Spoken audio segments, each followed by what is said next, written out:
Listen while the makers of Rexall drug products and 10,000 independent Rexall family druggists bring you Dick Powell as Richard Diamond, private detective.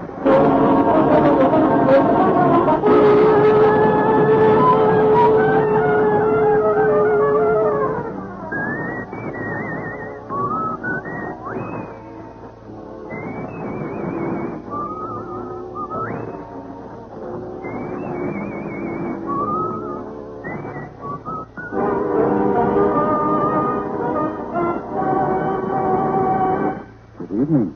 This is your Rexall family druggist. Speaking to you for the 10,000 independent druggists who have made the word Rexall part of our own store name, and who recommend and sell the 2,000 or more drug products made for the Rexall Drug Company. Like Rexall milk of magnesia, for example. Here's a milk of magnesia, so pure, so mild, so creamy smooth, and free from earthy grittiness, even children taste the difference. Ask for Rexall milk of magnesia at Rexall drugstores everywhere.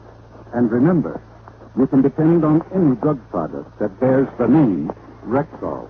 Good health to all from Rexall. Now your Rexall family druggist brings you another exciting half hour with Richard Diamond, private detective, starring Dick Powell.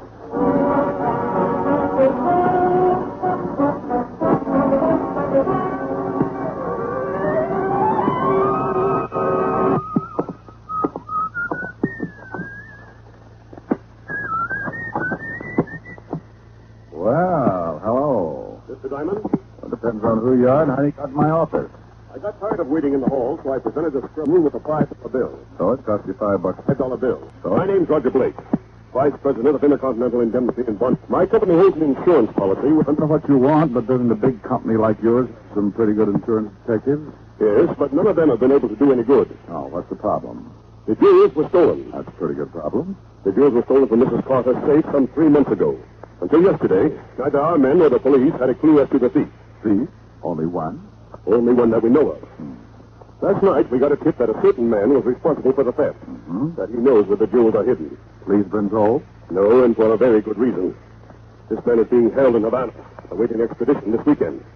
When he gets back, he's bound to serve at least 10 years, and we are due to pay off Mrs. Carter's policy by Monday noon of next week. And you want to know where he stashed the jewels before they put him away? Exactly. Well, now, let's see. This is Thursday. You haven't much time. Yes, we must hurry. It's reasonable to believe the jewels are someplace in Cuba. When they extradite him, he will leave and the jewels will remain behind. Oh, what's his name? William Carnes. Wanted in the state, 2 counts of forgery. Yes, that's the man. Now, what makes you think he knows where the jewels are? As I said, Mr. Diamond, a tip. My own source of information, and usually quite reliable. What do you want me to do? Do your utmost to find out where the jewels are before Carnes is extradited. When are they sending an officer down to pick him up? Today or tomorrow. You must beat them there. Well, then I'll have to get a search permit and ticket. You can take care of the permit this afternoon. As for the ticket, I have one here on the 6 o'clock train. Well, now, here, don't rush things. Maybe I don't like the job. I'll give you a $500 retainer now, and another $500 when you deliver the jewels. Oh, well, I'm always asking stupid questions. Several things to remember. My company wants credit for recovering the jewels. Of course. The police are not to be told, as they may cause delay. We haven't the time. Well, if this Mrs. Carter knows the jewels have been recovered, won't she be glad to give you an extension? No, indeed. She'd rather have the $800,000. Makes sense. Here's your return ticket. No, something else. If Carnes is taken away before you accomplish your mission, wire me at the plaza in Miami Beach. If you have the jewels, fly to Miami, where I shall meet you. If you don't succeed, may return to New York, and the incident will be forgotten. If I get the jewels, I'm to meet you in Miami? I'm leaving on a vacation, and I would like to return with the jewels myself. As I said... Your company wants the credit. Exactly. He paid me in 5 crispy $100 bills and left the office, so I left also. When a man like Roger Blake walks in, offers me the total sum of 1,000 iron men to locate $800,000 in missing jewels, things start confusing me. I have a habit of putting myself in a prospective client's place and then asking the simple question, why? I decided if I were Mr. Roger Blake, I might gladly pay $1,000 for a chance at an $800,000 jackpot. I headed to the 5th Precinct Police Station to do some checking. Oh, hello, Rick. Hello, Murph. Where's Otis? In with the lieutenant. I'm taking over for the next couple of days. Taking over? What's the matter with Otis? Oh, he's leaving town tomorrow morning. Extradition job. Extradition job. Oh, okay. Wouldn't by any chance be Cuba? Certainly would. How'd you know? Well, he can't be going down there to bring back a criminal. Got to be a spotted gorilla or something. Somebody he can talk to. He in with the lieutenant? Yeah, go ahead. Let me know what you find out. What difference does it make? Who's going to believe it anyway? You don't have to speak the language, Hornhead. Somebody will be there to meet you. Oh, hello, Rick. Good afternoon, Lieutenant. How are you, Sergeant Loveloon? Como esta bueno, amigo? Oh, an accent from Old Castile. By way of explanation, Otis is going to Cuba. how did you find that out? Murph told me. I'll have his badge. Outside of this office is to be considered nothing but an rumor. But I am going. I'll look. Yes, you am. Walt. Don't look at me, Rick. It's the commissioner. I've sent the police psychiatrist up there to see him unofficially, of course. The old man told you to send Otis? Right over that intercom. Well, he must have given you a reason. That's like blowing up Boulder Dam to take a shower. Now, what kind of a remark is that, Chalmers? I've been trying to think of that all day. Otis, go home and start packing. I'm packed. You just found out about it this morning. How can you be packed? Walt, a package of Santan grows a Blue Jay corn plasters and his book on 301 things a bright boy can do. He's packed. Okay. You leave tomorrow afternoon. Go get your papers. Right, Lieutenant. Buenos dias, Dias. So, Who did you say he was going to bring back? William Carnes. You remember him. We got a tip he was hiding out in Cuba, and we had the authorities down there pick him up. They holding him in the jail in Havana? Yeah. Do me a favor, will you? Well, I can. Check on a guy named Roger Blake, supposed to be a vice president of a firm called Intercontinental in Bombay. Anything special? Oh, background, anything you find out. I need it today. I'm sort of taking a little vacation myself, starting this evening. Yeah? Why don't you go along with Otis? Cuba's nice this time of year. You can help him keep his brains in one lump. Cuba sounds great, but you know me, Walt. Where would I get enough money to take a trip like that?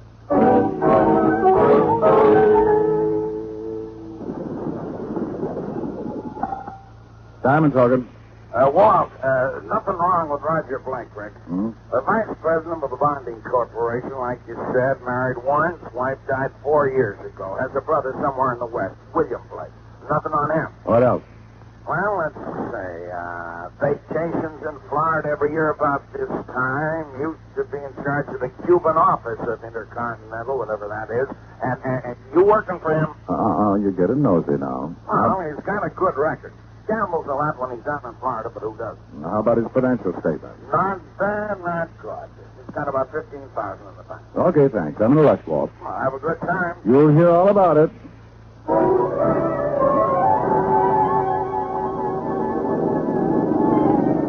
I grabbed my plane okay, and 6 hours later we dropped down for a landing at the Havana airport. I checked in at customs, and being able to habla enough Espanol, I got a tip-hungry cabbie to take me to one of the better hotels, $3 a night. I got a good night's sleep, and bright and early the next morning went over to the local Bastille. After not too much effort, I was able to visit William Carnes in his jail cell. Someone to see you, Senor Carnes. Well, just making a new pot of tea. You can call when you are ready, Senor. Hello, Carnes. You the cop come down to take me back? No. I understand he won't be here until late this afternoon. Well, who are you? Seems to be no privacy even in jail. Name's Diamond. I'm a novelist. Oh, yeah? Yeah, I was in Havana, and I heard you were going to be extradited. I thought you might have an interesting story. I'll bet you did. I understand you're wanted for 2 counts of forgery. Oh, you do, huh? No story? No story. Okay, pronto, move, or I stick you again. I move. Hey, what's going on out there? I don't know. This is Senor Carnes' cell. Bueno, amigo. Bueno. This is his cell. What do you want? What's the idea of the knife? I want you out of this lousy jail, senor. The idea of the knife is to slit this pig's throat if you do not open your cell. You will open it now? See, I open it. He held the knife at the jailer's throat while the door was open. He was dressed in what used to be a white Panama suit. He stood about 5 feet 4, weighing in around 200. On his feet, he wore sandals that looked like he'd stayed up nights drilling holes in them. On top of his head, covering his shaggy black hair, was a straw hat, and stuck in his fat lip was a long black cheroot. Between the smell of garlic and cigar smoke, I began to feel what it might be like to come face to face with a billiards dragon. Senor Carnes, vámonos. Who sent you? Hey, friend. You go now, Ponce. Oh, look, fella, You go too, senor. If I had time, I would let everybody out. I don't get your angle, but I'm not squawking, okay? Thanks. Then, now, you get in the cell, jailer. Senor Diamond, you'll run over. That's exactly what I did. I don't dicker with the dirt. I had a .38 under my arm that could have caused a lot of trouble, but I wanted to try and tail Carnes. Knowing that the law was on the way to picking up, Carnes might just head for the jewels and try to get out of the country. I went out of that building like a homesick jackrabbit, and I lamped Carnes ducking into a building about halfway down the street. The sign over the door read, Eduardo's Havana, Brooklyn Cafe. Made me feel right at home, so I slowed down to a sprint and went in.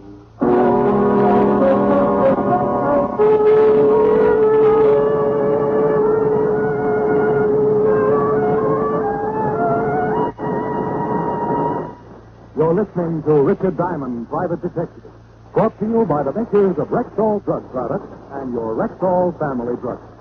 And here he is. Whenever warm weather rolls around, people start talking about air conditioning, and I start talking about the air-conditioned aspirin tablet. You mean Rexall aspirin? Exactly, ma'am.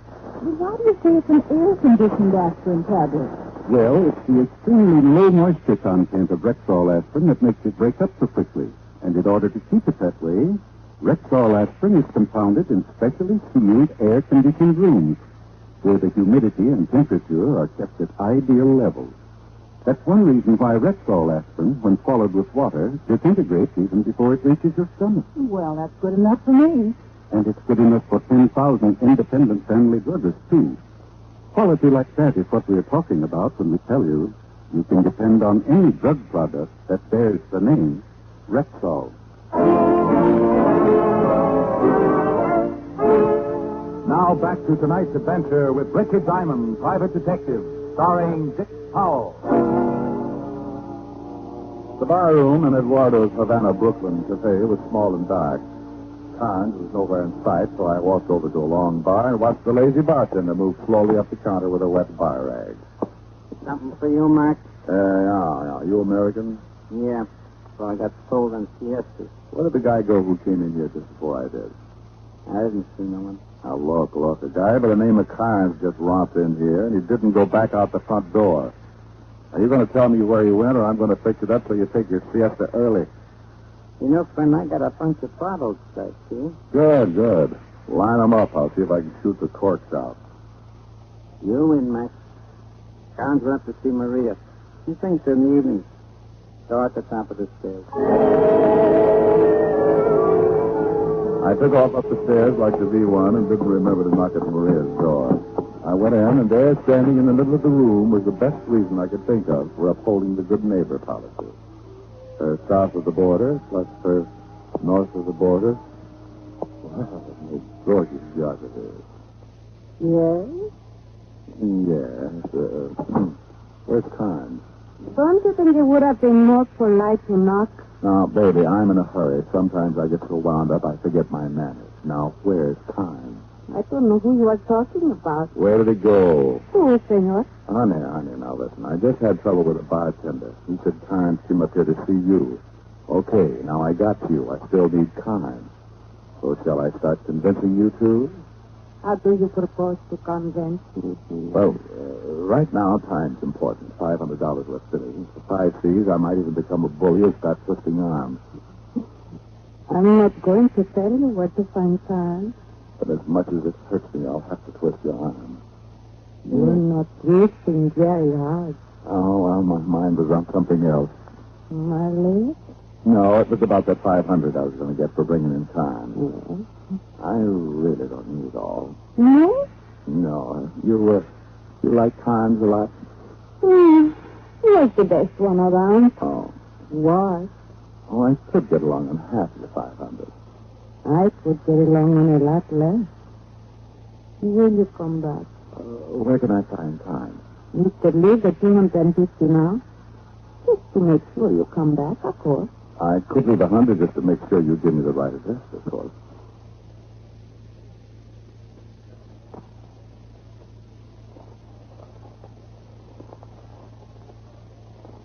Número 3, Avenida Porteria. Thanks. Forget the 100. I trust you.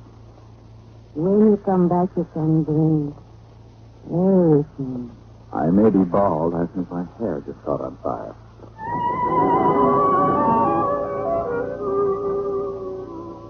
I left before the room filled up with smoke and went down to the bartender again. He told me where to find Avenida Porteria.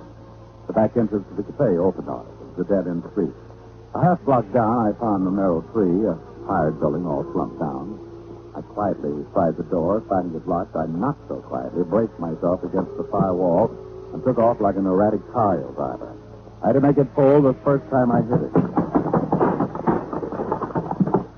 It did, and I sprawled in just in time to see Carnes dive for a dresser drawer. He stopped cold, and he saw the 38 in my hand. Okay. Don't shoot. All right now, Happy Fingers. I won't unless you get too frisky. For a rider, you're carrying a funny tool. Yeah, and it writes in lead on all 6 cylinders. Where's the stuff? Now get with it. You know about Yes, I know about the jewels. Come on, now give. Well, can't we make a deal? There's 800,000 in hand. See? Right here in the desk.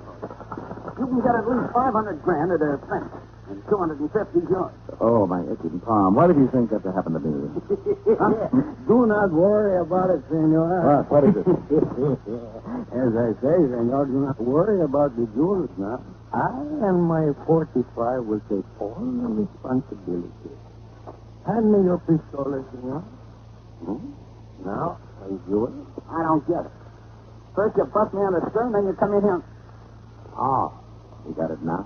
He springs me and I bird dog him to the jewels. Well, I did not know what you would lead me to, senor, but I am one happy man. It turned out to be this. Pick them up and put them in my hat, senor. Fat boy, you said a friend sent you to get Carnes out. No, not my friend. Friend of Senor Carnes. I think he has good reason for wanting him out of jail, so I follow. I am smart, right? I'd be rich now. This yours, senor. Oh, here you are. Gracias. I don't think you should come after me for a while. Looks pretty good, huh? Adios, senor, and once more, sir. Carnes and I both went for the gun in that dresser drawer like a maid for the gin bottle. It was bargain day in Klein's basement until Carnes decided to pick up a piece of the metal bedpost and start me on the siesta habit.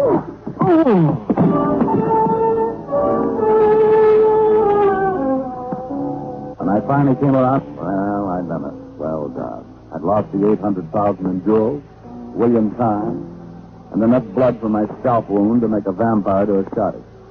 I stumbled out of the building and put in a call to the plaza in Miami. Before I could shake a maraca, Mr. Roger Blake was on the pipe. Yes? Mr. Blake, this is Diamond. Yes, Diamond. I was in touch with the party you sent me to see, and he took me to the item you wanted me to get hold of. Well? A big bundle of garlic, speaking broken English and carrying a pistola, is now in possession of the item. You mean you had and you let someone take them away from you? Yes. So there's something bothering me. I want to know who gave you that tip. Maybe they tipped the Cuban wino who swiped the item from me. That way I can locate the guy and maybe still earn my other 500. Forget the whole thing, Diamond. What? Keep the original 500 and go on home. Just forget everything. You understand? Yeah. Goodbye, Mr. Blake. I really didn't understand much, except that a very bad smell was beginning to creep over from Denmark and land in Havana. I couldn't put my finger on it, but something was really wrong. I thought the thing out and then put in calls to all the ticket offices in Miami. I got the answer I wanted. United Airlines in Miami said a Mr. Roger Blake had booked passage and was due in Havana at 5 that evening. I was waiting at the airport when Mr. Roger Blake, as big as life, stepped down from the big transport, and I trailed him out of the cab stand. He climbed in a hack and took off with my cab right behind. Blake's cab reached the outskirts of town and stopped on a dirt street, fronted by adobe buildings. I had my cab pull up a safe distance behind and got out. Blake went up to one of the buildings and knocked on the door. Someone let him in, and I went around back to find a way to get in. I found it in the form of an open window. could hear voices coming from the front of the place. Well, I'm certainly glad to see you, Senor Blake. Can I get you some Bacardi or something? You can stay right there and tell me where they are, Juan Cuidado. I slipped quietly in and started moving in their general direction. It was thick dark, so I made like a bat, shooting the walls and hoping I wouldn't bump into something. Through a crack in the door, I could spot two people, Mr. Roger Blake and short, fat, and dangerous himself. I want the jewels, Juan. So do I, Senor, and I do not give them unless you want to pay me for it. I've already paid you well. To get Senor Parents out of jail, okay, I did that. Juan, I warn you. No, you do not warn me, Senor. I don't care of you. That's when I heard it. Some copycat who climbed in the same window I had was heading to the front of the house. While Juan and Blake continued to argue, I ducked into the shadows to the side of the door and waited. I didn't have to wait long to let snuck William Times, and in his hand was the 32 we'd wrestled over earlier. He poked the muzzle of the gun into the room and went in after it. Roger Blake turned to meet him, and for the first time I saw the gun in Blake's hand. They both froze, keeping their sights on each other's records. Juan took on a swamp alligator smile and sat down to watch. Well, William, I am so glad to see you again. I'll bet you are. Better drop the gun. My dear. He is your brother. Senor Parents is your brother. We don't brag about it. Especially when one of us is a cheat. And the others are no good double-crossing louts. You get the police that I was in on. What do you say? Hey, if you're brothers, how come your name's Parents and your name's Blake? I changed mine a long time ago when I got into some trouble. I didn't want to ruin my beloved brother's reputation. Senor Blake got a good reputation. He hired me to get you out of jail so that diamond fella could follow you. He said nothing about the jewels, but I knew Senor Blake when he used to work in Havana. You could not trust him. Rat. I hire one to do a job for us, see? Senor Parents had the jewels. Half of them were supposed to be... Mother looked me up and asked me to steal. Oh, sure, I swiped them and forgot to split. So what? Well, you got it, Parents, I think. Point for nothing. Little mistake. One who has the jewels, and I am not giving to anyone. Well, I might as well get in on this. All the out's been free. Diamond! Carnes turned and tried his luck. I felt the bullet part my hair and hit the linoleum. Carnes was aiming again, but he forgot to figure three things. His brother's nasty disposition, and the gun his brother was aiming at him. Carnes took the slug right around the belt line, and he went down like a punctured zeppelin. He must have cut his spine in two because he folded up the keep.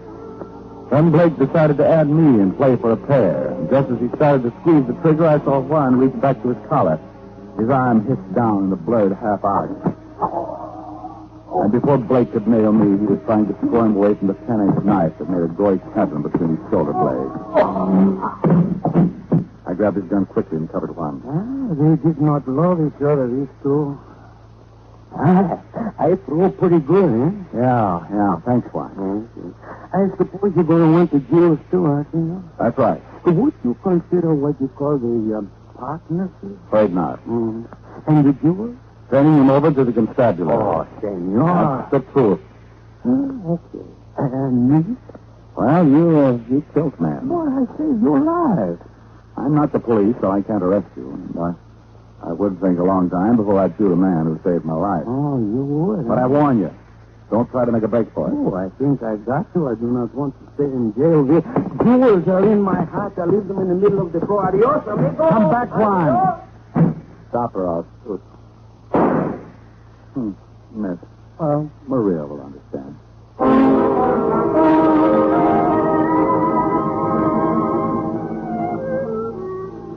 I found the phone and explained the whole situation to the local chief of police, who was just leaving to meet one Sergeant Otis Loveloon, arriving on the 7 o'clock plane from New York. I ducked out because in my blood was the call of the wild goose, and in 20 minutes I was sitting in Maria's room over the cafe. I'm glad you came back. I didn't get that extra 500. Oh, then I'm really glad. Because you must have come back just because you wanted to see me. Well, yes, that had something to do with it. You like me to play to you? Oh, sure. Love it. Oh, love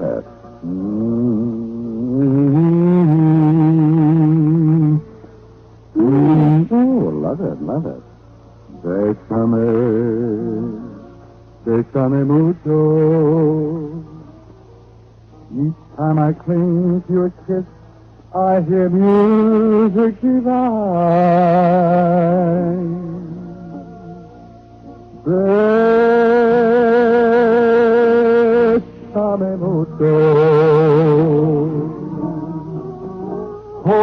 me, my darling, and say that you'll always be mine. This joy is something new, my arms enfolding you. Never knew this thrill before. Whoever thought I'd be holding you close to me, whispering it's you I adore. Dearest one, if you should leave me, each little dream would take wing and my life would be through. Bésame mucho, love me forever, and make all my dreams come true.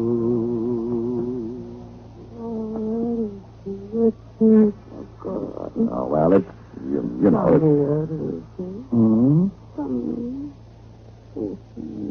Oh, well, the reason for the ears twitching is quite interesting. It seems that when I was very young, There's not too much light in here. You see, I have a terrible fear of light. Masophobia, they call it. Well, I... Oh, no. Come on, Simon, you better open up. Oh, no. Otis. Who is it? I know you're in there. Let's track you down. Goodbye, dear. Stall him, will you? His name's Loveloon. You better open up, Simon. Will I see you again? Not if you don't stall him. Goodbye. Goodbye.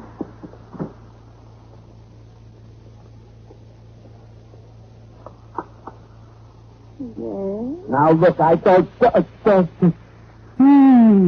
Come in. Well, I don't... Come in.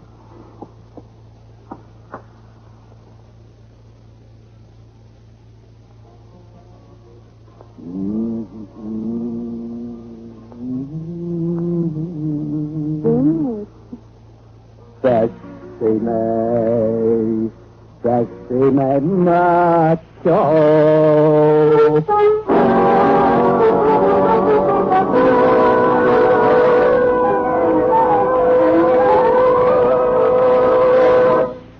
Dick Powell will be back in a moment.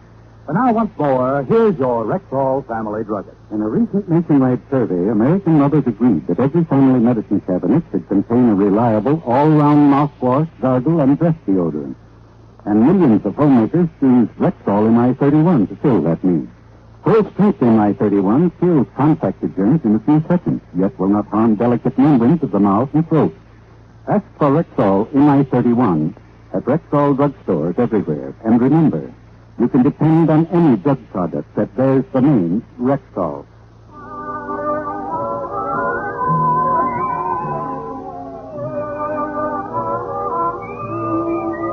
Ladies and gentlemen, this is Dick Powell.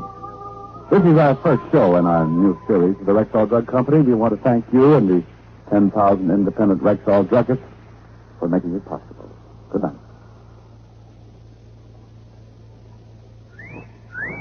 Hiya, beautiful. Get lost, Bristlepuss. You need a shave. But I have shaved. What else do you want me to do? Silly boy, she wants you to go Stag. Go stag?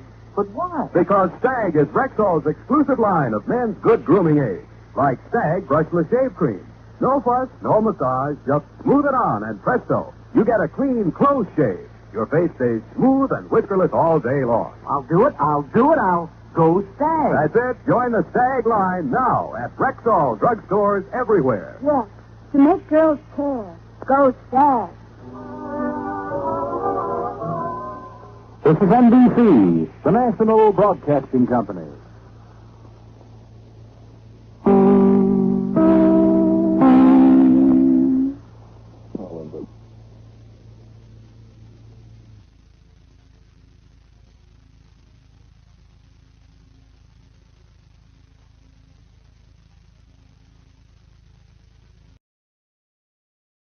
Portions of the following program are transcribed.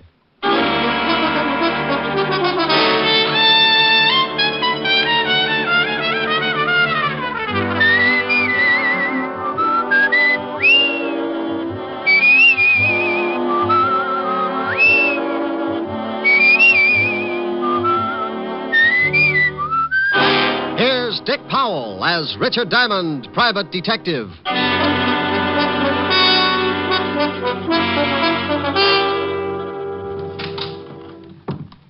Is this the Diamond Detective Agency? Well, what does the sign on the door say? Yeah, Diamond Detective Agency. And take a guess. Are you Mr. Richard Diamond? It depends. How much does he owe you? Nothing. You just want to speak to him? I do. You come as a client? Yes, I do. You have $100 a day in expenses? Yeah, I do. Then I now pronounce this man and client.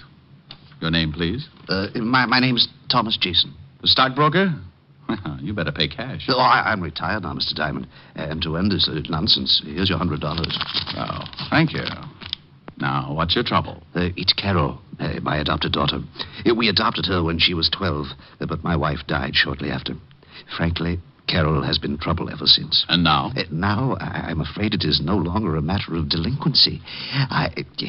Well, there have been several incidents that make me suspect that she's trying to do away with me. Oh, sweet girl. What's her reason?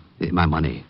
In my will, she is my only heir. Why not change the will? I said I suspected her, but I'm not certain, Mr. Diamond. And you understand, it would be terrible to disinherit her if I am wrong about my suspicions.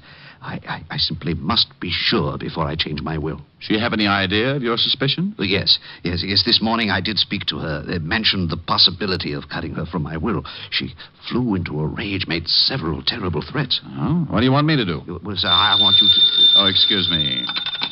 Diamond Detective Agency, we have the only corpse with the lie-down design. Oh, Rick. Why don't you answer the phone right? Okay, Helen, baby. Diamond Detective Agency, Mr. Richard Diamond speaking. What? See, it throws you. Mr. Diamond. Honey, I'll see you tonight. I got a client. She? He. Good. Bye. You were saying, Mr. Jason, before I was so nicely interrupted. Yes, I want you to either prove my fears to be true or groundless. If I am right, I will change my will, of course. Where do I start? Come to my house at 3 this afternoon. Here's the address. I'll introduce you to my stepdaughter, Carol, as a business acquaintance. After you've met and talked with her, I'll give you what details I have about her threats and actions. Okay, Mr. Jason, I'll be at your place at 3 this afternoon. Good day, Mr. Diamond.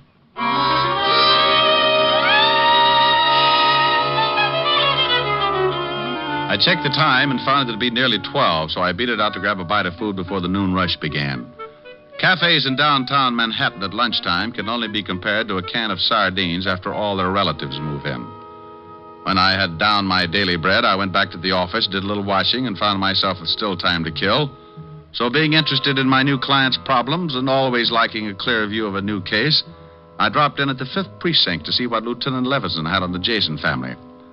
When I walked into the squad room, I found Sergeant Otis tilted back in his chair with his number 14s crossed on the desk in front of him. From the sounds he was making, he was either sleeping or gargling with molasses.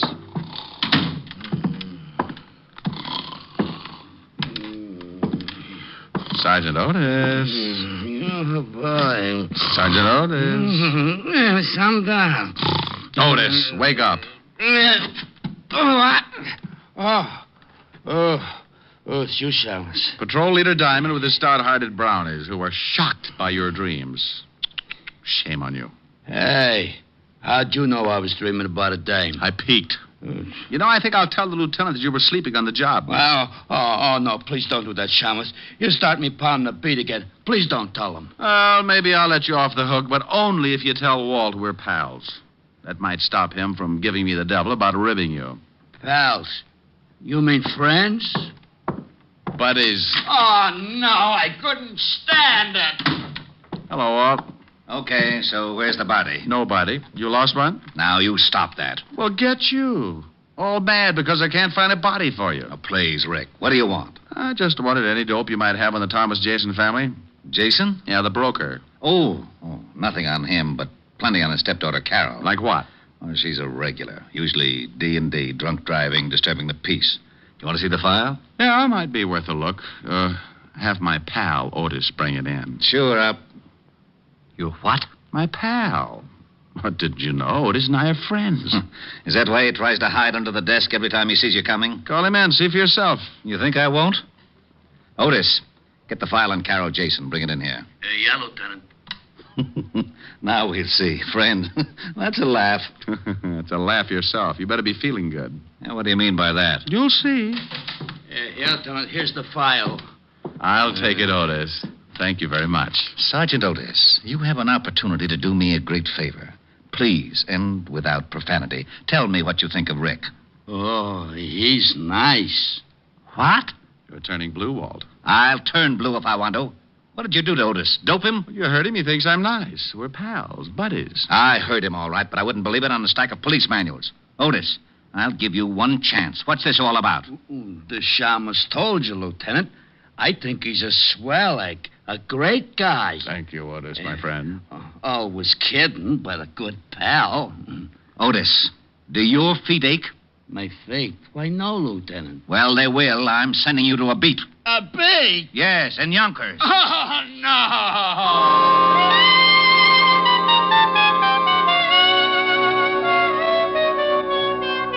I went through the file on Carol Jason and found out Walt hadn't been kidding. She'd been picked up for everything from kicking dogs to slugging her boyfriend with a champagne bottle. Real nice girl. I left Walt trying to third-degree the truth out of Otis and headed for what I hoped would be a nice, easy case. In a few minutes, I was in front of my client, Jason's house on East 66th Street. It turned out to be a modest little shack of some 30 rooms with a brownstone cover. I was ushered in to wait in the library for Thomas Jason, but I got a surprise. Mr. Diamond? Well, now, I'll bet you're Carol. Your stepfather's told me so much about you. You're a friend of my stepfather's? Well, you might say we have things in common. Where is he? I'm afraid you can't see him, Mr. Diamond. You see, he's become quite ill. Oh, ill so quickly? I talked to him a few hours ago. He's about as sickly as Paul Bunyan. Mr. Diamond, will you please leave? Not until you tell me what happened to Jason, where he is, and why I can't see him. Get out. Do you hear me? Get out. Oh, put a cork in it, honey. Your father suspected trouble. Apparently it came quicker than he thought. Me, I want to know all your little secrets. Just who are you? Policeman? Private policeman, dear. Your father hired me this morning. Well, I'm firing you this afternoon. Father's ill, and I will not allow him to be disturbed. He paid me for a day's work. Tomorrow you can fire me. Is he here? No. Now, will you get out, or do I call the real police? No, maybe you'd better, dear. There's a smell around here that isn't a room full of roses. All right. If it's going to save trouble, I will tell you this much. Father had a serious mental condition. This afternoon, a couple of hours ago, he had an attack. And I was forced to have him taken to a place where he could be treated properly. With what? Embalming fluid? Why, you insulting. Where was he taken? Who's the doctor? I think I've answered all the questions I need to, Mr. Diamond. My actions are entirely legal. If you persist in your insinuations, I shall see that your license is revoked and that you are charged with defamation of character. Oh, get you. You've been reading up on the law, and I'll bet I know why. All right, dear. I'll leave now. Go on, and don't come back. Temper, temper, temper. I'm going, but we'll see each other again.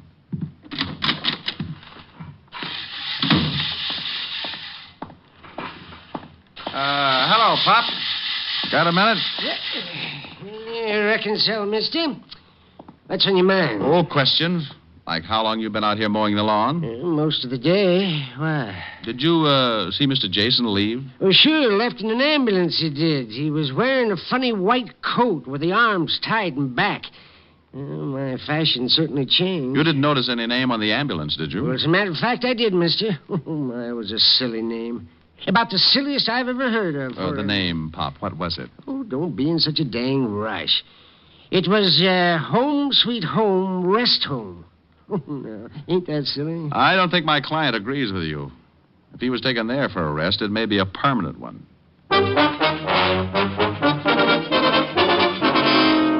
Next stop, a drugstore with a phone book. Said book gave me the address, and I was soon in Baychester, looking at something pretty swank in the way of nut houses. Home Sweet Home was 2 acres of lawn, trees, and a square white blockhouse, and all surrounded by 15 feet of spiked steel fencing.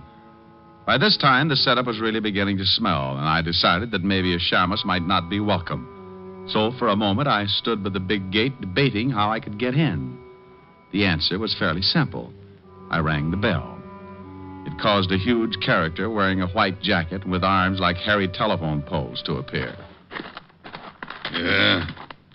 What can I do for you, mister? Let me in. Why? This is a rest home, isn't it? Yeah. Well, I want to rest. Oh, funny. Beat it.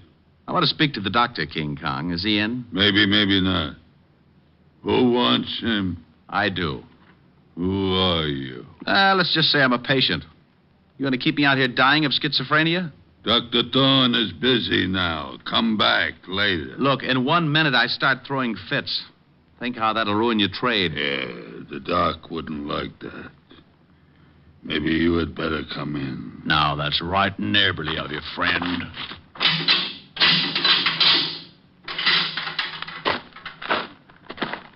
Wow. Nice place. For nuts? Please, I'm a patient, remember? So, if you're a nut, I should care. If you ain't, why should you? Now, that's a homely bit of philosophy. Tell me, what do you do here? Break skulls? I don't think I like you. And I'm a nurse. What a shock this will be to Dr. Kildare. I don't know him. Now, you wouldn't. His nurses are pretty. If he had to have you as a nurse, he'd quit medicine and take up playing the glockenspiel. Sally, you're nuts. Wait here. I get the doctor. Yes, nurse.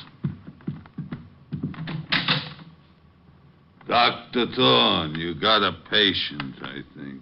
All right, Brazo. I am Dr. Thorne, sir. What can I do for you? He's nuts, Doc. Be quiet, Brazo. Oh, he's right, Doc. I'm nuttier than a squirrel's hideout. Well, I'm afraid I can be of no assistance, Mr. Promise you won't tell? Did I promise? I am Sherlock Holmes. What? H-O-L. I can spell.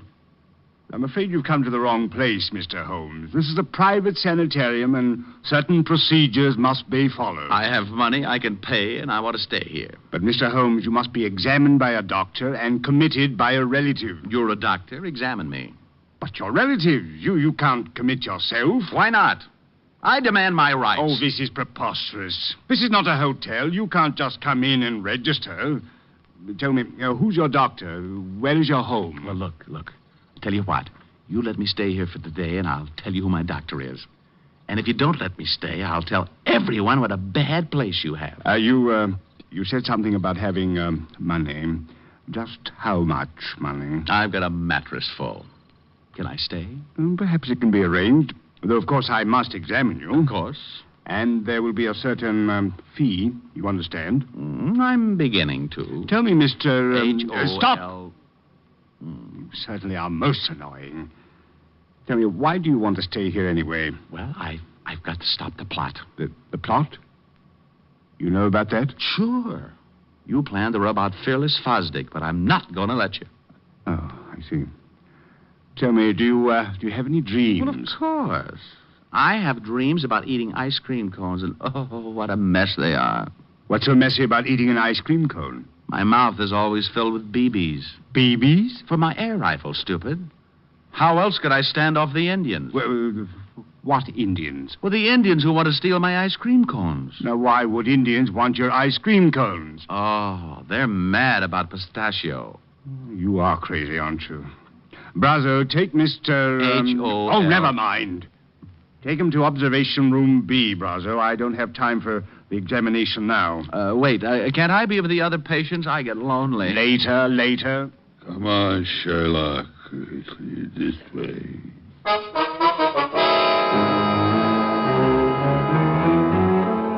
Well, I was in, thanks to the good doctor not being able to pass up a possible easy buck. The big ape Brazo led me to a small room with bars on the window and a spring lock on the door.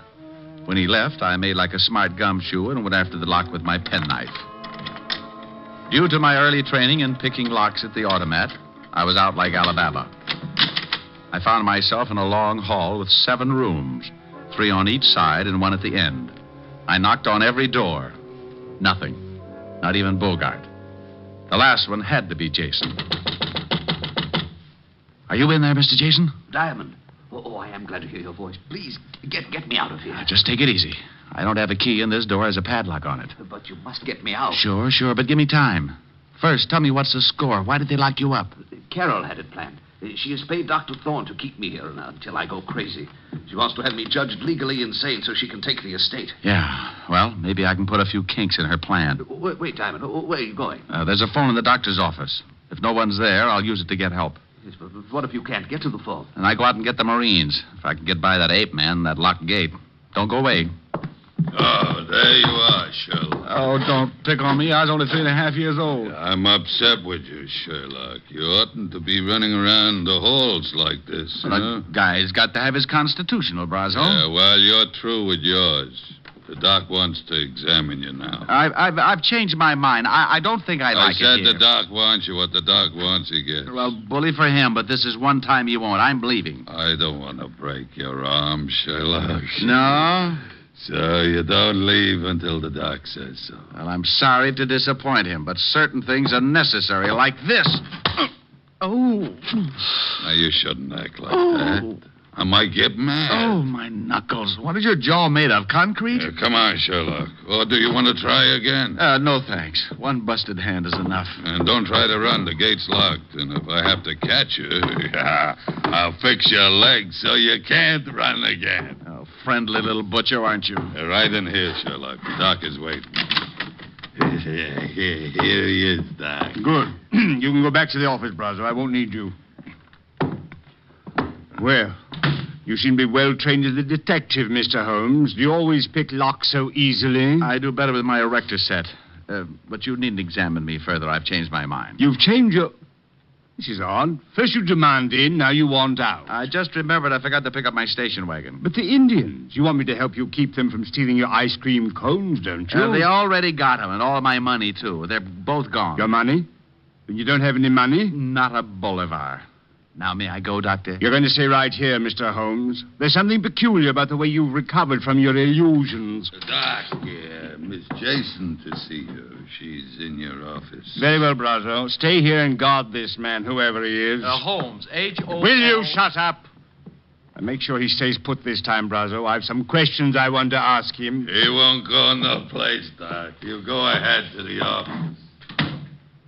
Well, Carol... This is a pleasant surprise. Come to visit Jason. Thorne, our plans will have to be changed. Changed? Something has come up that may cause an investigation of stepfather's illness. We can't afford to take a chance of that. But we can't let Jason go now. I had no such intentions. He must be taken care of tonight. Taken care of? But that's impossible. How could He must be gotten rid of. What? Oh, no. No, I didn't bargain for murder. Look, Thorne, you're in and you stay in. I've paid you $10,000. Don't forget it. But why all this sudden rush to change our plan? Why can't we A private detective came to see me this morning. He was hired by stepfather. I knew he had suspicions, but I didn't know they'd gone so far. A detective? Oh, he can't act legally, but he's the sort to cause trouble. Detective, private detective. Sherlock Holmes. Rambling about. I'm afraid we're in serious trouble. Come with me. What? Your private detective. I think he's already found Jason. Come on. You wouldn't like to earn $100, would you, Brazo? No. It is you, Diamond. Uh-oh, fun's over. Thorne, you fool. How'd you get in here? He said he was a patient, Carol, and I swear he seemed crazy enough. He probably said he had money. You seem to understand each other, honey, but do you mind? I'd like to take Mr. Jason home For now. a couple of extra dollars, you let him walk right in. Oh, Thorne, you're an idiot. I suppose he's found Jason and talked to him. Well, he did get out of his room and wander about. Well, that's great. So now he knows the whole works. Too bad, baby. Your plan is kaput. Not quite, Diamond. You've just talked yourself into real trouble. This gun says for you not to get any bright ideas. My IQ just dropped 30 points. Shut him up, Brazo. Sure. Hey, now, wait a minute. Oh! Now, stay with him while Thorne and I make arrangements. We won't be long. Do I get the... Yes, Brazo, when we're ready. Come on, Thorne. I want to talk to stepfather.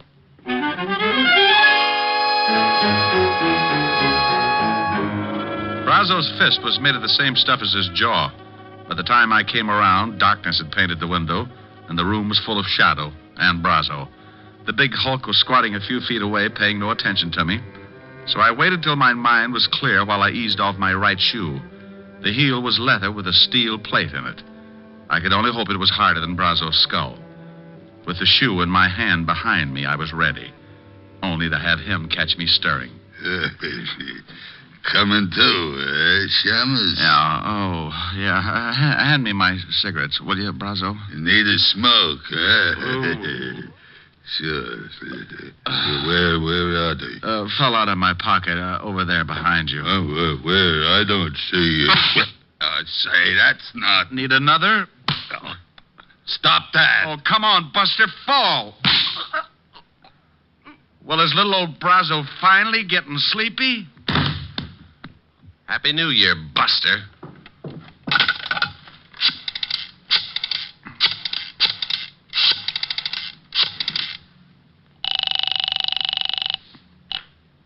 Levinson, homicide. Walt, Rick, if you don't want me to be a customer of yours, get out to the Home Sweet Home Rest Home fast. What? Hey, what kind of a gag is this now? It's no gag, believe me. My client and I are the blue plate specials, and dinner is about to be served. The Home Sweet... Oh, it still sounds like a gag. Who'd call anything that? Now, don't argue, Walt. It's no joke. Okay, Rick, what's the address? 1820 Allerton Avenue, Baychester. And bring a blowtorch to cut an iron gate. You may have to. All right, I'll be there in 30 minutes. Quicker if you can. Stand right there, Diamond, or I'll use this gun. Good afternoon. I represent the Sleep Looks like Tight I came just in time. Only now that you've fixed Brazo, you have to dig your own grave. Dig my own grave? Oh, honey, is this trip really necessary? Keep moving, or I'll kill you right here. I move.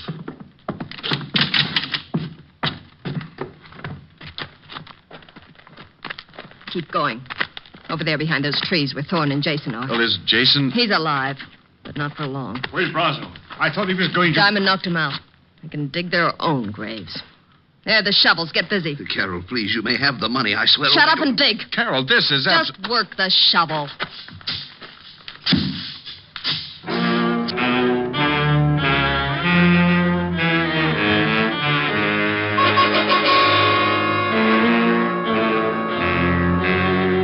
Can you imagine Richard Diamond, private detective, letting a sawed-off female make him dig his own grave? You can't? Well, she did. And for a good half hour. I stalled as long as I could to give Walt Levinson a chance to get there.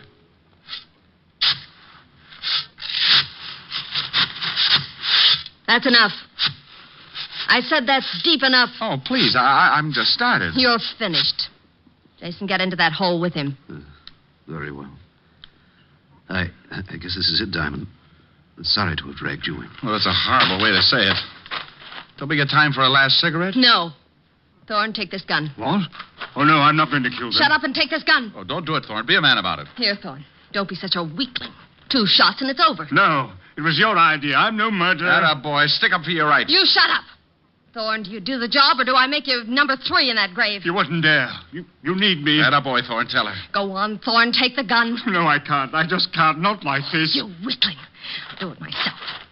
Now, turn around, Diamond. Oh, now, look, baby, this thing's getting out of hand. You shoot me and the law will be all over the place. Not until I've filled that grave in over you. I called him, baby. Oh, you're lying. Am I? Well, just turn around and take a look at that lovely big fat policeman standing over there by that tree. You really don't expect me to fall for an old stunt like that. Well, if you don't, you'll fall for something. It's your funeral. No, it isn't. It's yours. All right, lady, drop it. What? Why, you... Smarty. I'll kill you anyway. Carol.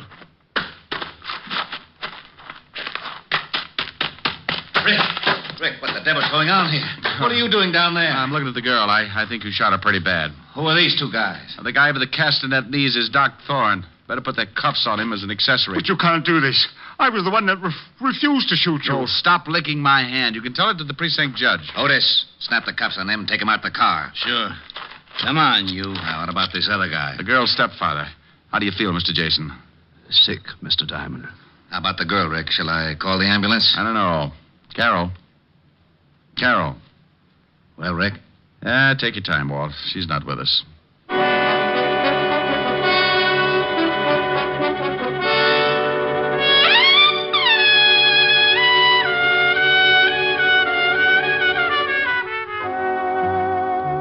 I gave Walt the story, then took Jason to his house. Stayed there long enough to brush the dirt off my clothes, wash my hands, and then I headed for a delayed date. At 975 Park Avenue, I found a big fireplace and a lovely redhead waiting for me. A redhead wearing a dress that was part green silk and part... Well... I'm the library, darling. Come on in. Hello, Helen, baby. You sound like you found oil in the basement. What's with the cheer? Me? Isn't it always? I like you. I like the way you say that. Looking up at me with those big green eyes. They're not green. They're hazel. Oh, are they? Let me look closer. Not until you sing for me. Sing? Oh, honey, I'm tired. I want to rest. No, you don't. No, over to the piano. No, Rick, not here. But, Helen, all I wanted to do was... I know, Rick. Oh, you've been using that Ouija board again. I don't want to sing. Now look in my eyes. Close range? Contact. I'll sing. That's better. Like, you must have been a beautiful baby. Oh, love it. You must have been a beautiful baby. You must have been a wonderful child when you were only starting to go to kindergarten. I bet you drove the little boys wild. And when it came to winning blue ribbons, you must have shown the other kids how. I can see the judge's eyes as they handed you the prize. I bet you made the cutest bow. Oh, you must have been a beautiful baby. 'Cause, baby, look at you now. Like that? That was wonderful, Rick. Come here. About time. Oh, Rick. Do you think you can do that and sing, too? Honey, when you look at me like that, I could kiss you, sing, and knit a whole sweater at the same time. Rick, could you? Want to try? The sweater will take years. I'll buy that. Come here, we'll start with the neck. Rick. You know something? What? I may even knit you a whole suit.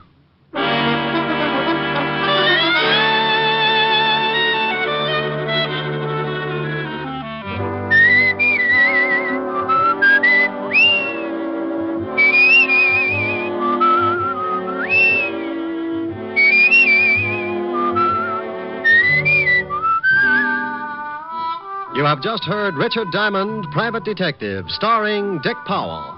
Helen was played by Virginia Gregg, Lieutenant Levinson by Ed Begley.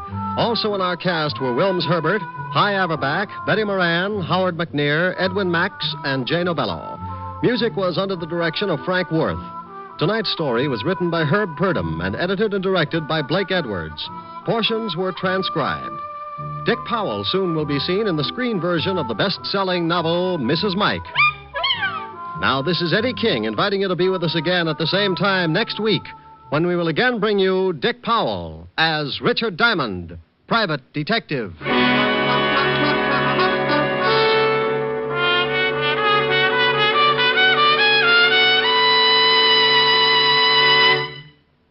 How much is your life worth?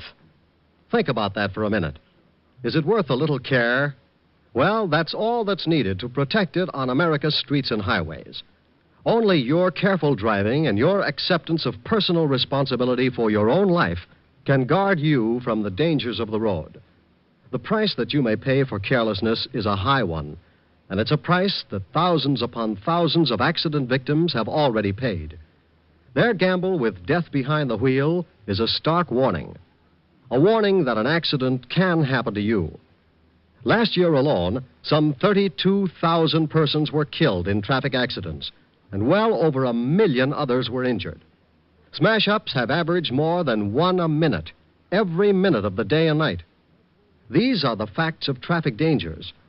As for the facts of traffic safety, well, they all boil down to just 2 facts. Careful driving by automobile owners, careful walking by pedestrians. So drive carefully, walk carefully.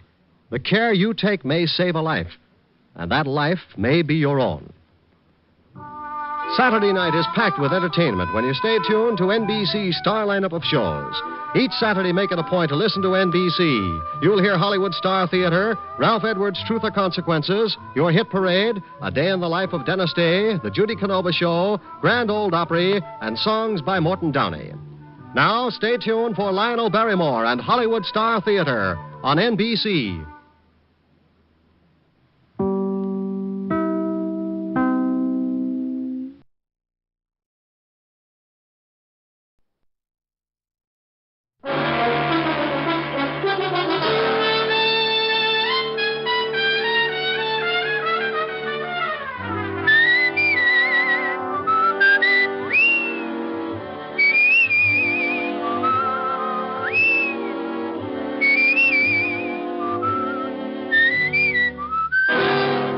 Dick Powell as Richard Diamond, Private Detective.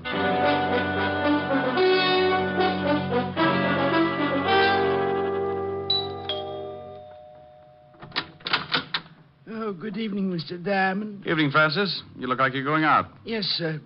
Miss Asher wants me to go down to the delicatessen for some cold cuts. Oh, where is Miss Asher? In the study, sir. Well, I'll see you later, Francis. Why don't you bring back some roll mop? Roll mop, sir? Herring with the bends. Very toothy. Yes, sir. Ollie, ollie, oxen free. Rick. Hi. Hi. Well, get the silk thing there. Lounging pajamas. Yeah. I guess we're going to stay in, huh? Uh-huh. I just sent Francis out for some food. I met him at the door. Look, I've got to do a few things in the kitchen. Why don't you stretch out on the couch and take it easy until dinner's ready? Okay, I'm pretty tired. Might rock out. No, a little sleep might do you some good. Here, read a magazine if you want to stay awake. Oh, swell. Gory detective. Who sends you these things? The Corpse of the Month? Pretty bad. I won't be long. Okay. Oh, no. The case of the bloody... Oh. It was going on 11 o'clock, and the fog encircled the old house like a thin, wet blanket. Oh, swell. The figure of a man crept stealthily across the gravel of the garden path. These riders really dream it up. Mr. Diamond? What? How did you get in here? I followed you from your office. Shh. You left the door unlocked when you came in. Well, now, look. I know I shouldn't have come into someone else's house, but this is a matter of life and death. Hey, stop pulling down the blinds. I don't want anyone to see us talking. Well, you're on the 8th floor. Who's chasing you? A herd of monkeys? Please, you must listen. Now, look, if you got troubles, come to my office in the morning. Tomorrow morning may be too late. I'm supposed to die tonight. Try breathing. You expand your chest, take a lung full of air. No, Yes, it does wonders. Keeps you around for days. You better get out of here. Please, Mr. Diamond, don't give me away. Please. Yeah, baby. Wait a minute. Duck under that desk. Oh, bless you, Mr. Diamond.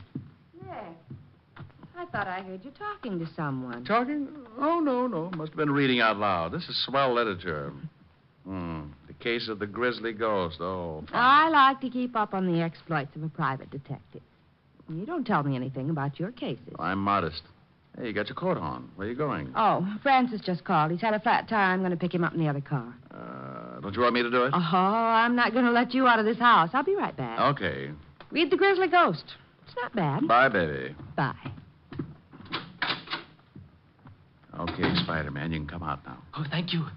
Now, what the devil's going on? I told you my life's in danger. I need help. Tell me about it. I haven't time now. Come to this address in about an hour. My name's Leeds. Leland L. Leeds. Oh, for Pete's sake. I must get back before they miss me. I don't want them to know I got out. Say I called you and told you to come over. Here's the address on this card. Please don't fail me, Mr. Diamond. Now, wait a minute. My fee's $100 a day and expenses. Of course. I'll have a check for you. Goodbye.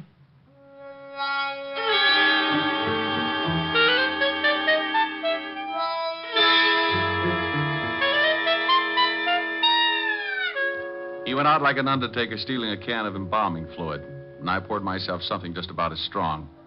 Helen would scalp me for leaving, but for some reason, nutty little guys like that interest me. I left Helen a note saying I'd be back later and took off to the address Leland L. Leeds had given me. It was out of town about 10 miles, but after hunting around for a while and running up a good-sized taxi fare, I finally found the house.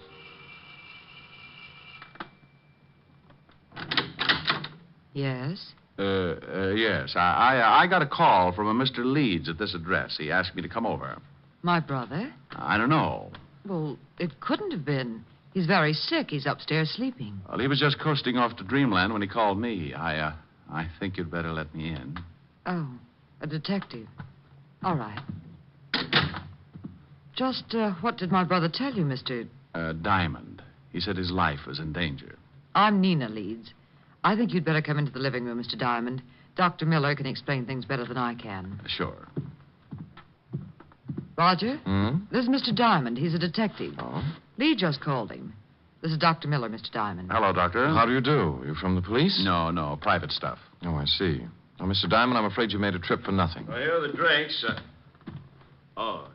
George, this is Mr. Diamond. He's a private detective. What? Mr. Diamond, this is George Brodeen. How are you? Well, fine, thank you. Anything wrong? I don't know. Lee phoned Mr. Diamond and told him he was in danger. How did you know that, Doctor? I told Miss Leeds what he said, but not you. I'm Mr. Leeds' doctor. He's having a nervous breakdown and suffers from an extreme persecution complex. he called a detective, I'm sure he must have said something like that. That's quite correct, Mr. Diamond. What do you do, Mr. Brodeen? Why, I'm with the New York Museum. I'm a friend of the family. I've been watching Lee break up for the past month. Mm-hmm. May I talk to your brother, Miss Leeds? I don't think you can. I gave him a very strong sedative. Let me get you a drink, Mr. Diamond. When Lee wakes up, you can talk to him. Sure.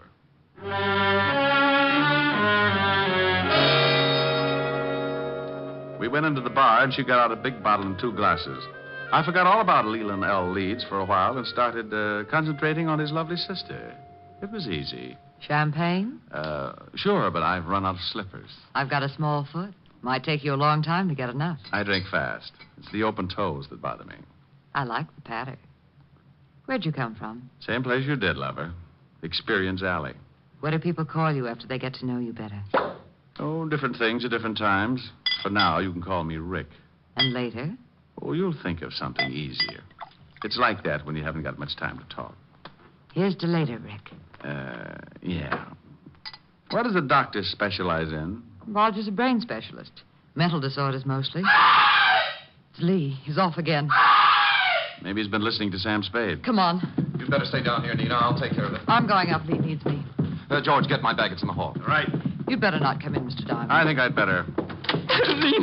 Lena. Lee, what is it? I saw the blood again. Oh, Mr. Diamond, I'm glad you came. Now, calm down, Lee. Everything's going to be all right. Get away from me. He thinks I'm insane. You all do. You want my idol, and you stop at nothing. Now, there's no sense in this much self-indulgence. Here's your bag, Roger. Thanks. What are you going to do? Just give you something to make you sleep. I don't want to sleep. I'll wake up and see the blood again. There's no blood. It's just your imagination. You're overwrought. You think I'm crazy. But I saw it. I tell you, I saw it. Now, this won't hurt. No, I don't want to sleep. Please, Mr. Diamond, help me. Lee, do what Roger tells you for my sake. Come on. The injection should take hold. I'll get up. Just a minute. I won't go to sleep. Lee, please. Then leave Mr. Diamond with me. I want to talk to him. Well, I guess it'll be all right. Don't stay too long, Mr. Diamond. I want him to rest. Okay, Doctor.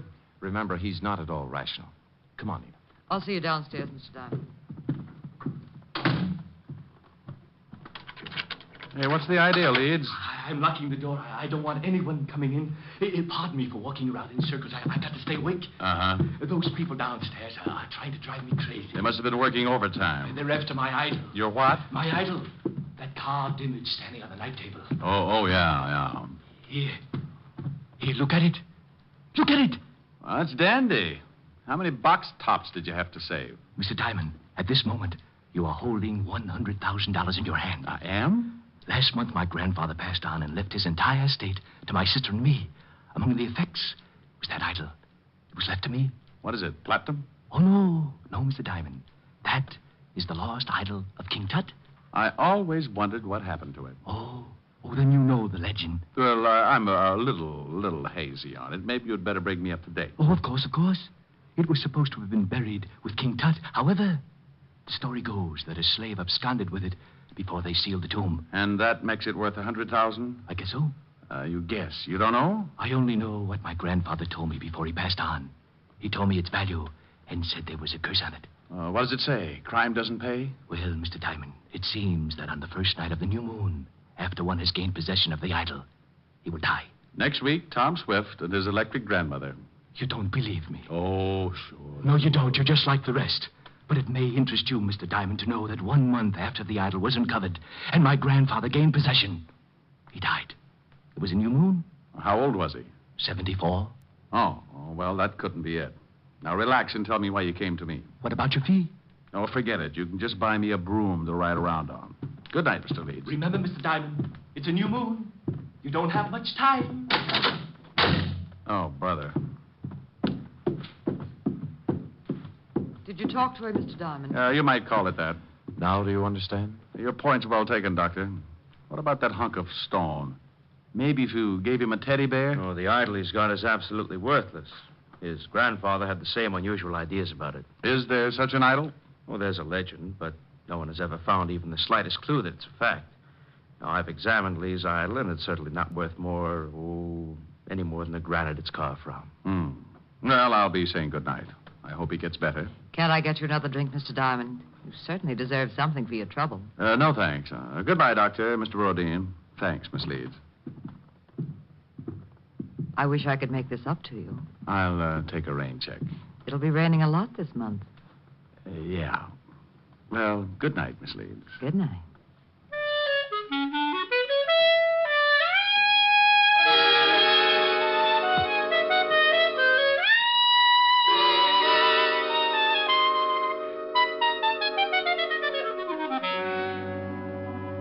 I went out and got a cab.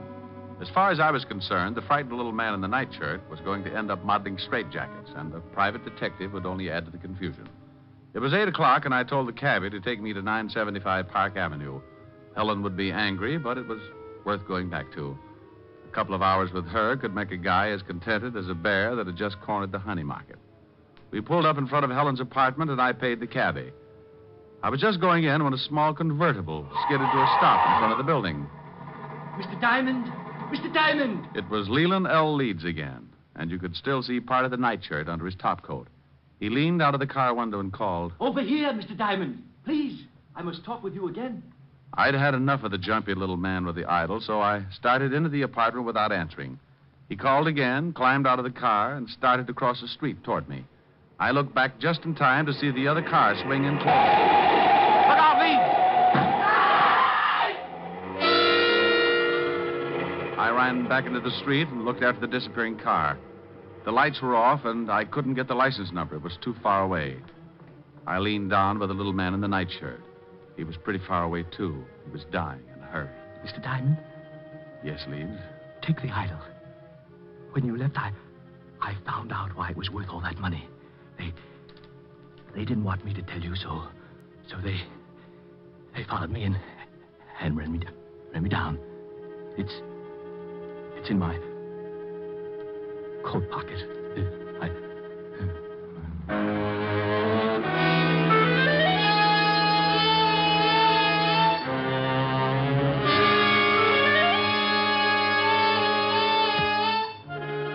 He died lying on his back in the street.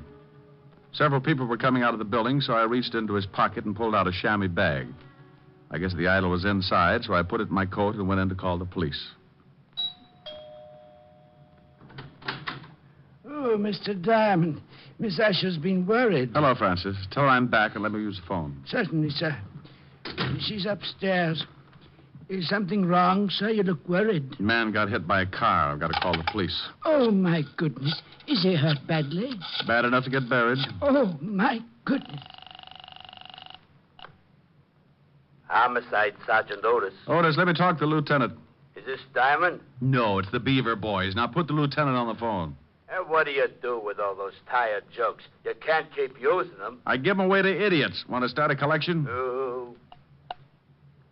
Lieutenant Levinson, Walt, this is Diamond. I got a body for you. I go off duty in 20 minutes. Call back then. Lying out in front of Helen's apartment, 975 Park. Rick, my stomach is bothering me. Why can't you be a good boy and stay out of trouble? Take some soda and get over here. Take some soda. Every time you call, I end up taking enough to give an elephant the hiccups. Well, you're a fine one. Oh, I'm sorry, Rick. I didn't know you were on the phone. Wait a minute, Walt. Hello, baby. I'm talking to the lieutenant. Aren't you afraid you'll catch cold in that thing? I'm mad at you. Oh, you're cute. Hey, what's going on? Just Helen. If you could see her, your ulcers would start popping like chestnuts. Say hello. The law sends you his greetings. Hello to the law. She says... I know. I heard it. Now, what about the stiff? His name's Leland L. Leeds. He got belted by a car. It was too far away to get the number. What makes you think it's a job for homicide? Get over here and Helen will give you the story. I've got some work to do. But wait a minute, Rick. Oh, you're getting lazy. What's the matter? Don't you want to find out things for yourself? Rick, what happened? Francis told me some man got hit by a car. Right on your doorstep. Oh. Let's go into the other room, baby. I'll tell you all about it.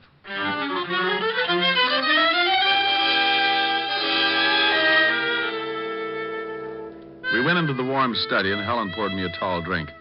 I briefed her on what had happened earlier in the evening, and she sat down next to me. There's something about red hair that does things to me. It smelled fresh and clean, and with her that close, I could have been sitting in the middle of the Arctic and still kept my temperature above 102. Rick, do you have to go back out there? Well, somebody's got to tell his sister, and in a way, I feel a little responsible. Are you going to give her the idol? Hmm? The idol. The thing you took from poor Mr. Leeds' coat. You could at least show me what I'm playing second fiddle to. Oh, that's right. Yeah, I nearly forgot about it. Oh, here it is in this chamois bag. Oh, what an ugly little thing. And that's supposed to be worth all that money? Well, that was what Leeds, Hey, something's missing. Yeah, one of the eyes. Must have come loose when the car hit him. Probably in the bag. Yeah, there it is. Rick! Yeah. It was painted over. You'd never guess it unless you pried it loose. That's as big as a marble. Is it real? Well, you've got enough of them around, you tell me. It is. Rick, I think it's a pigeon blood. Why, it's worth a fortune. What are you doing? I'm scratching the other one. Well, Mr. Leeds wasn't so squirrely after all. This is ridiculous. You only read about things like this. 2 pigeon blood rubies. No wonder he thought it was worth $100,000. He said he found out tonight. He must have been scratching at them.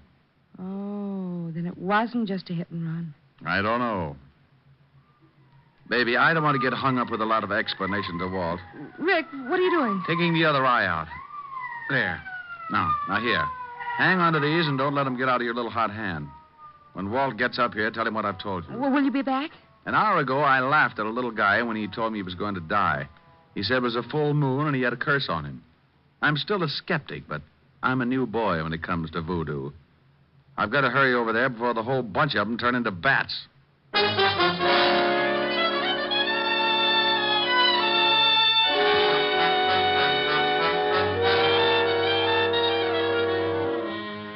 I went down in the service elevator and out on the street. The wagon was driving off with Leeds, and Walt and Otis were going into the building when I slipped up to the convertible and got in. Leeds had left the keys in the ignition like I figured, so I took off and headed across town. 20 minutes later, on a lonely stretch of road, I started counting suspects. All 3 of them could be in on it. Dr. Miller, who said Leeds was insane. George Brodeen, a man from the museum who said the idol was worthless. And that lovely sister. I didn't notice the car pulling up behind me until it was too late. It was doing a good 70, and as it swung around to pass me, the guy at the wheel cut in sharp and hit me broadside. Hey, look out!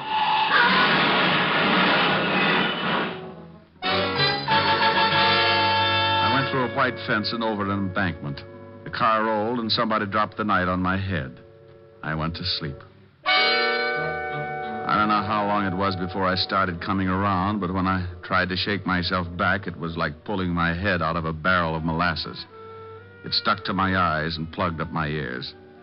I tried to claw the stickiness away, but my hands were like 2 baseballs. I moved my shoulders and felt the stiffness in my back. It spread out to my hands and down to my feet. I opened my mouth and took in a lot of air. I finally made it.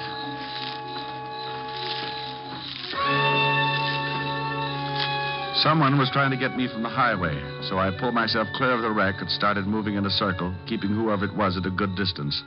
I was too pushed around to put up a fight, so I made it back to the highway and walked along until I found a little gas station on the road. The joint ain't open. And then your lock's busted. No, it ain't. Then I floated through the wall. Where's your phone? It ain't for public use. Try isn't. Okay, wise guy. The joint isn't open. The phone isn't for public use, and you isn't so big you can't get tossed out on your face. And you isn't so wealthy, $5 won't make a difference. Oh, why didn't you say so? Phone's on the wall. Thanks. You know the Leeds family? Yeah, they get gas here sometimes. Hello. Evergreen 34369, operator. How far is the house from here? I'm a little turned around. About a half a mile. Hello, Francis? Is Lieutenant Levinson still there? No? Well, just tell him to get out to 19319 Jackson Heights Boulevard. I've got a killer for him. Yeah, oh, my goodness. Now, hurry it up. You a cop? Shamus. What'd you take for the use of your car for an hour? My wife would kill me. I'll drive you wherever you want to go.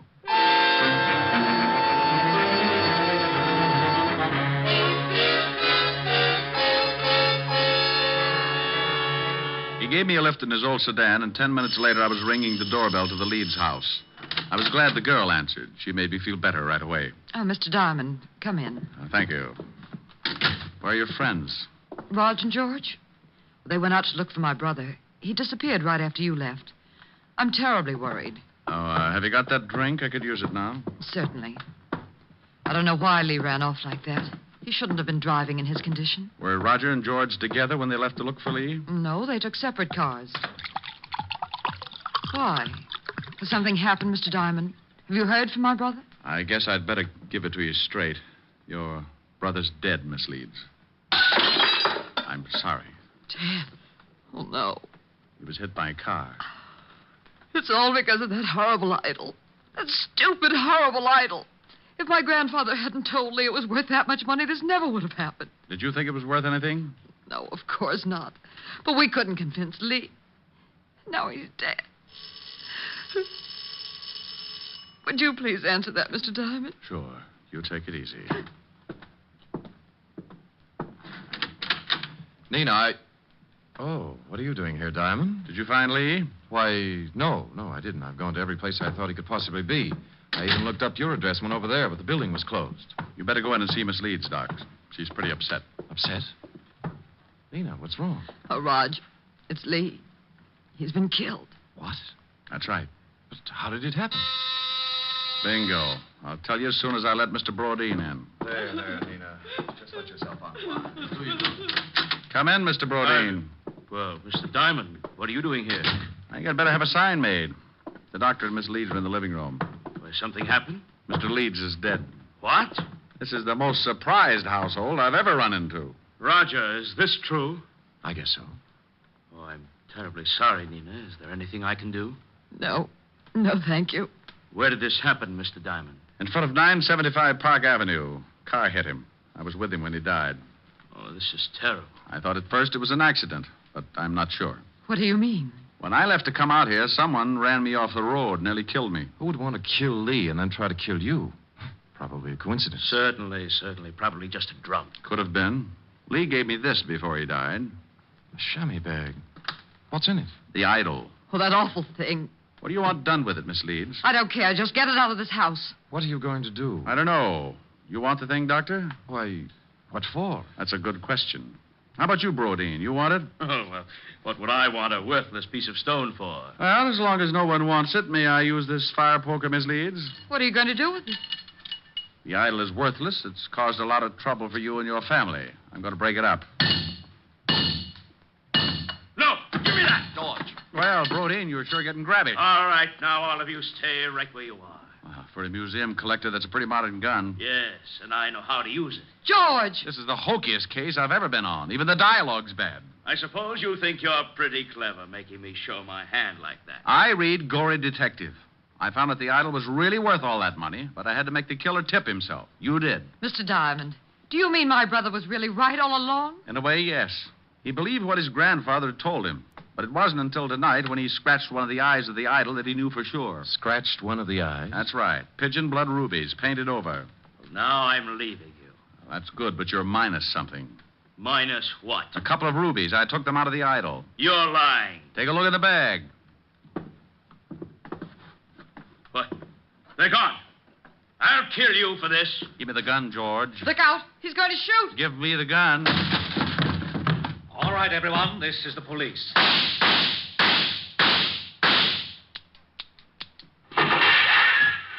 Oh.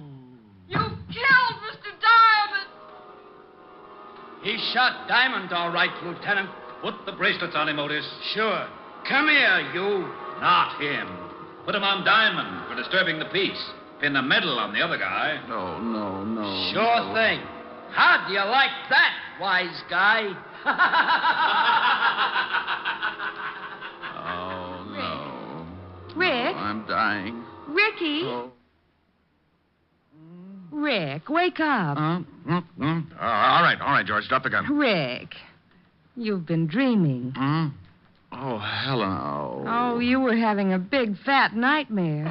I came down from upstairs and you were asleep on the couch with Gory Detective. Oh, well, I started reading some story and I got mixed up with Egyptian idols and the rubies. I got shot. That's the case of the ruby eyes. That was the craziest dream. I solved the crime and got shot 6 times for my trouble. Oh, Lieutenant Levinson and Otis came in and arrested me for disturbing the peace. After you were shot 6 times? Yeah. Otis loved it. That wasn't in the magazine. I worked out my own ending. Move in. That's pretty. What are the lyrics? Well, an awful lot of them. I'll sing them. Okay. I'm sitting high on a hilltop. Oh, I remember that. tossing all my troubles to the moon. It's from Thanks a Million. Where the breeze seems to say, don't you worry. With Alice Faye. Things are bound to pick up pretty soon. Here, 'neath the sky on the hilltop, seems to me the world is all in tune. I forget all the bustle and hurry, tossing all my troubles to the moon. I know someone will love me, and everything will be just grand. Just so the stars up above me continue doing business at the same old stand. It's mighty sweet in the evening when I've had a busy afternoon, sitting high, high, high on a hilltop, tossing all my troubles to the moon. Sing it again, Rick. I'm sitting high on the hill. Oh, Rick, the grouse. Yeah, listen to that. Where the breeze seems to say, don't you Hey. worry. How do you like that, wise guy? Oh, that's really awful. Yeah, well, maybe you know how I feel when you open that big bazoo of yours. You mean I sound like you do? Look, Diamond, what do you think the rats keep jumping out of my window for? Well, maybe if you had some plastic surgery. And your crummy jokes are as bad as your crummy singing. So please, save the world from a horrible fate and cut your throat or something. Oh, yeah? Well, let me tell you, old boy. I'm sitting high on a hilltop, tossing all my troubles. Hey, you! Shut up! We want to hear Diamond. Yeah, shut your big bazoo. Yeah, shut up! What's that? You heard it. We want to hear Mr. Diamond. No. Rick. Yeah, my dear public.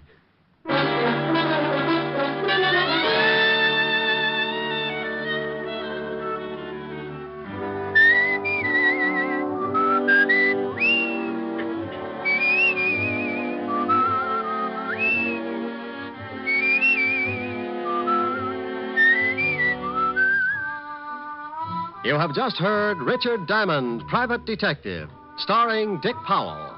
Helen was played by Virginia Gregg, Lieutenant Levinson by Ed Begley. Also in our cast were Wilms Herbert, Peter Leeds, Yvonne Patey, Stephen Dunn, and Jack Crucian. Music was under the direction of Frank Worth. Richard Diamond is written and directed by Blake Edwards. Portions were transcribed. Dick Powell soon will be seen in the screen version of the best-selling novel, Mrs. Mike. Now, this is Eddie King inviting you to be with us again at the same time next week when we will again bring you Dick Powell as Richard Diamond, Private Detective.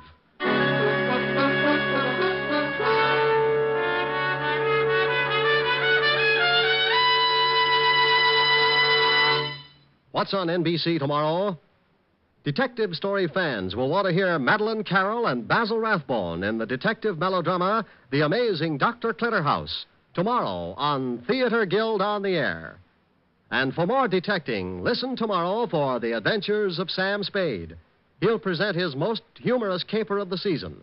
Yes, you'll enjoy both Theater Guild and Sam Spade tomorrow on NBC.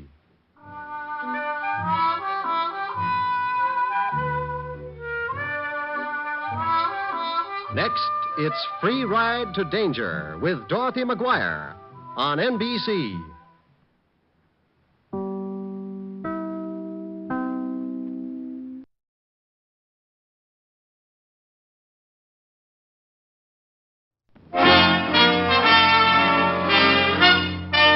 Listen while the makers of Rexall drug products and 10,000 independent Rexall family druggists bring you Dick Powell as Richard Diamond, Private Detective.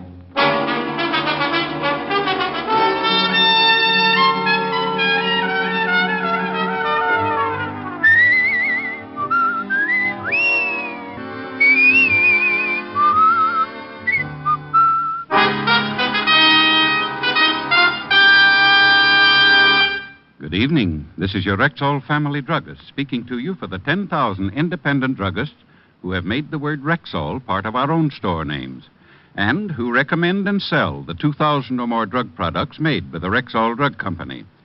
Like Rexall MI31, for example, America's popular all-round mouthwash, gargle, and breath deodorant.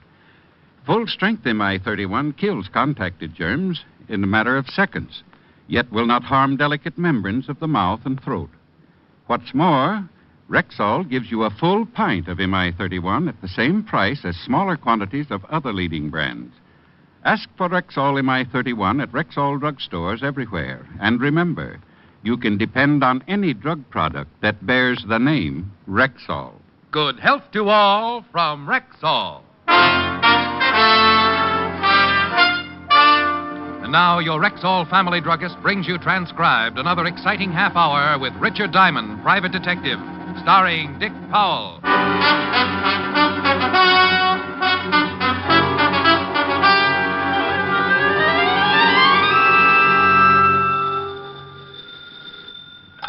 Diamond Detective Agency. If you have a little corpse in your home, swap it in for something useful. Mr. Diamond, Yes. I'd like to hire you, Mr. Diamond. Well, bless your little heart. $100 a day in expenses. My name is Raymond R. Waldron, attorney at law. Would you mind coming right over to my office Will you have a retainer ready? by the time you get here? Where is here? 758 East 45th Street. Just sign the check and I'll stamp in the amount with my track shoes. Then I can expect you. You could even clock me. Who knows? You may witness the first 4-minute mile. I quickly bounded over to the sink, pulled out a bundle of soaking laundry, grabbed a straight razor that looked like it had been used to hack out shrapnel, applied the Brillo to my overnight beard, and 20 bloody strokes later, I observed myself in the mirror. Wounded, sire, but not dead. By 11 o'clock, I was standing in the reception office of Raymond R. Waldron, attorney at law. I looked for the secretary, but none was to be seen. Then the door of Mr. Waldron's inner office opened, and a man about 6 feet tall, sporting a heavy black beard and thick horn-rimmed glasses, stood facing me. I suppose you're Mr. Waldron? Yes. Take this chair, if you will. Thank you. Now, what's your trouble? Oh, not mine. My client's. You see, I'm supposed to give you $100 as a retainer until you speak with my client this evening. Before you wave the bills around, tell me something about your client. My ethics get so double-jointed when someone shows me money. My client is a she. Well, you certainly present the beginning of an interesting argument. Her name is Miss Mary Bellman. Miss? 28, blonde, showgirl, very attractive. So she killed 30 members of the volunteer fire department. I like tough cases. She's in fear of her life, Mr. Diamond, and since I'm her attorney, she called me and asked me to hire a good detective. You said Miss Bellman was in fear of her life. Somebody trying to kill her? I think it best to let Miss Bellman tell you. She has all the facts.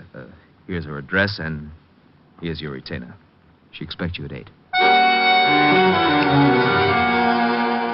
It was close to 12 when I got back to the office and spotted my landlord nailing up my door.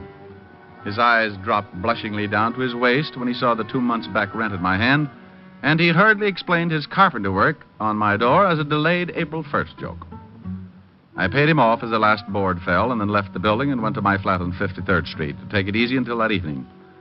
By 7:30, I was dressed in my best suit, the gray one that stands out from the rest because the rest are one brown gabardine that even a starving moth would gag on. Suddenly, I remembered my dinner date with Helen. So I put in a fast call and told her butler, Francis, that I'd be a little late. Then, promptly at 8 o'clock, I walked up to the door of Miss Mary Bellman, prospective client.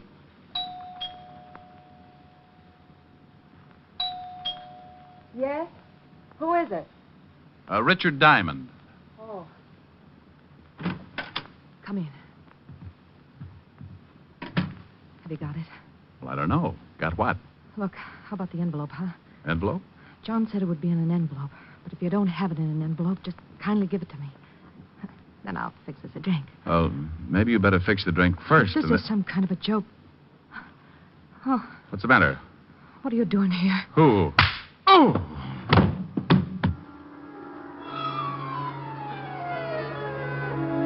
Everything happened so fast, I didn't even have time to guess what it was all about. Someone belted me with the Chrysler building, and I went down like a loose ski in a snowslide. As I hit the floor, I felt a pair of hands pull open my coat and relieve me of my .38. The floor fell away, and I dropped into a deep black pit that smelled something like a dirty carpet. When I finally came around, it was like squeezing myself out of a starched diving suit. I got my eyelids apart, and there, standing in front of me, were 2 very good reasons for wanting to go right back to sleep. Oh. Oh, he's coming around, boss. Good. I want him to see it when I give it to him. Oh. Slap him around so he comes to in a hurry. Sure. Come on. You. Wake up. Wake up. You hear me? No, okay. Come on, sit up. All right.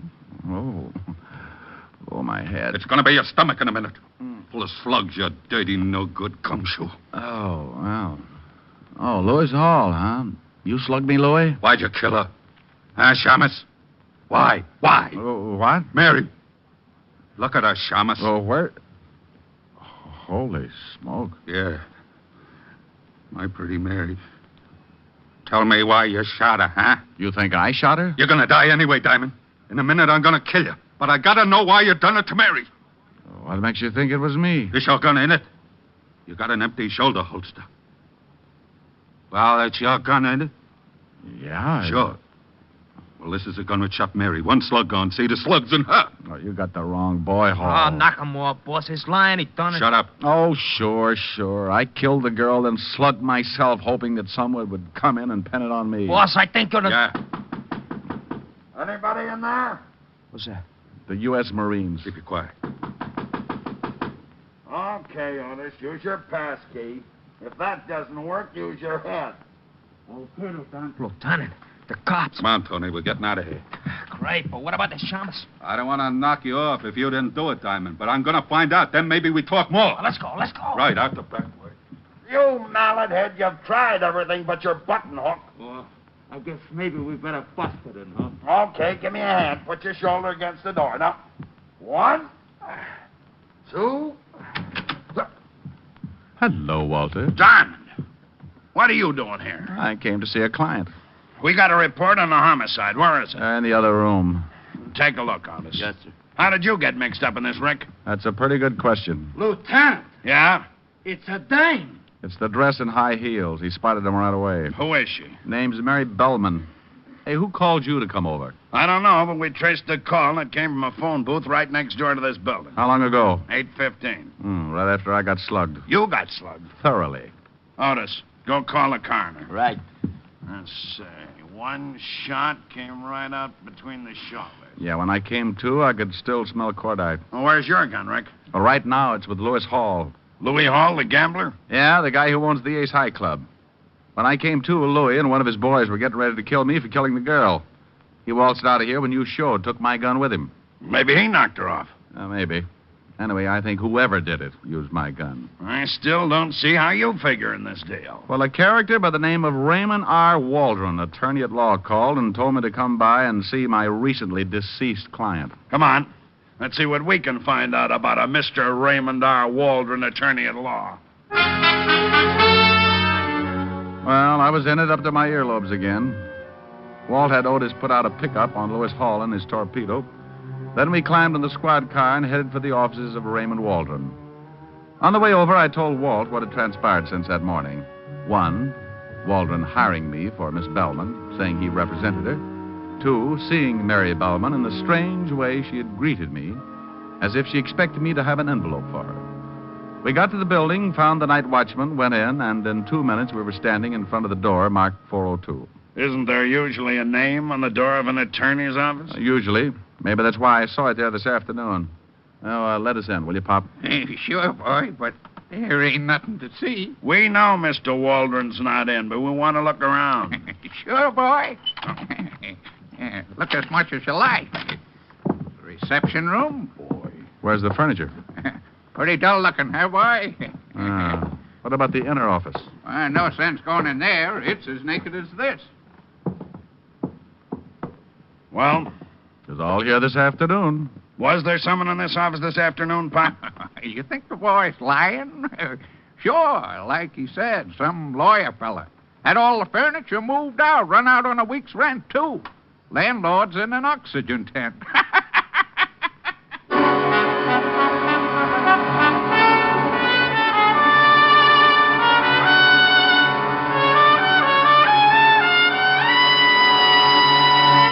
You're listening to Richard Diamond, Private Detective, brought to you by the makers of Rexall Drug Products and your Rexall family druggist. Right now, here's a lady with a problem for him. Every summer, it's the same thing. My children either eat their meals so fast or fill themselves with all kinds of cold drinks and hurry-up snacks. And then we have our usual siege of what I call summer stomachs. Well, ma'am, a lot of mothers have that same trouble. And a whole lot of them have solved it with Rexall milk of magnesia. Why, how's that? Well, it's a quick and effective way to neutralize excess acidity and a remarkably gentle laxative. What's more, because of its special formula and exceptional purity, Rexall milk of magnesia has almost none of that unpleasant, earthy taste. Well, say, the children will like that. And because it's Rexall, ma'am, you know it's laboratory tested. All you have to do is follow the tested instructions on the label. Well, from now on, I'm asking for Rexall milk of magnesia. At Rexall drugstores everywhere. And remember, you can depend on any drug product that bears the name Rexall.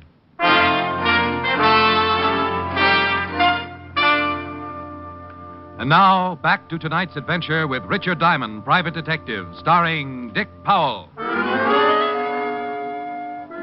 Well, Mr. Raymond R. Waldron had skipped, furniture and all. We thanked Pop, went downstairs, climbed into the squad car, and Walt checked in with the precinct. He put a tracer out on Waldron and learned that Lewis Hall and his henchmen were yet to be found. The coroner's report on the dead girl, Mary Bellman, confirmed the obvious. Death by 38, the slug having been found in the wall. Ballistics had a full report and were waiting for the gun to show up. It was 6-2 even that Louis Hall still had it and that it was mine. On the way over to Hall's nightclub, Walt told me that Hall had been going with a girl named Willis, Jean Willis. And he was a little surprised when I told him of Hall's recent interest in the late Mary Bellman.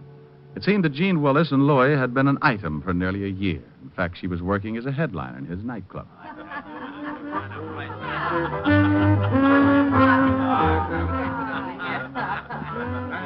What a dive. Yeah. Better not leave the doors open too long. The smoke will run out and the walls will fall in. I'm going to see what I can find out about Louis Hall, Rick. You want to try looking up Jean Willis? Meet you back at the bar. Rick, I'm on duty. Well, who said you got a drink? You've got on shoes, but you're not walking. Oh. A table, sir? No, thanks. Now, where can I find Jean Willis? Your friend? I might be. I'm afraid Miss Willis... Oh, my goodness. I dropped $10. So you did. Looks a little messy. I hate to see you dirty your hands, sir, so I just keep it and you can go wash up. Huh? Washroom's right next to Miss Willis' dressing room. Right down that hall. I'll see that you're decorated by the Department of Sanitation.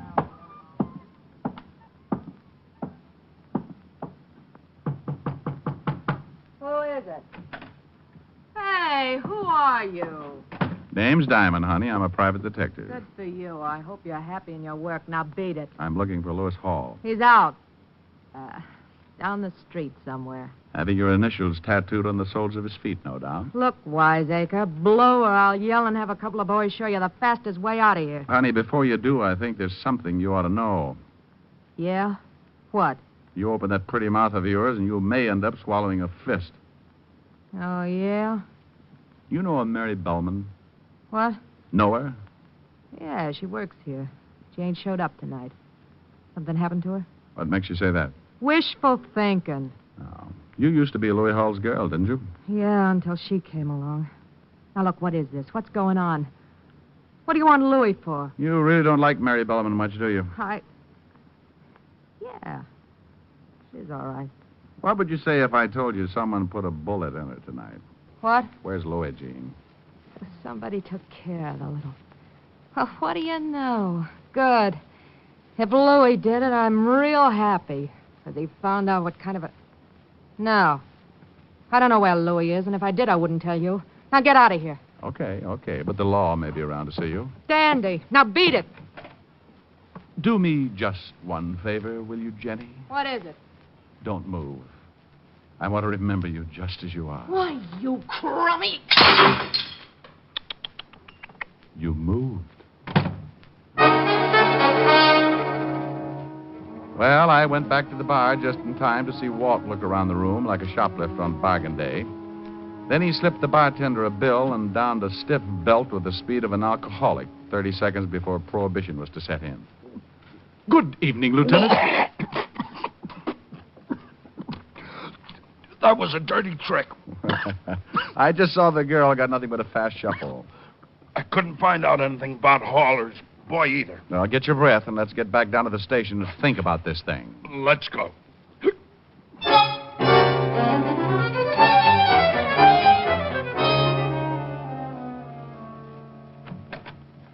Hiya, Lieutenant. Hello, Pink Eyes. Huh?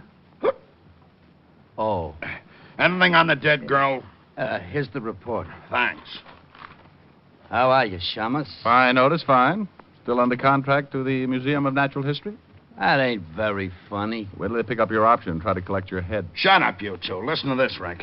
This lab report says Mary Bellman was the one-time girlfriend of John Webb. Oh, the John Webb I sent up on an embezzlement rap 8 years ago? The same. He got out a month ago. Say, wasn't he suspected of being in on that Aetna payroll holdup? Yeah, but we never could prove that one on him. The dough was never recovered either. No, but the roll of bills and the dead girl's pocketbook checked with the numbers on the bills from that holdup. Walt, I'm getting an idea. When I sent Webb up, he was pretty unhappy. Made a lot of threats to me. You got the serial numbers from that holdup? There's the whole list. Well, check them with this money. Your own dough? Okay, but I don't get it. Otis, did you find out anything on Raymond R. Waldron? The guy that was supposed to be the attorney? Yep. He ain't no attorney. He ain't even with the state bar, and I can't even find a Raymond R. Waldron in the phone book. Rick, where'd you get these bills? They check. You bet they do. Where'd you get them? Raymond R. Waldron. Gave them to me when he hired me. Otis, go get a picture of John Webb. Right. You think Waldron and Webb are one and the same? Waldron had a beard and wore glasses. It's been 8 years since I've seen Webb. Hey, it fits. If Webb is Waldron, he's got a motive. For one thing, he'd love to frame you. Yeah, but we're going to have a hard time proving Waldron is Webb without fingerprints. Not only that, we're going to have a hard time just finding him. Here you are, Diamond. Thanks, Otis. Give me a heavy lead pencil, Walt. Right here. Get him, some artist. Oh, shut up, Otis, shut up. Now, let's see. There's a beard. Put some glasses on him. There you are. Well? Raymond R. Waldron. Or John Webb with glasses and a beard. I'll put out a general. Oh, wait a minute, Walt. I got an idea. Let's pull a real old stunt, huh? A real old stunt would be a cinch for us. Let the papers print a story that Mary Bellman is not dead. Webb must have made sure. Look, I didn't say that I was positive that Webb did the job. Louis Hall was standing with my gun in his hand. Gene Willis hated Mary Bellman for stealing your boy Louis, and we're loaded with suspects. Well, she did only have one bullet in her, and there is a possibility that she could have knocked herself off. Oh, stop sitting on your badge and call the papers. Say that Mary Bellman is in Bellevue in a serious condition. Due to an anonymous phone call, the police found her and rushed her to the hospital. I know, and she's expected to recover consciousness at any moment. Right. Otis, how would you look in a blonde wig? Huh? Come on, I'm going to put you to bed. Lieutenant!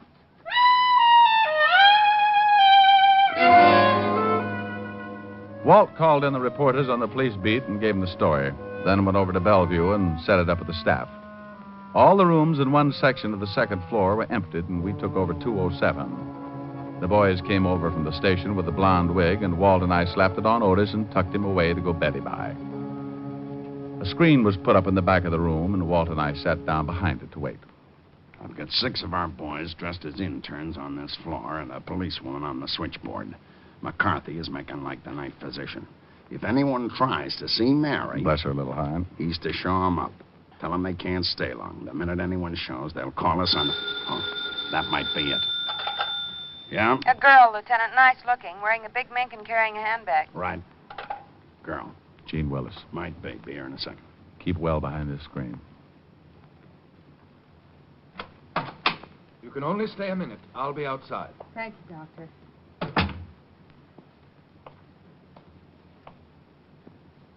Mary? She's digging into her handbag. Let's take her. What? Let's have the money, sister. Take your hands off of me. Hang on to her, Walt. What's the meaning of this? Ah, you always carry a gun, Jeannie? She was going to kill me. Who's that? That ain't Mary. She was going to kill me, Lieutenant. Shut up, Otis, or I'll give her back the gun. You can't pin anything on me. I think we can, baby. Holy cow. More company. Yeah? You can't do this. Dear, shut up now. Yeah. Okay. More company? Yeah, Hall and his gorillas. Said they were Louis. Oh, no. Honey, I no. warned you. Keep it down, No. lady. I won't let him get caught. I don't want him to get caught. Shut her up. I don't don't want him to get caught. Sorry, honey, but I have don't want to. him to get caught. Okay, lift her over behind the screen. All right. Yeah. There. All right, let me back there. Who's making noise? You can only stay a minute. Okay, Doc. You stay out here, Tony. Right, boss. Mary. Mary, baby. I'll get the guy who done this. All right, Louis. Who's there? The police, and you're covered. Okay. Try anything, and the guy on the bed will start shooting. The guy in the frame. Give me your gun. Then Mary, she's... She's really dead, Louis. I guess maybe I wish too much. I ain't smart. Here's your gun, Shamus. You had the right gun, all right, but the wrong boy. Here, Walt, give it the ballistics. We got Jean Willis over behind that screen. She came up here with some crazy idea of protecting you. Janie, she think I done it. Yeah, the crazy kid, she ain't got no... It's getting crowded. Yeah? What's going on? Trying to run down a killer, Louis. Okay. A guy just came in. Wearing a beard? No, he asked what room Mary Bellman was in and then left some flowers, walked out. Oh, we better get that girl out of here. Get her out in the hall. All right. Come on, honey. Louis. Louis, I didn't mean to. I'll give you a hand, Lieutenant. Hey, Lieutenant, the fire escape. Somebody out there. Louis, I only wanted to help you. Quiet. Don't move, anybody. Maybe without the light, he won't see us.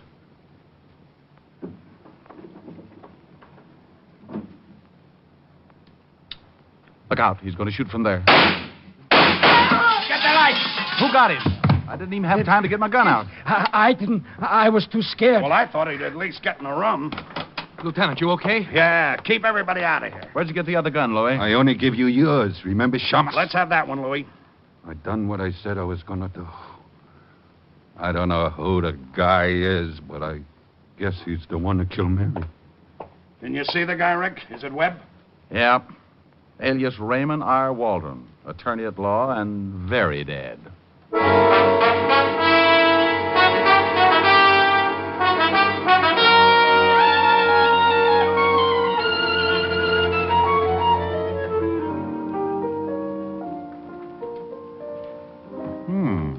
New outfit, Helen, baby? Uh-huh.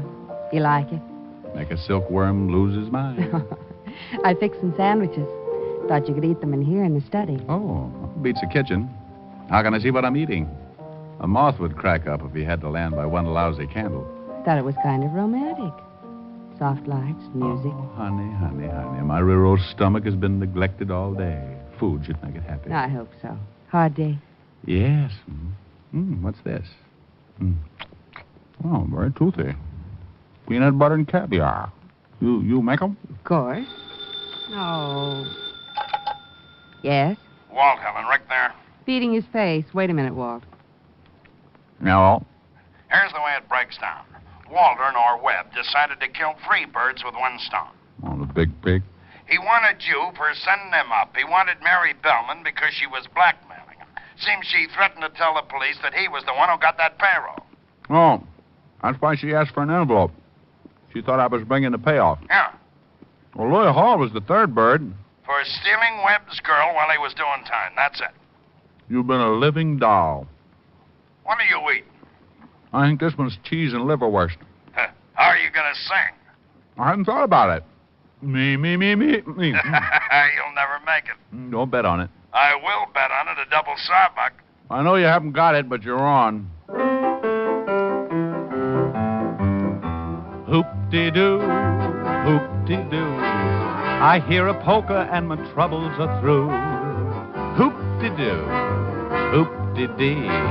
This kind of music is like heaven to me. Hoop-de-doo, hoop-de-doo. It's got me higher than a kite. Hand me down my soup and fish. I am gonna get my wish. Hoop-de-doo-ing it tonight. When there's a trombone playing, I get a thrill. I always will. When there's a concertina, I always smile, 'cause that's my style. When there's a fiddle in the middle and it really is a riddle, plays the tune so sweet that I could die. lead me to the floor and hear me yell for more, 'cause I'm a hoop-de-dooing kind of guy. Hoop-de-doo, hoop-de-doo. I hear a polka and my troubles are through. Hoop-de-doo, hoop-de-dee. This kind of music is like heaven to me. Hoop-de-doo, hoop-de-doo. It's got me higher than a kite. Hand me down my soup and fish. I am gonna get my wish. Hoop-de-doo in it tonight. Oh, honey, go to that phone. All right, Fatty, what do you got to say now? Didn't think I could sing with a mouthful of liverwurst. It was worth the 20. I bet you feel awful. No, but I'm sure glad I wasn't eating spaghetti. Why? Well, I strained so much on that last note, I would have knitted a T-shirt for my tonsils.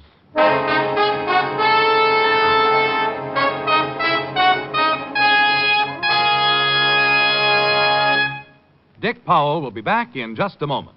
And now, once more, here's your Rexall family druggist. It's the time of year for a friendly warning about sunburn. Remember that overexposure may cause serious and painful burns. But in case you do get a sunburn, I want you to know about Rexall Gypsy Cream. You'll actually be amazed at the immediate cooling, soothing relief you get with Rexall Gypsy Cream. And what's more, it's not a messy ointment, but a quick-drying, greaseless liquid, easy to apply, harmless to close. Ask for Rexall Gypsy Cream at Rexall drugstores everywhere. And remember, you can depend on any drug product that bears the name Rexall. Good health to all from Rexall.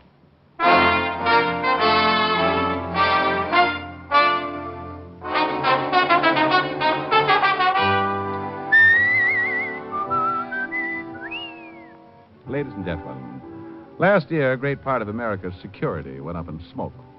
When traveling this summer, you can guard against forest fires by following these few simple rules. Crush out all cigarette, cigar, and pipe ashes. Break matches in two before throwing them away. Drown all campfires twice before leaving them. And always find out the law before using fire in wooded areas. Remember, only you can prevent forest fires. Good night, everyone. This program was transcribed. This is Bill Foreman inviting you to be with us next Wednesday at this same time when we will again bring you Dick Powell as Richard Diamond, private detective.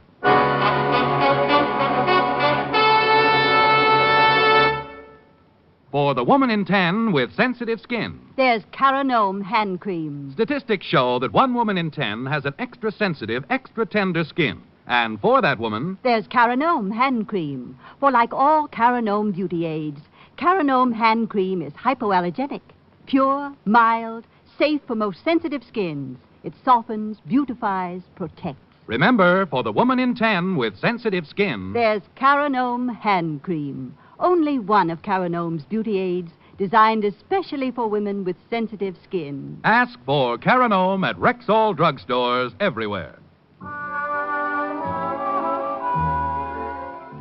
Hear Juvenile Menace on Dragnet tomorrow night on NBC.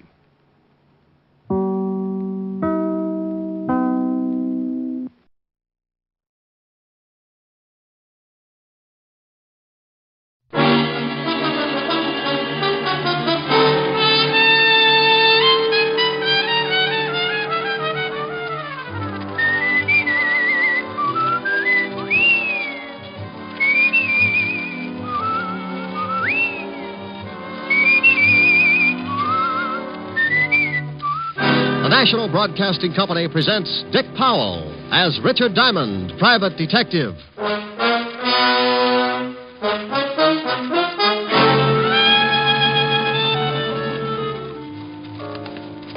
Walk this way, Diamond. If I do, well, I tell my friends. Hey, this is the morgue. Yeah, wise guy. You should feel right at home here, Otis. Oh. Hello, Rick. Hiya, Walt. What goes here? I want you to take a look at someone. You know who this is, Rick? Oh, the poor little devil. He was murdered, huh? Yeah, shot. Right in the back. And here's another exciting half hour with Richard Diamond, private detective, starring Dick Powell.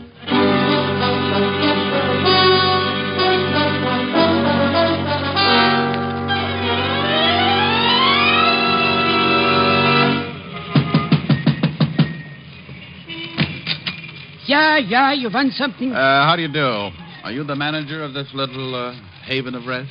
A boarding house. I run it. I heard you both times. What do you want, huh? What do you want? Information. Your move. You nuts or something, huh? You nuts? I'm looking for a girl. What's the matter? Read the sign. It says rooms for rent. Rooms. Beat it. You know, if you ever get around to running at 33 1/3, you'll save a lot of breath. Smart guy, real smart guy. Now, I got to work. Wait a minute. Now, wait. Here's $5 if you can tell me about a girl named Elaine Tanner. For $10, I couldn't tell you a thing. Don't know her. She lived here? So it's a secret from me, a secret. Now... Here. Take a look at the snapshot. A man and a girl. Do you know the girl? Mister, I got maybe 10, 20, 30 different people every month. They come, they go, they pay rent. That's all I care. They pay rent. All right. Did this girl ever pay rent here? Maybe I remember her face. I never remember no names. Is anybody living in her room now? Why you want to know? Huh? Well, I'll tell you a secret, Bud. The girl is my sister. When we were little kids, my mother and father ran away from home to become acrobats in a circus. This broke up my sister, and she left, too. Now, Mama and Papa are back, and I want the whole stinking family together again so we can take the light out of the window. Sure.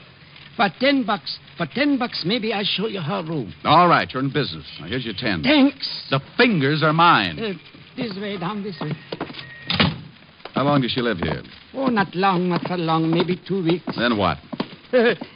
Then comes an old guy one day. Yeah, an old guy, and... And what? She goes away with him.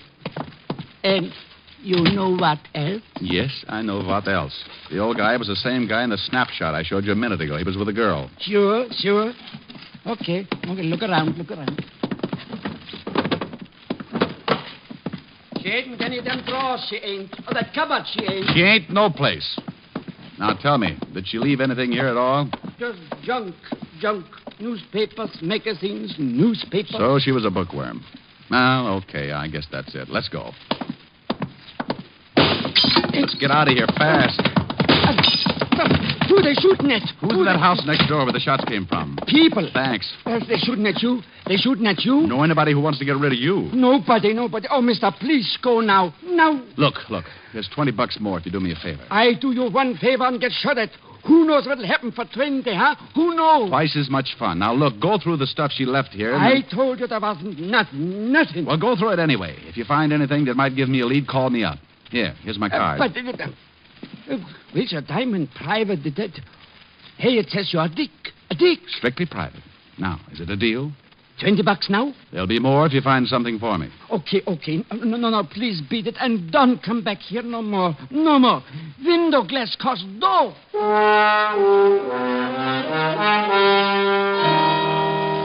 I knew it wouldn't do me any good to look at the house where the shots came from, because whoever played me for a clay pigeon would get out fast.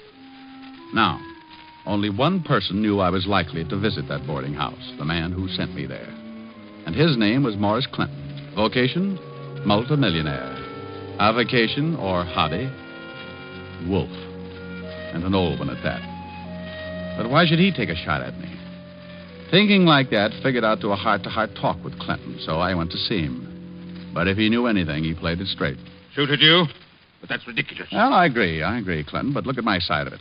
This morning, you sent your chauffeur to my office to bring me here. Then you hired me to find a girl for you, a girl named Elaine Tanner. And she wasn't there. Right. She wasn't there. Just an empty room in a boarding house. That's all the information I could give you about her. I'll even buy that. I've worked on less information before, but here's my point, Mr. Clinton. I was shot at. I'm used to it, but I don't like it. I told you, I know nothing about that. Believe me, Mr. Diamond, I know nothing about it. I do believe you.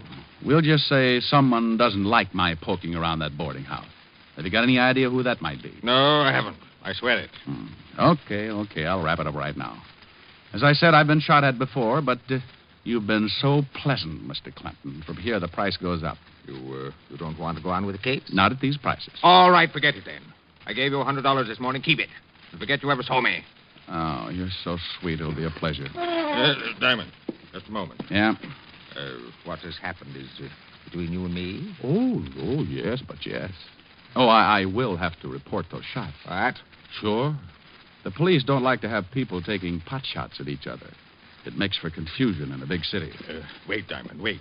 Something else, Mr. Clinton? I have my own reasons for not wanting anyone else involved in this.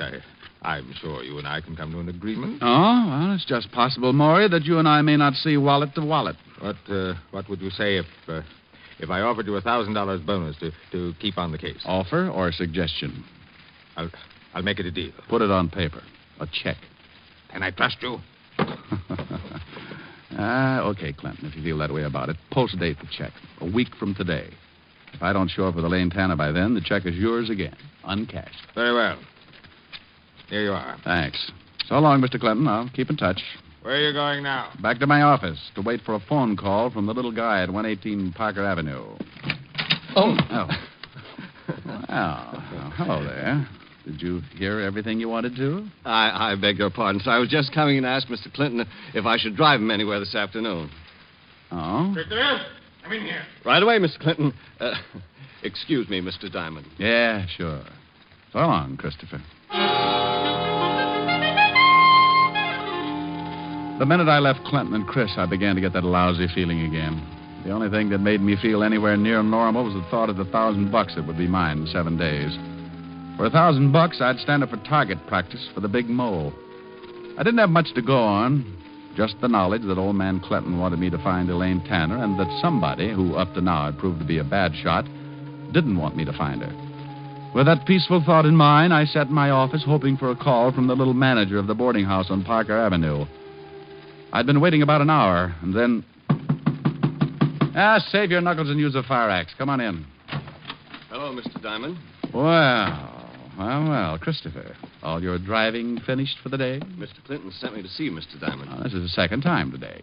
What's he trying to do, make dear friends of us? Not exactly, Mr. Diamond. He wants that check back. What? He's changed his mind. Oh, from what I know of him, it needs it. He wants to call off the whole thing. Something happened. Elaine Tanner show up? No. Oh, and he sent you to get the $1,000 check back. That's right, Mr. Diamond. Oh, I know an easier way. Why doesn't he just stop payment on the check? I'm only carrying out Mr. Clinton's orders. Are you? Why do you ask that? Well, it seems a little offbeat, Chris. This morning he hires me, then he fires me, then he hires me, now he fires me. Monotonous, isn't it? May I have the check, Mr. Diamond? Not before I call Clinton and ask him a few things. You just don't seem to understand, do you? I want Mr. Clinton to explain. Take your hands away from that phone. Gun. I know how I hate him. No need to be afraid of this one unless you get stubborn. Let's give Clinton a ring. Keep your hands on top of the desk, palms down. So we're going to play table tilting, maybe? And stay sitting. Listen, Chris. How do you like your hair parted, Diamond? On the side or right in the middle?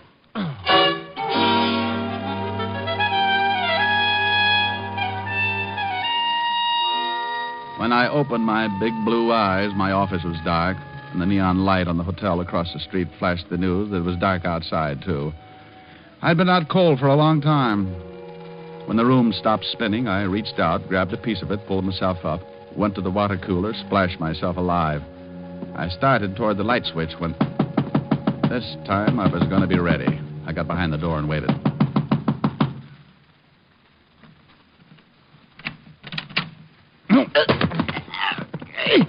Hey, what's the idea? Hey, let go! Oh, for the love of Mike Otis. Sergeant Otis. Well, who you expecting? Gorgeous George, maybe? Go my neck. Oh, I'm sorry, Otis. I guess I just can't resist you. You crazy shamus. Hey, it's dark in here. It was a lot darker a couple of minutes ago. Hit the light, will you? Yeah. Thanks. Oh, I got enough troubles, and the first thing I see when I wake up is you. Holy mackerel. What you been doing with your head, Diamond? I got mixed up in a handball game. Oh? Yeah, some friends needed a ball. It's hard work, but you get used to it. Oh, got worked over, huh? Well, them bum jokes you pull catch up with you sometimes. Yeah, Hey, wait a minute. What are you doing here? I come to get you. Lieutenant Levinson wants to see you. Well, go back and describe me. That's all he gets tonight. I think you better come, Shamus. It's important. I think you better go, Otis. That's important. Now, look. Lieutenant Levinson sends me over to get you. There's something he wants to ask you. All I know is name, rank, and serial number. Now go back and tell Walt I don't want to play games. Shamus, I got news for you. Murder ain't a game no more.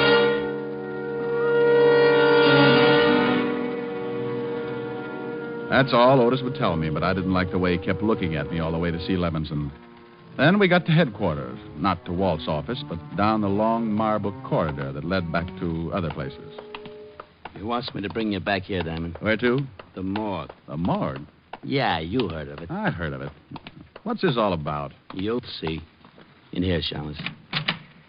Lieutenant. Back here, Otis. Come on, Diamond. Hello, Rick. Night. Well, how's the other head look? I'll let you know when it speaks to me. Yeah. Meantime, I want you to take a look at someone. In here? Yeah, in here. You know who this is, Rick? Oh, the poor little devil. The poor devil. What do you know about him? Well, he was manager of a boarding house. Cheap walk-up on Parker Avenue. That we know. What else? He was murdered, huh? Shot right in the back. Hmm. Rick, unless I knew you were tied in, I wouldn't have you here. You want to talk about it? Somewhere else, Walt. Sure. Come on.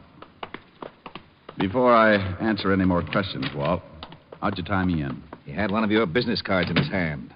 He was shot while he was standing at the phone in the hallway of that boarding house. Did he call you, Rick? I didn't get a call from him. Got any idea why he wanted you? Maybe, maybe not. All depends. On what? Walt, listen. I will in my office. Wait outside, Otis, and I'm busy. Get it? Sure, I get it. Wait a second, Rick. Now, here's a gun, 38 police special. Take a good look at it. I've seen it before. It's mine. How did you get it? The ballistics report says this gun killed the little guy back there. Did you check it for fingerprints? Yeah, and they were all yours. Will you have Otis come visit me and bake a cake with a file in it? Oh, cut it out, Rick.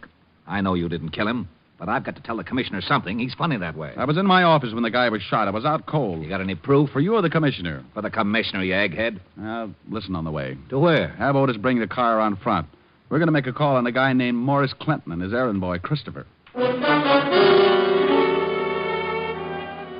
On the way out, I told Walt the whole thing, how Christopher caught me off base, put me out, and then must have taken my gun to kill the little manager. But neither of us could come up with an answer to why. Why murder to keep me from finding Elaine Tanner? What was the connection between Clinton, his chauffeur, and the girl? I thought maybe Clinton would give her the answers when he learned there was a murder tapping at his door. So you want to see Christopher, Lieutenant Leveson? If you don't mind, Mr. Clinton. Oh, no, not at all. I'll call him. Real loud, Mr. Clinton. Of course. Christopher? Christopher! You're sure he's here, Mr. Clinton? Oh, yes, I am, of course, Lieutenant. Call again. Christopher! Christopher! I don't think he'll hear you. Why not? I'm not deaf, Mr. Diamond. Rick, is that Christopher? Yeah, this is Chris, all right. And I owe him a haircut. Now, lay off, Rick. I'll handle this. Christopher. Yes, sir? Where were you about 2 this afternoon? Why, right here, working on the car. Correction. Working on me. I beg your pardon. Oh, come on. Let's have it straight. Mr. Clinton, what about this? Christopher is right, Lieutenant. Yes, he's right. Oh, you're scared stiff, Clinton, and you're lying. I am not. I wanted to go into town to keep an appointment. And the fuel pump on the car was stopped up. I had to take it apart. Oh, sure. And while you fixed it, Clinton stood right over you. As a matter of fact, he did watch. And it took all afternoon to fix it. No, but when it was finished, it was too late for Mr. Clinton's appointment. He decided not to go. How about that, Mr. Clinton? Oh, yes, Lieutenant. Christopher hasn't been out of my sight all afternoon. That's good enough for me. All right, Diamond, let's go. What? Are you crazy? No, that's why I'm putting the cuffs on you. I thought there was something fishy about your story. Gun taken away from you, people coming to see you, hiring you, firing. Walt, your stomach has gone to your head. Never mind my stomach. Otis. Yeah, Lieutenant. Put the cuffs on this Shamus. Cuffs? On him? Close your mouth, Otis. Put the cuffs on. Walt, what in the... Diamond, I've been waiting for a chance like this to comb you out of my hair for good. Otis, the cuffs. Yes, sir, Lieutenant. All right, Shamus, hold him out. Mr. Clinton, thank you very much. Goodbye. Come on, Diamond. Lieutenant. Otis, I told you to close your mouth. Oh, I gotta breathe. Oh, shut up and come on. Walt. Outside, Diamond. Get going. You big bubblehead. What's the idea of making like a cop with me? I kind of liked it. How'd I do? What? Good performance, eh? Good performance. Oh, you big ham. You great big ham. Well, Lieutenant, are we going to put the Shamus in the jug? Shut up, Otis. Take the cuffs off him. What? Here, Otis. Start working. Oh, you're right, Rick. Clinton was scared stiff, and for some reason he backed Christopher's alibi. Walt, I've got an idea. You better have. If I don't have something to tell the commissioner, I'll have to give up my ideas about a pension. I'm going back to that boarding house. Why? Well, the manager was going to call me.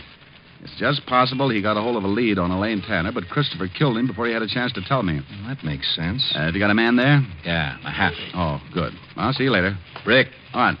Please. For the sake of my stomach, don't slip up. You're my only suspect without an alibi. Thanks, Walt. See you later. Yeah. No, Walt. What? Bottoms up on the bicarbonate.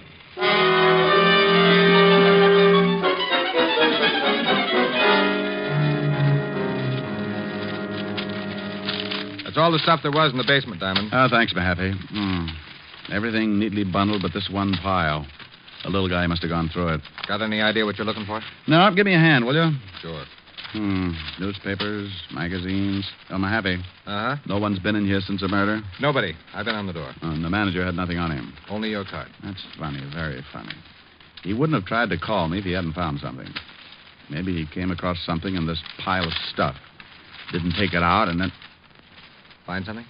Yeah. This sheaf of withholding tax statements. Mm-hmm. The kind that come on the bottoms of paychecks. Made out to Elaine Tanner, paid by the Blue Falcon nightclub. That ain't far from here. That's where I'm going.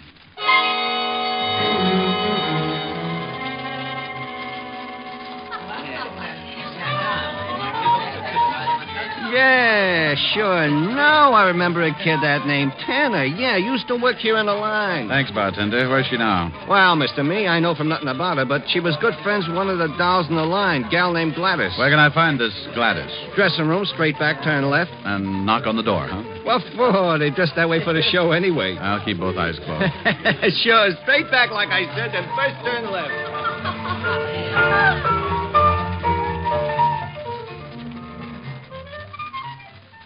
What you want with her, Hanson? Why don't you get off here? You tip me, sweetheart, but give me a rain check. Who waits for rain? But, why do you want to see Elaine? Well, maybe I want to tell her about some oil wells that came in. Yeah? You don't look like the type talks about oil wells. Honey, don't let the tassels on my shoes fool you. Oh, you're cute. Yeah, I know where Elaine is. Want to give? Information? Sure. Oh, you've got a one-track mind. Maybe I can't switch it over yet. Okay, so I'll get a couple of days older meanwhile. Anyhow, I never did like her. So, I don't mind letting you know. Know what, Gladys? Well, maybe a month ago she quits this this dump. All right, she quits. Go ahead. Yeah. But before she quits, she's acting funny. Like the night we're going home together, walking along, and she's talking. This is the last time I take this walk. So, gonna fly to him from work? I'm quitting. Well, if you like to eat grass, go ahead. I won't eat grass. Ever had a real mink coat, Gladys? I coulda, but his lawyer settled out of court. I'll have one. I'll do all right. You thinking about that guy Clinton who comes in the club? Uh-huh. Honey, there's wolves and there's wolves. Want to pick one with teeth. He likes me. Sure. Every time he sees you, he's got to push his eyes back in his head. Chris is working for him. His chauffeur. So this is news, so what? Money. Lots of it. Shakedown? Oh, now look, honey, they can give you trouble for that. Not a shakedown. This is safe and sure. Chris figured it. He figured it, and I... And what? Nothing. Just forget it. Come on, let's get some coffee.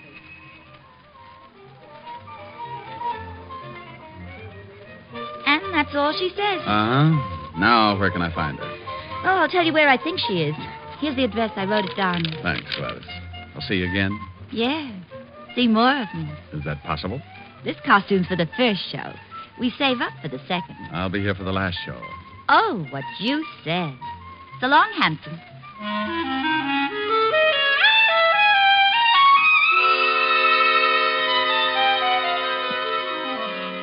A little while after Gladys gave the address, I was buzzing at an apartment door.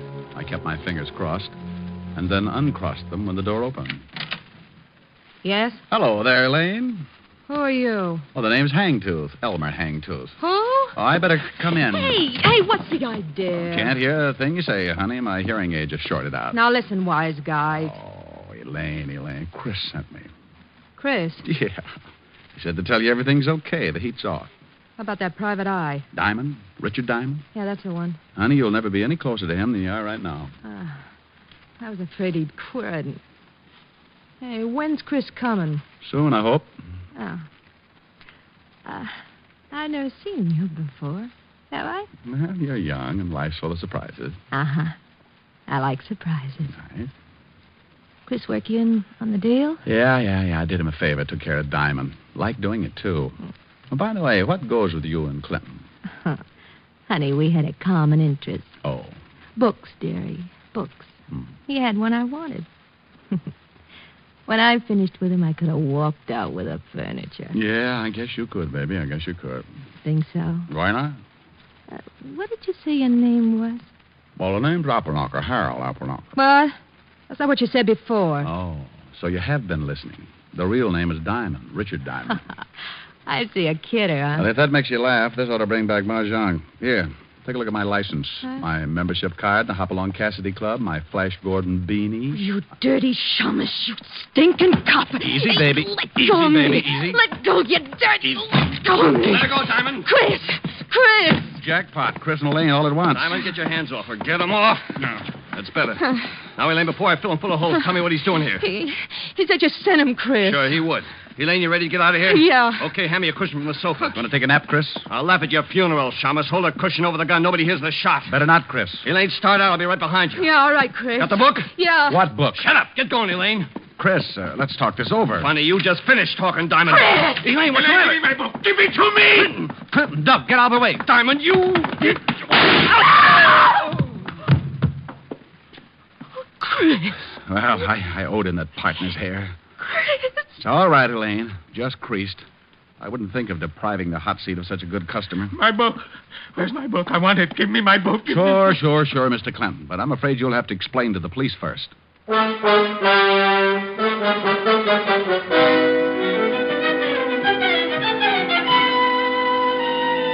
telephone call to the 5th Precinct brought Walt and Otis to my rescue. Otis used the siren. Loved it. I told Walt the book old man Clinton kept screaming about had me a little confused, that I wouldn't be able to relax until he found out just where it fitted in the case. He promised to find out the answers as soon as he took Chris, Elaine, and Clinton back to the 5th Precinct. I told him to call me at Helen's. Rick, what about that check for $1,000? Is it any good? Well, the check's post-dated. I doubt if Mr. Clinton will honor it now. It's too bad. We could have celebrated. So all you got for your trouble was $100 a day in expenses. I'll get it. Grant's Tomb, the general speaking. Rick? Yeah? Walt? Yeah. You sitting down? Why? You can tear up that check Clinton gave you. He won't honor it. He's mad about having to go to jail. Oh, I was way ahead of you about the check. Why did Clinton go to jail? What did he do? You know that book he was yelling about? What about it? Well, it's an original Sir Francis Bacon manuscript. How would you know? I hate to admit it, but Otis told me what it was. You know, Otis is excuse me, Lieutenant. It's bibliophile. Shut up, Hammerhead. Okay, so I work for nothing. Rick. Yeah? The book was worth $30,000. It was stolen 18 years ago from the Fine Arts Library in Washington.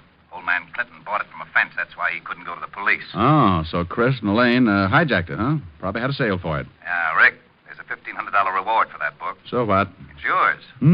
Hey, wait a minute, Walt. Helen, put your ear next to the receiver. Oh, all right. Walt, say that again. Say what again? What you just said. Did I say anything? Well, sure you did.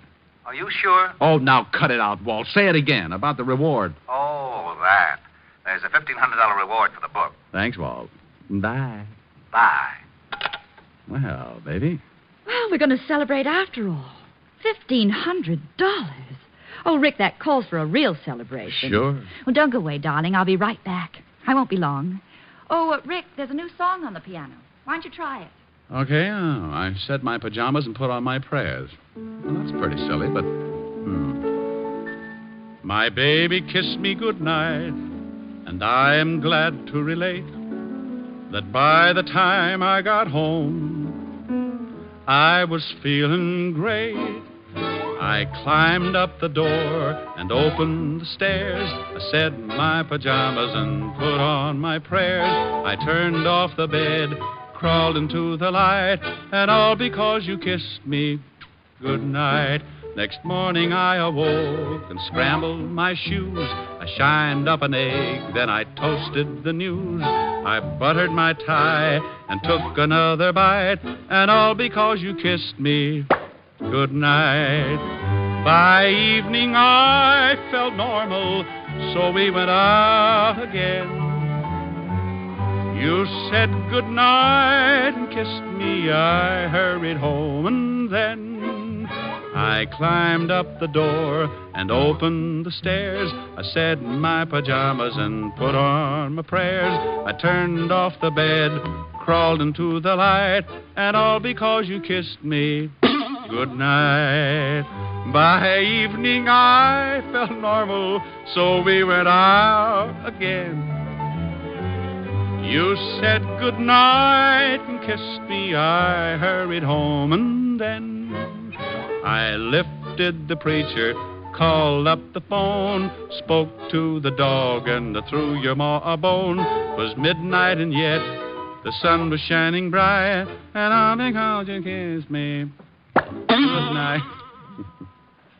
Oh, that was lovely, Rick. Well, how do I look? Oh, my, wonderful. What are you so dressed up for?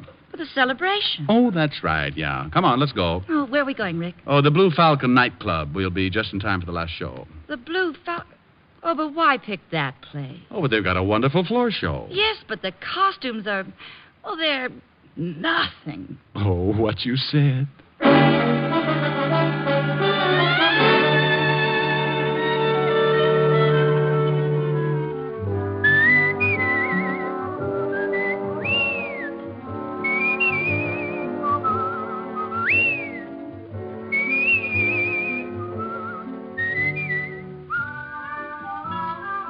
You have just heard Richard Diamond, Private Detective, starring Dick Powell. Ed Begley played Lieutenant Walt Levinson. Also in the cast were Wilms Herbert, Francis Robinson, Ted Osborne, Gene Bates, and Paul Dubov. Music was under the direction of Frank Worth. Today's show was written and directed by Russell Hughes.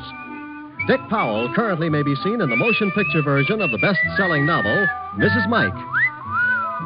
This is Eddie King inviting you to be with us next Sunday at this same time when we will again bring you Dick Powell as Richard Diamond, Private Detective.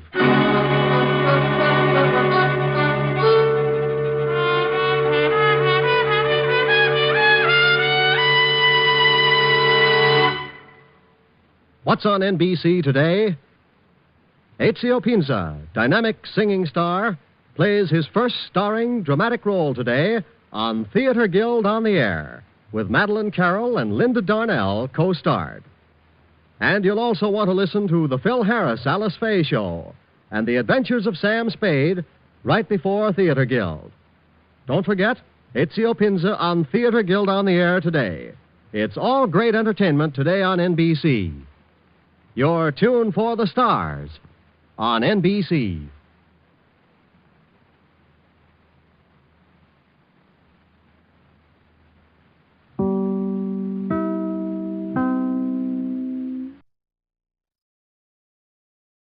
Portions of the following program are transcribed.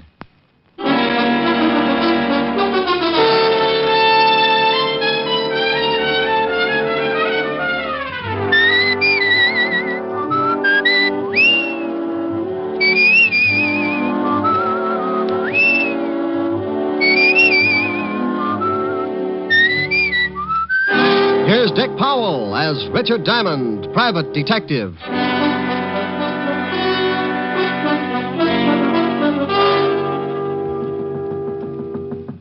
Yep, door's open. Mr. Diamond. Well, Angelino, come in. I didn't know whether you were busy or not. If you didn't hear the drums, you'd know I'm not busy. Drums, Mr. Diamond? Well, it's sort of a ritual, Angie. Every time I get a paying client, my landlord offers up his thanks to the goddess of joy. Plays an old bongo and turns on the heat as a kind of sacrifice. I see. Oh, no, you don't. You're too normal. What's the trouble, Angelino? The pig's knuckles in your butcher shop got arthritis? You always with the kidding, Mr. Diamond. Yeah, that's the kind of a hairpin I am. Hairpin? Angie, you got something on your mind. Forget my little asides and let's have it. I got the big problem, Mr. Diamond. Oh, you mean something's wrong and you can't pay me to take care of it? Oh, no, I can pay. Oh, well, then you haven't got a problem. You slip me the cash and I'll move in on your worries. Well, you see, it's like this. I come to you as a sort of representative for all the other butcher shops, the independent ones.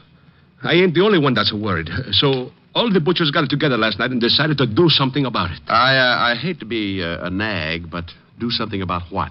We all been paying money to a protective association. Oh? Yeah, every week a couple of guys come around and collect. If we don't pay, we get our shops busted up. And if that ain't enough, we get our heads busted, too. See, I still got 3 stitches right here on the top of my head. Oh, nice job. What'd the doctor use, a loom? I got it this last week when those 2 guys come for the money. I couldn't pay, so one of them hit me with a blackjack. You're lucky he didn't use one of your salamis. Might have been a job for homicide. He knocked me out when I come to. My shop was a mess. There was a note saying that they'd be back. Well, you better go to the law, Angelino. They'll give you good protection and won't cost you a thing. We discussed that at the meeting, but we decided it was too dangerous. We've been warned that if we go to the police, we'll get hurt bad. We got the families, Mr. Diamond. We can't take the chance. Yeah. Tell me, have these 2 Garneffs been back to see you? Garneffs? Oh, Angie, you're going to be in a lot of trouble. Garneffs, hoods. Hoods? Gangsters, bad little boys. Oh, no, they ain't been back. Not yet. Well, for you or Rockefeller, my fee's the same, Angelino. $100 a day in expenses. We took up a collection. I only got $100. Oh. Why does this always happen to me? I'm going to end up making Simon Legree look like Snow White. You only got 100, huh? Yeah, but we thought of something. If it costs more, you can take it out in trade at any of the butcher shops. Well, it's liable to run into a lot of ham hocks. It's the only way we can pay you. So I'll throw a barbecue. Let's go, Angelino. Where do we go? Well, you and the rest of the butchers have not only hired yourselves a private detective, but you've got a new addition in the Butchers' Union. You mean you... Yeah. Come on. I want you to show me how to carve a lox.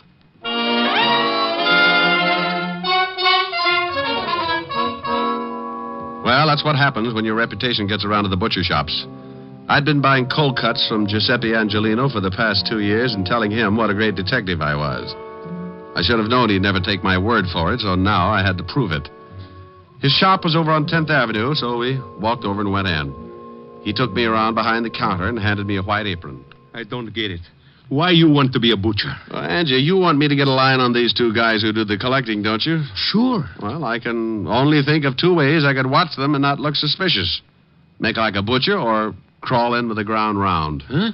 Think what would happen if someone looked down for the price of ground round and caught it staring back at them. Oh, that's a good one. That's pretty good. Oh, now, come on, Angie. It wasn't that funny. You got my $100, ain't you? It's a riot. Yeah. Well, come on. Let's show me what happens with this butcher racket. Customer. I'll show you later. Well, nothing like learning fast. Let me handle the sale. Think you can? Here she comes. Good morning, Mrs. Hennessy. Oh, good morning, Mr. Angelino. Business must be good. I see you have a new butcher. Yes. This is a Mr. Hangtooth. Hangtooth? Hangtooth? Good morning, Mrs. Hennessy. Something I can do for you? Oh. Yes. How much is the lamb shoulder today? Yes. Which one? What? Look, maybe you better let me take... Relax, Angie. I'll make it. Which shoulder would you like, Mrs. Hennessy? Well, is there any difference, young man? Oh, yes. You see, this lamb is really a ram. A ram? Oh, sure. You hurt his shoulder playing against the Eagles 2 weeks ago. We're also selling his shoulder pads at 21 cents a pound. Mr. Angelino. You'll find him hanging in the back with the spare ribs. Now, if you can tell me which shoulder you want, I'll wrap it up and send it off tackled between the liver and the knishes. Well, I never. Well, of course you haven't. That's the trouble with you people. Now, here's a nice little ram that played his heart out. Oh, by the way, the heart is a special today, 11 cents a pound. Angie. Is she gone? Like a laundry in a tornado. What for do you want to do that, Mr. Diamond? She was one of my best customers. I wanted to get her out of here, and I wanted to get her out in a hurry. But why do you have to do it like that? Not a lamb, a ram. Which shoulder do you want, Miss Hennessy? Look, Angie, I'm sorry, but you can explain it to her later. Just as she came in, I spotted 2 guys heading this way. When they saw her, they backed off. They're standing across the street right now. Where? Right over there, in front of the cigar store. Hey, one of them has got a hatchet. Oh, no, not that one. You're looking at the Indian. Over there. Oh, yeah. That's them. That's the 2 guys who hit me on the head.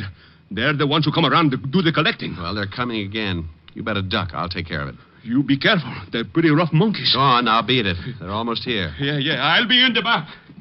One meatball, I got you under my skin. Well, good morning, gentlemen. What can I do for you? Where's Angelino? Oh, Well, he's out buying some old buffalo. I'm the new assistant. Buffalo? Red, shut up. And get your hand out of the pickles. All right, now tell me, new assistant, when'll he be back? Well, that's hard to say. These buffalo are in Wyoming. Oh, yeah. Carl, I think this guy's trying to be funny. You win yourself a lamb chop. I'll you have it, with or without the bloomers. You know something, Red? I think you're right. What's your name, laughing boy? Hangtooth. Hangtooth? Oh, I'm going to have more fun with that. It throws everybody. Well, look, Hangtooth. You know who we are. How many guesses? You won't even need one. We're in a hurry. We're collectors. We put all the scraps out in the back in a can. You can't miss it. I don't like you. Well, I have a friend. Maybe we could double date. Look, let's stop the clowning. If Angelina didn't tell you about us, it's going to be too bad for you. We're here for some money. We get it every week. $25. Yeah. Last week, Angelino didn't have it, so he accidentally hit his head. We figured that all that blood would make him remember it this week. Well, I'm sorry, friend, but Angie didn't say anything about it. Tell me, what does he pay you boys for? Oh, little things. Protection, mostly. You see, if he paid us last week, he wouldn't have hit his head. You know something? I know a big fat cop who would just love to hear all about this protection Angie's paying you for. You do, huh? Yeah, I do, huh? Well, look, seeing as how you're a new boy around here, maybe we ought to tell you first. Why don't you do that? Let's go on the back. I like it here. I listen better. You do, huh? Is that all you guys can say? Now get out from behind that counter. Oh, I want to explain the thing to you. Yeah, go on, Red. Explain it to Mr. Hagtooth. Hangtooth. You'll have to pardon him. He don't hear so well. How's your hearing, Hangtooth? Depends on what I'm listening to. If it's dull, I might end up with an ear trumpet. You might end up with one whether it's dull or not. Now, seeing as how you're working for Angelino, you're going to need protection, too. So let's have the $25. I want to know what I'm buying. Sure. Here. Oh, now, don't you know it isn't nice to go around breaking up showcases, and especially with that nasty old sap? Well, you never know when things are going to get busted, see? Now, don't you think you need protection, Mr. Hangtooth? Tell you what I'll do. I'll pay you for protection if you'll pay me. Pay you? For what? Well, you never know when things are going to get busted. Like your jaw, maybe. Why, you... Hey, Carl, help me. Yeah, sure I'll help. This looks like my head breaking day. Got his legs. All right, hold him. I'll tap him good. Give it to him again. Oh, he's a rough one, ain't he? Yeah. Kick me in the mouth, will you? Hey, Red. Let me try that, huh? Hangtooth turns such a pretty color when you kick him like that. He's out. You think he gets the idea? Maybe not right now, but when he wakes up, he's going to have a sore head to remind him. Come on, we'll come back for Angelino later. Well, you can't really blame brave little old me for going to sleep at that point. One I could have handled, but in that cramped space behind the counter with both of them coming from different directions, I had to give up sooner or later. And I did for about 20 minutes.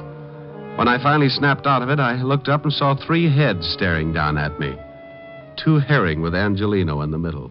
You all right, Mr. Diamond? Oh, Angie, do you always ask people that right after they've lost their blood? Here, let me help you get up. Oh, swell. Now, look for my eyes, will you? I didn't know what to do. I guess I should have called the police. Oh, why, Angie, you're really beginning to think for a change. Oh, let me sit down. But when I thought about calling the police, I also thought about my family. Those 2 men might have beat up my family just like this. Yeah, I guess you're right. You take the $100, Mr. Diamond, and forget about this. It's too dangerous. When they come back, I'll pay them the money and nobody gets hurt. Look, I can understand why you're scared, Angie. Those 2 headhunters aren't kidding, but you can't let them get away with it. I can, and I will. I ain't taking no more chances. First, they bust up my shop, then they bust... No, thanks. I've had enough. Okay, Angie. Here's the 100. No, that's yours. And then say it's a present. Buy yourself some new glass for the counter. What are you going to do? Well, now I got no obligation, Angelino. Just a sore face and a nasty disposition. I won't get back to normal until I find those two guys and tie their necks in a bow.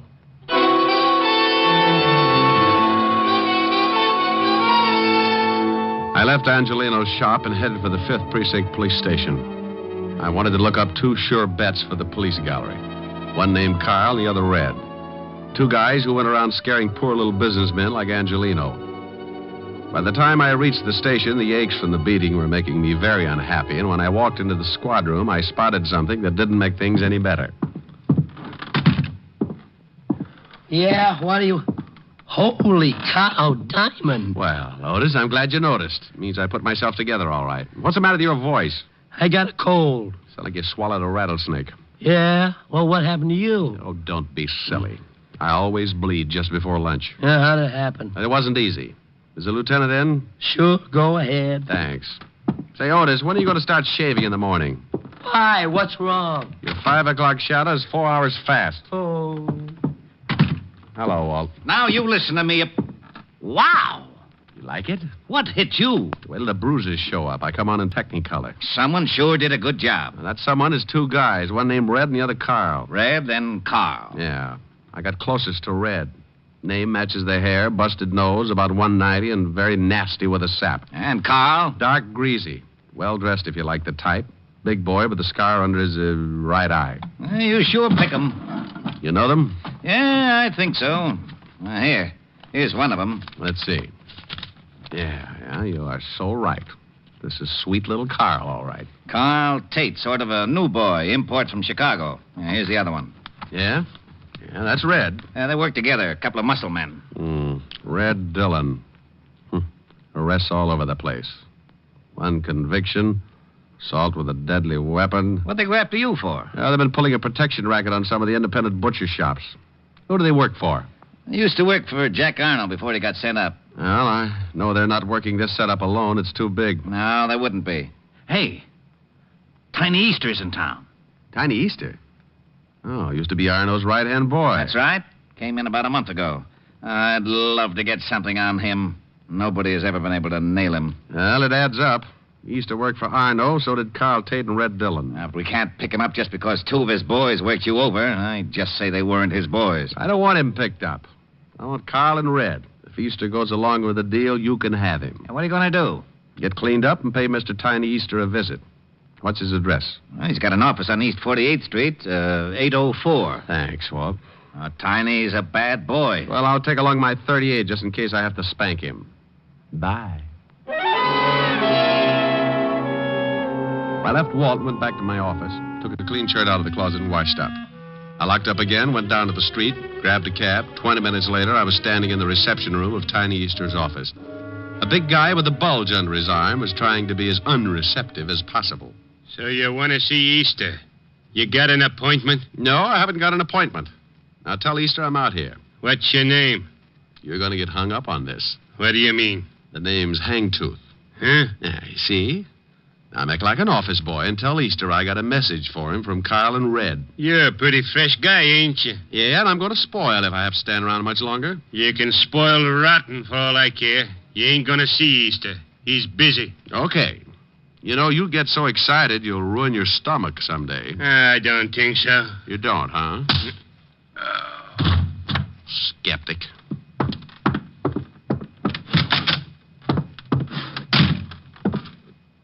What do you want?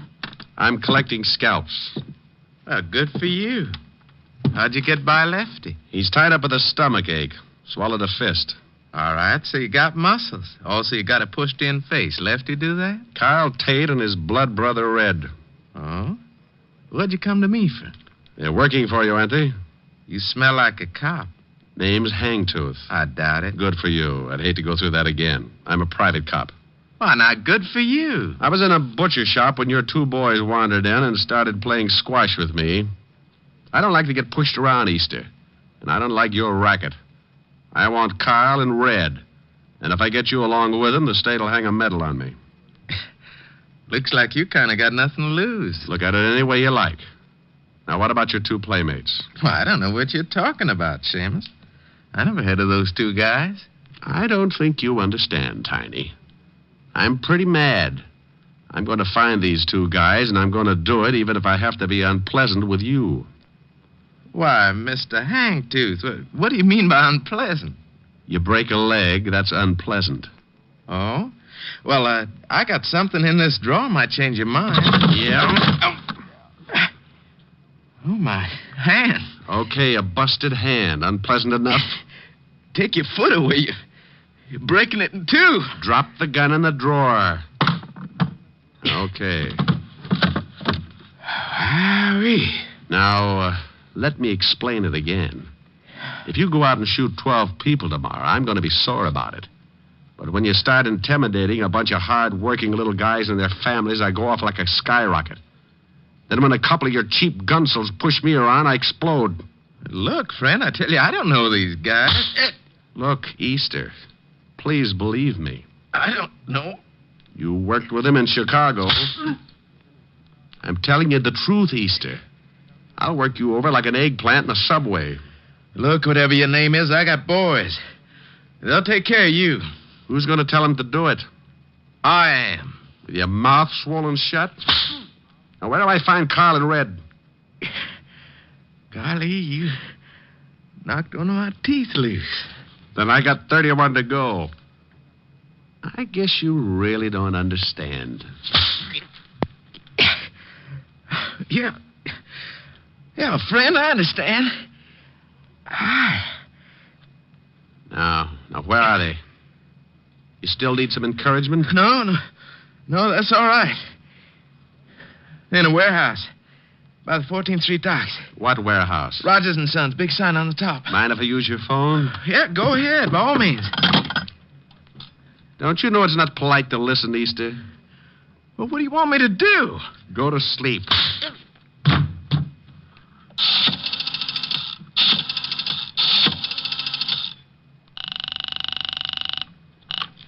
Homicide, Lieutenant Levinson. Walt, Rick, I'm up at Easter's. He let you use the phone? Yeah, he's asleep. I'm going down to Rogers' warehouse near the 14th Street docks. Carl and Red are down there. May need some help. I'll be right down. You better hop down here to Easter's and pick him up first. On what charge? I'll give you a charge after I see Red and Carl. Now step on it. But... Contact. I left Easter's office looking like a second-class rest home and headed for the warehouse on 14th Street. It was getting late in the afternoon when my cab pulled up near the river and I got out.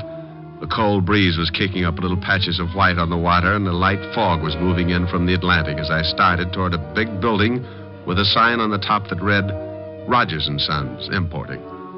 The place was boarded up, but a window in the basement showed signs of recent use, so I jimmied it open and dropped down on the dark, cold pavement. I held my breath and listened. There was a radio playing from somewhere in the front of the building, so I started moving toward it.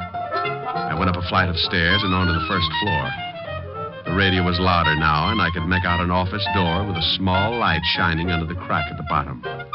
I moved up close and listened. Hey, Carl. Yeah? Shut off the radio. Okay. What do we have to hide out in here for? Because Easter said to. Besides, we don't know who that guy was we worked over this morning. He might have been a cop. So he was a cop. We worked cops over before. Look, Easter said we should stay undercover for a few days, so we stay undercover. All right, now deal the cards. Oh. Off that top. Get it? That's probably Easter. Yeah. Yeah? Yeah. What? He did, huh? Hey, what's the matter? Boss! What's going on? I don't know. That was Easter. The guy we worked over was in his office, pushed him around, and now that guy's headed down here. We can handle him. Sure, but something's wrong. Just as Easter was going to say what to do, it sounded like he got into a fight. I heard some guy tell him to drop the phone. Hey, the cops. Yeah. Come on, let's get out of here. Yeah. Good afternoon, boys. Hangtooth. Hagtooth. Come back here, Carl. Help me. You shouldn't have pulled the gun, Red.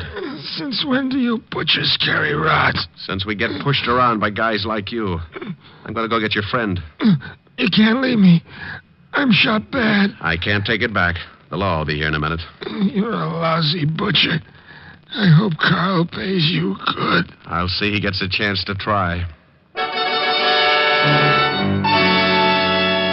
I left Red lying on his face and ran toward the front of the building. The only way out was that window in the back, and Carl was sure to be hiding somewhere in the dark, hoping to get around me and head for the basement. There were a dozen places to hide in that warehouse, but I had one advantage. He couldn't see me any better than I could see him. I backed up against the wall. Come on, Carl. Red's hurt pretty bad and the law's on the way. You gotta get me to get out of here. He was behind a pile of packing cases and had a big gun just to make things tougher. I eased along the wall, trying to get behind him when I suddenly bumped into something. I turned around and felt to see what it was. A ladder, straight up to the steel beams overhead. I put my gun under my arm and started up the rungs. It was tough climbing like that, trying not to make a sound and knowing all the time if he spotted me, I was an easy target. About halfway up, I stopped, held on with one hand, took off my shoe with the other. The idea was to drop the shoe, draw his fire, and nail him before he found out where I was. I dropped the shoe.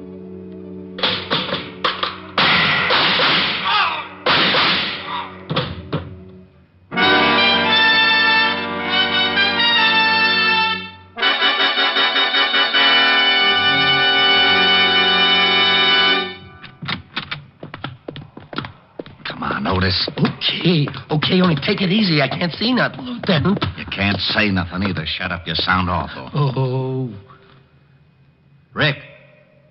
Rick? Walt? I hear him, Lieutenant. Hey. Here's some guy that's been shot. Now, Diamond's been around here all right. Rick! Here, Walt. Up here. What? Where the devil are you? Up here on this ladder.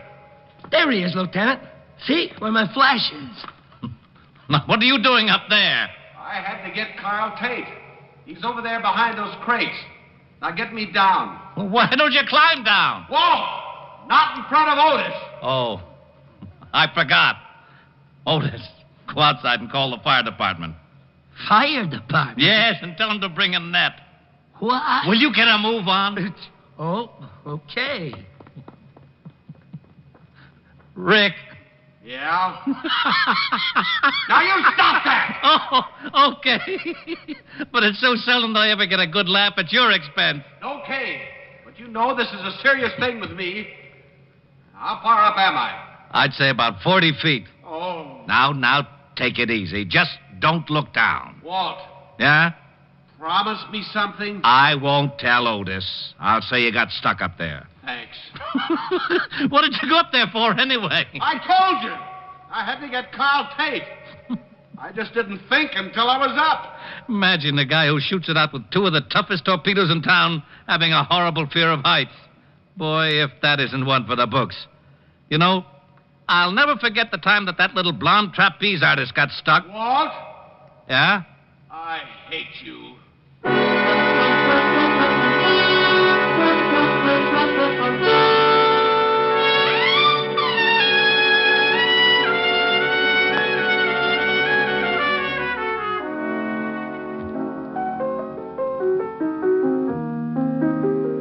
Rick. How's your face? Fine. How's yours? Now you stop that.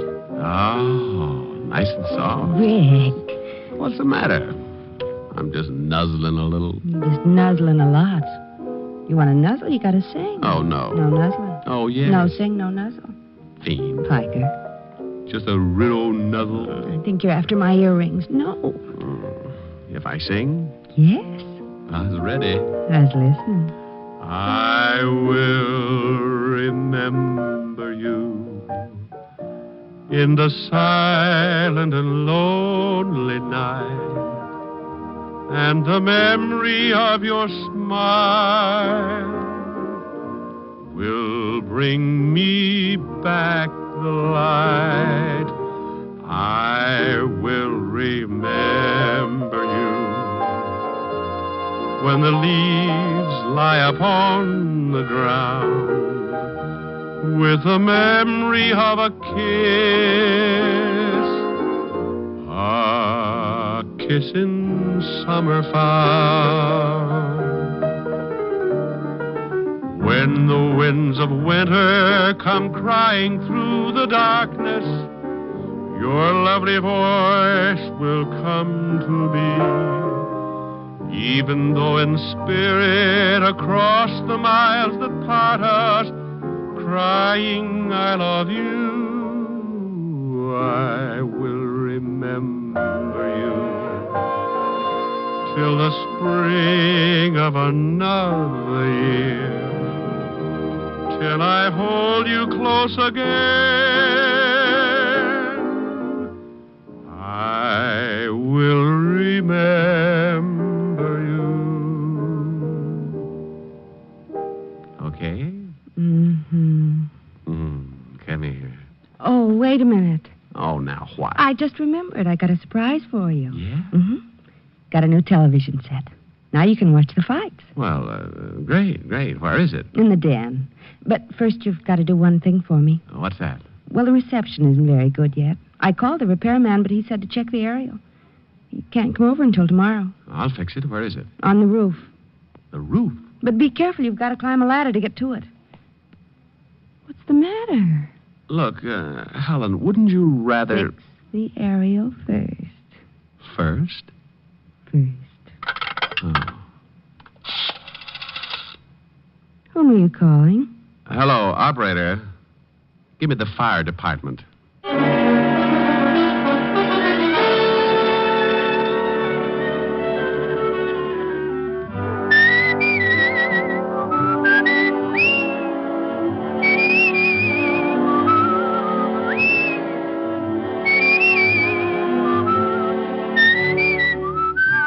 You have just heard Richard Diamond, Private Detective, starring Dick Powell. Helen was played by Virginia Gregg, Lieutenant Levinson by Ed Begley. Also in our cast were Wilms Herbert, Nestor Piva, Paul Frees, and David Ellis. Music was under the direction of Frank Worth. Richard Diamond is written and directed by Blake Edwards. Portions were transcribed. Dick Powell soon will be seen in the screen version of the best-selling novel, Mrs. Mike. Now, this is Eddie King with an important reminder. Richard Diamond will next be heard on Sundays 1 week from tomorrow. Remember, Richard Diamond, starring Dick Powell, will next be heard on Sundays beginning January 15th. Consult your local paper for time of broadcast. What's on NBC tomorrow? The hilarious Phil Harris Alice Faye Show. And for mystery, Sam Spade, directly following Phil and Alice. Next, Hollywood Star Theater with Dorothy L'Amour on NBC.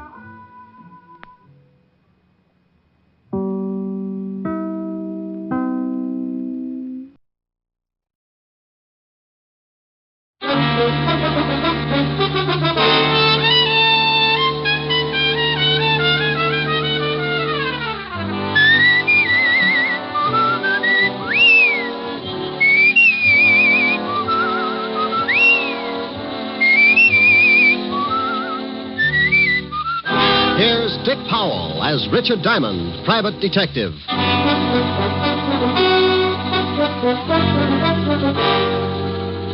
Hello there, this is Diamond. Well, it's Christmas Eve. And every year about this time, my business takes a big nosedive. People usually pack up their troubles and start unpacking colored lights and Christmas tree ornaments. So tonight, instead of telling you about one of my hair-raising exploits, we're going to tell you a Christmas story. So with apologies to Mr. Charles Dickens, we'd like to bring you an adaptation of one of his most famous stories, A Christmas Carol. Now, I'd better explain something first. This version isn't exactly the way you've heard it many times before. Because of the particular type of characters I usually get mixed up with, this story is written to fit their talents and characteristics. Different from the Dickens original, certainly, but we feel that this story could easily happen today, anywhere. Like maybe right here in New York on a little side street just off the Bowery. So now I'd like to introduce our characters. Mr. Ebenezer Scrooge will be played by my good friend and guiding hand of the 5th Precinct Homicide Division, Lieutenant Walter Levinson. Walter? Otis. The character of Jacob Marley will be played by one of my dearest friends and constant companions. Otis, that's you. Yeah? Oh, Sergeant Otis Loveloon. Loveloon. Walsh. Oh, sorry, Helen. Tiny Tim will be played by our corner newsboy. Johnny Rawlins. Tiny Tim's mother will be played by my red-headed gal friend. Helen Asher. The rest of the characters will be played by members of the 5th Precinct Police Station. Officer O'Reilly. Officer Lund. Officer Lefkowitz. Sergeant Miller. The music will be furnished by the 5th Precinct Police Band, directed by Patrolman Worth. And now, our version of the Christmas classic, Charles Dickens' A Christmas Carol.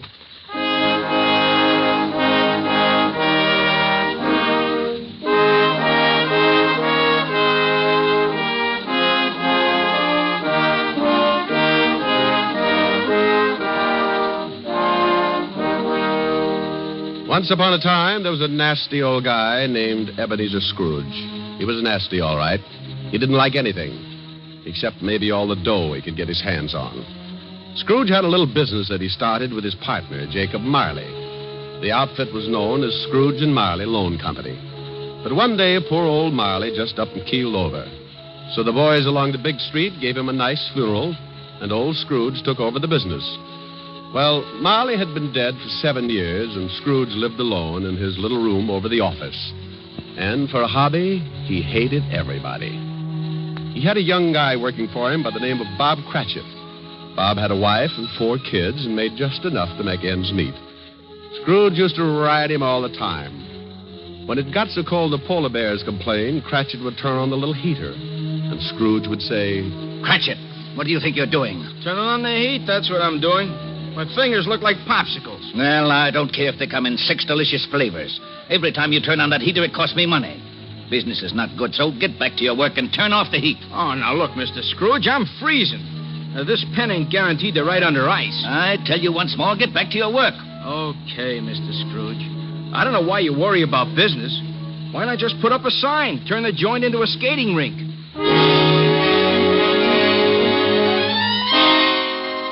Well, this was no time for any decent guy to act like that.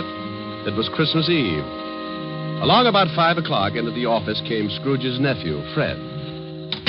Well, Merry Christmas, Bob. Oh, Merry Christmas, Fred. You get back to your work, Cratchit. Okay. Yeah. Well, Merry Christmas, Uncle. Oh, swell. Merry Christmas. Humbug. Humbug? Yeah, humbug. My old man didn't like Christmas, and that's what he used to say. Humbug. Okay, humbug. But it's still Christmas, and I don't see where you get off not liking it. This is supposed to be the time everybody gets with it. Everything stops that ain't much good, and you put your arm around the next guy, you tell him Merry Christmas. I'll put my arm around you with a hammer on the end of it if you don't lay off that goodwill stuff. Look, what's with you? What have you got against Christmas? You show me a way to make $100 every Christmas, and I'll fall in love with it. Every time the holidays roll around, nobody pays their bills, and they all run around like they own the Chrysler Building. Look at you. $60 a week, and you're coming on like Rockefeller. Well, sure, I make a lousy $60, but it ain't easy. But once a year, something happens with everybody in this big world. Well, nearly everybody. Because this is a day that somebody else started to make things right for us, and he had a really tough time doing it. It's more than just remembering. It's feeling. It's all around you. Christmas has got to be merry. Don't you get it? You want me to be merry? Well, sure. Then go get some of these joyous clients of mine to pay off their loans. The missus asked me to invite you over for dinner tomorrow. Now, don't hold your breath. Okay. Merry Christmas, Bob. Merry Christmas, Fred. Merry Christmas, Uncle. Merry Christmas. Merry Christmas. Humbug.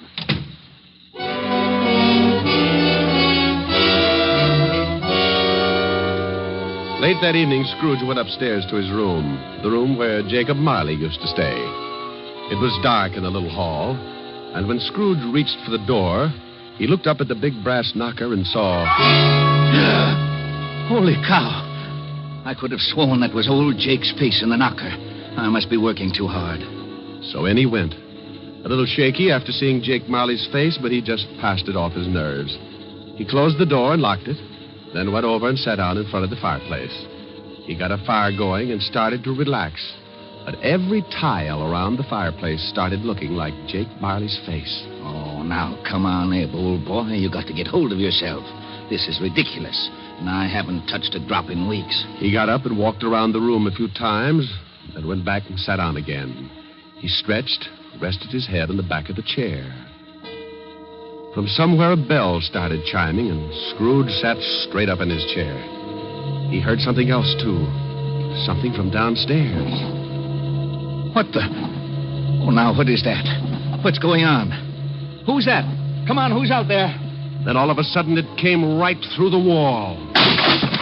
Marley! Jake Marley. Oh, no, no. I got to stop eating lobster. Oh, it couldn't be. Hey, what's with you? Who are you? Jake Marley. Who else? You're dead. The deadest. But nevertheless, Jake Marley. His ghost. You're very sharp today, Scrooge, old boy. I don't believe it. You got eyes, ain't you? Yeah, and I got a bad stomach, too. That's who you are. Nothing but a bad case of indigestion. You don't think I'm a ghost, huh? Okay, maybe a good scare will change your mind. Whoa! Oh, no. Stay away from me. I believe you. Sold on the idea? Yeah, but why do you got to come to see me? Regulations. Every man is supposed to live his life and help his buddies. If he don't do it while he's alive, then he's got to do it after he kicks off. Oh! Now, stop that. Hey, what's with all those chains and things you got wrapped around you? Oh, these? Well, this here chain is like my life. Each one of these links is something I did wrong. But why do you have to hold it around with you? Why don't you check it someplace? Scrooge, old boy, when we was in business together, I never took time out to do any good. I just kept making a buck and figured that was enough. Well, now I got to pay for it. I got to haul this chain around and try to make up for all the things I didn't do when I was alive. But why come to me? Because you're going to end up just like me unless we do something in a hurry. Now, I haven't got much time, so you better listen. Oh, I don't want to be like you. I'll listen. Okay. You're going to have 3 visitors. You're going to be haunted by 3 spirits. Oh, no. It's the only way you can keep from being like me. When you hear that bell strike 1, the first one will be here. Well, I got to be going. You won't see me again, but you remember what I told you. So long, Scrooge, old boy. Your goosebumps can relax now. After the ghost took off, Scrooge just refused to believe it. Nuts. It's ridiculous. Humbug. Then he climbed into the sack and was soon snoring up a storm. When Scrooge awoke, it was still dark, and the bell from the church on 53rd Street was striking 12. He laid awake listening and thinking to himself. Oh, just a dream. Ghosts. Bah. Finally, he dropped off again and slept for about an hour. Then the big bell struck 1. 1 o'clock and I don't see no ghost. I knew it was something I ate. All of a sudden, a big light flashed in the room. The first of the spirits stood before him. Oh, Jake was right. Are you the first spirit that Jake said would come to haunt me? Yeah, you know it. Well, who are you? Me? I'm the ghost of Christmas past. Yeah? How long past? Your past. Come on, we're going to take a walk. Oh, where are we going? Just relax. I'm running this tour. Oh, well, let me get my pants. You got 'em. Hey, they're on me.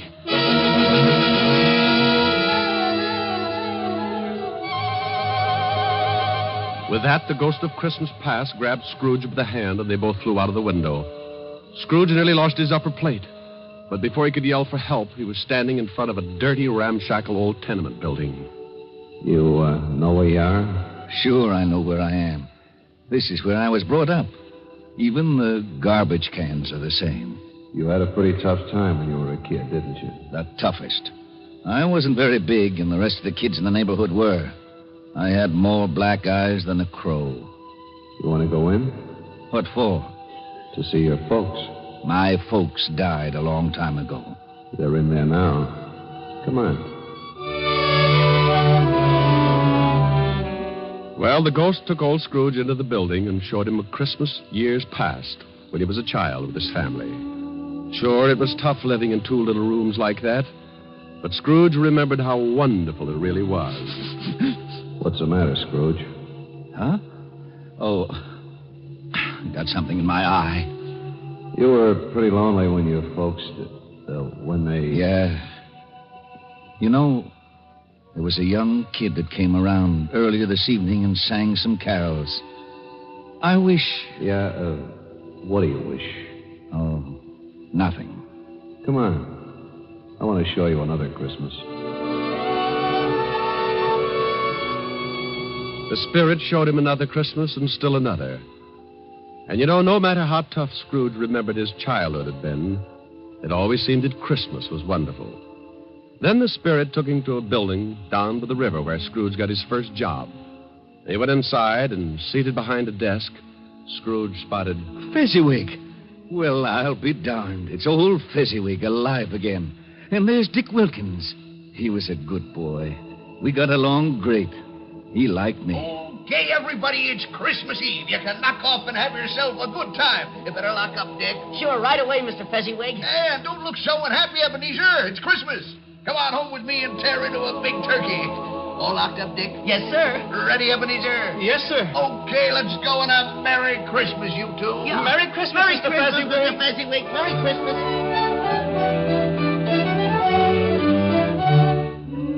Then the spirit took Scrooge over to Fezziwig's house, and they saw the wonderful party that Mrs. Fezziwig had gotten together. Scrooge watched and remembered, and the spirit said, Wasn't Fezziwig a stupid, sentimental old goat? Oh, yeah? Well, let me tell you something. He was a great guy, he was.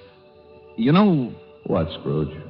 I was just thinking about Bob Cratchit, who works for me. I think I'd like to do something for him. You know he's got a wife and 4 kids? Is that right? Yeah, 4 kids. Come on, I've seen enough. Okay, but you gotta see these things if you want to get squared away. And believe me, brother, you need squaring away. Let's go home, Scrooge. Before he knew it, Scrooge was back in his little room, and the spirit was gone. Scrooge was pretty beat, and he climbed into bed and dropped into a heavy sleep.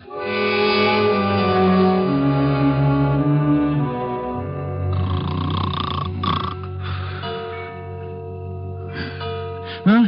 What's that? It's 2:00. Hey, that light in the other room. I got burglars. Hey, Scrooge. Scrooge, come on in. Who's that? What are you doing in the other room? Come on in. Take a look. It's pretty nifty. Hey, what is this? What have you done to the room? It looks like Macy's window. Where'd you get all the holly and the mistletoe? And how'd you get it in here? You like it? Oh, for Pete's sake, a Christmas tree. Who are you? The ghost of Christmas present. Now, don't tell me you don't like the way I fix things up. I work pretty hard. Oh, the second ghost. Okay, take me wherever you want to go, but believe me, the next time I try the train. Come on, let's go.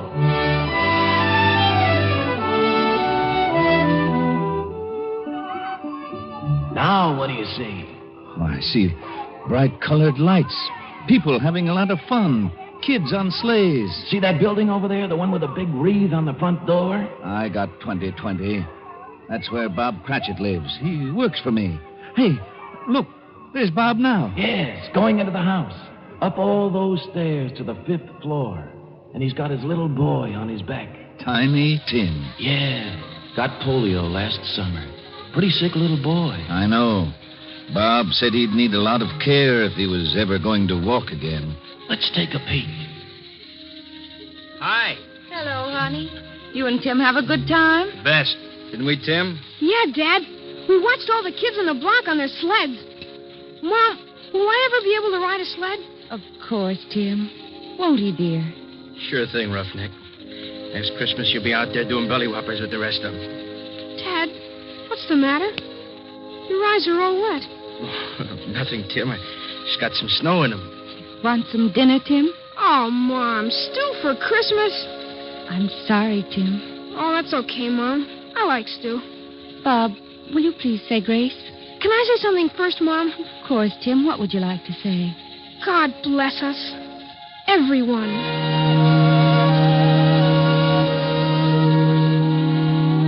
What's the matter, Scrooge, old boy? Got some snow in your eyes, too? Tell me something. Sure, if I can. What about Tiny Tim? Oh, can't say for sure. But if his old man makes enough money next year to get the right doctors, little Tim will get along just fine. But times are tough, aren't they, Scrooge? Yeah. Now the spirit of Christmas present took Scrooge to many places and showed him a lot of happiness and a lot of misery.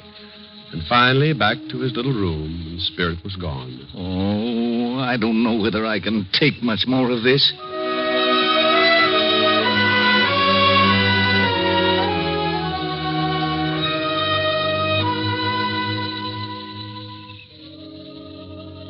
Then a new ghost drifted in. This was the worst yet. He was really done up for haunting. He was all dressed in black with one arm sticking out and pointing right at poor old Scrooge. This was the last one of the spirits. Scrooge's knees sounded like castanets on a reducing machine. Okay. You don't have to tell me. You're the ghost of the Christmas that hasn't come yet. You I'm really scared of. The ghost took off with Scrooge right after him. The city disappeared, and Scrooge found himself in the outskirts of town, standing in the graveyard. The night was howling like it was mad. And as Scrooge looked down, he saw... Hey, what's this? What's this stone? The black spirit stood still and pointed, so Scrooge leaned down and pulled away the bushes and saw it was a tombstone. Well, there's a name here. Ebenezer Scrooge. Oh, no. Look, not this. Believe me, I don't want this. I know I've done wrong, but I'm not kidding. I really know what Christmas means. It doesn't mean just today or tomorrow. It's every day of your life. I swear I'll do better. Only take me away from this. Let me try. Let me try to make Christmas right for me and everybody else. Please don't let this happen. Give me another chance. Well, don't just stand there. Put your arm back in. You'll catch cold. Well, say something. Suddenly, Scrooge dropped to his knees and reached out for the spirit. But something happened. The spirit started to shrink. Then it collapsed. And when Scrooge looked up... What the... My bedpost. My own bedpost. I'm home. Oh, thank goodness. I lived the past and the present and the future, and now I'm home. Hallelujah. Spirits, wherever you are, believe me. From now on, things are going to be different. Oh, yeah. And thanks. Paper! Morning, paper! Hey, boy. Yeah? What day is this? It's Christmas. What's with you? Christmas. Oh, boy, oh, boy, oh, boy. I haven't missed it. The spooks did it all in one night. Boy. Yeah? Oh, it's you, Mr. Scrooge. How many papers have you got? I don't know. Why? Well, here's $5. Throw them away and go have yourself a Merry Christmas. Gee, thanks, Mr. Scrooge. And a Merry Christmas to you. Hey, boy, say that again. Thanks? No, the other. You mean Merry Christmas? Yeah, that's it. Merry Christmas.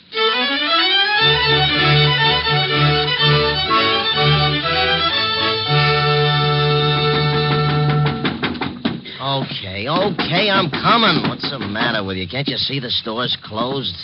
Look, mister, this is... Ebenezer Scrooge. Merry Christmas, Barney. Huh? Hey, you been drinking? Not a drop. Well, what's the matter with you? Ain't you going to wish me a Merry Christmas? Wish? Sure. Come on in. Wife's upstairs with her mother, but I got a bottle in the back. I think maybe you better have something strong. Look, your grocery store's closed, but you could still sell me a turkey, couldn't you? Well, I don't know. Well, you got a couple. They'll just go to waste. What do you want a turkey for? You've been eating at the automat every Christmas for the last 7 years. Oh, it's not for me. But nevertheless, I have been invited to my nephew Fred's house for a Christmas dinner. Well, then who's the bird for? Bob Cratchit. You know, the young guy that works for me. Oh, yeah. How much you going to charge him? Here's $20. That ought to be enough for the bird. No. It ain't worth that much. You sure you ain't been into something? Well, if it's too much, give the rest to your kid and have him deliver the turkey to Cratchit's house. Huh? Here's the address, and don't tell Cratchit who sent the thing, okay? Okay. Merry Christmas, Barney. Yeah. Merry Christmas.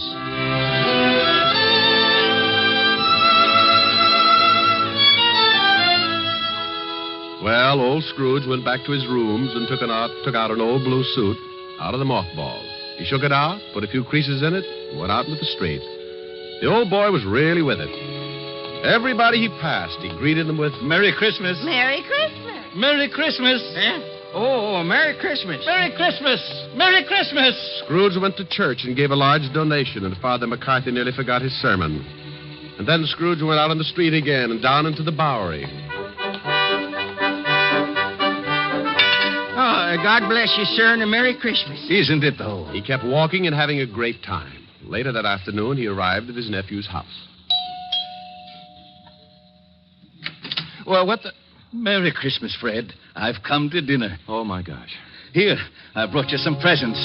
Oh, my gosh. Now, don't thank me. It's Christmas, remember? Oh, my gosh.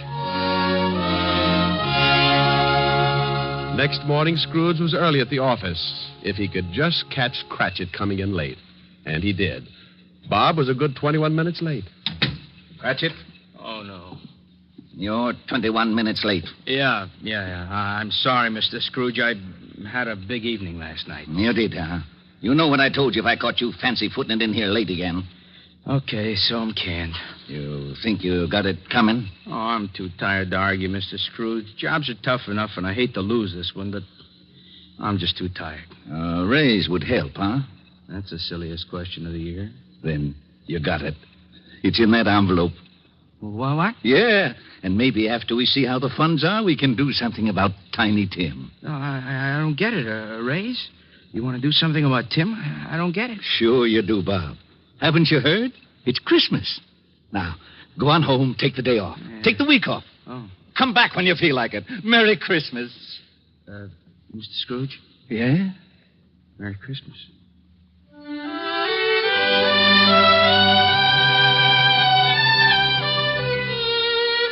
And Scrooge really did it. He was as good as his word, better even. He made it the merriest Christmas ever.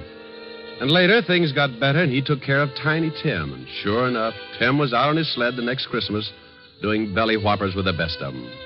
Every Christmas thereafter, all along the big street, it was said, if anyone knew how to make Christmas merry, old Ebenezer Scrooge was that one. And I hope that can really be said about all of us. Just like Tiny Tim said. God bless us.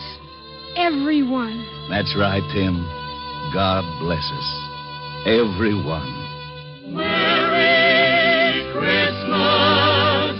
God bless everyone.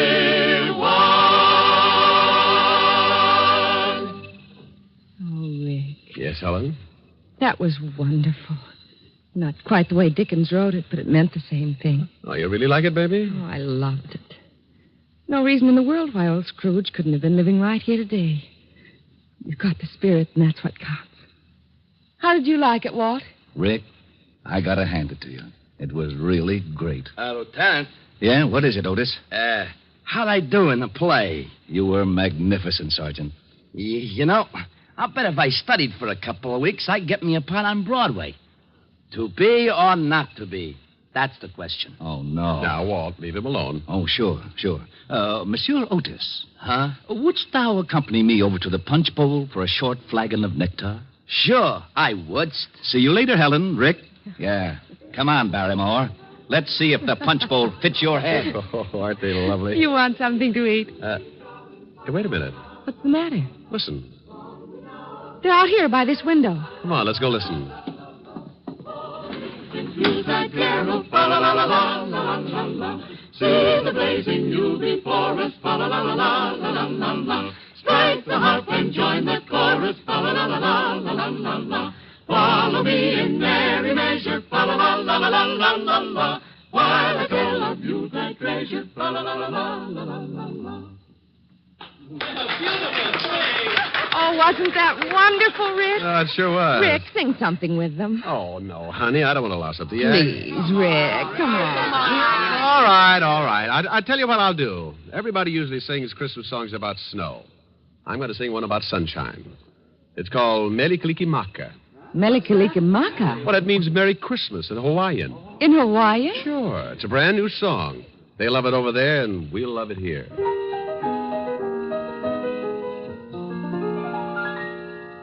Melikalikimaka is the thing to say, and haole maka ho. That's our Christmas greeting in Hawaii, and a happy new year too. With the hope that Christmas may be green and bright, the sun to shine by day and all the stars that night. Melikalikimaka is Hawaii's way to say Merry Christmas to you.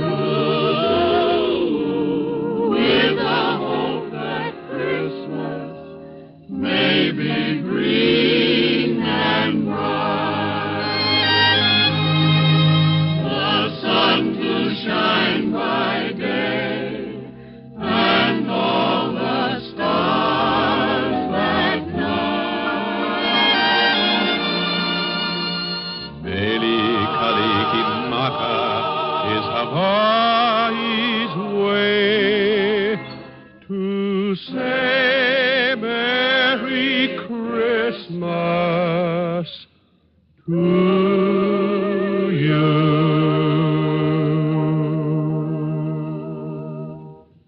Rick, Mm-hmm. Merry Christmas. Yes. And a Merry Christmas to everybody.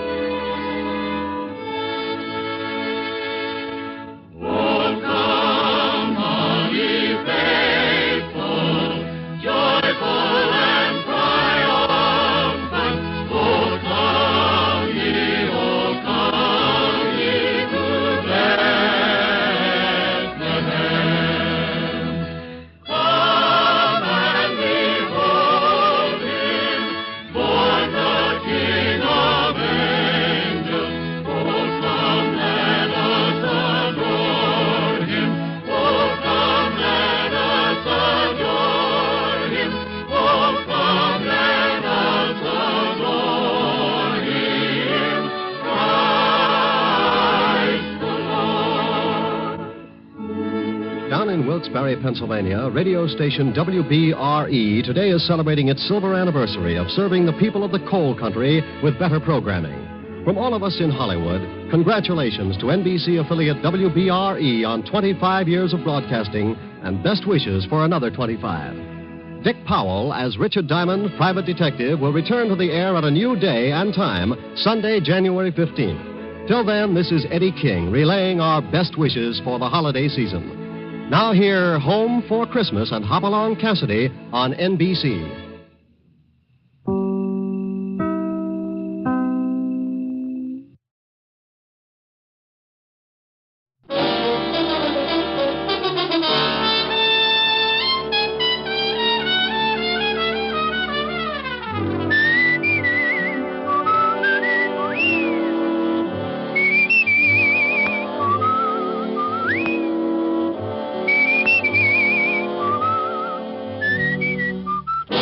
Here's Dick Powell as Richard Diamond, private detective.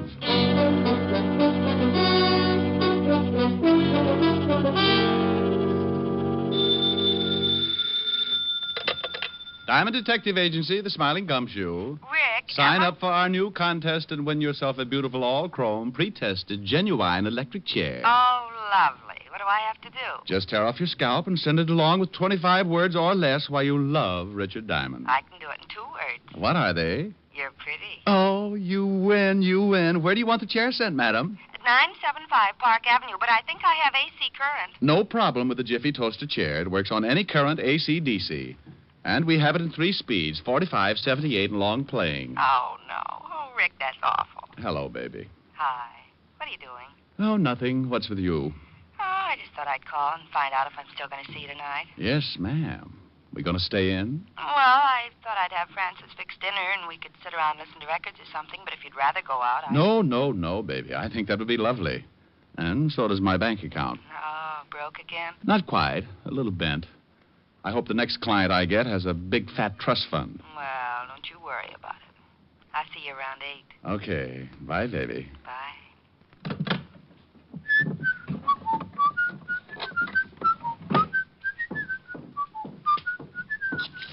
Now, let's see. 6 shirts, 4 pairs of socks, and... Hey, how did that get in there? Well...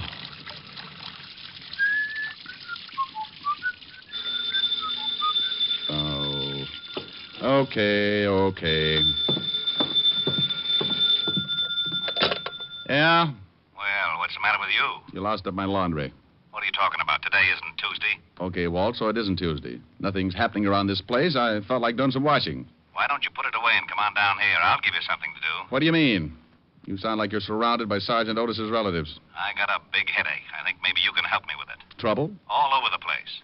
You don't have to, but I'd like to, well, sort of kick it around with you. Sure. I'll throw a few more things into soak and I'll be right down. Oh, thanks, Rick. Hey, it's really serious, isn't it? Now, what makes you say that? Look, Father, every time your ulcers hold a rally and you want me to come down and join in, you say, thanks, Rick, just like I'd laid an egg or something for you. Oh, you think you're pretty smart, don't you? Sure. If I listen to everybody who thinks I'm not, I'd wind up playing mumbly peg in a straitjacket. I'll be right over.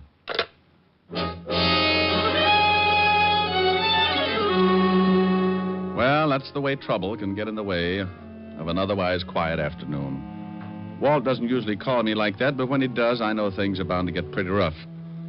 I tossed all of my shirts into soak, closed up the office. 20 minutes later, I was walking into the squad room of the 5th Precinct Police Station. I spotted Sergeant Otis hopping around like a crapshooter on his 10th pass. Well, what's with you, Otis? Oh, don't bother me now, Shamus. I gotta get these reports into Lieutenant. Well, get you. What's the matter? Did you suddenly discover you were working for the police department? Now that's very funny. Ha, ha, ha. Okay, you gotta laugh. Now beat it. The lieutenant expects you. Well, all right, but for Pete's sakes, Otis, stop acting like that and don't bust into the lieutenant's office like that. You'll swear you've been doped and start an investigation. Shamus, someday I ain't even going to bother to answer you. Sergeant, the day you don't open your mouth to say something stupid, the whole world will start singing. Oh, yeah? Yeah. And when I think about it, why don't you start combing your hair? What's the matter with it? Looks like a mattress after the lions got through with it. Oh. Hello, Walt. Hello, Rick. Sit down. Oh, maybe I should have worn black. That or a propeller on my hat. First, I run into Otis, acting like he was shot out of a cannon. Then I waltz in here, and you give me that big hello like you just discovered a body in your desk. Lan Jacoby is back in town. What? Yes. Oh, but we got an indictment on him. Got him deported 6 years ago. Look, Rick, there's no mistake. One of our stoolies brought us word. Oh, but that's crazy. Jacoby knows the feds will pick him up in a second. How'd he get back in? Who knows? Florida, maybe. Last we heard, he disappeared in Italy. And about 6 months later, we got a report he was seen in Cuba. Oh, are you just going to take the stoolie's word for it? What else have you got? I got 3 bodies to date, and they're all very dead. Jacoby? It's got to be. Why? Well, the first 2 are the guys that turned state's evidence and helped to put Jacoby away. You remember them, Ross and Kreisel. Jacoby swore he'd get him someday. Who's the third? The stoolie who gave us the tip. Walked out of the station, and somebody with a Thompson scattered them all over the front steps. Right in front of the station? Yeah, it'll be in the evening papers. The commissioner is very unhappy. How about the feds? Are they working on it? Up to their necks, but nobody can find out how he got in or where he might be hiding out. Oh, here's something else that makes us sure it's Jacoby. In this town, there are at least 5 of Jacoby's old mob. The minute this thing broke, we started to check. They've all disappeared. You think they're organizing again? Oh, Walt, come on Rick, now. I don't know what to think. That's why I wanted you to come down. You're one of the guys who worked on the Jacoby case. You remember a lot about it. Well, sure, but... Oh, now you can't tell me Jacoby is going to try to start operating again. It's a one-way pass to that little green room up at Sing Sing. I know it, but you tell me. I don't know how to figure it. You can't find anybody else who's seen Jacoby. No, just the stoolie. He's going to make a swell witness. Yeah. Lieutenant. Yeah? We just got a report on the teletype. Jacoby? Yeah. Florida reports the body of a man found out in the Biscayne Keys. They checked and found out he was a Cuban, chartered boats for fishing trips. And the immigration boys checked with the authorities in Cuba, and it turns out that this dead guy took a party of 2 out for a trip and never showed up again. Wait a minute. You said a party of 2? Yeah, a dame and a guy. Well, what makes you think the guy with the dame was Jacoby? Because the description fitted Jacoby exactly. And the feds say that Jacoby married a dame in Italy. And the dame that got on the boat fits the wife's description. Mm-hmm. Well, Rick? That's ridiculous. Okay. We now agree on 2 things. Leon Jacoby is back in the States, and it's ridiculous. Will you give me a hand? I need somebody who really knew Jacoby. Hey, Diamond, did you really know Jacoby? Sure, Otis. We used to go out and shoot dumb police sergeants together. Oh, hey, Lieutenant, why don't he ever give me a straight answer? Because it wouldn't fit your crooked head. Now go out and dig up some more reports. Okay. All right, Walt. Now let's say Jacoby's going to start operating again. He's made sure of one thing. Nobody who's seen him is alive enough to testify. So? So this. I'll 8 to 5, Jacoby's going to make a quick haul someplace and do one more killing. You expect the killing? I expect an attempt. He's gotten 2 of the guys who put him away. He's just got one more guy to tag. He said he'd do it himself and with a knife. That means he's got to find you. Yeah. The haul must be really important for him, the risk coming into the States. He probably needs money to keep going, so he'll pull off the job and then try to get me. And he'll leave the country the same way he came in. Nobody can ever swear they saw him. Except the 5 guys in his mob. I think he'll kill every one of them, too. That's a lot of doing. Jacoby's a lot of killer. Now, we've got to find out where at least one of those guys is. We'll find Jacoby and try and stop the slaughter. Yeah, but you've got to watch your step, Rick. There's no telling when he's going to pull off the job and try to go to work on you. Look, I'm not happy about it. I'm really the guy who's responsible for putting Jacoby away, and I know him pretty well. He's got a vendetta, Walt. And guys like Jacoby don't figure they're their brother's keeper. The score is 2 out of 3 with 1 to go. He'll try his best to kill me and even it up. Well, where do you say we start? I don't know. Oh, give me a list of the 5 guys you think are with Jacoby and all the information on them you got. It is right here. All right. Put 2 of your best men on these 3 guys at the bottom of the list, and you and I will start with these 2 on top. Okay, but I hope we find Jacoby in time. Walt, so do I. The way he uses that knife, I'll have to have all my clothes made out of bandage. Walt assigned 2 of his best men to start checking on the 3 names at the bottom of the list, and we took off for Flatbush. Our first man was a hoodlum named George Vale, and one of his favorite hangouts was a pool hall on Church Avenue. Snooker or straight pool? We want to talk. You want to talk? Go over to the park. Get yourself a box. Oh, look, your wisecracks can only give you a hollow mouth. Show him the badge, Walt. Oh, cops. Well, what do you want? You know a man named George Vale? Nope. Let's go. Hey, wait a minute. Look, I'm not going to fool around. The answers here will be a lot easier.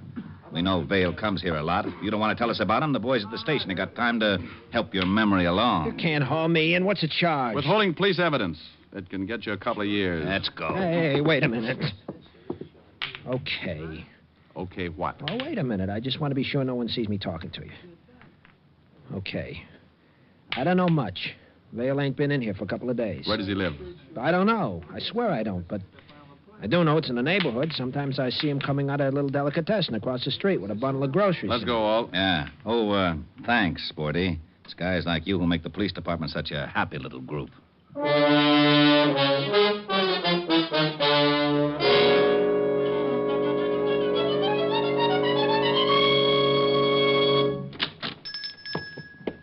good afternoon, gentlemen. You own this place? Yes, there's something wrong. Does a man named George Vale come in here much? Oh, something is wrong. I told Mama that George was on no good. Then he does come in here. You're a policeman, maybe. Yes, we're policemen. Now, would you mind telling us, please, if whether... Mama! Mama! Oh, she must be out and back. I want to show her. She liked this George fellow. He was always with the flattery. Now I want to show her what happens to that no good. Mama! Please. We haven't got much time. Oh, I'm sorry, gentlemen. You must excuse an old man. There's so little excitement. So, now what can I do for you? Do you know where George Vale lives? Sure. I'm sending him over stuff lots of times. It's up 2 blocks, but he ain't there. How do you know that?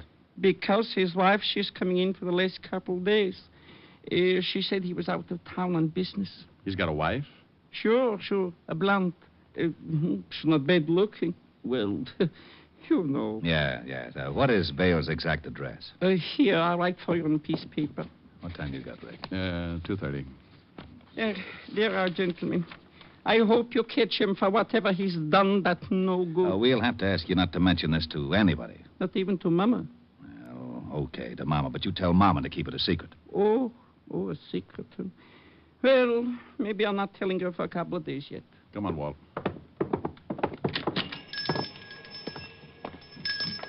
We going down to see Vale's wife? No, I got a better idea. Well, don't you think she'd know where Vale is? Maybe, but she's not going to tell us. But if we throw a scare into her, she might tell her husband something. If she knows where he is. Get Otis down here with a recording outfit. We'll wait until we see her leave the apartment and bug the place. No sense in tailing her. If Vale is with Jacoby, he wouldn't give her the address. Maybe he didn't tell her anything. Maybe he just took off. That's a chance we got to take. Maybe he gave her a phone number where he could be reached. On the way down to the Vale address, put in a call at the precinct. Right. KXKB to KQAR.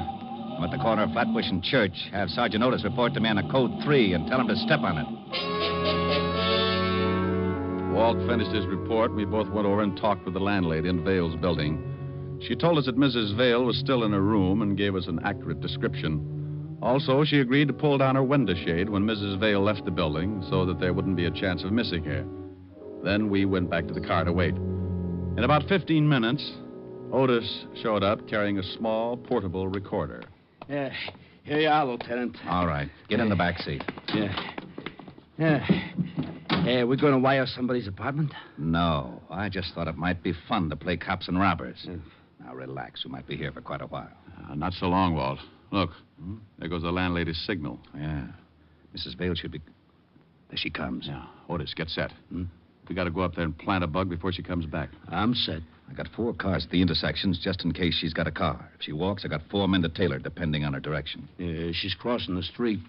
KXKB to KQAR. Cars 7, 9, 3, 14. Stand by. Rick, you notice. Get up there with the bug. Right. Come on, Otis. Yeah. Right with you. Attention. The suspect is turning into Church Avenue, heading for New Lot. Blonde, 5 feet 4, wearing checkered coat and carrying a black bag. In here, Otis. Yeah.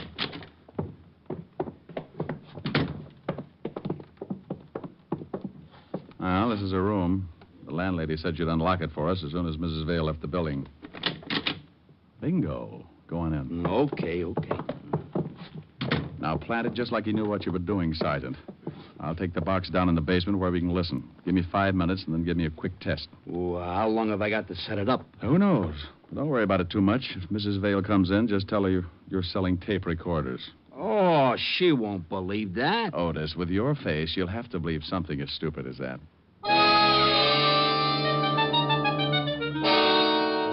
I dropped the wire out of the window and went out and down into the basement. It was a slipshod way of wiring a room, but we were in a hurry, and it would have to be enough. I set it up and waited for Otis to start croaking. Okay, Diamond. I'll start counting. 1, 2, 3, 4, 5, 6. Hey, I think I hear somebody coming. I'm going out the window. I'll see you in the basement.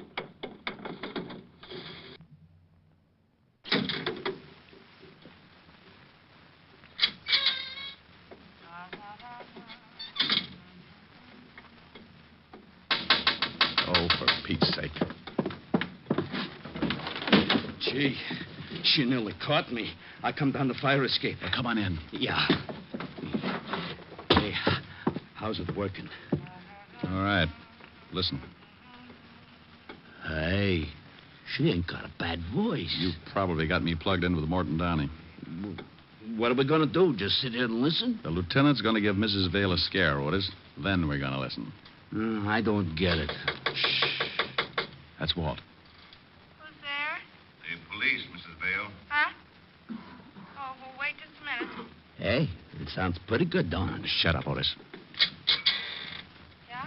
I'm looking for your husband, Mrs. Vale. He isn't here. He's out of town. What's wrong? He's wanted. For what? Murder. Mind if I come in? Got a warrant? Okay, make it tough. Where's your husband? I told you. Well, we're out of town. You didn't tell me. Okay, I'll be back with a warrant. Now we'll see if it works.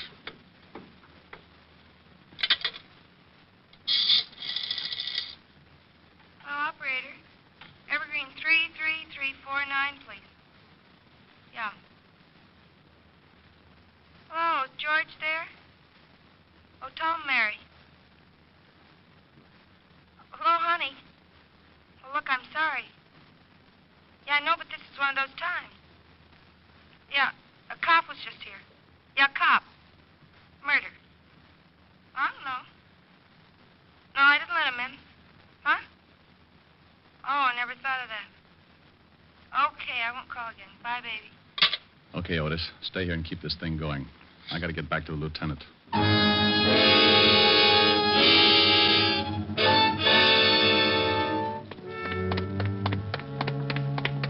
Did it work? Yeah, like a dream. She called Evergreen 33349 and talked to George. I'll check the number. You start driving north, so we'll be in the general exchange area. KXKB calling KQAR, code 600 and Evergreen 3. We headed across town while Walt put in the code to the precinct. In less time than it takes Sergeant Otis to say, oh, yeah, we had our address.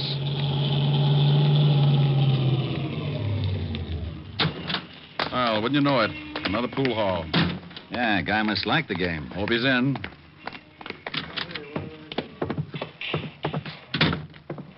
Pretty crowded, I don't... Oh, yeah. Yeah, there he is. He sees us. He's going for the back door. Let's grab him. Right. Hey, let me go. Take your hands off me. You're busting my arm. Just take it easy, Vale. All we want to do is talk to you. Come on, outside. Okay. Go on, Vale. In the car. Quit shoving. I'm going. Walt, I'll wait. Now, Rick. Where did that shot come from? Got Vale in the chest. Yeah, across the street. Stay down. Here, look. Look, Vale, you're not going any place now. We know you're working for Jacoby, and we know he's close. The guy who just shot you is working for Jacoby, too. You're not going to cover up for a louse who just fingered you, are you?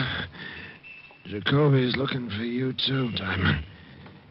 He's gonna cut you up bad. Where's the hideout, Vale? I'm going to put in an 800 on this, Rick. I want this whole area surrounded. Come on, Vale. Where's Jacoby? 455. Vale. Oh, swell.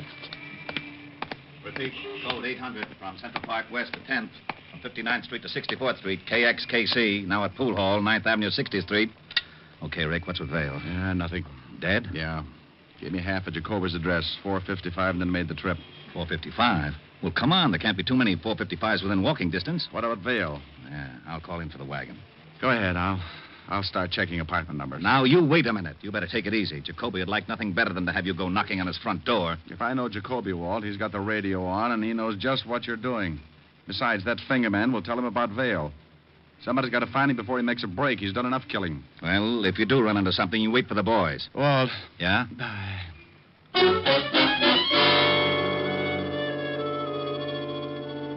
I took off and started checking addresses that began with 455. The first was Cold Turkey, nothing but a married couple who looked like they were in training for Madison Square Garden. I moved on. Somewhere in that neighborhood, Leon Jacoby was listening to his radio. Car 3, code 800, 455 to 61st Street. Car 16, 17, and 18. Shut it off, 61st Jane. and But, 5th Leon, Avenue, they're same surrounding code. this whole area. Shut it off. All right. All right. I wish the boys would get back. All right, take it easy. Take it easy. Yeah, who is it? Eddie, boss. Okay. Boss, the cops... Come in. 2 cops picked up Vale in the pool hall. Oh, so that's what it's all about. That Vale will talk. No, he won't. What do you mean? Well, I waited across the street. Got Vale when he came out with the 2 pigs. Oh, you did, huh? Well, you did me a favor, Ed. When I figured he didn't want anybody around that might squeal, you know, Vale, wife and everything. Yeah. Yeah, you know what else you did, Ed? What? No, what? When you plugged Vale, you brought the whole New York police force right down to my neck. Huh? Yeah. So, I gotta return the favor. Well, what do you mean? I just didn't think. No, you didn't. Leon, come on. We got to get out of here. Will you shut up? Hey, now, wait a minute. What's with you? I got a present for you, Ed. Huh? Leon! Oh, no, boss. Put that knife away. Sure. No. Leon. Oh. Oh, Leon. Oh, no. No. What's the matter with you? What did you do that for? I'm in a tough spot. I go faster alone, baby. Alone?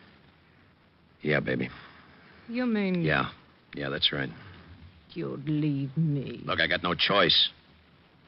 You know how it is, kid. 1 might get through, but 2, no chance. Nothing to say, baby? Yeah. Go on, get out. Just like that, huh? Then what would happen to you? You might help the cops find me, huh? Tell me, aren't you a little scared? No. Just sick. I've been sick since we got here. I wish I'd known what you were really like. I'd have laughed at you when you asked me to marry you. Oh? Well, go on, baby. Laugh now. Maybe it'll help. Well, go on. Laugh your head off. Nothing funny. You're trying not to act scared. Jacoby don't scare you none, huh? Now I laugh. You're scared plenty because you think I might kill you. Well, say something. Don't just stand there. You're scared. You gotta be scared. Everybody's scared of Jacoby. You slapped Jacoby. Okay, baby. Nobody slapped Jacoby. Not you, not the cops, not anybody. Maybe you like to beg me not to kill you, huh? Good. Go ahead, go on, beg. Oh? Okay. I think about you when I'm back in Forenzy, baby.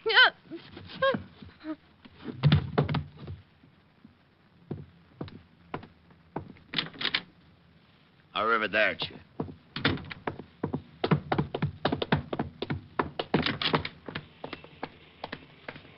Jacoby, hold it. What? Stop, Jacoby.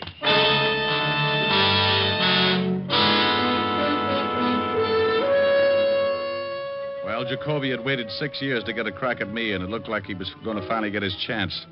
The alley was a dead end. I stopped and listened. The back of the alley was stacked with boxes, and along the sides, garbage cans. He could have been hiding anywhere along the line. I'm coming in, Jacoby. You want to give it up or do you want to play? The block's surrounded. Okay. I ain't got a gun. Come on out. All right. Only don't shoot, Diamond. Walk over here. Hey, you see, I ain't got a gun. Now, don't shoot, please. Shut up, slob, and start walking out. What you gotta act like that for, huh, Diamond? Come on, Jacoby, move. So, what do you cops got against me? What'd I do, huh? Nothing, Jacoby. Not a thing. Start moving. Well, why you gotta get so tough? Or maybe you're scared. Scared to death. Now, if you don't hurry up and move, I'm going to shoot you full of holes. I'm so scared. All right, Diamond, all right. I ain't got no gun, so you can push me around like that. What are you going to do to me, huh? Why, not a thing. Haven't you heard? The city went out and bought you a yacht. They like the way you kill people, so they're going to give you the yacht and send you back to Italy. Now, walk out of that alley. Okay. Now, you dirt.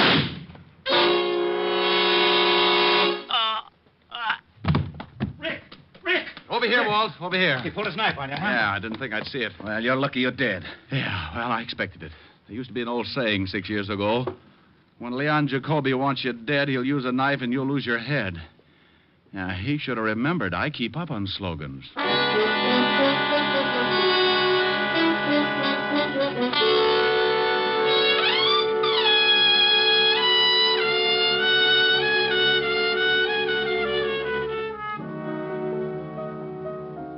Oh, Rick, that's an awful story. Well, you wanted me to tell you about it. But it's so terrible, and you're so lucky. Yeah, I guess so. You'll certainly know better next time. Oh, I'll never make the same mistake again. Well, I should hope not. Imagine being in such a hurry you've forgotten threw your socks in with all those lovely white shirts. Plaid now, baby. The color run that much? Sweetheart, when I got back to the office, it looked like Picasso had been in my wash basin. My shirts are ruined. Well, don't you fret. Mommy's going to buy little old Rick a whole new batch tomorrow. Oh, no. Really, I couldn't. It's just against my principles to take anything from a woman. It is, huh? Definitely.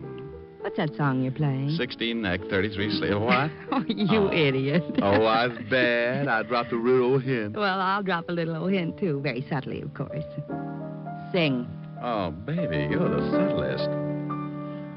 Climb aboard a butterfly and take off on the breeze.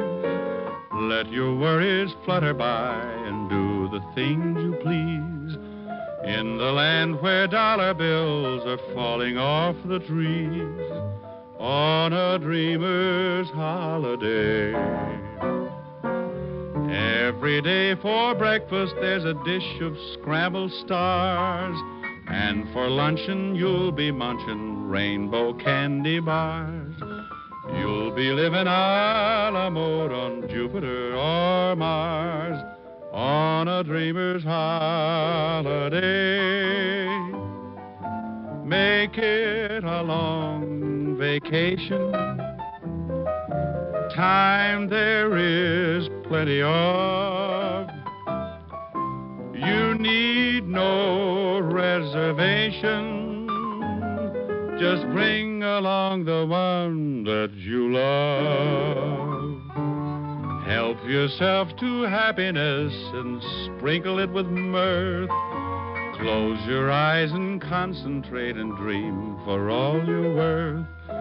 You will feel terrific when you get back down to earth from a dreamer's holiday. How was that, honey? Huh? Baby, you're the craziest. What? Now, where did you pick up that expression? Oh, I get around now and then. I know a couple of musicians. Oh, I bet they all play lead kazoo. Come here. What do you want? Want to lay one on you. What? Oh. What'd you think of that, Pops? You want the honest truth? Uh-huh. Solid.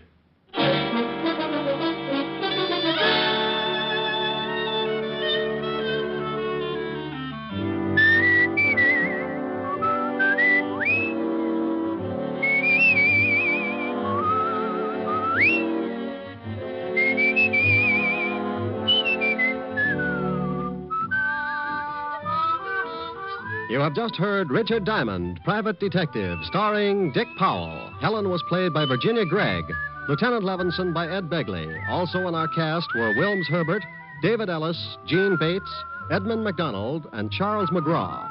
Music was under the direction of Frank Worth. Richard Diamond is written and directed by Blake Edwards. Dick Powell soon will be seen in the screen version of the best-selling novel, Mrs. Mike.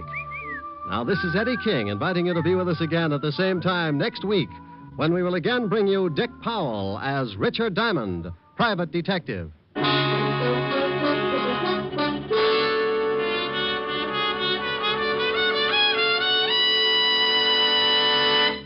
Sunday evening means stellar listening on NBC. Tomorrow, be sure to hear the American theater's foremost acting couple, Alfred Lunt and Lynn Fontanne, in the whimsical comedy The Great Adventure on the Theater Guild on the Air. And for another great adventure in comedy tomorrow, remember to hear the Phil Harris Alice Faye Show. Great entertainment Sundays on NBC. Next, it's Death in the Rain with Maureen O'Hara on NBC.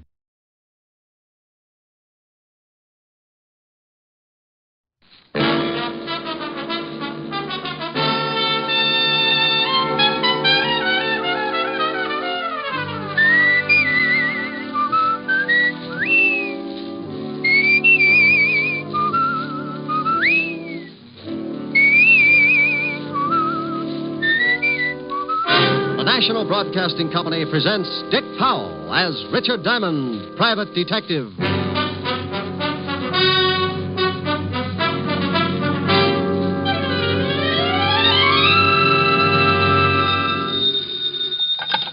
Diamond Detective Agency, a corpse in every plot.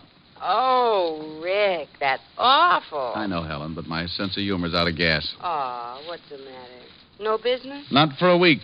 If a client walked in now, I'd probably swear it was an hallucination and referred to Bellevue. Walt's been trying to get you. He called here about 5 minutes ago, said it was important. I just got in the office. I'll give him a call. Am I going to see you tonight? You know it. Me and my empty wallet will be glad to stop over for dinner. Well, I'll have Francis fix something healthy. Tell him to cook some money. I'll see you around 7 then. Don't forget to call Walt. Bye. Bye.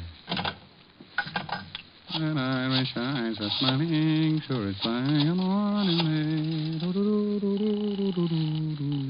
Lieutenant Levinson, homicide. Oh, you want to talk to me, Fatty? Rick? How many people call you Fatty? Where the devil have you been? I called you at your apartment all morning. Helen just told me I slept late. Well, why didn't you answer your phone? Rent was due. Could have been a trap. Can you come down here? Well, if it's important, I can come down.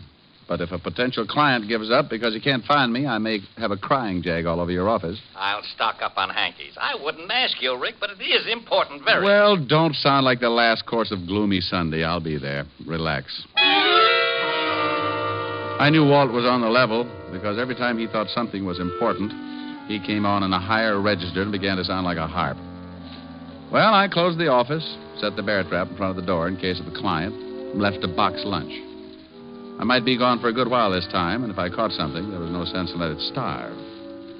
The 5th Precinct was 20 blocks away, so being a practical man who always regards that lonely feeling in his pocket as the sure makings of a pedestrian, I insulted a few well-meaning cab drivers, and 30 minutes later, I limped into the squad room of the 5th Precinct Police Station. Yes? Is there something I can do for you?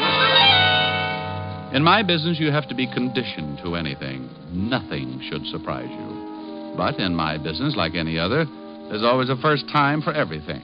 And it looked like this was it. For over a year, I had been walking leisurely into the squad room of the 5th Precinct and smiling inside when I spotted a cop with a battering ram for a head and landing barges for feet. He was always the best straight man I'd ever run across, and his name was Sergeant Otis Loveloon. But this day, dear old Otis was not to be found. Instead, sitting at his desk, looking up at me through a pair of thick horn-rimmed glasses, was something else. It pulled out a clean white handkerchief, removed the glasses, clouded them up with a quick breath that filled the room with the essence of sen-sen, and said, Well? Where's Otis? You mean Sergeant Loveloon? He's been transferred. He's been what? Transferred. Who are you? Sergeant Andre Klume.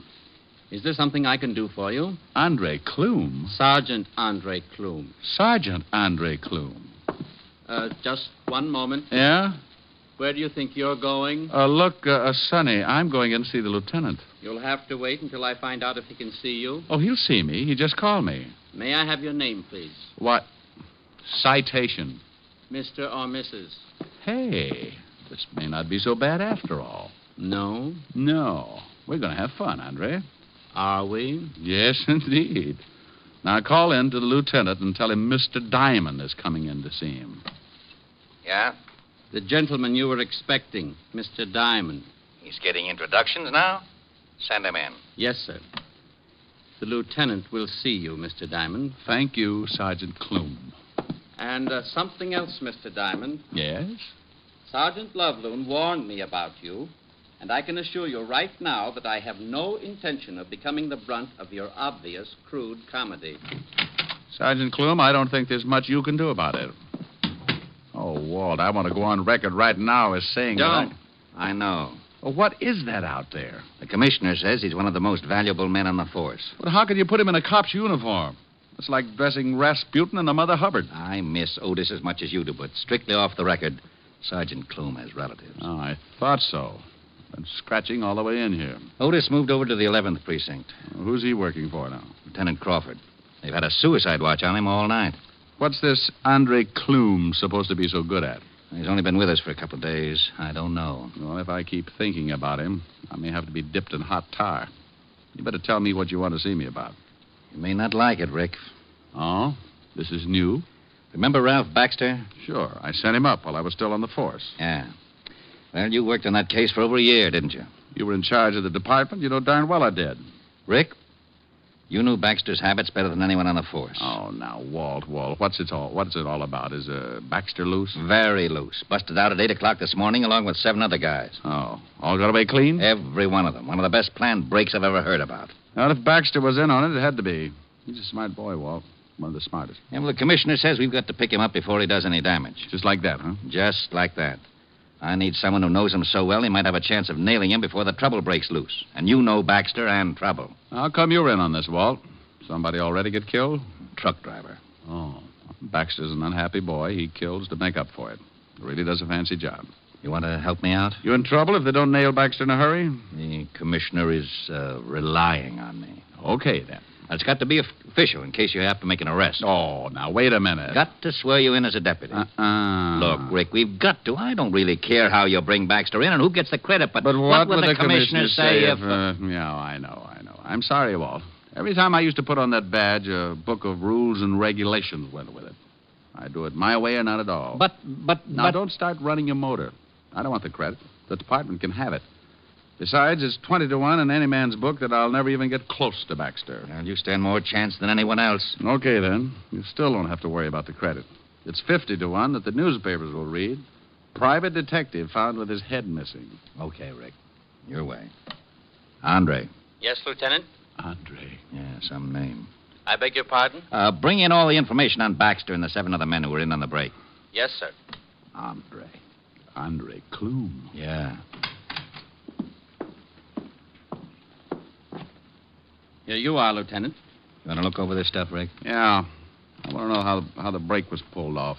Maybe if we can get a line on who helped them, we can get it Baxter that way. A truck was used. A Ford pickup that hauled garbage regularly. The large garbage cans were placed on the truck and taken off to a dump. The 7 men in Baxter hid in the cans and were covered up with garbage. Oh. The men in the prison kitchen have all been questioned, but none will admit a thing. Well, thank you, Sergeant. Maybe you can tell us what happened after that, Sergeant. Several miles outside of the prison, the men got out of the cans. One man climbed up into the cab of the truck and ordered the driver to stop. He shot the driver, and the men climbed off the truck, rolled it over a 44-foot hill. 44 feet? 44 feet 9 inches at the first point of impact where the truck went over. The hill, of course, varies at other spots. Of course. 2 cars were waiting for the 8 men. Tire tracks were found and casts made. A report on these casts should be in at any minute. Synchronize your watches, then. Rick. Tell me, Sergeant Clume, have you any idea who might have been driving the 2 cars? No. Turn in your MiGs and your ray gun. You're through. Very amusing. Now, please, Rick, for the sake of my psychiatrist, don't start on Clume like you did on Otis. Might be a woman. Clume? Driving one of the cars. Oh. Baxter was a known woman hater. You don't say. I suppose the other 7 guys got together with him and formed a club. 4 of the 7 men were known to have had women friends at one time or another. But only one woman remained loyal after the men were sent to prison. How do you know that? I remember things. He remembers things. Oh. She visited the prison many times to see Tony Ligeti, one of the escapees. Maybe you can remember the dates? The first time was right after Tony was sent up, November. All right, Sergeant. What's the girl's name and where does she live? Jean Lawrence, 1782 East 12th Street, apartment C. No, B. Butterfingers. I'll take this list of histories on the 7 guys. You going to check on the girl? Yes, and thank you, Sergeant Andre Clume. You've been a brick. I left Clume polishing his glasses, Walt looking sick. Jean Lawrence did live at 1782 East 12th, apartment B. So I looked up the landlady, a nice old reproduction of Whistler's mother with a hangover, Mrs. Shook by name. She was a little unhappy that I'd bothered her, but I finally sold her on the idea that she could shave any time, and aided by my best smile and the promise of a fast fifth, I finally got her to open the door to apartment B. There you are, lover, but I can tell you right now, Jeannie ain't in. Well, what's in this room? Bedroom. She didn't come home all day yesterday or last night. She didn't, huh? You know, I shouldn't be showing you around like this, except that you look like a real nice fella. And you're thirsty. Oh, go on. You see anyone else hanging around, say, in the last week? Yeah. Come to think of it, about a week ago, some dark fella started coming over to see Jeannie. Used too much hair oil, greasy type. Think you'd recognize him? You bring me that present, lover boy, and I could recognize a clove of garlic in an onion warehouse. I'd make book on it. May I use the phone? Go right ahead, lover. Oh, by the by, 100 proof, huh? 100 proof. Homicide, Lieutenant Levinson. Walt, this is Rick. I'm up at the girl's apartment. Not here. But the landlady says she can identify some guy who's been hanging around here for the last week. So look up... Hold it a minute, Rick. Something coming over the hot shot. Okay. Oh, bottle and bond, is that right, dear? Oh, lovely, lovely. Lovely. Rick? Yeah? Get that landlady in here, then meet me out at the end of River Street, Pier 14. Something up? Sus came up. Someone didn't want it to. When she hit bottom, the bricks in the sack must have torn it open. What? A dock worker spotted her floating near one of the pier pilings. Jean Lawrence? Yeah. I'll see you over there. Something happened to little Jeannie. I could hear... Found her floating in the river. Oh. Well, if we're going down to the station, can we stop off and get that present? Yeah. Bottled in bond, you promised. I grabbed a cab and took Mother McCrae over to the 5th Precinct, making one stop on the way for the promised present. I turned her over to the desk sergeant and took off for Pier 14 at the end of River Street. When I got there, I spotted the homicide prowl car and Walt standing near the ambulance. On the wooden floor of the pier, covered with a sheet, was the dead body of Jean Lawrence. The coroner had just finished his examination. Well, give me a full report as soon as I get to the lab, Lieutenant. This is a rush, Coroner. It always is. Oh, hello, Rick. Hi, Charlie. Shot twice, then thrown in the drink. Yeah, nice. Anything else? Book of matches in her coat pocket. Probably don't mean a thing. Lieutenant, we just got a report from the precinct. Hello, Diamond. Oh, good afternoon, Clume. You're looking fine. Oh, you'll be kissing each other on the cheek in a minute. What about that report, Sergeant? The landlady Diamond brought in 22 minutes ago has just identified a picture in the morgue as a man who had been visiting Jean Lawrence for the past week. Anyone we know? William Nash, alias William Barnes, alias Bootleg Barnes. Yeah. 5'11", black hair, brown eyes, slight scar. Oh, hold it. What about his record? 9 arrests, 2 convictions, robbery and assault. In the cafe business now at... Red Dot Inn? Yes, sir. Matches you found on the girl, Walt? Yeah, Red Dot Inn. Let's take a run over there.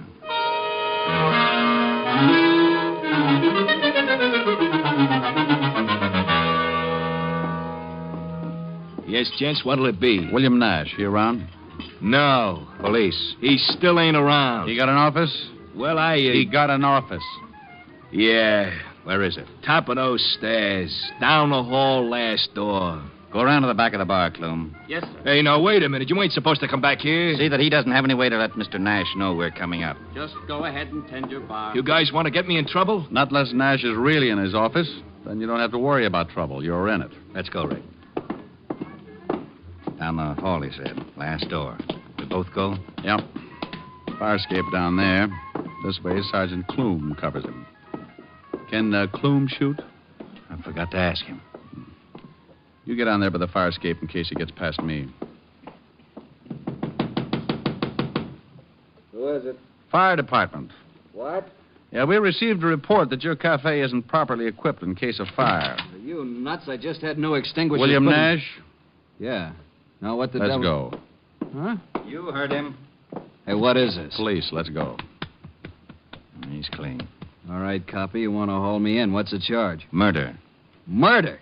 Now, listen, Start you don't... walking. Who's murdered? Gene Lawrence. Down the steps. I don't know any Gene Lawrence. Sure. Everything all right, Lieutenant? Go upstairs and watch this guy's office. Yes, sir. You need a warrant for this, you know. I'll get one. I tell you, I don't know any Gene Lawrence. My friend, I know a little old lady who thinks you wear too much hair oil. She's going to make a very big liar out of you.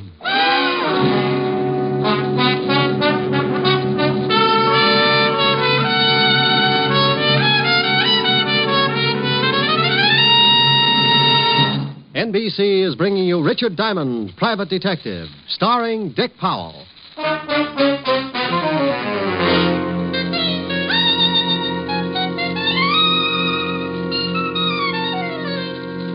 All right, Sergeant, get the lineup going. Yes, sir. Henry Phipps. Henry Phipps, alias Henry Phipps. I ain't never seen a lineup before, lover. The man you identified earlier from the picture. See if you can pick him out.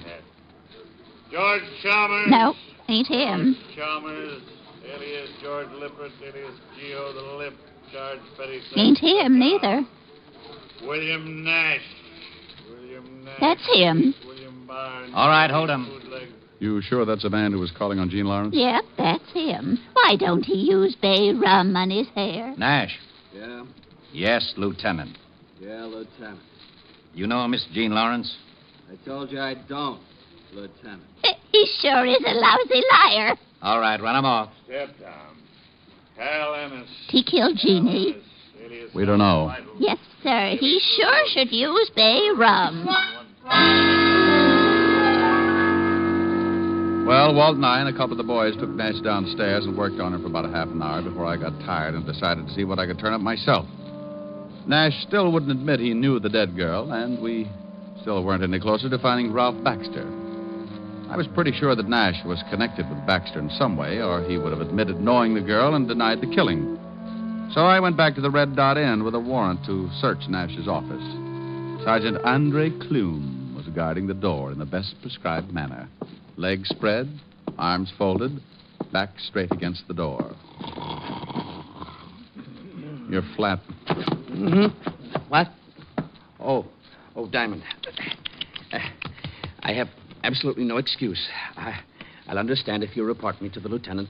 No one could get by, could they? Not without waking me. Then you did what you told to.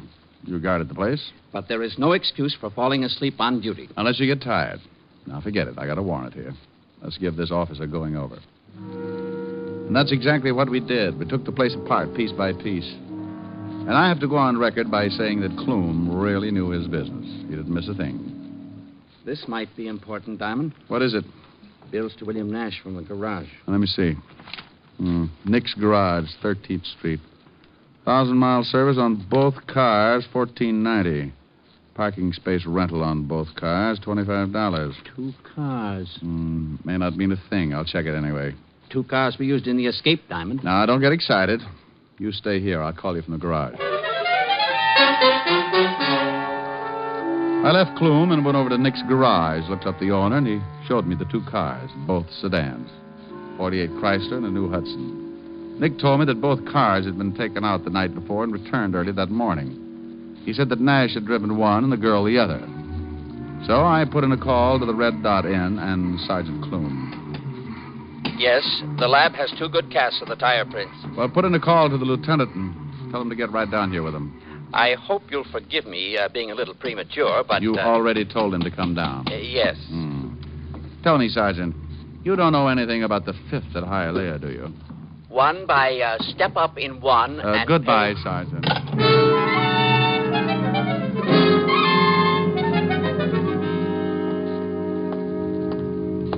Hello, Rick. Well, this is Nick Miller, runs the garage. Hi, Lieutenant. Hello. How about the cars? This one and that one. Hold this cast. I'll try the other one. Okay. Fit? No. Those tread prints on that can supposed to fit the treads of one of these cars? We hope so. How about that one, Walt? Like a glove. Try your cast on that car.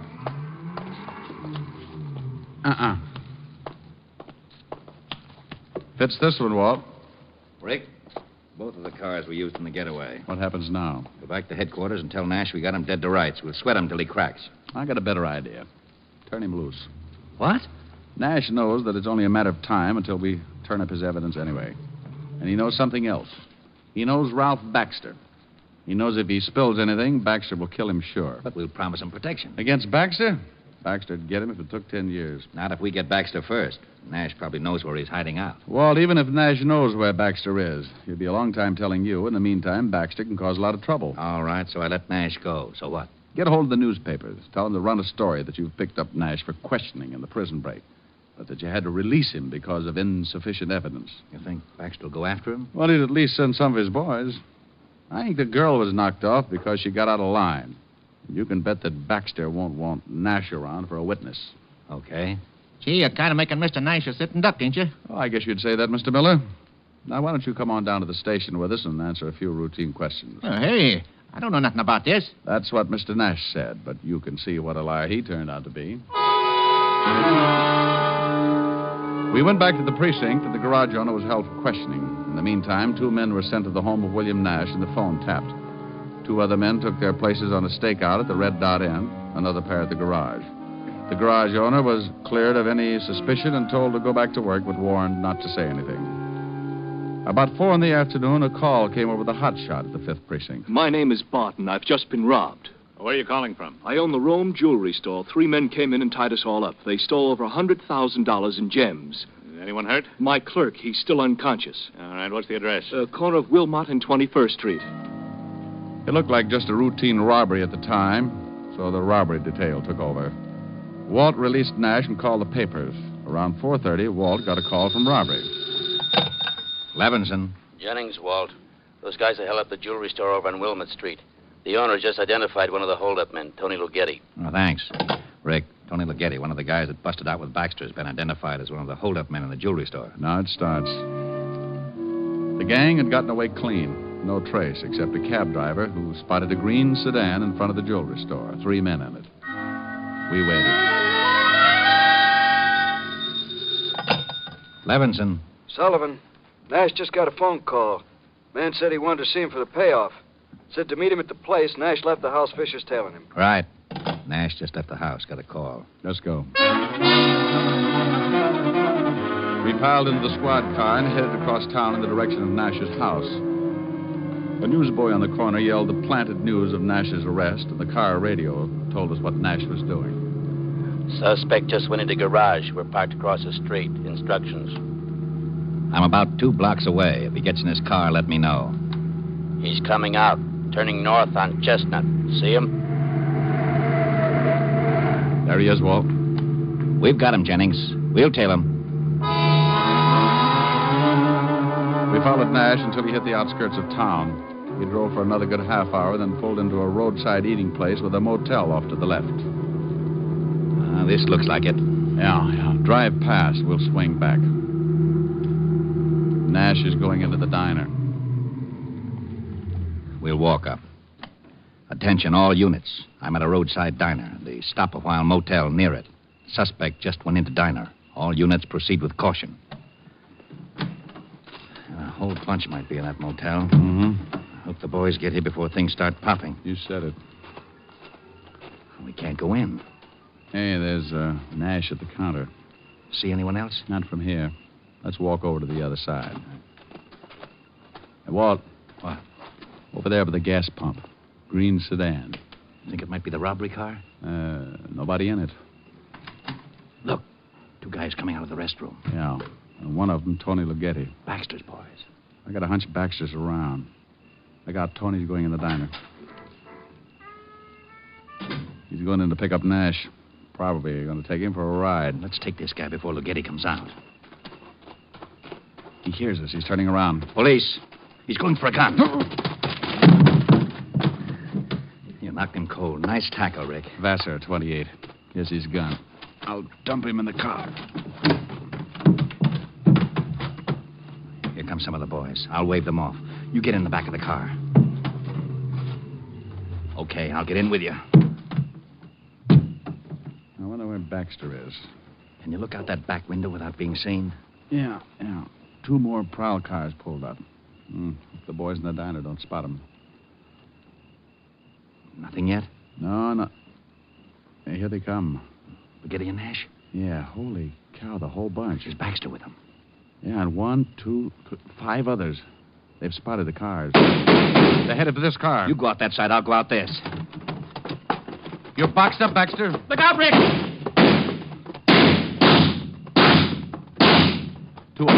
Two of them down. Baxter's heading around back. Rick, don't go after Malone, you crazy! Now he tells me.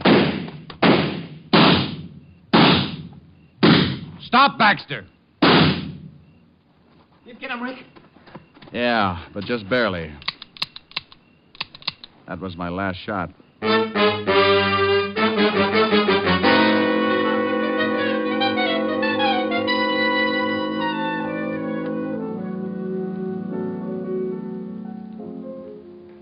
How was the dinner? Oh, if I'd eaten any more, I'd need a new belt. You gonna tell me what you did all day and why you were so late? Went for a long walk in the park. Oh, that's what I love about you. Gone all day. Come in, smelling like a shooting gallery until you tell me you went for a walk in the park. Oh, no. I'll get it. Yes? Oh, Rick, you going to give me a routine, or do you want to hear about Baxter? Oh, Harold Appleknocker's tired. Let's have it. Spaghetti's dying in the hospital. 2 of the other boys died on the way. The guy you tackled is singing all over the place, and Baxter will have a quiet funeral tomorrow. The others we got locked up. Your boys all right? One of them got it in the leg. Otherwise, okay. You were right about the girl. Baxter killed her because he was afraid she'd talk.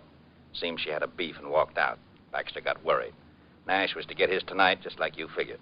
Okay, Walt, thanks. I'll talk to you tomorrow. And thanks, Rick. Sure. Well, Well, wanting to know if his boys were all right. Now, Rick, you've been doing something exciting, and I want to know about it. honest, baby, the park's very dull in the afternoon.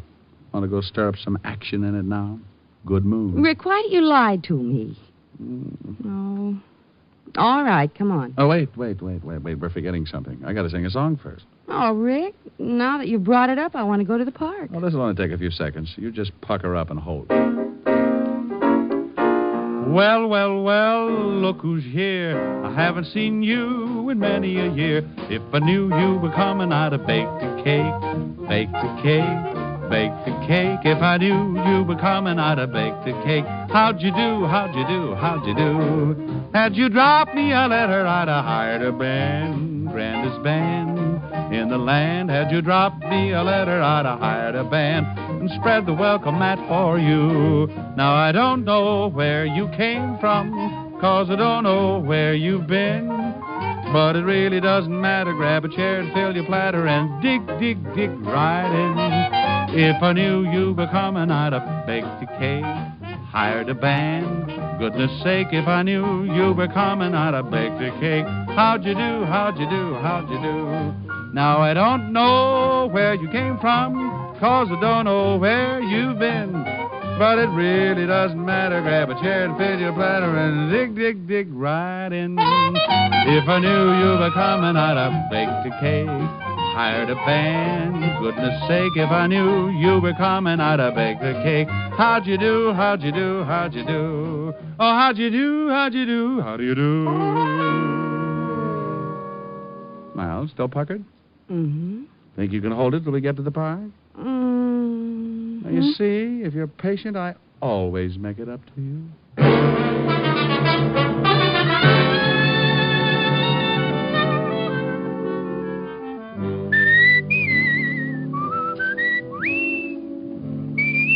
You have just heard Richard Diamond, Private Detective, starring Dick Powell. Lieutenant Levinson was played by Ed Begley. Also in the cast were Virginia Del Valle and Wilms Herbert. Music was under the direction of Frank Worth.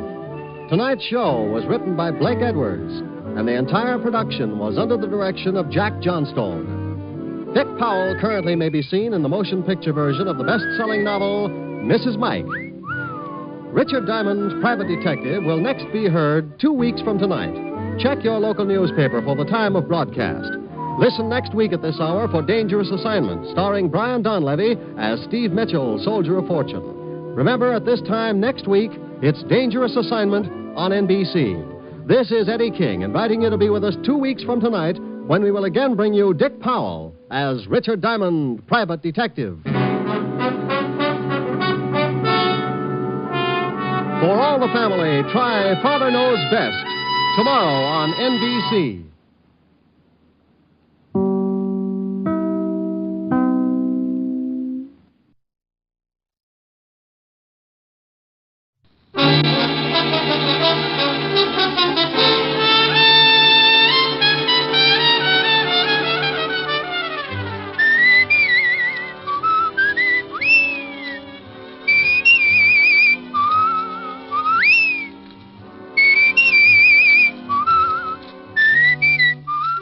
National Broadcasting Company presents Dick Powell as Richard Diamond, Private Detective.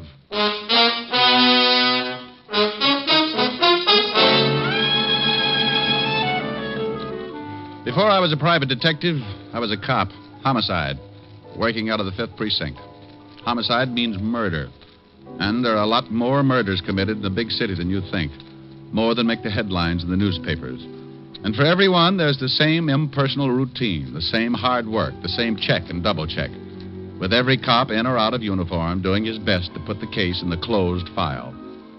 But there's one kind of murder that will really tear the department to pieces, and that's when a cop is killed in line of duty.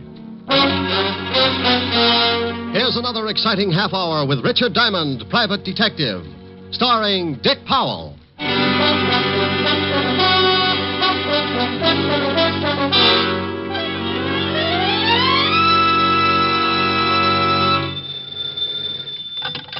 Diamond Detective Agency. If your husband's dead and you pull the trigger, Diamond will help, but the fee is bigger. Hello?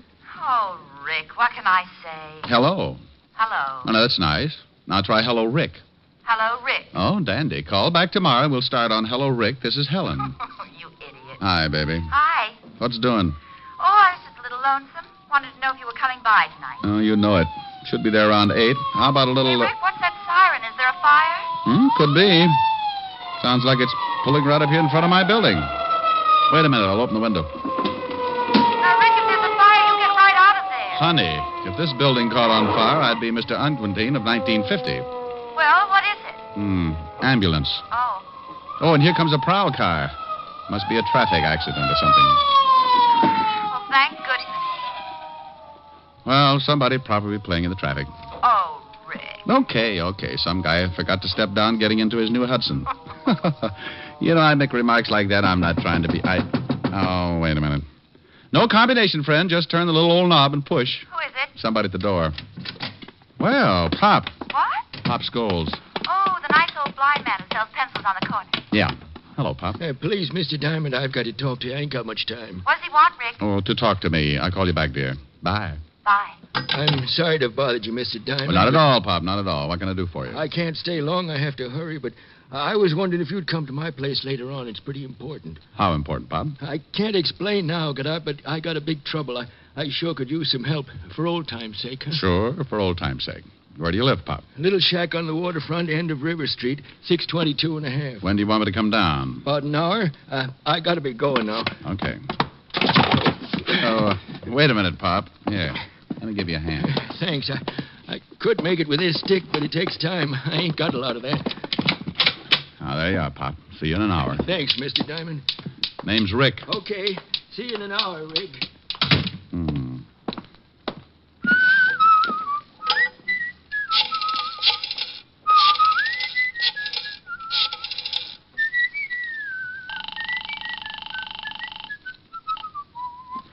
Asher's residence? Oh, hello, Francis. Mr. Diamond. Oh, yes, sir.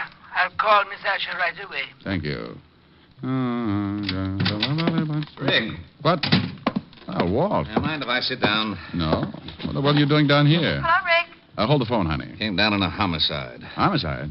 Oh, that squad car right in front of the... Right in front of your building, yes. Shooting. Well, what are you doing up here? I done all I could down there. Rick? Just a minute, baby. Thought you might want to hear about it.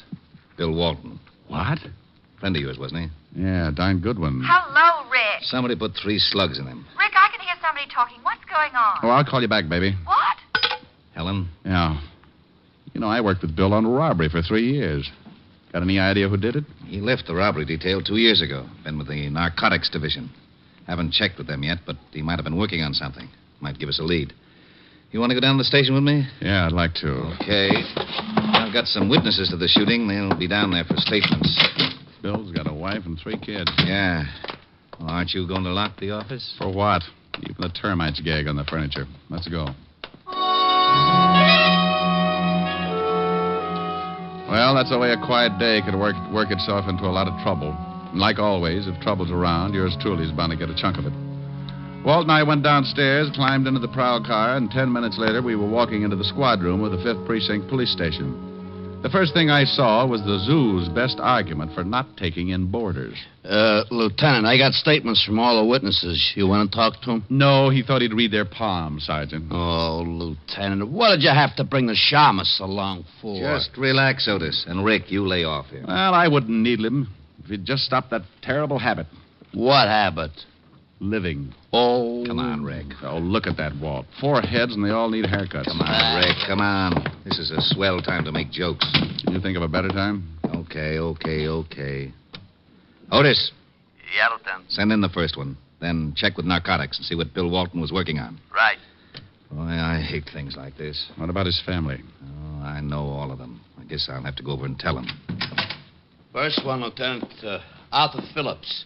Go on in. Come in, Mr. Phillips. Oh. Have a chair. Yes, okay. Look, I don't know much about this thing. I was Mr. Diamond, just Mr. Phillips. How are you? How do you do? As I was saying, You I don't... saw the killing, Mr. Phillips? Yes, I saw it. It all happened so fast that I don't think I can really be... What were you doing when you saw the killing, Mr. Phillips? Walking. But I Walking didn't see... where, Mr. Phillips? Up the street to my office. Oh, look, I gave your sergeant my statement. You'll find it all in order. order. What's your business, Mr. Phillips? Insurance. Liberty Insurance Company, 41st and Broadway. You saw Officer Walton killed? I saw a man, his name I didn't know he was killed. You heard the shots? Well, yes, but it was all so fast. Just what did you see? Well, like I said, I was walking down the street. To work? Yes, Liberty Insurance We've Company. got that. Oh, yes. You were walking? Yes, and I heard this noise. The shots? Yes, but I didn't know it at the time. It was just a loud noise, but it made me jump, and I looked. You just jumped, Mr. Phillips? Yes. Well, then I saw this guy grab his stomach and fall flat on his face, and then I saw the guy with the gun. What did the guy with the gun look like, Mr. Phillips? Well, it all happened so fast. Sergeant Otis showed you our rogues gallery. Did you see anybody who looked like him? No. I didn't see anybody that looked like him. I didn't get a good look at his face. How tall was he? Tall. Like 6 feet? Yes, or close. What was he wearing, Mr. Phillips? Brown suit and hat, brown hat. Stocky? Well built? Yes. Anything else, Mr. Phillips? No, Thank you, that's Mr. all. Phillips. We may want to talk to you again. Don't leave town on a business trip or anything. Oh, I can go? Good day, Mr. Phillips. Thank you again. Oh, anytime. Oh, if you ever need any insurance, Lieutenant. Liberty Insurance Company. Yeah, I'll remember. Yeah, well, so long. Cigarette? Thanks. We still work pretty well together, Rick. Why don't you come back on the force? Lieutenant. There's your answer, Walt. What is it, Hammerhead? Well, I went over and talked to Fisher. He told me Bill Walton was working on a narcotics case, but he had no leads. Stuff's been flooding the city. Bill must have picked up a lead and got shot for it. Well, that's all, Otis. Fisher doesn't know anything else. Walton just started on the job. You got some more witnesses? Yeah, a lady, Mrs. Margaret Walker. Okay, you can come in. Thank you. Come in, Mrs. Walker. Take a chair. Thank you. Anything else? No. This is Mr. Diamond, Mrs. Walker. How do you do? How do you do, Mrs. Walker? Do you work, Mrs. Walker? All the time. I'm a housewife. You saw the officer killed? Oh, yes, but I didn't know it was an officer. He wasn't in uniform, you know. Would you mind telling us just exactly what you saw? Well, it all happened so fast. I was standing on the corner and just... What corner, Mrs. Walker? Why, the corner where the poor man got shot, of course. 51st and Broadway. Just standing, Mrs. Walker? Young man, the traffic was very heavy. I was waiting for the signal. Sorry. I just want you to understand, I don't usually just stand around on street corners. Go ahead, Mrs. Walker. Well, I was standing there, and I noticed an old man selling pencils An old man? Yes, he was blind. Hey, Pop Scholes. Did time about 15 years ago for peddling junk. Yeah, that's right, he did. I don't know what all this talk is about. But if you don't want to hear my story, I'm sorry, Mrs. Walker. Of course we want to hear your story. Please go ahead. Look, Well, Walt, I just remembered something. I was supposed to see a client in an hour, and the hour's just about up. What? I'm sorry, Walt, but this is business. Now, you wait a minute. I'll talk to you later. Well, I never... Now, that's only because you don't have any friends named Diamond. All right, Mrs. Walker. Go on with your story. I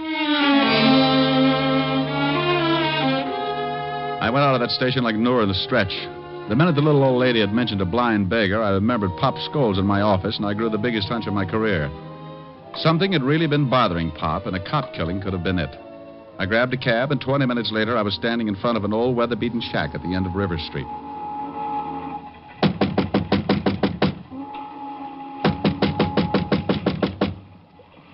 Who is it? Diamond. Oh, wait a second. Am I late? Look, Mr. Diamond. Rick. Yeah. Look, Rick, I'm sorry you came all the way down here, but, well, You wanted some help, didn't you? Well, yeah, I did. You did. Well, you could at least ask me in. Oh, sure. I'm sorry, but you see, I don't need no help now. No?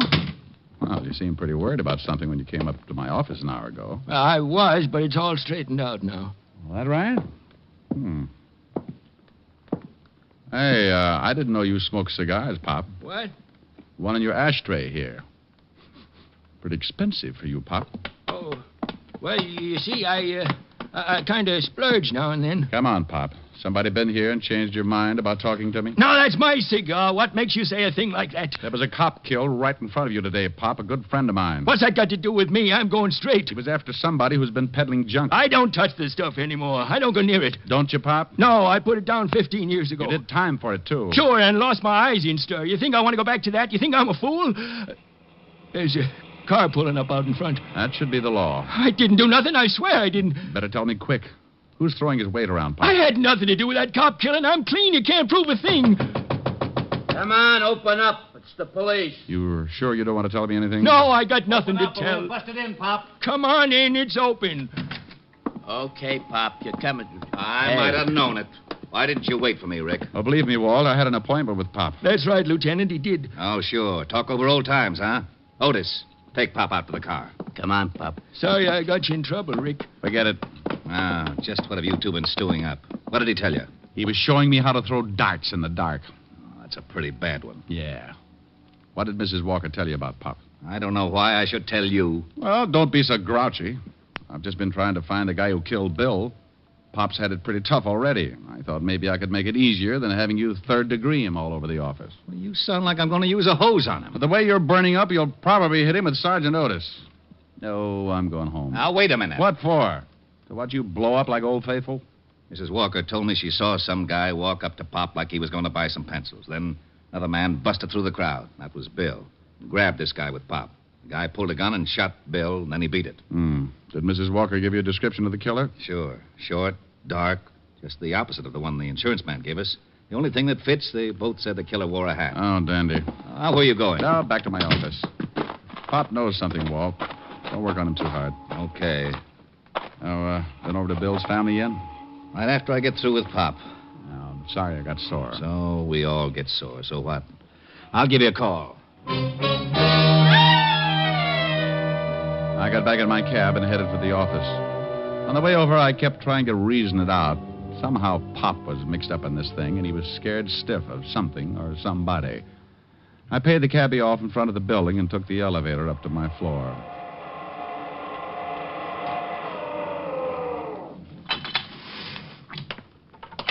I headed down the hall to my office, still thinking, still trying to put two and two together. That was a mistake. I never could add. When I walked in, I was too busy to notice much. All I got was a whiff of cigar smoke.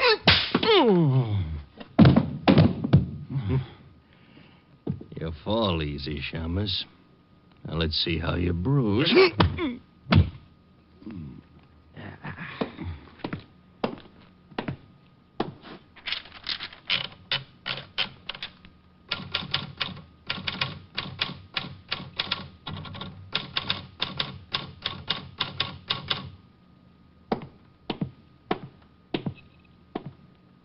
So long, Shamus. I left a note for you. Read it when you wake up. Everything about a beating like that is so unpleasant. The first swat isn't so bad. It's hitting that cold floor and fighting to stay awake. When you start getting kicked around, that's the time to face facts and give it up. But you don't. You keep on working until your senses get kicked loose and the world comes down around your ears. You fight it because you think maybe you're not ever going to wake up again, and when you finally do, you wish you never had. Anyway, like I said, it's so unpleasant. Oh, okay.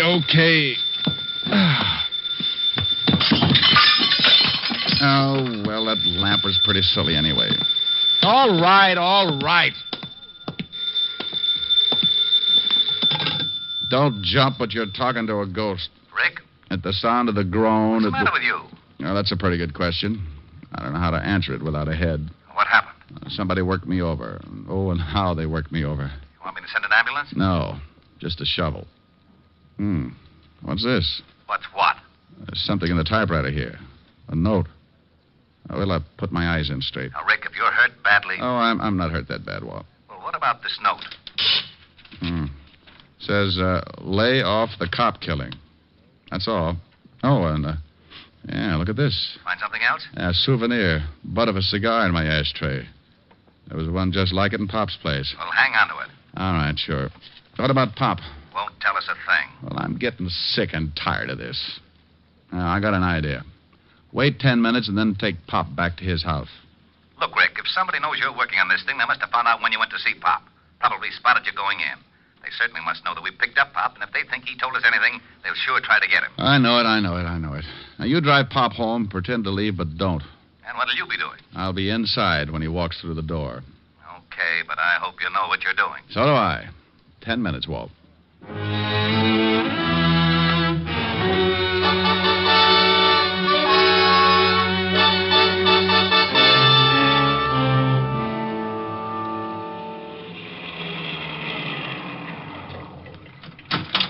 Okay, Pop, here you are. Thanks for driving me home, Lieutenant. That's okay. Good night, Pop. Good night, Lieutenant.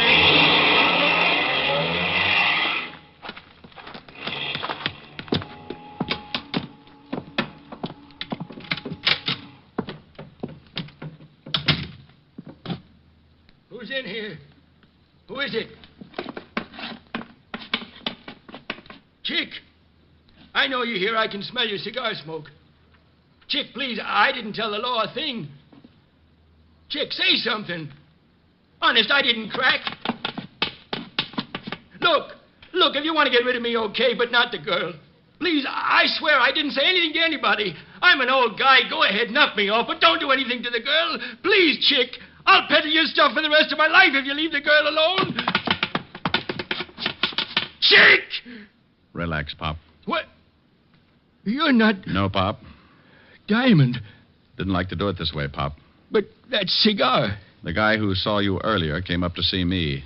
Left me a cigar, too, along with a few bruises. Well, you just about know everything. Who's the girl you're protecting, Pop? I can't tell you that. Who's Chick? I can't tell you anything. Look, Pop, a cop's been killed. A great guy with a wife and kids. Now tell me, who's Chick? I ain't going to say anything. If the girl is a reason you won't talk, Pop, I'll find her. And if it's the last thing I ever do, I'll make you both sweat. Well, I'm on my way. Wait a minute, Rick. All right.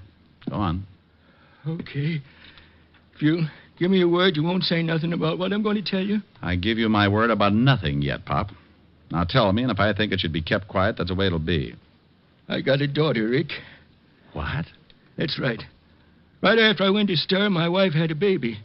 My wife died, and the kid went to live with relatives. Rich relatives. She's getting a good home and good schools. She doesn't know about you? Panhandling, no. She don't know about me, and she ain't going to. Go on. Only one guy knew about her. My ex-partner, Chick Russo. He got away when they picked me up, and after 15 years, he comes back operating again. The guy with the cigar, huh? Yeah. How did you figure? The stuff was in the pencils. He delivered to me, and I'd pass it. Why would you pass it? Chick had me over a barrel. He told me if I didn't play along with him, he'd tell my daughter who her father was. I'd do anything to keep from ruining her life. Now, what about Bill Walton? Well, he was going to grab Chick, but Chick shot him. That's why I came to see you. I didn't want no part of a cop killing, but I couldn't say anything then because I had the stuff on me and I wanted to dump it. I didn't want to go back to stir. Then Chick came to see you here, huh? Threatened you. Told you to keep your mouth shut? Yes. Told me in plain words that if I cracked, he'd kill my little girl and me. That's why I froze on you. You going to say anything? About your daughter? No, Pop. Oh, thanks, Rick. No, I don't care what happens. Well, I do. This guy's still loose, and he's done a killing. I want him. I don't know where you can find him. He never said. Well, maybe I can find him. Take off your clothes, Pop. Take off my clothes? Yep, you're going to get yourself a new suit. I'm going out and see Lieutenant Levinson. I'll be right back. You sure you know what you're doing? No, but why spoil a good surprise? Rick, Where are you, Walt? over here by the pier. What's that with you? That's Otis. Well, tell him to hide his tail. Some guy from Oklahoma's liable to shoot him. Oh, that's very funny. Shut up, Otis. Okay. Seen anything, Walt? Very quiet. Now, look, here's the idea. I'm going down to 51st and Broadway and stand with Pop's clothes and dark glasses on. You're what? From what Pop told me, Chick Russo will certainly try and get him. Chick Russo? Are you crazy? He's been out of circulation for 15 years. Well, I got a big flash for you. He's back. But at 51st and Broadway, I can't give you any protection. Russo could step out of the crowd, and that's the end of it. Well, I'm counting on one thing. That he thinks I'm Pop. He knows Pop's blind, so he'll get in close to do it. Maybe even with a knife. You're crazy. Walt, not in front of Otis. Oh, that's all right, Diamond. Now, I'm going down and change clothes. And then you, Walt, drive me to the corner, let me off. Then beat it.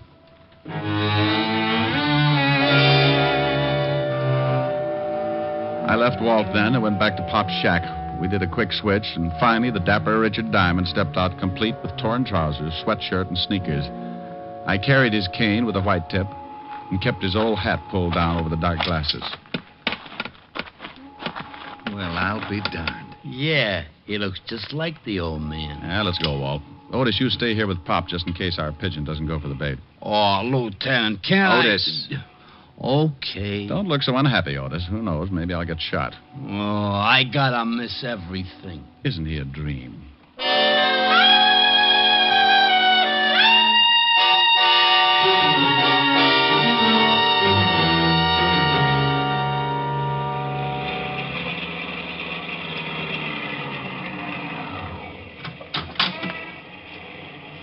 Okay, here you are, Rick. Thanks, Walt. Say good night, Pop, real loud. Okay. Good night, Pop. Sorry if we caused you any trouble. Oh, that's all right, Lieutenant. Thanks for the lift.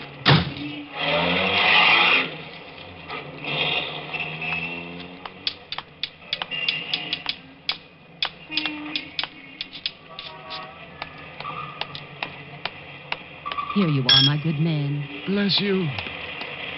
Piker. Well, I stood there for 2 hours, getting a few dimes and selling a couple of pencils, but nothing happened. Now and then I'd pull my arm down against my side and feel a nice little .38 in the shoulder holster. I kept moving from one foot to another to keep my legs from going to sleep. I was getting a first-hand example of the tough role poor old Pop had to hold.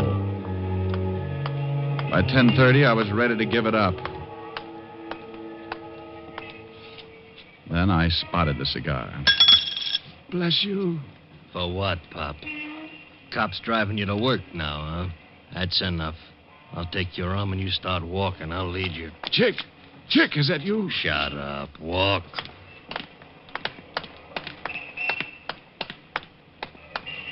All right, we're going in the building. Down in the basement for a little talk. And that's just what we did. Chick held onto my arm and led me into my own building and down into the basement. I could have taken him right there, but I kept remembering Bill Walton. So I let it go until just the right time. Okay, Pop. You know what's coming. Yeah, Chick. I know what's coming. Don't act much scared. I guess it ain't so tough for a blind man. You can't see it coming. You'd be surprised what I can see. What did I tell you? Busted my arm. You hit me with that cane like you could see you hit me. You go for that gun, I'll break your fat skull.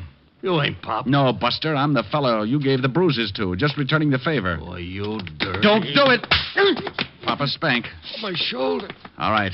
Now let's go back up where we can find a cop. Oh, no, you're not going to take me. Come back here, Russo. Stop, Russo. I've got a gun. Nuts to you, Shamus! Skeptic. Yes?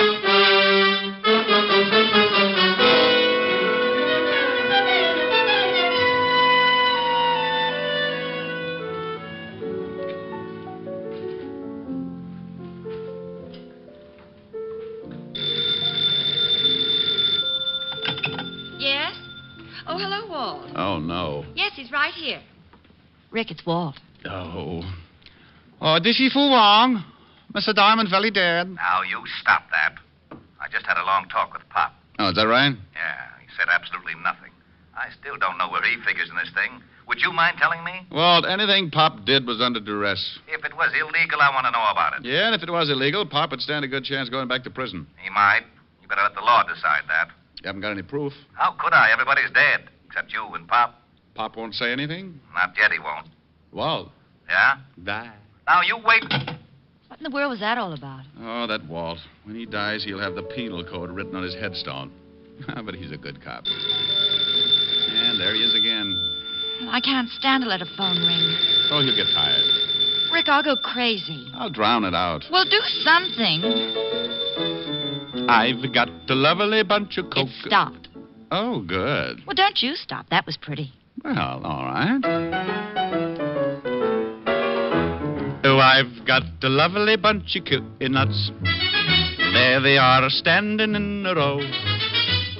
Big ones, small ones, some as big as your head. Give 'em a twist, a flick of the wrist, that's what the showman said. Oh, I've got a lovely bunch of coconuts. Every ball you throw will make me rich.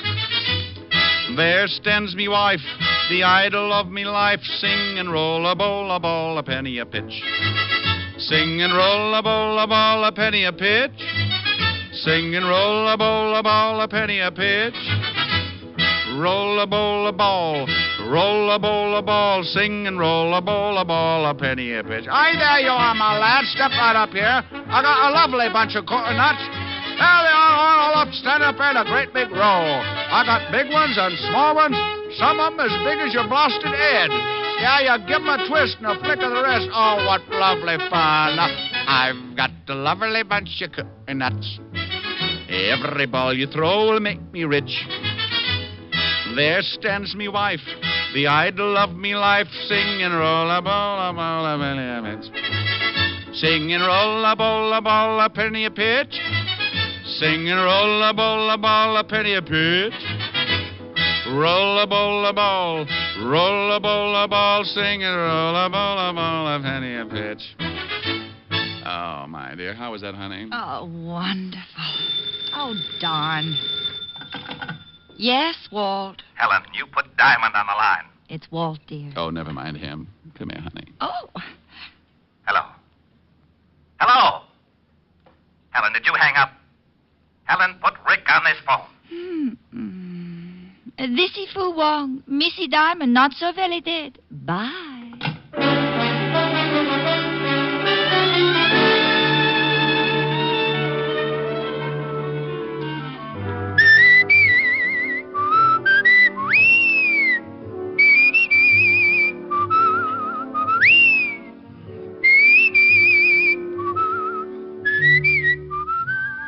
You have just heard Richard Diamond, Private Detective, starring Dick Powell.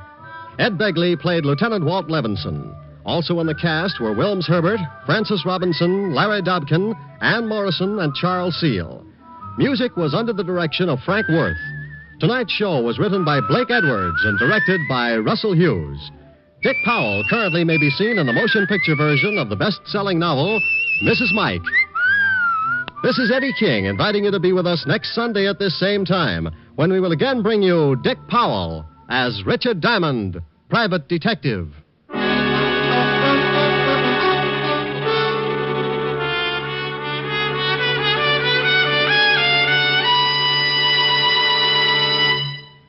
Later today on most of these NBC stations, you'll want to hear two great stars, Kirk Douglas and Walter Houston, in the Theater Guild on the Air presentation of Heaven Can Wait. This is the comedy fantasy which you may have seen as the motion picture, Here Comes Mr. Jordan. It's a great comedy, yours for the listening, today on Theater Guild on the Air. And for another fine mystery program today on NBC, listen later to The Adventures of Sam Spade, as Sam slams his way through another of his amusing and mystifying capers. Hear the lovely duet from Madame Butterfly on Harvest of Stars, next on NBC.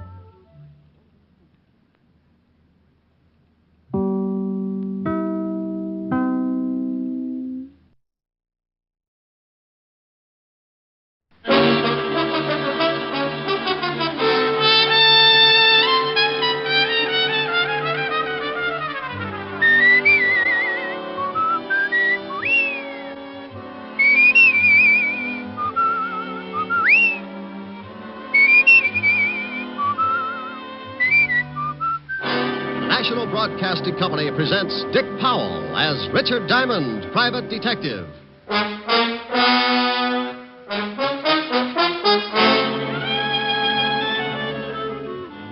Diamond, this is Walt. Where the devil are you? Where I started out to be, down on River Street, looking for Well, the you guy. stay right there and wait for me. But you might as well stop looking. Why stop looking? Take my word for it, he's not there. Well, if you're so smart, where is he? The city morgue.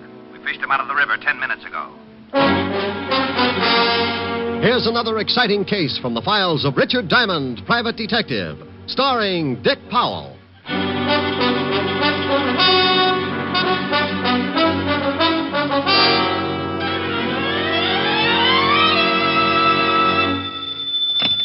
Diamond Detective Agency, first over the bars. That's nice. Oh, hello, Helen, baby. Busy? No, why? I'm lonesome. Can't you come over? Honey, I'd love to, but you can never tell when... Mr. Diamond. Oh, see what I mean? Or customer? Well, let's see. What can I do for you? I want to hire you. Helen, the man wants to hire me. Oh, good. I'll call you back. Bye. Bye. Now, Mr. Wellington, Mr. Diamond. Caspar Wellington. Oh, well, pull up a couch and tell me the details, Mr. Wellington. I need a bodyguard, Mr. Diamond. Why? Oh, it's not for myself.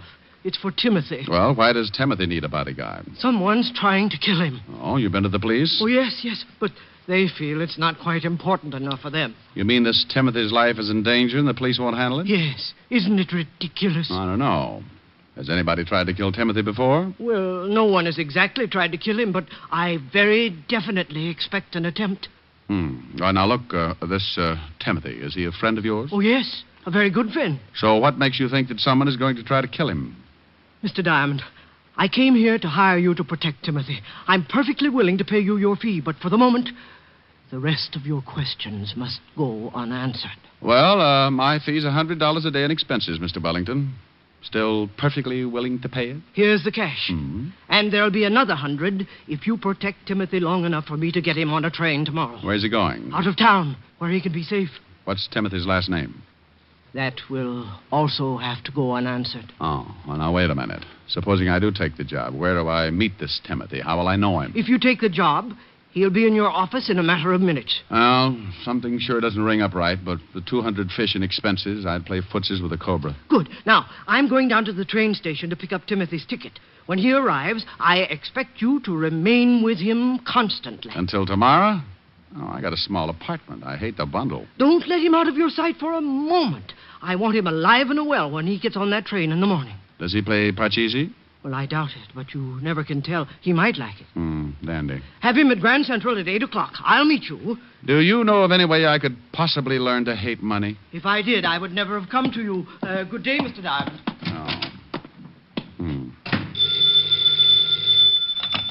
Atlantic Bone and Fertilizer. Oh, that's a pip. Just wondering how a new business would work out.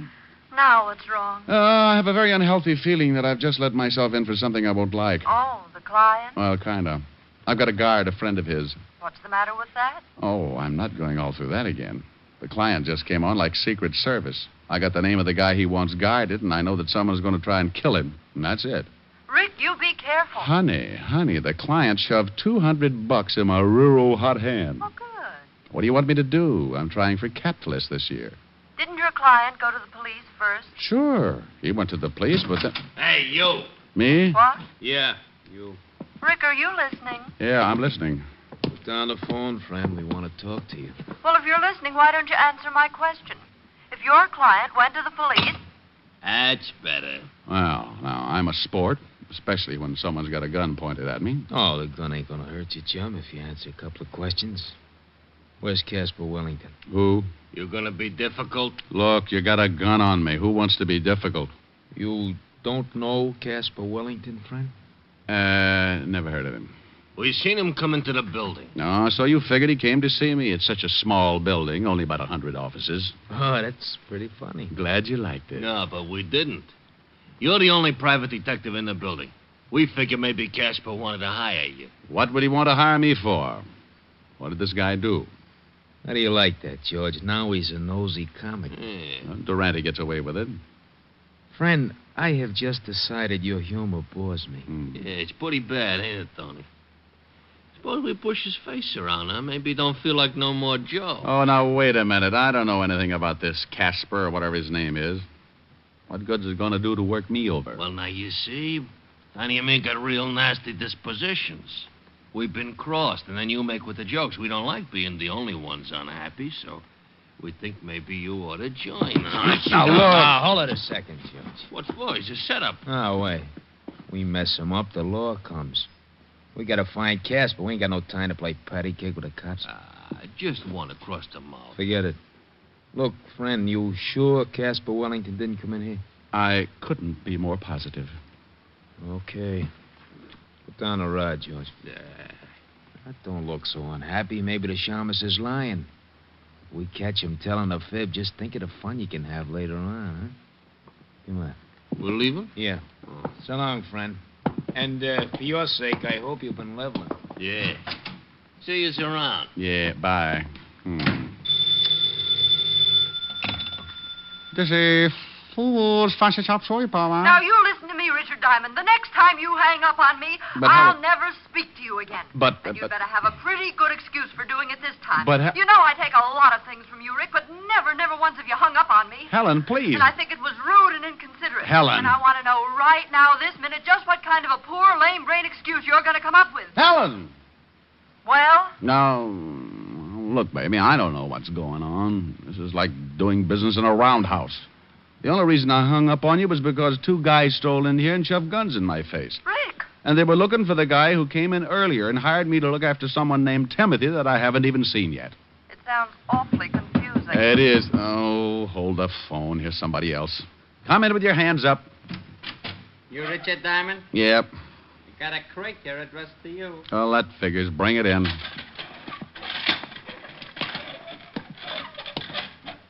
Helen, Yes? you sent me maybe a present? No. You want me to? Yeah, but someone's beating you to it. Where do you want it? Good grief. Put it down right there. What's the matter? The present. The biggest crate you ever saw. Crate. What's in it? How do I know? Well, open it. Okay, Mr. Diamond, stand right here. Yeah. There you are. I hope you still be very happy. Helen. Yes? Hold the phone. I'm going to open this thing. All right.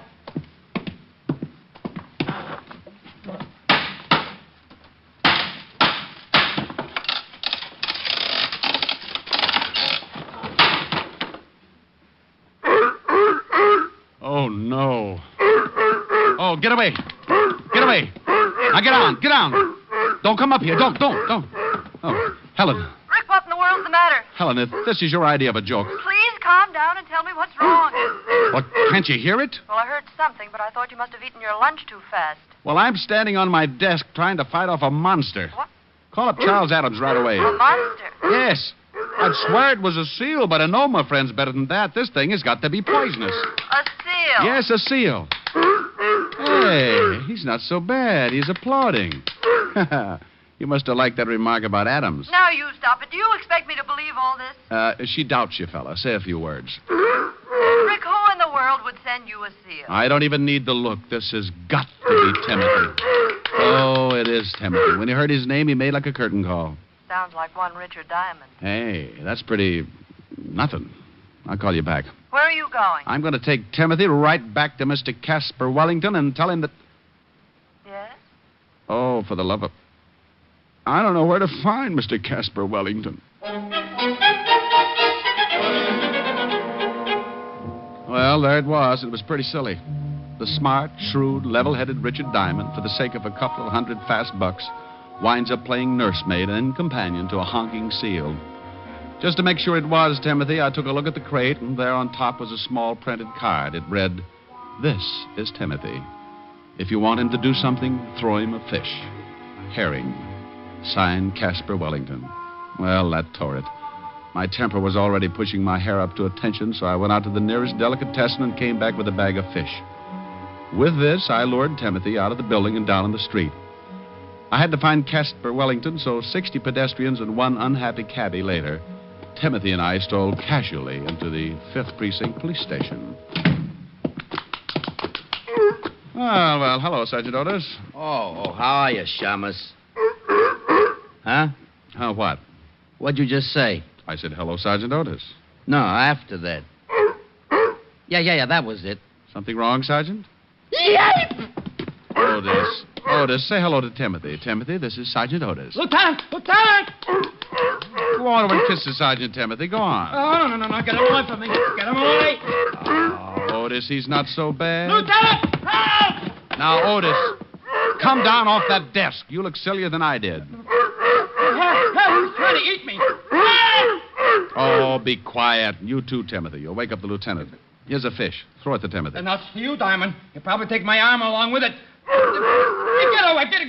Help! What the devil is going on out here? Otis, what are you doing up there? Hello, Walt. What are you doing to my sergeant? And you shut up, Otis. That wasn't me. What do you mean it wasn't you? Of course it was you. Walt, meet Timothy. How do you...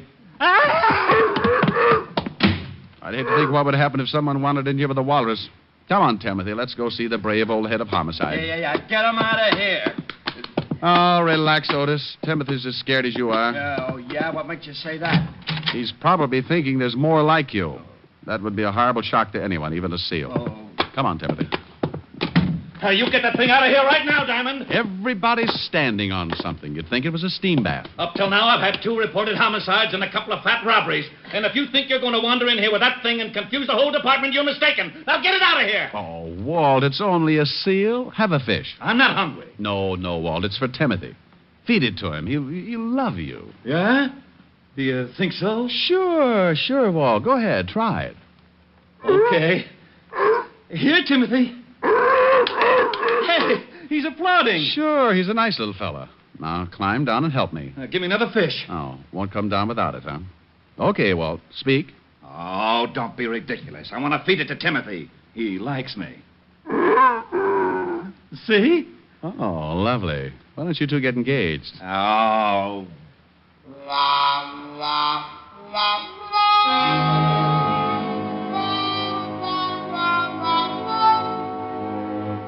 Well, after everybody got used to him, Timothy made the rounds of the whole department, with the commissioner being the only exception, of course. I told Walt the story about Casper Wellington and the 2 gonnips who had come into my office looking for him. So Walt put Otis to work checking on the whereabouts of my missing client. Along about 3 in the afternoon, Otis pounced in with some news. Hey, Diamond. You find something? Oh, hi, Timothy. Yeah. Say, I checked with the Humane Society, and they report some guy who lives down by the docks. The name's Wellington, all right. He's been turned in a couple of times because he raises seals, and they make a lot of noise. Oh, and Lieutenant, we just got a report on another homicide. Well, thanks, Sporty. You tell the lieutenant all about it, Otis. I'm going after Casper Wellington. What's the address? Here it is. 918 River Street. Come on, Tim. Goodbye, Timothy. Otis. Oh, yeah. What was I saying? Homicide, remember? Just a little old homicide. I left Walt and Otis climbing over the furniture and headed for the address of Casper Wellington. Timothy and I grabbed the first cabbie who didn't believe what he was seeing, and 20 minutes later we pulled up in front of a building on River Street. Thanks, cabbie. Yeah, sure. Thank the man, Timothy. Mister. Yeah? I didn't ask you nothing when you got in the cab because I just didn't believe it.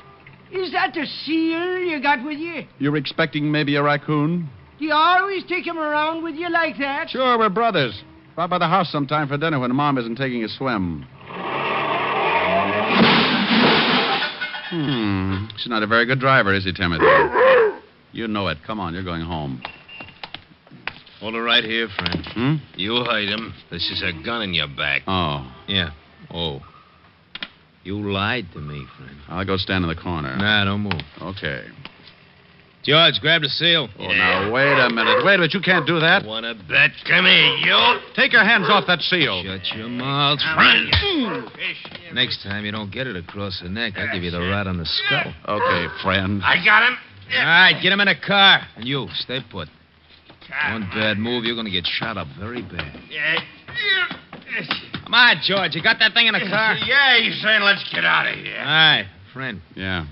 You see this I got pointed at you? I see. Good. Forget about today. You won't see it again.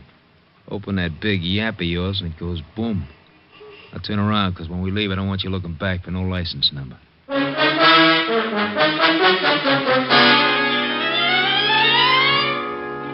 Well, I stood there while they drove off with poor little Timothy. Then I made a quick dash across the street into a store with a phone booth. Seconds later, I was hearing one of the most beautiful sounds in the world. Diamond, this is Walt. Where the devil are you? Where I started out to be, down on River Street, looking for my client. Well, you stay right there and wait for me, but you might as well stop looking. Well, why stop looking? His house is just down at the end of the block. Well, take my word for it, he isn't there. Well, if you're so smart, where is he? The city morgue. We fished him out of the river 10 minutes ago. What? He was suffering from a hole in his chest. Dead before he was tossed in. Oh, Walt. Remember those two guys who came into my office earlier? Yeah? Well, they just put the snatch on Timothy and belted me across the neck for my trouble. They swiped the seal? Yeah, so get on here. I'll meet you at Casper Wellington's house.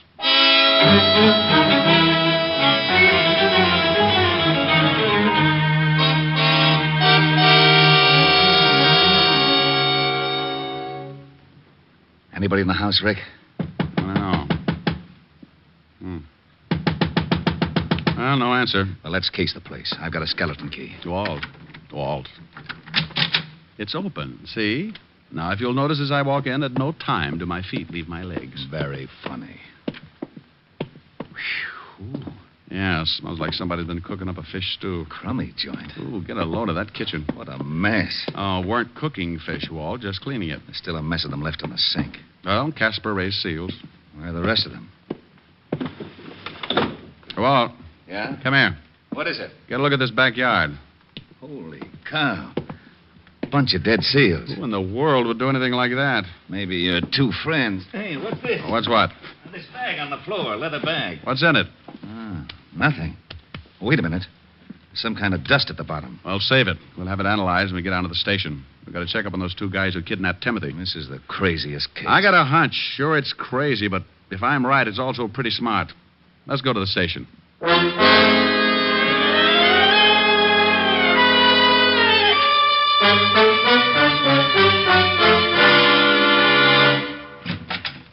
Hey, Lieutenant. Yeah, Otis? We just got something else on that Casper Wellington guy. Oh? What did he steal?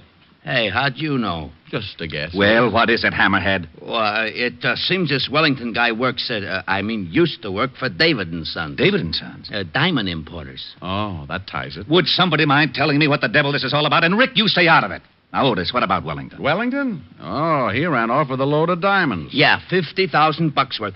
Hey, but you don't... Rick, will you please, for the sake of my sour stomach, tell me exactly what it is you know? I'd be glad to, Lieutenant. It's very simple. Wellington comes to me and asks me to guard Timothy. Two guys kidnapped Timothy. That we heard. Then we find a bunch of dead seals in Wellington's backyard and the remains of a pile of clean fish. So? So, the two guys who kidnapped Timothy were obviously after something, and the seal was part of it. Hey, maybe Timothy wasn't a seal after all. Now, what would he be, Otis? Well, if those guys wanted him that bad, maybe he was a mink. That bag you picked up, Walt. Have that powder in the bottom analyzed. I'll lay 6-2 and even that it's diamond dust. Well, you think... Yeah. I think Timothy's got a stomach full of diamonds. What? I think Casper was mixed up with the two guys who grabbed the seal, but in some way crossed them. Why? He had to hide the loot, so he stuck it in some fish and fed it to Timothy.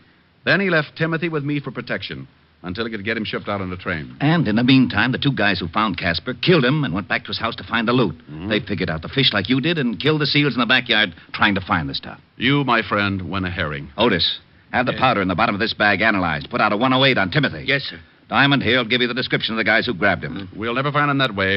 You got a better idea? Maybe, yeah. Look, you said those two guys killed Casper and then went right over to the house to look for the missing diamonds. Yes. All right, they knew where to look, but they didn't find anything.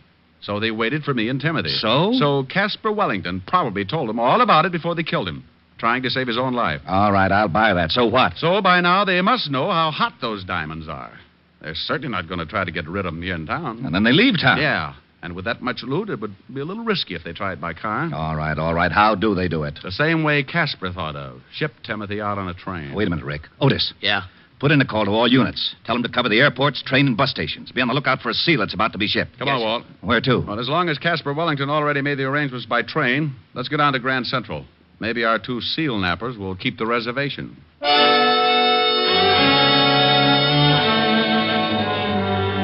Well, Walt and I piled in the squad car again, and 20 minutes later we were standing in the middle of Grand Central Station with a bag of fish and a weather eye out for the missing seal and his 2 abductors. Now, where do we start? Well, Walt, why don't you just go ask information? Just say, I'm looking for 2 men and a seal. The seal is hiding $50,000 worth of diamonds. Now, you stop that. This was plenty silly before a jewel robbery and a homicide get into the picture, but now it's gotten ridiculous. Well, if I was a seal, where would I go? They have to crate him, the shipping department. And so, with their trusty bag of fish, the 2 brave detectives walked nonchalant. Shut up and let's go. Oh, no. Come on, let's go get something to eat. Well, smile, Walt. This kind of case doesn't happen but once every 10,000 years. Think of your report to the commissioner. If you don't stop kidding with me, so help me Hey, out. Walt. Oh, now what? Look, those 2 guys. Where? Going down the ramp. Oh, they got a big box. That's it. Let's take them. You said they got guns. They were pointing things that shot bullets. Could be guns. Take it easy. They're going up to that counter. Yeah. Hold it. Hold it here.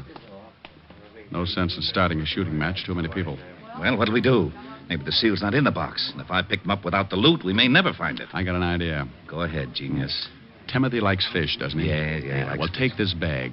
They know me, so you walk down there and move in close to the box.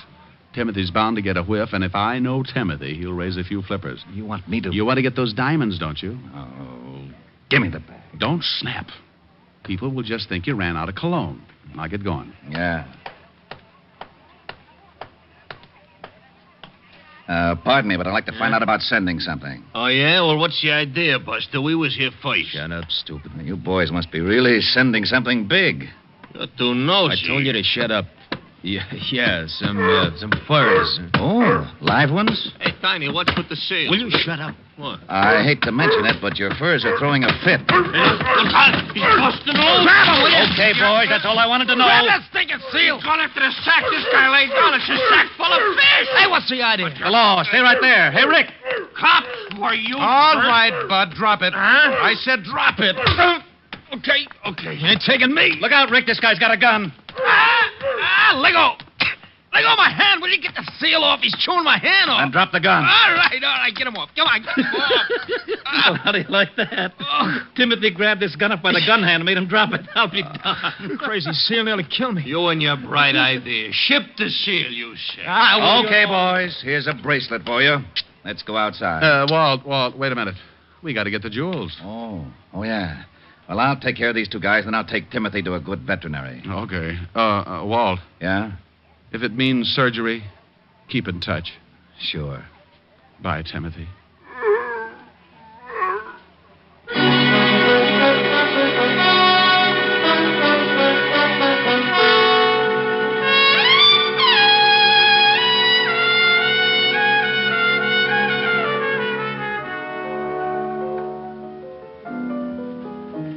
Rick. Huh?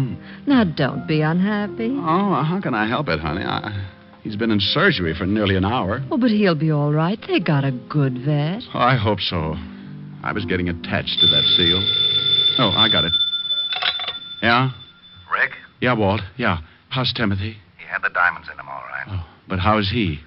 Well, Go ahead, Walt. You can tell me. I can stand it. he's very weak. Doctor says he thinks he doesn't want to live. No will. Oh, well, what's the matter? He was such a happy seal. I think he misses you, Rick. Every time someone mentions your name, he kind of honks and raises a weak flipper. I better come right down. He's sinking fast. Oh, you think maybe if he heard my voice, can you get a phone near him? Yeah, wait a minute. Okay, I got it next to his ear. Say something. Hello, Timothy. Oh, Walt. Yeah? Walt, ask him if he's seen a picture called Mrs. Mike. He says he saw it. Didn't like the leading man. Oh. Loved Evelyn Keyes. Oh. Ask him if he liked the music. Yeah, he liked that. Well, put the receiver next to his ear and I'll sing him the theme song. Well, go ahead and try. Anything in case of an emergency.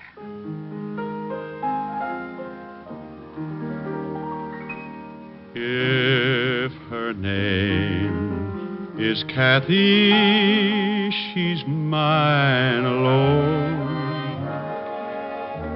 When I walk with Kathy, proud am I. She's the girl I'll marry, and cross the threshold I'll carry. And I'll love but Kathy till I die. She's the only angel I've ever known. She's a maid no man is worthy of. Although girls are many, compared to her, there isn't any. Only Kathy do I love.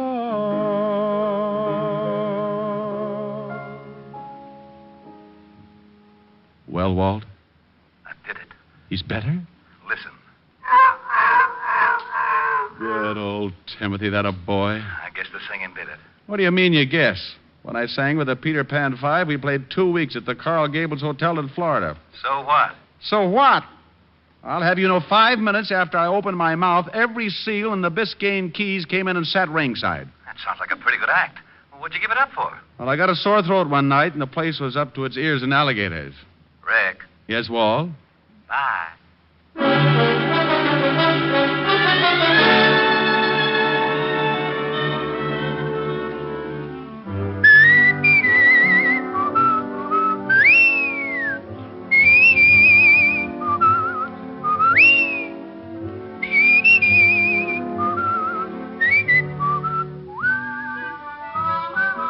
You have just heard Richard Diamond, Private Detective, starring Dick Powell. Ed Begley played Lieutenant Walt Levinson. Also in the cast were Wilms Herbert, Fay Baker, Junius Matthews, Billy Bletcher, Tony Barrett, and Larry Dodkin. Music was under the direction of Frank Worth. Richard Diamond is written by Blake Edwards and directed by Russell Hughes. Dick Powell currently may be seen in the motion picture version of the best-selling novel, Mrs. Mike. Isn't that right, Dick? Yeah, that's right, Eddie. Oh, by the way, Ed Begley, who plays Lieutenant Levinson on our show, would like to say a few words to his old friends in Hartford, Connecticut.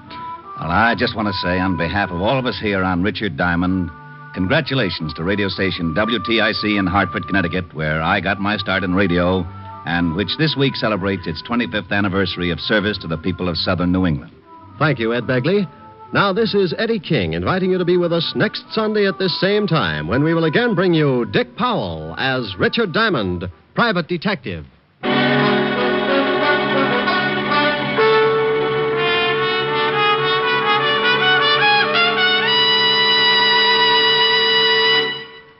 Governing a country is a pretty hard-headed business, and we don't usually think of our government as a dealer in dreams. But in one respect it is, because it's a dealer in savings bonds. Your particular dream for the future can come true through the judicious purchase of United States savings bonds today. As for buying United States savings bonds, the process is simplicity itself. If you're employed by others, use the payroll savings plan where you work. Your employer will set aside a specific sum from each paycheck for the purchase of bonds.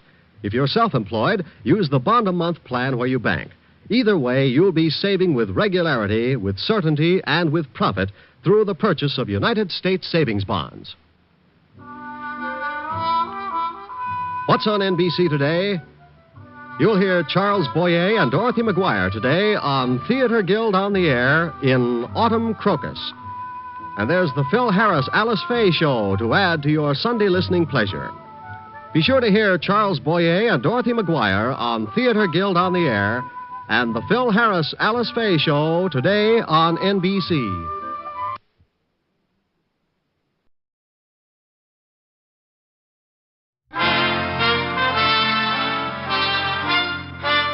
Listen while the makers of Rexall drug products and 10,000 independent Rexall family druggists bring you Dick Powell as Richard Diamond, private detective.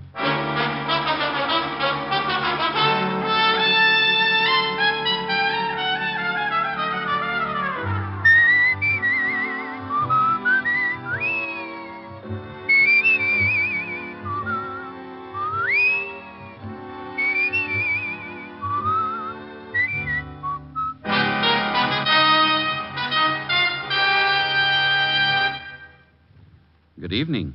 This is your Rexall family druggist speaking to you for the 10,000 independent druggists who have made the word Rexall part of our own store names and who recommend and sell the 2,000 or more drug products made by the Rexall Drug Company. Like MI31, for example, Rexall's popular mouthwash, gargle, and breath deodorant. Full-strength MI31 kills contacted germs in seconds. Its zippy, tangy quality leaves a happy aftertaste. For a reliable yet refreshing mouthwash, use Rexall MI31. And remember, you can depend on any drug product that bears the name Rexall. Good health to all from Rexall. Now, your Rexall family druggist brings you a transcribed half hour with Richard Diamond, private detective, starring Dick Powell. Dick's special guest star tonight is what was your name again?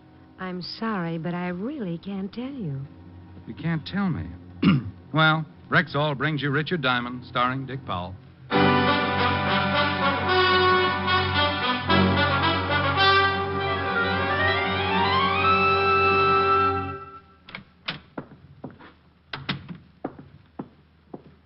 Wow.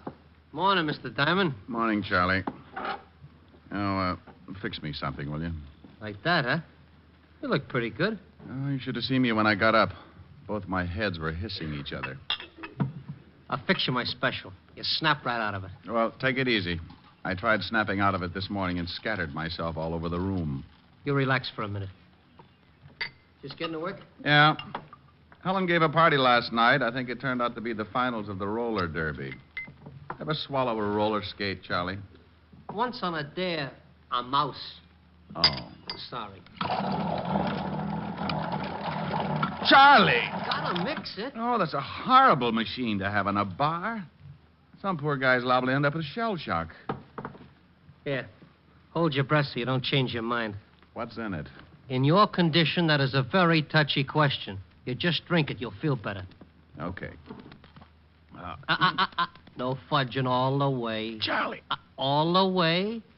What are you, chicken? Oh, I knew it. You snitched this stuff from a fire extinguisher. Tastes terrible, don't it? What are you going to thaw me out with, a chisel? Now, I know it ain't that bad. No? A mortician would pay good money for the formula. Wow. Look what came in the front door. Hmm? Oh, yes, sir. Pardon me, but I'm looking for someone.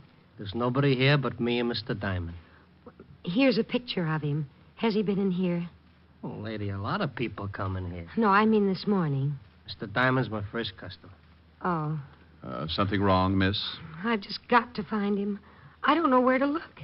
What made you think he'd be in here? I'm trying every place that's open. I lost him in this block someplace. Lost him? Well, he just disappeared. Who is he? My husband. Oh. I stopped to look at some hats in a window. I started talking about how pretty they were, and the next thing I turned around and he was gone. You called home? We're living at a hotel. He hasn't shown up there. I've called everyone I know in New York. You're from out of town? Yes. Oh, I'm so worried. Well, honey, from this picture, your husband looks old enough to find his way around. Why don't you go on back to the hotel? You don't understand. My husband had quite a shock earlier this morning, and he was acting strangely. So you figure he might have gone looking for a drink? I don't know what I thought. It isn't like him to wander off like that. I'm so worried. Well, if you're that upset, why don't you go to the law? Missing persons. I thought about that, but I can't. You can't go to the police? I can't explain why. It just wouldn't be good. Would you mind a completely new remark? What? Haven't I seen you before, Miss... No. Nice name. Mr. Diamond sees a lot of people. Used to be a cop himself. Oh, Private detective now. Private detective? Seems to me I've seen your husband someplace before, too. Is this an old picture? Yes, I carry it around in my wallet. Are you really a private detective, Mr. Diamond, miss. Like Sam Spade? Well, no. Sam drinks and runs around with women. I lead a rather sheltered life. Steady, Charlie. Mr. Diamond, I'm really frightened. I'm sure something awful's happened to my husband. Will you help me? I might, if you tell me two things. What are they? Why you can't go to the police, and if you can afford $100 a day in expenses. Oh, I can afford the money. You should have answered the first question first. Now I'm almost tempted to forget the last one. But I can't go to the police. Dear, when people can't go to the police, it worries me. Your old man got a record or something? A record? Well, I've seen both of you someplace. You sure you aren't working some kind of a racket? Now, lady, take it easy. I lose my husband. I come in here for help, and you think I'm some sort of a criminal or something. Look, dear, I don't know what to do. I don't know where to go. I don't want to go to the police, and it has nothing to do with breaking the law. Shame on you, Diamond. Here, lady, here's a handkerchief. Thank you. Look, I'm sorry. No, you're not. You're terrible. Oh, please. Look, I'm in pretty bad shape myself. Okay, I'll help you. Wonderful, Mr. Diamond. Where can we talk? Hey, she turns him off like a hydrant. You'll help me? Oh, yes. $100 a day in expenses. Certainly. Get her. Yeah. You sure you didn't dip into one of Charlie's specials? I don't drink. This isn't drinking. It's like diving into an active volcano. Where can we talk? One of the booths. Good. I don't want anyone else to know about this. You mean after this build-up, I ain't even going to hear what it's all about? Come on, dear. Oh. Relax, Charlie. Have one of your specials. Who knows? You may be the first one to reach the moon. Is this booth all right, Mr. Diamond? Just fine. Now sit down, dear, and tell me all about it. Well, there's really not much to tell. I took my husband to an appointment this morning. What kind of an appointment? I can't tell you. And you can't tell me your husband's name? No. Not even his first name? Well, I guess I could tell you his first name. It's Richard. Richard? Yes. You can't tell me any more? No. You want me to find him, and you want me to trust you? If you will. Will you trust me? Yes. Then I'll try and find Richard, but I'll need some help. I'll try. No, please. I'll need some outside help. Who? A policeman. Oh, no, I told you. And I told you. You want me to trust you? Okay, that's what I'm going to do, but you got to trust me, too. But the police... If you and your husband aren't in trouble with the police, you got nothing to worry about. But the police... Not the police, a policeman. One man. But he'll find out why Richard disappeared. Well, don't you want to know why? I know why, but I don't want anyone else to know why. You don't want anyone else? You know why, but you... Oh, don't let me do this to myself. I just want to find him. Okay. I promise the policeman won't say anything. I'm trusting that you have a good reason for not telling me any more than you have, but to find a man, this man in the picture, and an old photograph at that, to find this man needs a lot of doing. Checking hospitals. Hospitals? Now, don't start crying. Oh, I'm sorry. Go on. When you've got to check hospitals, morgues... Morgues? Look, dear. You wait here. No, I'm going with you. Good girl. Charlie, thank you for being so patient. A pleasure, miss. Shall we go, Mr. Diamond? Yeah. And, Charlie... Yeah? I'd like to thank you, too. Anytime. Your hospitality and good manners are only equaled by your loyalty and perspicacity. Huh?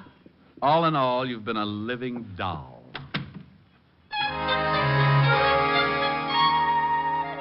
Being a person who lives out in left field most of the time myself, I realized that these little disturbances in my life were pretty average. So with cute little Anonymous tagging along behind, I left Charlie's fancy bistro and headed for the 5th Precinct Police Station and the good Lieutenant Levinson. When we walked into the squad room, we bumped right into the one thing that science had been working 24 hours a day to find a cure for. Well, good afternoon, Sergeant Otis. Oh, how are you, Diamond? Hey. Oh, unpucker, Otis. Mrs. X will think the lieutenant uses you to unstop sinks. Mrs. X? What kind of a name is that? You want to meet the lady? That's the name. Mrs. X? How do you do, Sergeant? Oh, hey,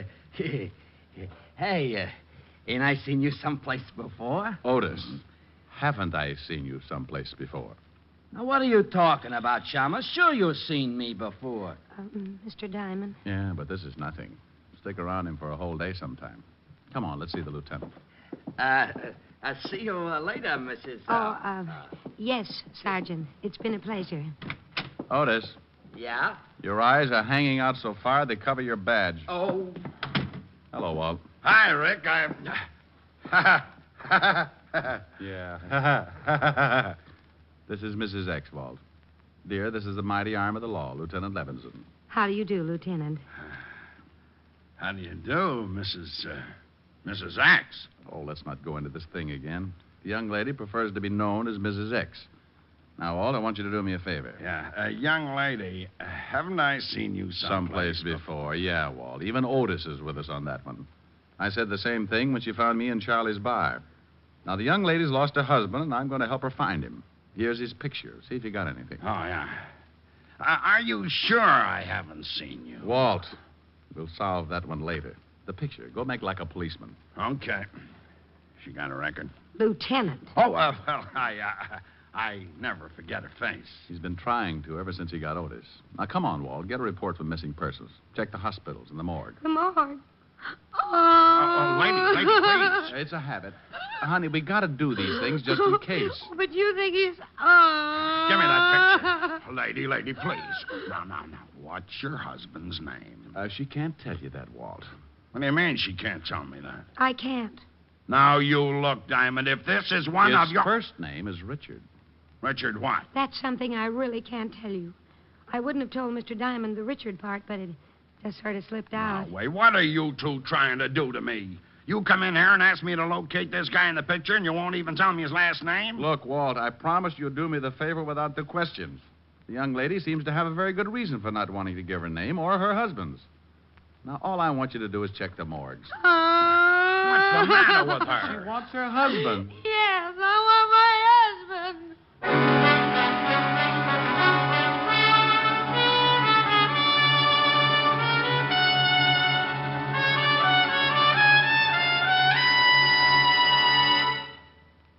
Before we continue with the adventures of Richard Diamond, private detective, here's your Rexall family druggist. It's always a pleasure when a customer herself tells you why she likes your product. And last week, one said to me, You know why I really prefer Rexall milk of magnesia? It's because one bottle won't be so thick I can't even pour it, and then the next one thin and watery. Somehow Rexall milk of magnesia always seems to be just right. Well, ma'am, that's because every bottle of Rexall milk of magnesia has to meet an exacting standard of viscosity, or it can't wear the Rexall label. What do you mean by viscosity? It's the degree of thickness or pourability in a liquid. Rexall conducts scientifically precise tests on every batch of Rexall milk of magnesia to be sure it meets this constant standard of viscosity. And that's not done just to please you with its consistency. What's much more important, it means you'll always get uniform dosage from every bottle of Rexall milk of magnesia. And I thought it was all an accident. Oh, no, ma'am. There are no accidents behind the fact. You can depend on any drug product that bears the name Rexall.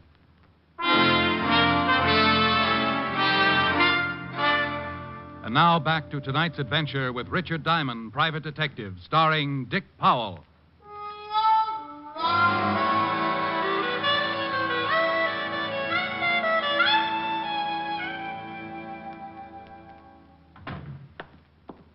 Well, I checked, and no one that looks like this guy is in any of the usual places. Well, that's fine. Now let's start looking for him where I lost him, Mr. Diamond. Oh, swell.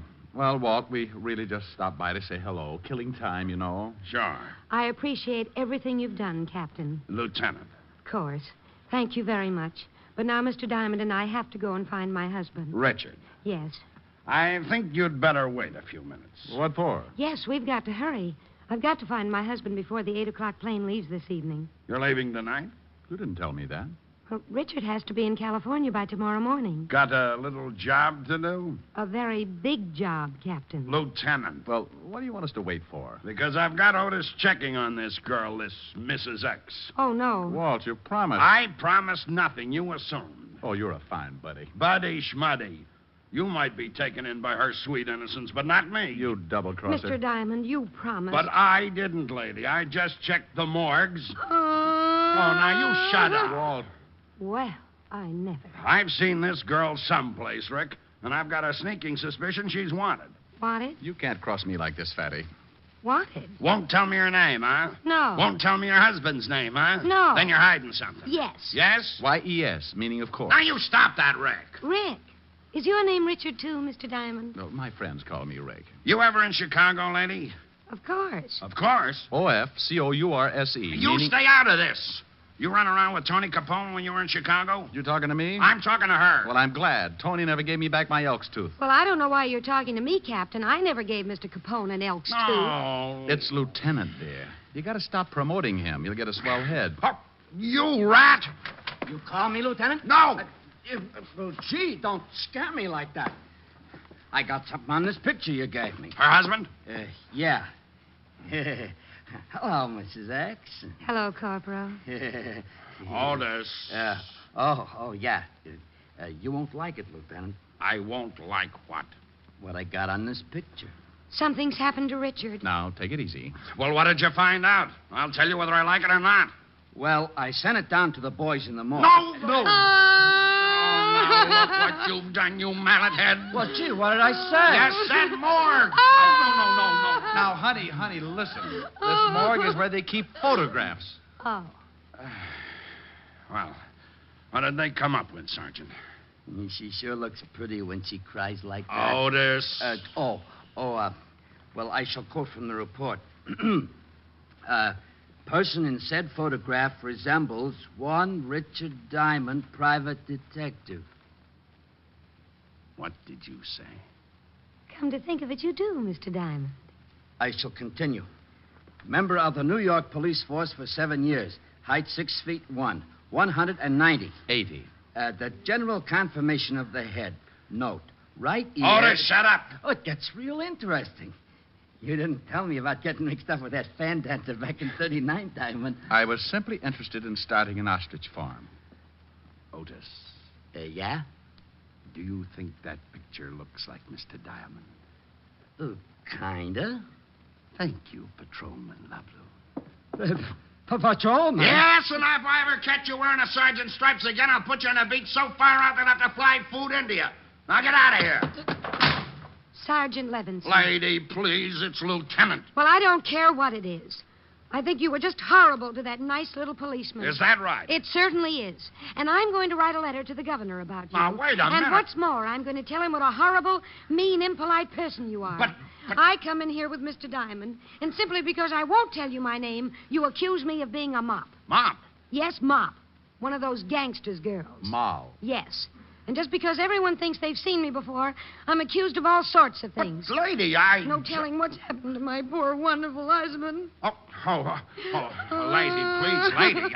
You big bully. Yes. Well, okay, I'm sorry. I apologize. Can Sergeant Loveloon have his stripes back? Yes. No, thank you very much. Come on, Mr. Diamond. We've got to find Richard. Goodbye, Major.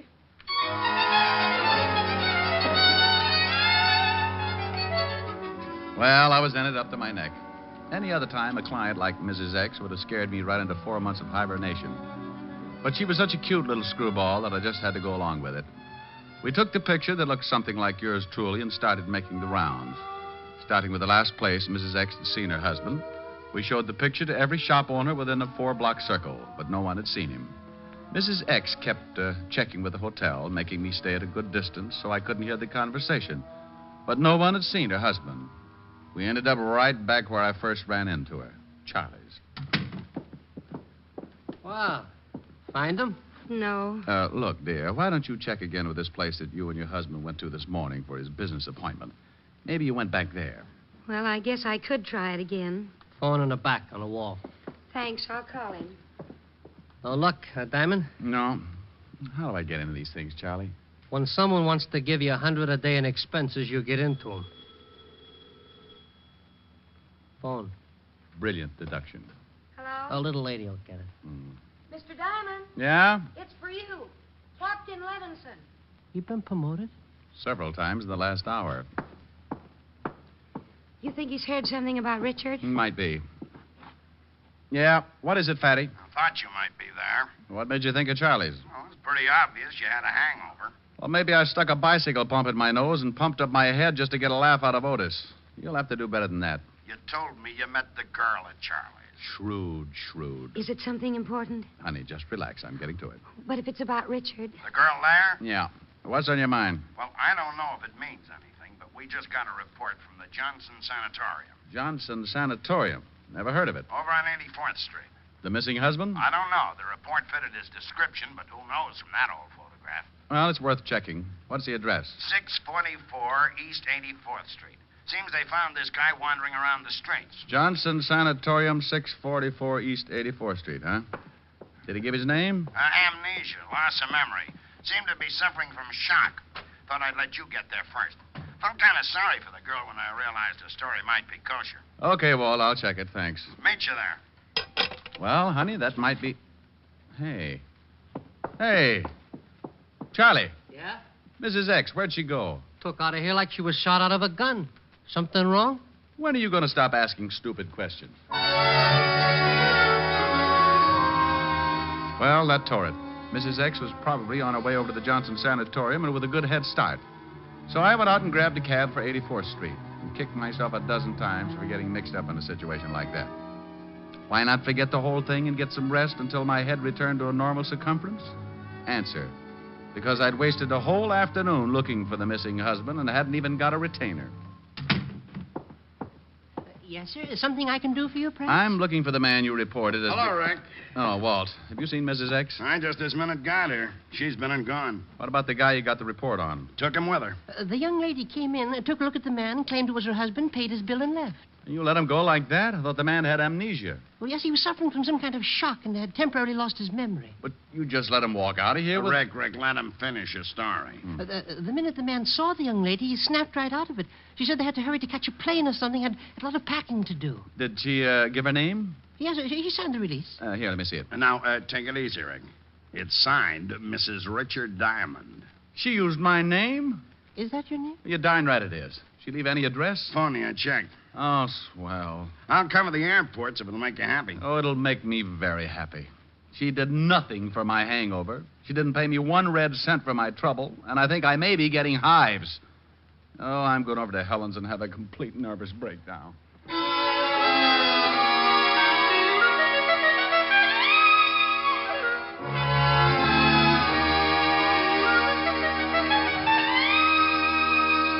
How do you feel now? Oh, I'm all right, Helen, dear, but my ulcers just had a parade. Any word from Walt? No.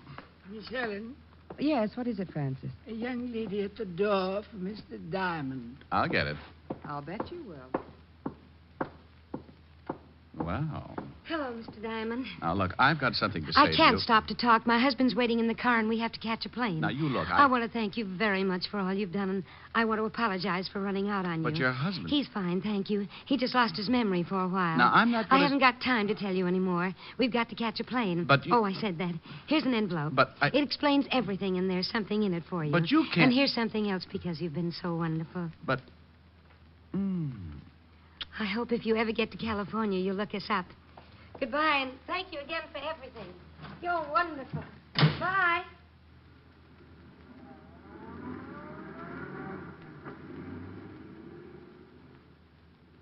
Well, Oh, all right, Blue Eyes. What was that all about? Oh, no, that was her. She. The girl. The girl. Mrs. X. What's that? Oh, it's an envelope. Said it would explain everything. I hope it does, especially that fond farewell. Oh, that.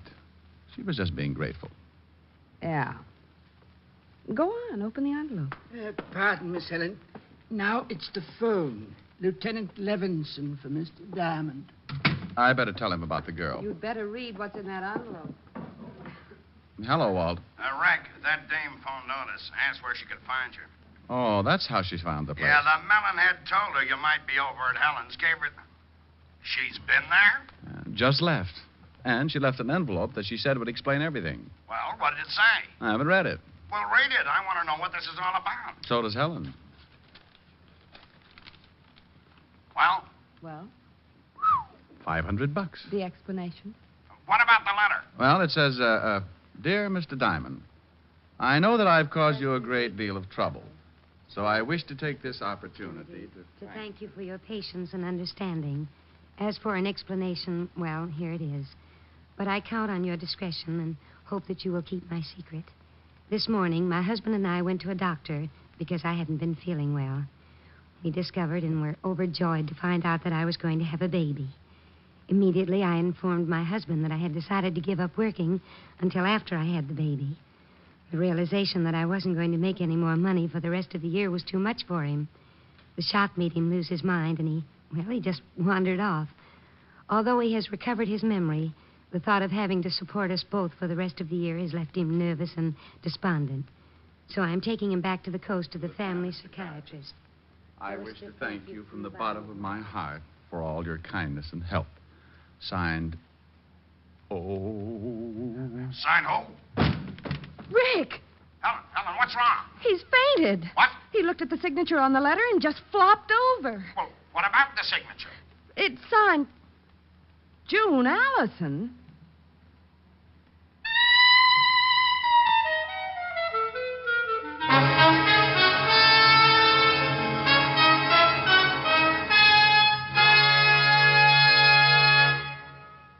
Again, here's your Rexall family druggist. Whenever you have a headache, remember this about Rexall aspirin. When taken with water, the 5 full grains of pure aspirin in every Rexall tablet are ready to go to work for you even before they reach your stomach. Yes, whenever you have a headache, remember that about Rexall aspirin. Ask for it at Rexall drugstores everywhere. And remember always, you can depend on any drug product that bears the name Rexall. Good health to all from Rexall.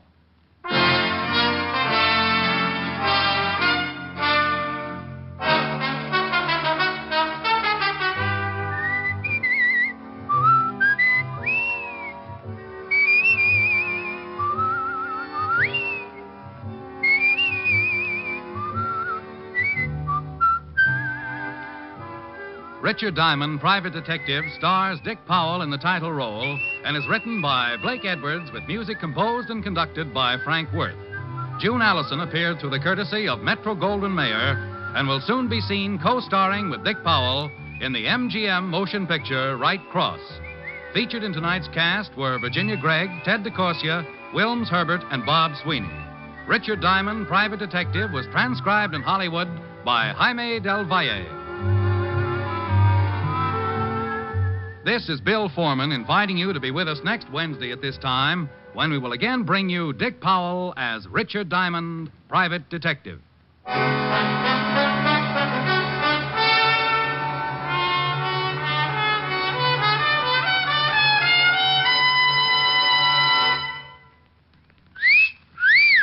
Hiya, beautiful. Get lost, Bristlepuss. You need a... Portions of the following program are transcribed.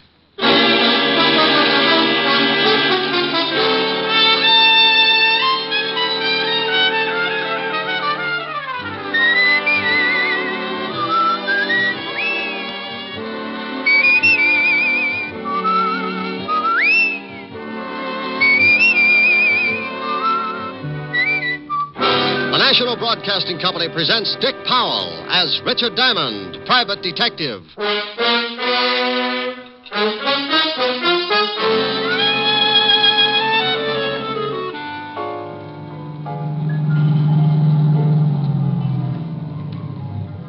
Roberts. Hello, Walt. Hi, Rick. They show? Not yet.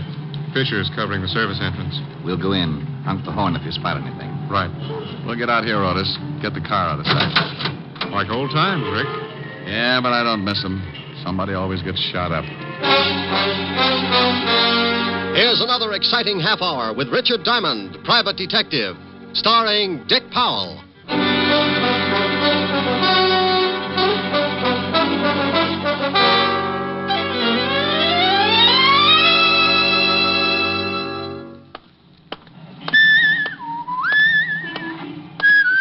Hey, you, hold it. There you are, sir. Candid snapshot of yourself strolling down the Great White Way. Look, thanks, Bud, but just sending this card with your name and address. Look, friend, thank you, Mr. Diamond, please. You don't know me, but I know you. You used to be a cop. I done time. That's how I know, see? Okay. Heard you was a private cop now. Came to your office to see you, but I was too early. Now, look, what is this? Please, you gotta take this card. I think I'm being tailed. Little men with the nasty old sledgehammers? I'll call you later. Take the card. I told you Take the card. Here, take it. Phone you later.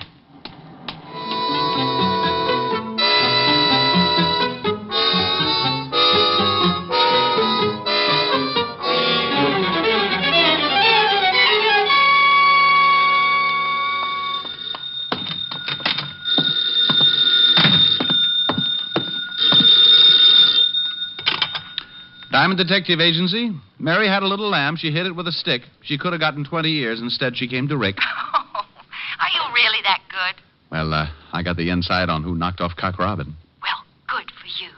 Hi, Helen. Hi. Did you just get in? Yeah.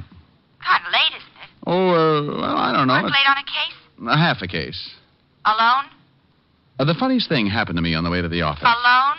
No, I was leading patrol number 3 of the Brownies. I mean last night. Were you alone? Don't you want to hear what happened to me on the way to the office? I want to hear what happened to you last night. Oh, now relax, honey. I was with Walt. Honest? Honest. We played poker. If you don't believe me, stop in at the 5th precinct. Walt's hired a voodoo witch doctor to shrink his head back to normal. Well, all right. Now what happened to you on the way to the office? Oh. Well, the darndest thing. Some little guy comes out of the crowd and snaps my picture. Snaps your picture? Yeah, you know, one of those sidewalk photographers. Then he creeps up to me and gives me a card like he was passing a pound of radium and tells me to hang on to it until he calls. Said he was being tailed. Well, who was he? Who knows? He knew me all right. Well, what's on the card? Nothing much. Got it right here. Just a place for your name and address. Well, you're supposed to send it in and get your picture back. That's right. Hey, wait a minute. What's the matter? Well, there's something stuck in the middle of the card. Didn't see it before. Well, Rick, hurry up. Find out what it is. Oh. Hey. Well, stop with the mystery. What is it? Oh, it's a negative. Small negative. Oh, we couldn't have developed your picture that quickly. No, it's too small to make out what it is. Hold it up to the light. Honey, I am. Just looks like a bunch of people on the street. Oh, why don't you have a print made of it? I got a better idea. Why don't you hang up the little old phone and give my friend, the frightened photographer, a chance to call? I'll call you later. Brute. That's later, dear. Bye.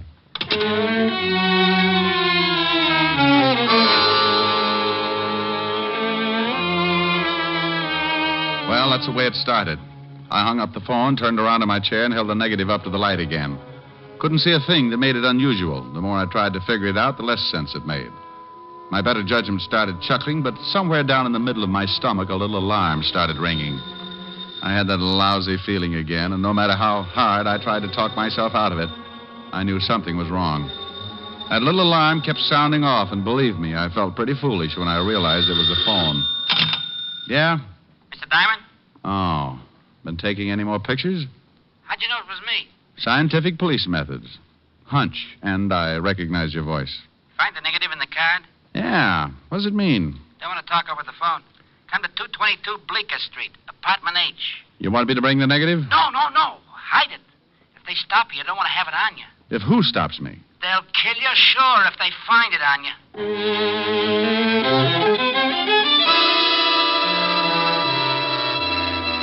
Well, one thing was certain. The little photographer sure knew how to get me interested. I started out of the office when I remembered he'd said to hide the negative. So, loving a good melodrama, and being the type who sits home Sundays to listen to Sam Spade, I found a piece of adhesive tape, put the negative back in the card, pulled out a desk drawer, and stuck the negative on the bottom of the drawer. Then I closed the drawer and headed for Bleecker Street, apartment H. I waited a few seconds and then gave it another try. Yeah? I'm looking for the guy who lives here. Oh, you are, huh? Yeah, short little guy, takes pictures. He does, huh? Well, your name's Einstein, isn't it? Nah. Look, I just want to see the little guy who lives here. Louie! Hey, I found some knishes in the icebox. Oh, that's swell. There's somebody out here who wants to see George. Some liverweights, too. Huh? Somebody wants to see George. Oh. Well, maybe it's the guy he called. Hiya. You want to see George, huh? I want to see the guy who called me. If his name's George, swell. Shall I let him in? Yeah. Come in. Thanks, Toto. His name's Tony. You called me Einstein before. Funny. George is in the other room, right over there. Thanks. I seen you before. Goody. Used to be a cop. Yeah? Private eye now. Hey, what the... That's George. See the one you want? Name's Diamond, ain't it? Look, dreamy. Is he sleeping one off? No, he's dead. Who killed him? I did? I helped. Okay, you helped. I wouldn't, Chalmers. Yeah, I got a rod in my pocket. Had it on you all the time. Pretty good, huh? He sees a lot of movies. I'll just take your gun, Chalmers. Be careful with the holster. I knitted it myself. Funny. You hungry, Chalmers? Not a bit. You, Tony? Oh, I'm starved. Put him to sleep while we have lunch, huh? Certainly. Hey, now... Louis. Huh?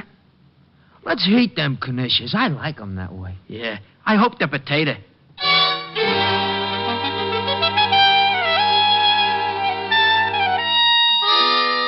While the Rover boys loaded up on liverwurst and knishes, I slept it off. The one with a pug nose and a steel wool complexion, called Tony, had tapped me right behind the ear with his gun, and it took me a pint of blood and 15 minutes to find my way back. When I finally rolled myself into a sitting position, I lifted my sore skull and looked up at my two lovely playmates. Hey, Tony. Uh-huh. You got liver waste on your chin. Oh, thank you, Louis. Oh, how you feel, Shamus? Like a lark. He is funny, you know. We want the negative, Shamus. I don't know what you're talking about. While you was napping, we tore to join the part. It ain't here. It ain't? Nah. So we figure, seeing as how George called you, maybe you know something about it. How'd you know George called me? Oh, we heard him just as he was hanging up. He went for a gun, so we knocked him off. Where's the negative? I don't know. Maybe he's got it on him, Louis. Find out, huh? Hold still, Shamus. Here's his wallet, Catch. No, nothing else. Nothing much in the wallet. Hey, here's a bunch of cards. Diamond Detective Agency. Hey, get a load of the fancy printing. Yeah, fancy. And maybe he's got it in his office. How about it, Shamus? Look, you two broken-down comics. Anything in my office the termites have got dibs on. And I still don't know about a negative. Louis, shall we go over there? Yeah, we gotta find it. What about the Shamus? How long did you put him to sleep before? 15 minutes. Mm-hmm. 15 minutes, about 20 minutes to get to his office. Half an hour to case it, join. 2. This time make it an hour, huh? Hey. Sure that's good for an hour? Oh, sure. But if you're worried, I'll give him another 10 minutes just to be safe.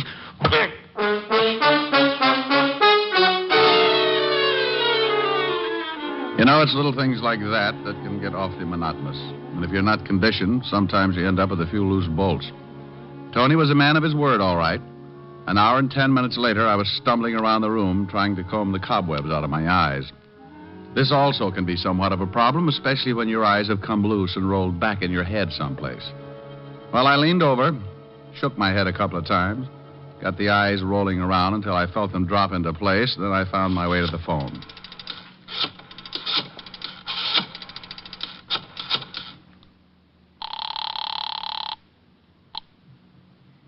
Precinct, Sergeant Otis. Well, don't worry about it. They'll find a cure someday. Oh, no. What do you want, Diamond? Your other head. I'm going bowling. Someday, Shamus, Someday, Sergeant, you're going to find your true niche. And Ringling Brothers will have to find you a mate. Now, put the lieutenant on the phone. Oh, now, what do you want? How's your head? Don't you shout at me. Well, it's your own fault. Who in the world drinks old-fashioned stingers? I do, and I'm sorry. How do you feel? Numb. Take some orange juice, Tabasco, and 3 raw eggs. Walt, please. It's great. Makes you sick as a dog. Look, Walt, if my head is the wrong size, it's because it was beaten that way. Oh, no. Have you gotten kicked around again? I got so many Walts, I look like an advertisement for puff rice. What happened this time? Get over to 222 Bleecker Street, apartment H. Why? Because I got a little old corpse for you. Oh, not today. Not today, please. Take some orange juice, Tabasco, and 3 raw eggs. Oh, Weak mind, weak stomach. What's the police force coming to?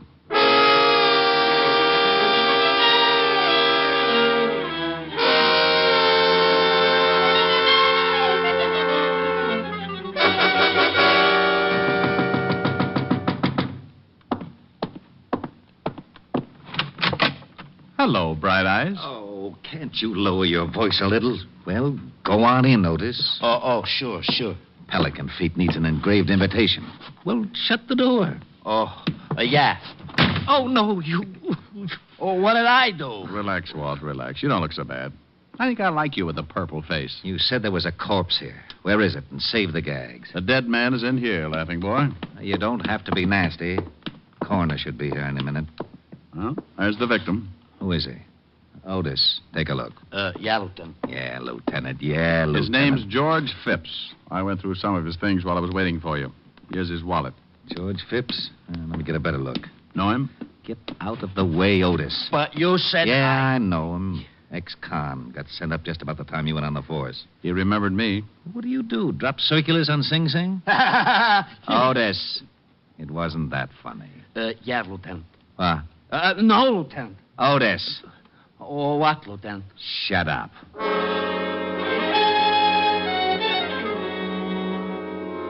The rest of the boys from homicide finally arrived, along with the coroner, and I briefed Walt on everything that had happened up to that point.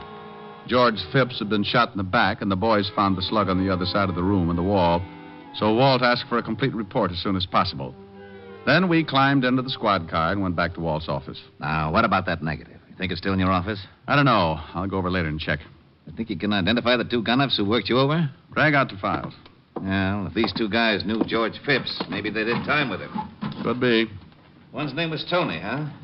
Well, Tony Payton did time at Sing Sing, and he sounds like your description. This look like your boy? Let's see. Well, you little Dickens, you. You win the butterscotch cake. I'm right? You certainly are. This guy is a sure cure for insomnia. Okay, let's see if we can find out about the other one. Here's the report, Lieutenant. George Phipps was shot with a .38. Hey, Tony Payton put me to sleep with the end of a .38. He did, huh? Would you mind finishing the report, Sergeant? Not at all. Been dead about 2 hours. Phipps started working for the Speedy Photo Laboratory 4 days ago. Has about 4 photographers working for them. Yeah, you know the kind. Take your picture on the street and give you a card. Yes, I know the kind. What's the address of this photo lab, Otis? Down on 36th Street. Walt, I'm going to my office, see if the negative's still there. Well, you've got to identify the other mug that worked you over. Oh, I don't know his name or anything else. Take an hour. Well, I'm going along. I want to see this negative. Then let's go. You want me to drive? I can make it, Sergeant. Oh. Shame on you, Walt. Well, you know he just wants to turn on the siren.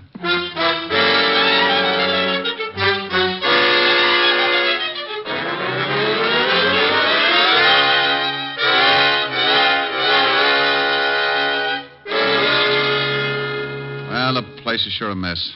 They really did a job in your office. Negative there? No, didn't think it would be. Swell. Now what have we got? Well, I don't know about you, but I've got an idea. You go on back to the station. I'll check with you. Where do you think you're going? To the Speedy Photo Lab. It's not quite 6. Maybe I can get there before the close. And what do you think you're going to find there? The negative's gone. Sure it is, but it was developed there. You think maybe there's a print? No, that picture was probably taken of somebody on the street. They don't print up those things unless somebody sends in the card. Somebody must have, so there's got to be a print. Phipps only worked for them for 4 days, so the picture had to be taken in that time. Yeah? Let me talk to Lieutenant Diamond. Sure, but who's there to show you how? It's for you, Walt. Oh, yeah? Nobody ever says hello. What? Oh, nothing. Yeah, I got something. We just got a report on a stiff in the river. Thought you'd want to go check. Oh, sure. In the river, huh? Yeah. Anything else? No, that's all. Well, good. I'll just go rent a little old rowboat and sail merrily up and down until I find the crowd. What's the address, you hornhead? Oh, 682 River Street. Thank you, Sergeant. What's the matter, Walt? I gotta go check on a homicide. Come on. It's on the way to the photo lab. I'll drop you off.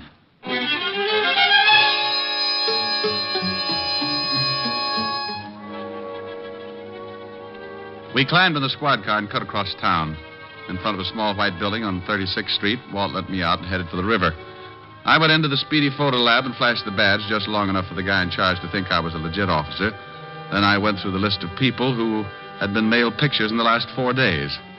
The Speedy Photo Lab must have been heading for a quick collapse because there were only 7 names. I wrote down the addresses and started to check. The first 4 were strikeouts, but the 5th was good for all the bases. Yes, what can I do for you? Mr. Andrew Troop? Yes?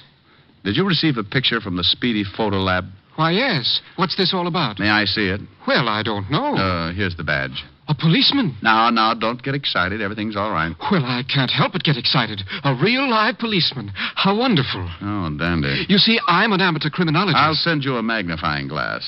Now, may I see the picture? I'll get it right away. A real policeman. I may break out in a rash.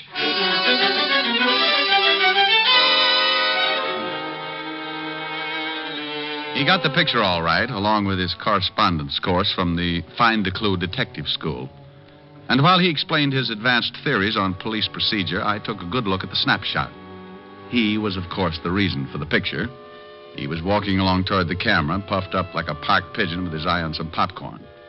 But there in the background were my 2 sweet skull crushers, Tony Payton and his friend. But nothing seemed wrong. They were simply walking out of a building, one on either side of a short, stocky man with a large briefcase. Is that picture a clue of some sort? Well, I don't know. Do you mind if I take it with me? I'll see that you get it back. Not at all, not at all. I thought you policemen worked in pairs. Well, we usually do, but my partner got sore and gave me back my class ring, so we're not speaking. Goodbye, and thank you.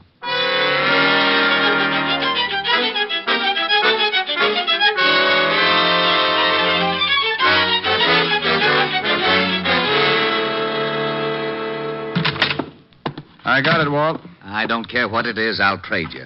Otis for whatever you got. Here's the picture. Oh, this is swell. Well, now what's the matter? 2 homicides in one afternoon, that's what's the matter. Hey, who was the guy in the river? Worked for a brokerage firm. Disappeared 4 days ago with $200,000 in negotiable securities. Let's see that picture. All right. Now, here's the guy who the picture was taken of. Type who works in the pillow factory. Well, there's Tony Payton in the background. Mm-hmm. The gorilla next to him is his partner. I know him. That's Louis Russo. 3 times What do you see?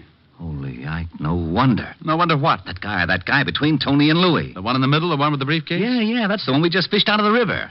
Oh, then they accidentally got their pictures taken just before they killed the man with the securities. Sure, Payton evidently saw Phipps take the picture, remembered him from Sing Sing, couldn't go after him until they took care of the guy with the securities. Sounds good. Phipps developed the picture and saw what he had, got scared, and came to me for help. That must have been... Oh, what do you want? We located Tony Payton. Where? Over in a broken-down hotel on 25th Street. Come on. Fisher and Robert showed the clerk Payton's picture. And the clerk said he was registered there under another name with another guy. Fisher and Robert staked out? Yeah, across the street.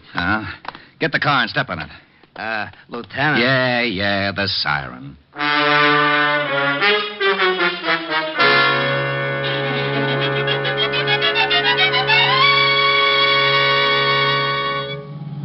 Here's Roberts parked up ahead. Pull up by him, Otis. Right. Roberts. Hello, Walt. Hi, Rick. They show? Not yet. Fisher is covering the service entrance. We'll go in. Honk the horn once if you spot anything. Right. We'll get out here, Otis. Get the car out of sight. Yeah. Like old times, Rick. Yeah, but I don't miss them. Somebody always gets shot at. Get going, Otis. Okay. Ready, Walt? Yeah. Let's go.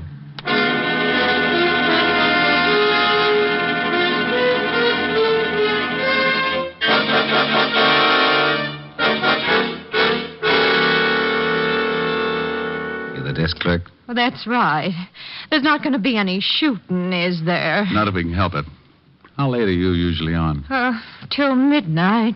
Is there a room around here, a closet or something we can wait in? Oh, nothing close to the lobby. Look, if there's going to be any shooting... What about the elevator? Well, what about it? Can we turn the light off and wait in there? Yeah, I guess so. Good idea. That part of the lobby's dark.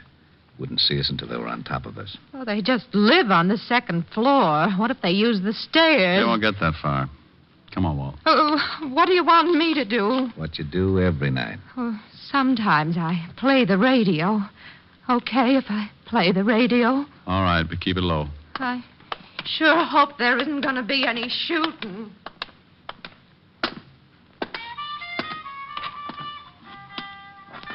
Where's the light switch? That's not it. Oh, where the... Okay.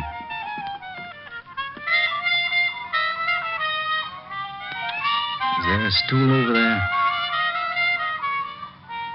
Hey, that's too loud. Hey, lady. Hey, Yeah? turn it down.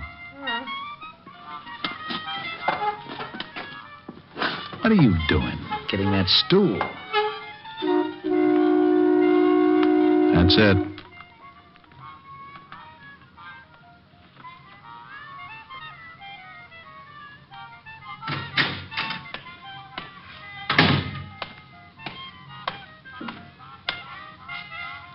Uh, 211. Huh? Oh. Peyton. Oh, you're sure jumpy. Yeah. 211. What's the matter? Something wrong? No. This thump would make me jumpy, too. He's heading for the stairs. When he gets past us.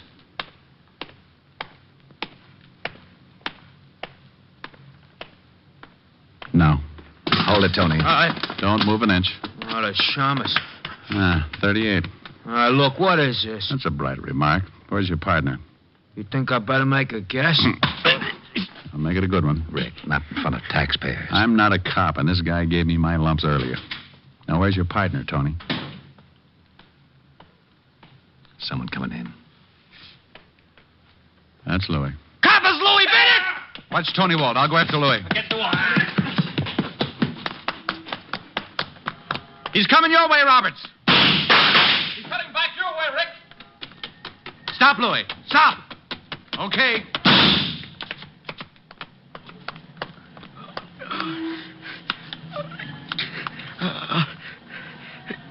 Get me to a hospital, will you? All right. Sorry about the horn, but he slipped past. Get him an ambulance. I'm going back in with Walt. Sure. Nice shooting.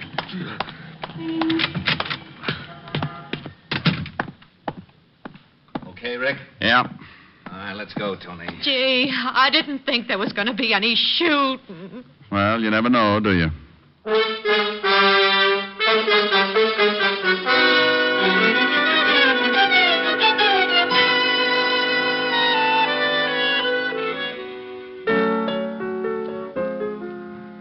Rick, Hmm? I'm getting a little tired of you getting your face all bruised up. You're getting a little tired. Well, you know what I mean. I worry. You worry and I ache. I'll trade you. If I could, I would. You little doll. I know you, but honey. I know. As long as we're going to give away your worry and my sore face, let's give them to someone who deserves them. Hmm? Otis. Oh, now, he's got enough trouble of his own. Yeah. Have you ever seen those feet? There's not a shoe store in town that carries the size. Rick. It's true. He can only get one pair a year. Why only one pair? Takes 4 months just to lay the keel. Oh, there it is. Might as well answer it. Louis' Pool Hall. What?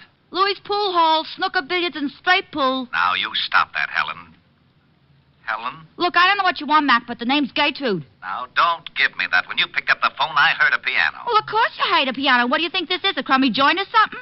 We got high-class entertainment. Anybody that runs 8 straight billiards gets a free beer and a song. Oh, yeah?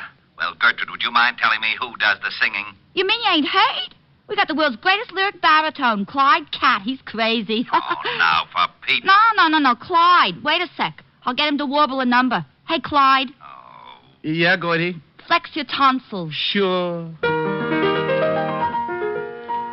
The bird with feathers of blue is waiting for you back in your own backyard.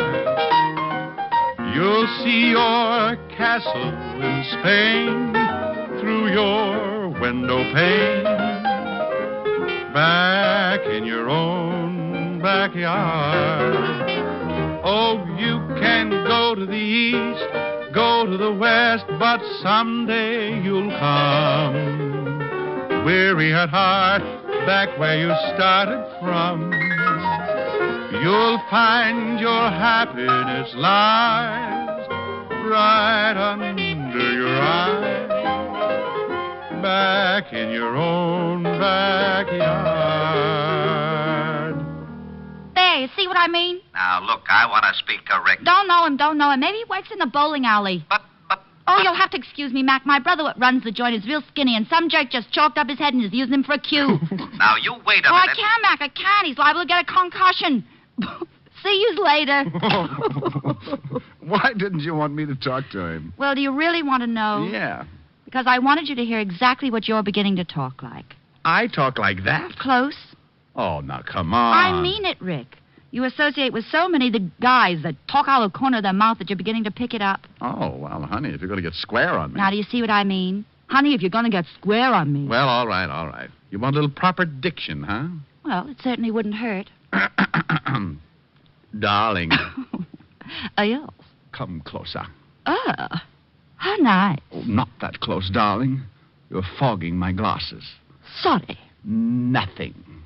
Better? Much. Shall we? Love it. Ronnie. Oh, Cynthia. Hey, it works. I got to remember this.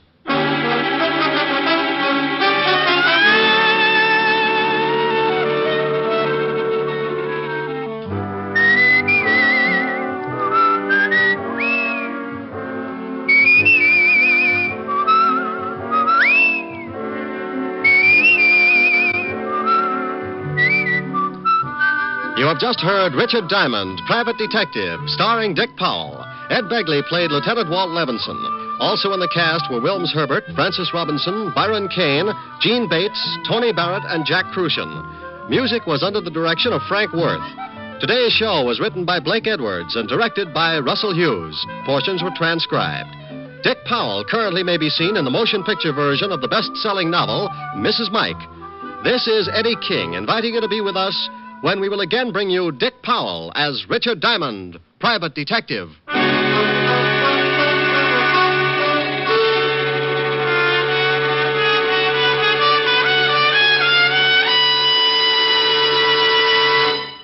Here's an important time change reminder for Richard Diamond fans. This is the last Richard Diamond broadcast in this time period.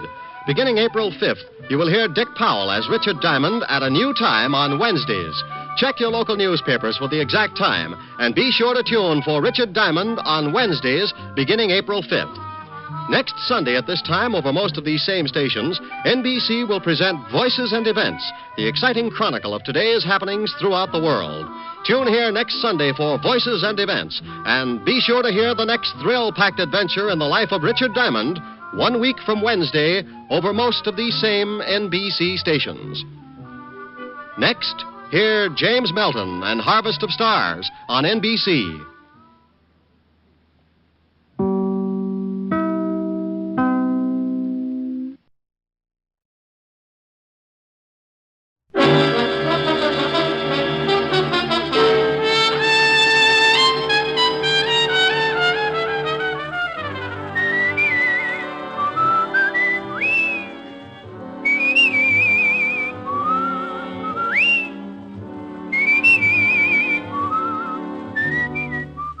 The National Broadcasting Company presents Dick Powell as Richard Diamond, Private Detective.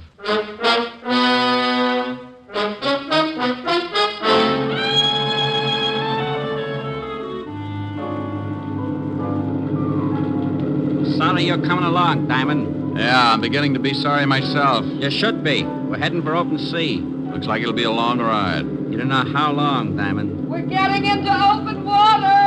You're about to go swimming, deep sea style. How far is it to the shore? About 5 miles now. I can make it. With a hole in you? And here's another exciting half hour with Richard Diamond, Private Detective, starring Dick Powell.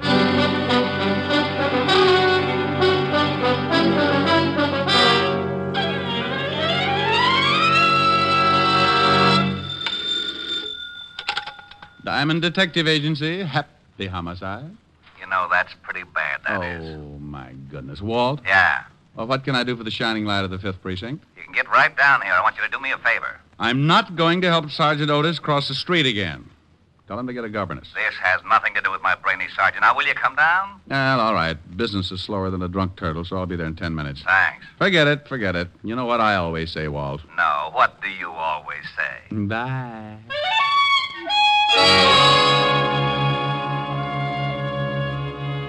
Well, sometimes that's the way things get started. The phone rings, and Lieutenant Walter Levinson, 5th Precinct Homicide, tells me to get down.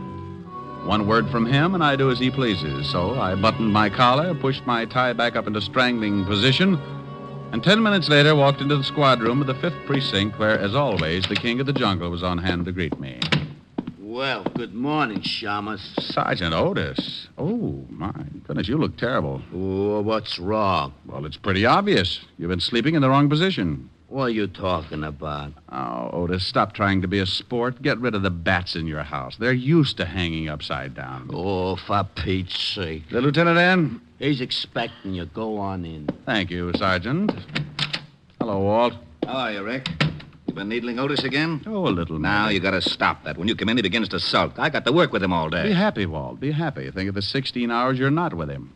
All those other people, jumping off bridges, turning on the gas, beating each other with hot paper sacks. Okay. Now, what's with you? Oh, well, this is a pretty ridiculous thing, and I'm in a tough spot. Well, I'm pretty tough, and you look ridiculous, so let's have it. Huh? Oh, well, we got a tip that a guy named Wells had a stash of stolen jewelry. You said had a stash. You mean he hasn't got it anymore? That's right, we have. Well, what in the world are you mixed up in it for? It's not your department. It wasn't, but when the robbery boys got over to this guy's house, they found him dead. Oh. Murder. Shot through the head with a small caliber automatic. How about the jewelry? In the water pipes underneath the sink. About $100,000 worth. Now, what do you want me for? Wells' wife says the jewels are hers. We don't believe it.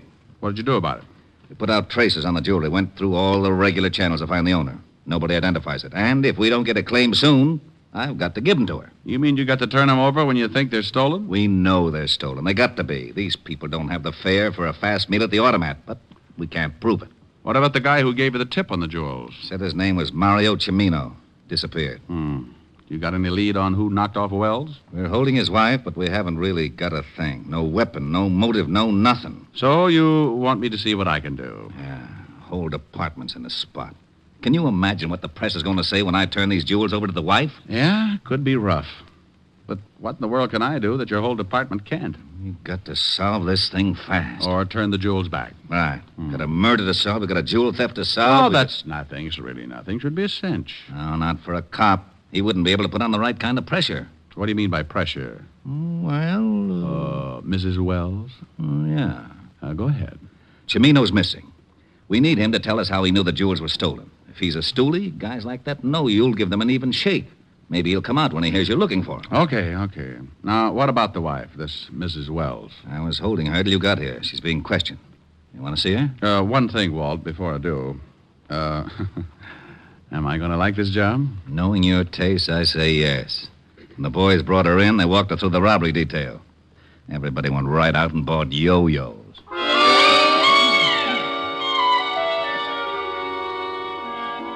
Walt got up then, hid his yo-yo in the closet, led the way downstairs to a small room. It was dark, except for the single light burning near a desk. In the circle of light sat a young girl, late 20s, blonde and, well, you know.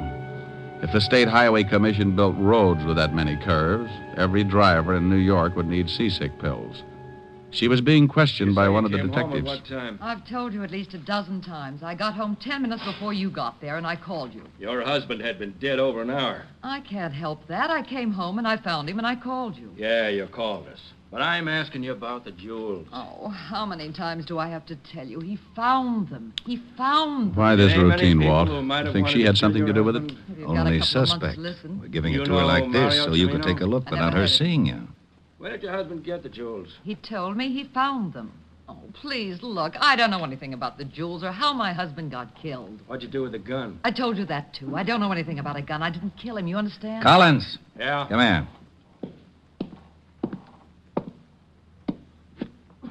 Give her another 5 minutes, then send her up to my office. You got to turn her loose. Okay, Lieutenant. Somebody bringing the rubber hose? All right, Mrs. Wells. Now, when did your husband find these jewels? Oh, please. How many times do I have to tell you? He found them 3 You days heard enough, ago. Rick? Yeah, let's go. Yes. Yes. What do you think? What do you want me to think? The girl doesn't seem too unhappy about the loss of a husband.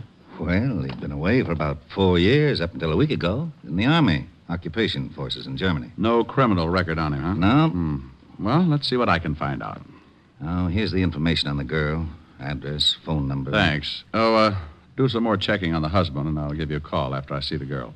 How are you going to get in to talk to her? Walt, did I ever ask you how you got promoted to head of homicide? No. Well, you want to tell me? Well, it's simple. Seniority, experience, hard work. Well, just lose the hard work, and you've got a fair idea of how I'm going to get in to talk to Mrs. Wells.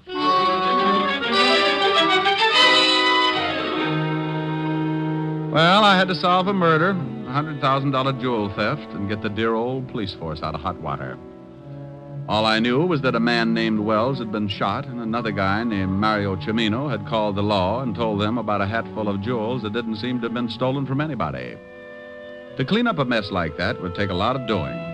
So I went about it in Diamond's most routine fashion, as unorthodox as possible. I grabbed a cab, slipped the driver a $5 to romp over to Greenwich Village a little faster than usual, and before I could say, "Look out for that streetcar," I was standing in front of a door with a small tag over the bell that read, "Vladimir Sokolovsky, artist."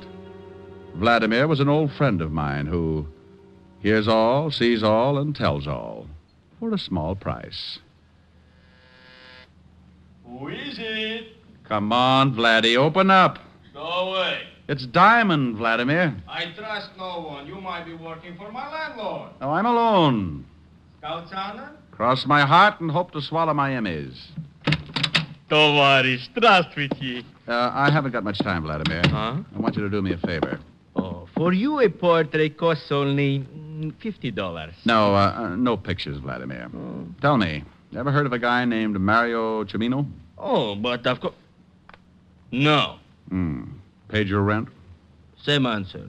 I have a small $10 bill here. Tavares, you would attempt a lowly bribe. Well, what do you know? Here's another 10. I would ask you to stay for lunch, but Greenbaum won't even let me look in his delicatessen window anymore. You understand. 25? I only do it because Stalin and I do not agree. Mario Cimino. Peasant. What does he do? Keeps busy. An occasional stick-up bookmaking. Owes me $11.80. Marianne and the 8 at Hialeah by 8 lanes. Such a filly. Vladimir. Mario Cimino? Oh, yes, the lowlife. For him to find a friend would be like Rasputin running a Lonely Hearts Club. Where can I find him? I don't know. Vladimir. It's the truth. Scout's honor? But of course. If I knew where that peasant was, would I not collect my $11.80? Of course I would. Scout's honor, see? You hold up 3 fingers, Vladimir. Oh, a Cub Scout. When was the last time you heard from him? When he took my $2 that wins me $11.80. He was in the fish business. Oh, fish business? Yes, I know, because he brought me 2 halibut, which I promptly made into magnificent stew for my landlord. Was miserable. The stew? No, just the fish. Believe me, Tovarish, those 2 halibut were so old, they remember Jonah. Was he selling fish? Catching them. He had a boat. When I went down there to collect my $11.80, the bum wasn't there. Where did he keep the boat, Vladimir? A disgusting place called a schooner landing. Places like that should be in Siberia. Stinks. Well, thanks, Vladimir. Ничего, товарищ, до свидания. Oh, Chichonia, Greenbaum's delicatessen, will you be surprised? Greenbaum's delicatessen, Greenbaum's delicatessen, Greenbaum's delicatessen. Hello, Abe. Send up the works. Champagne, caviar, salami. I am a capitalist again.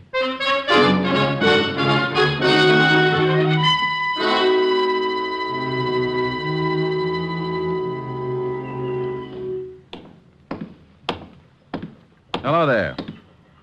Hey, I said hello. Hello. You run this landing? Yep. Know a man named Cimino? Mario Cimino? Yep. Yep. Seen him lately? Nope. When was the last time you saw him? You a cop? Nope. It's too bad. Why do you say that? Owes me a week's rent on my boat. Skipped out? Yep. Understand he was fishing down here, is that right? Yep. How long ago did he rent the boat? 2 weeks ago. How long ago did he skip out? About a week. Anything unusual about the things he did? Well, he sure weren't no fisherman. Why do you say that? Didn't know the first thing about it. When he first rented my boat, he used to go out for 2 or 3 hours and come back with a couple of fish. Didn't have no rigging to speak of, no live bait, just a pole. Didn't that bother you? Nope. Wasn't none of my business. Had a license. You mean a regular fishing license or a commercial? Yep. Commercial? Yep. Did he do anything unusual the last day he was down here? Well, I don't know. He went out about 4 o'clock in the afternoon and was back here by 6:30. Only thing unusual about that, it's a funny time to go fishing. What day was that? We could go tomorrow, Tuesday. Thanks, Pop. Hey, sure you ain't a cop? Yep. G-man? Nope. Don't say no more than you have to, do you? Nope. Bye, Sonny.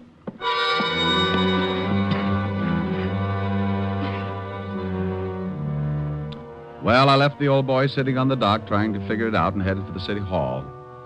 Mario Cimino was closer now. I knew a little about him. His whereabouts up until a week ago and the fact that he'd taken out a commercial fishing license. The license I wanted because it would have a picture of Cimino on it. The picture I could turn over to Walt and then we could get out a description on him.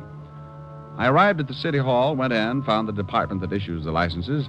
They checked with Walt at the station, and 10 minutes later I was heading for Mrs. Wells' apartment with a fishing license and a pretty good photograph of Mario Cimino.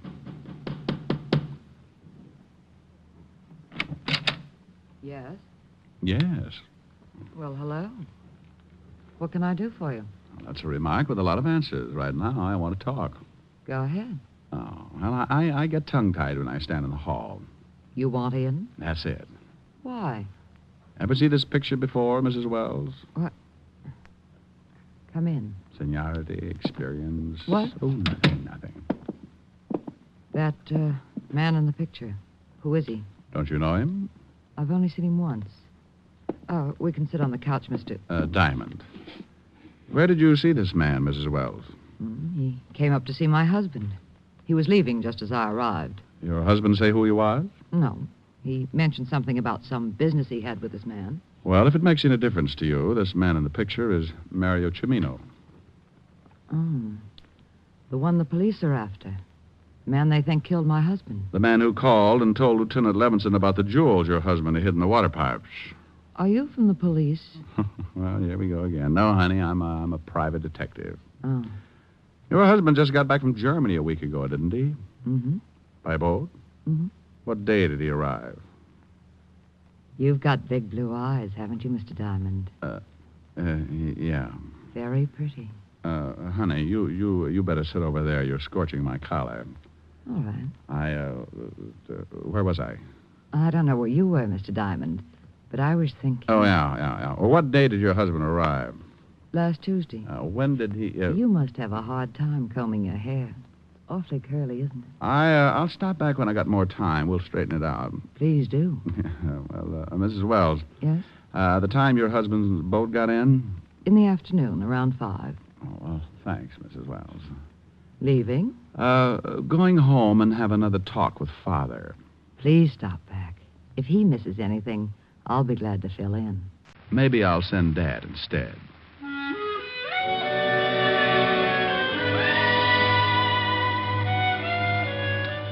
It was a little hard getting out of there because my shoe leather had started to burn and my number 10s were beginning to turn up like skis. I rocked my way down to the cab, did a slalom around 2 lamp posts and a fire hydrant, slid into the back seat, and 20 minutes later I got out across the street from the 5th Precinct Police Station. I was just stepping off the curb when... Hold it right here, Diamond. What? Don't move. Don't turn around. Oh, well, I hope that's a pipe you got in your pocket. If it is, it's the first one you'll ever see with a trigger in it. Keep smiling and walk back over to that alley. Oh, okay. Have to poke a hole in me. Better to have it poked than blown. Hey, your dialogue's pretty bad. It's far enough. Now, your name is Diamond, isn't it? Well, I'll tell you what I'll do. I'll tell you mine if you'll give me the gun and let me make you tell me yours. Your dialogue's as bad as mine. Yeah, I guess I deserve that. Okay, I haven't got much time. Give me the picture. Oh, I can't do that. You better or I shoot you. What will Mom say? What's your mother got to do with it? She took it. It's the only one of me on a bear rug, facing north. The picture of Mario Cimino. I'll give you 3. 1. Okay. Thanks. Now stay put. Count 10 before you turn around. Believe me, Diamond, I mean it. I'll kill you if you move before 10. You're being pretty silly, Mario. They'll pick you up sure. I don't think so. Oh, by the way, Vladimir says to thank you for the 1180. Tell him it was nothing. Start counting. 1, 2, butt my shoe. 3, 4, close the door. 5.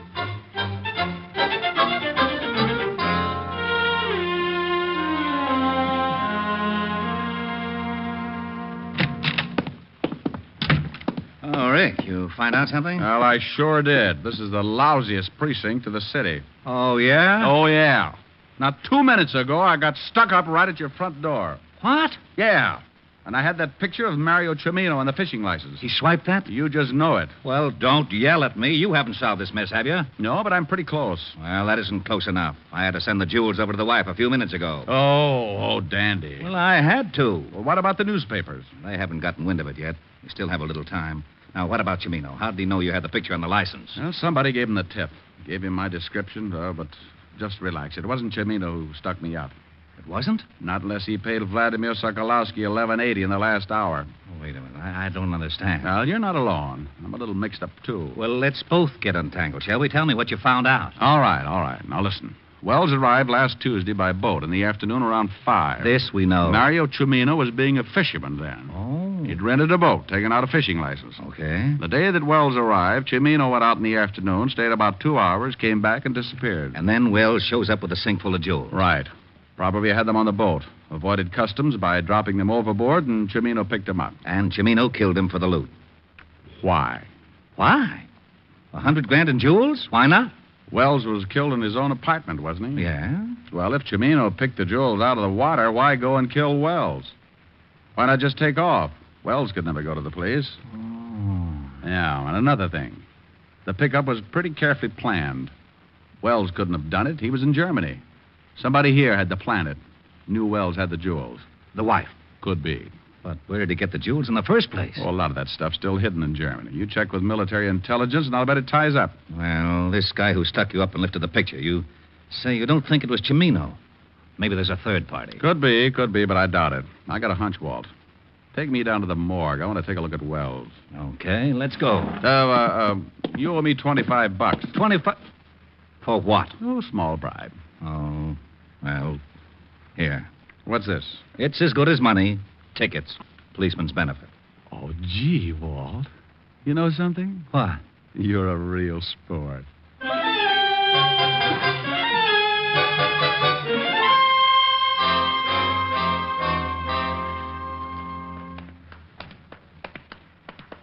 Right over here.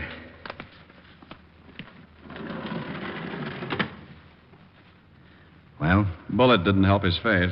No. Why don't you get the Army records on Wells? Why? The wife identified him? Good for her, but she missed one slight detail. Yeah? Yeah. This isn't Wells. What? That's right, Walt. This is Mario Cimino. How do you know? From the picture on the fishing license. This is the same guy. Good grief. And you had to go and give the jewels back to Mrs. Wells. But... If you still want to save those jewels along with your hide, you better grab Otis and get over there. But... I'll see you when you get there. Now step on it. But... I left Walt in the middle of a butt and took off for Mrs. Wells' apartment in a hurry. On the way over, I went through the facts. Cimino was dead. The body in the morgue wasn't Wells. The jewels were undoubtedly the motive, and unless I was wrong, I'd have to move fast to stop them from leaving the state. I went out of the cab and up the steps to Mrs. Wells' apartment. I reached the door and tried it. No luck, so I went in anyway.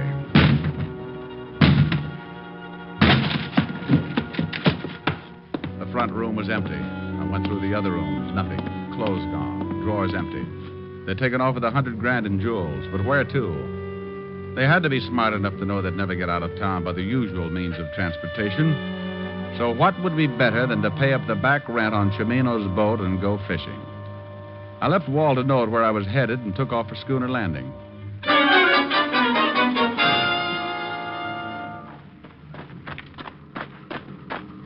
Hello there, Sonny. Pop, which boat was Mario Cimino renting? That one just getting ready to go out, right over there. Thanks.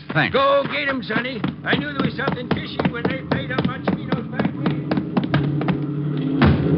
Well, good afternoon. I represent the Sleep Type Mortuary. What is it? We've got a passenger. Good afternoon, Bob. Diamond. Everybody seems so surprised. I'm sorry you're coming along. We're headed for open sea, Diamond. Well, I might as well take off my shirt and get a tan. Take the wheel, Lois. Leave your shirt on, Diamond. You can take it off when you go for a swim. Oh? And don't get any ideas. I don't want to shoot you until we clear the breakwater, but I will if I have to. You're Wells, aren't you? That's right. How did you figure it? Oh, partly guesswork. The fishing license tipped you Chimino was dead, not me, huh? That's right. You didn't know whether I was working with the law or not, but you had to get that picture to give yourself enough time to get out of the country.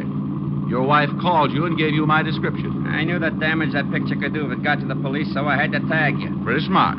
Thanks. We're getting into open water. You can start taking your shirt off, Diamond. I swim pretty well. With a hole in you? Why'd you kill Chimino? He wanted 50% defensive stuff. I wouldn't buy that. Found him phoning the police and I had to kill him. So you put your papers on him knowing your wife would identify him as you. Why didn't you just grab the jewels and take off? You sound like you're stalling for something. But I'll tell you anyway. Those jewels are in the sink. I knew the law would be there in 10 minutes, so I had to take the chance they wouldn't find them. Bob, there's a boat coming up pretty fast. So what? Well, I hate to spoil the party, but I think it's the Coast Guard. You're nuts. I think dear old Lieutenant Levinson got my little old note. So that's what the star was Bob! about. Shut up and stay with that wheel. Bob, that's Bob. Shut up! All right, Diamond, down in that cabin. I'll get seasick. None of your funny cracks. Just get down there. I think I'll take this life preserver just in case. Drop it. Sure. Give me that gun. Bob, that boat's almost alongside. Bob! Bob! Bob! Bob! You heard what the man said, baby. Stop the boat.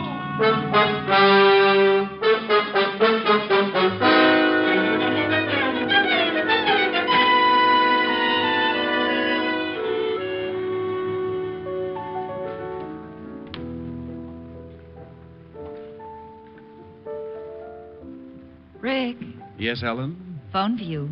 Walt. Oh, thanks, dear. Hello? Rick, I just got a report from Army Intelligence. The jewels were stolen from a collection the Germans had evidently hidden during the war. What about Mrs. Wells? She admits the whole thing. She saw her husband on a furlough a year ago, and he told her to expect word when he was ready to move. She contacted Mario Cimino for the fence. She'll probably get life. Well, that's too bad. She was the type who really could have had a good time with life. What are you doing? Looking at my beautiful girlfriend, Helen? Oh, thanks. I say hello. The lieutenant says hello, honey. Hello, Walt. Why don't you two get married? Why don't you mind your own business? Rick was just going to sing me a song, Walt. Oh, yeah? Well, leave the phone up, Helen. I'll get Otis. Otis? Yeah, Lieutenant. Come here. I want you to hear something. Go ahead, Rick. All right. Oh, Otis, listening, Walt? Yeah, I'm listening. Well, get your nose out of my ear. Oh, sorry, Lieutenant. What song would you like to hear, Otis? You going to sing something for me? Sure, just for you. What's your favorite?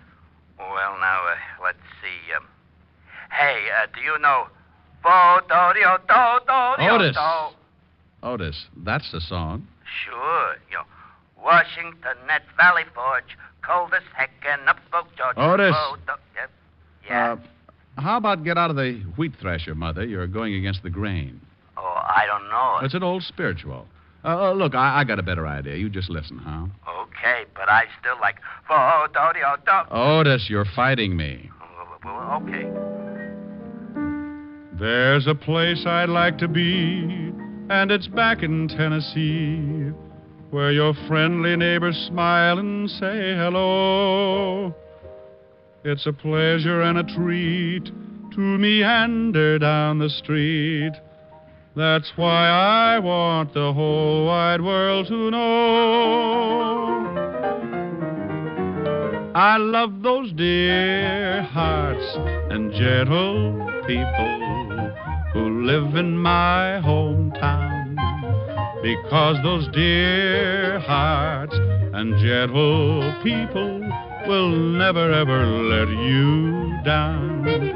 They read the good book from Friday till Monday. That's how the weekend goes. I've got a dream house I'll build there one day, with picket fence and rambling rose. I feel so welcome each time that I return, that my happy heart keeps laughing like a clown. I love the dear hearts and gentle people who live and love in my hometown. I feel so welcome each time that I return, that my happy heart keeps laughing like a clown.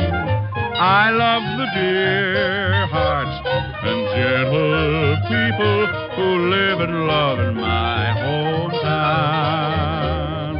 Well, did you like that, Otis? Oh, Diamond, you're dreamy. Rick, Otis just swooned. Diewald. Come here, Helen. Aren't they silly? Yes, Rick. Oh, darling, you are dreamy. Oh, Diamond, you devil, you.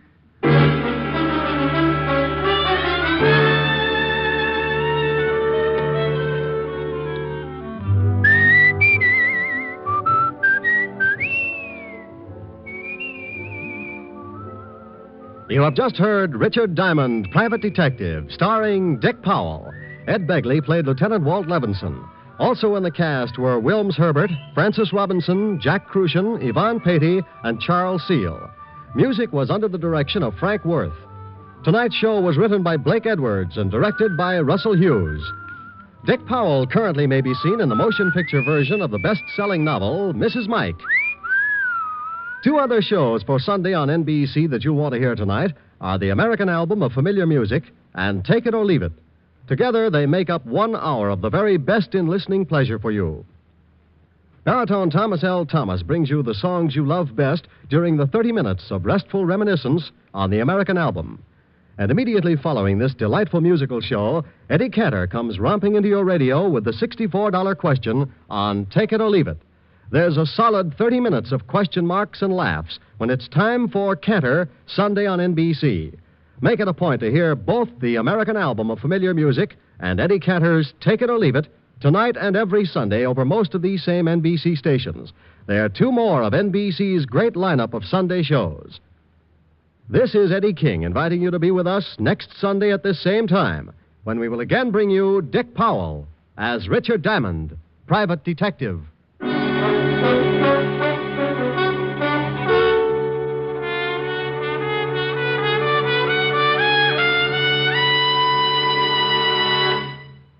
James Melton and Erna Berger star next on Harvest of Stars on NBC.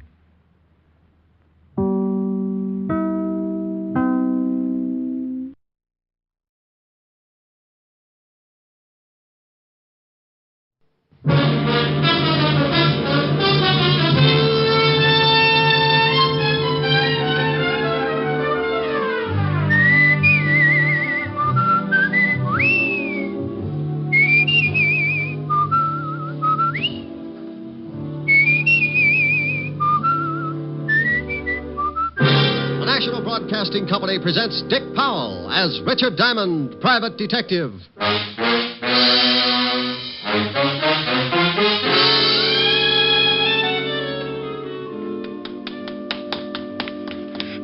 Here it is. I've got it. Let me see it. Here you are. Oh, yes, indeed. My friend, you have just made us independently wealthy. Many men have died in the past because of this. And unless we're extremely cautious, you and I will be added to the already long list of its victims.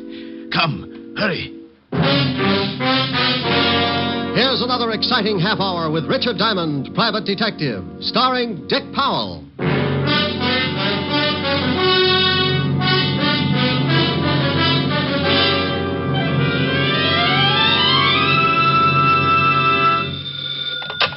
Diamond Detective Agency, where the blue of my eyes meets the gold in your wallet. Oh, that's pretty terrible.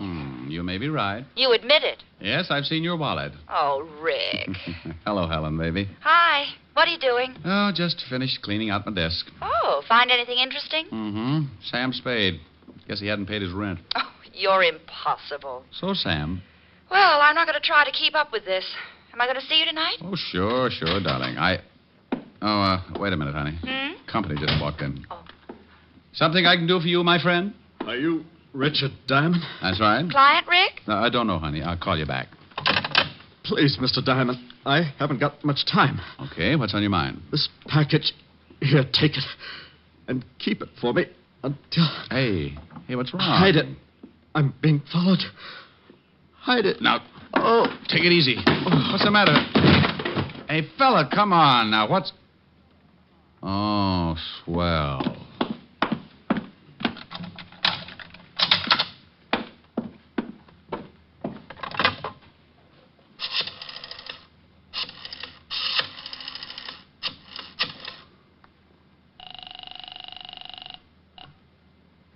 Precinct Police Station, Sergeant Otis. Otis, let me talk to the lieutenant. This Diamond? No, it's Ponder, and I think I've been doped. Now put the lieutenant on the line. Dope. Homicide, Lieutenant Levinson. Walt, Rick. Oh, no, it's only 4 o'clock in the afternoon. Nobody gets killed at 4 o'clock in the afternoon. You better check up on your statistics. There's a guy in my office who makes a liar out of them. What? Yeah, lying right here in front of my desk. He's dead? Well, if he isn't, he's got a lazy heart. Maybe he just fainted. Maybe he's suffering from some kind of a shock. Maybe he's got some terrible disease, and he'll give it to you. Walt, if this guy isn't dead, he's sure going to have a hard time explaining the bullet hole in his back. Don't touch anything. Can't he even scratch my head? Oh, you know what I mean. Now, all I did was lock the door. Now, get over here. Knock 3 times and say, Ricky loves Walter, and I'll open up. What did you lock the door for? Well, because this guy came in and gave me a... Gave you a what? Wait a minute, Walt. Come on, what are you mumbling about? Will you shut up? Someone's trying to get in the door. I'll see you when you get here, Walt. I have one of those locks that any skeleton key would fit, and that was exactly what my visitor was using. He opened the door. I moved back against the wall as the door swung in. My visitor was a young, well-dressed man, about 5'8" or 9, red hair, nose full of freckles, and on top of the nose, a pair of black-rimmed glasses. There was a big bulge under his coat that he started reaching for just as I rolled his arm around behind him. You're backing me off! No, not yet. I still got a little way to go. No! Just making you more comfortable. Now, I'll take this big gun. It must weigh you down. You can't do this stuff. Oh, sure I can. See, I just twist a little. No! Just locking the door again. Now sit down in that chair. My arm. I'll be happy you still got it. Now, what are you doing patty-footing it around here, using a pass key to get into my office? I got the wrong office. Look, Sonny, you see that over there?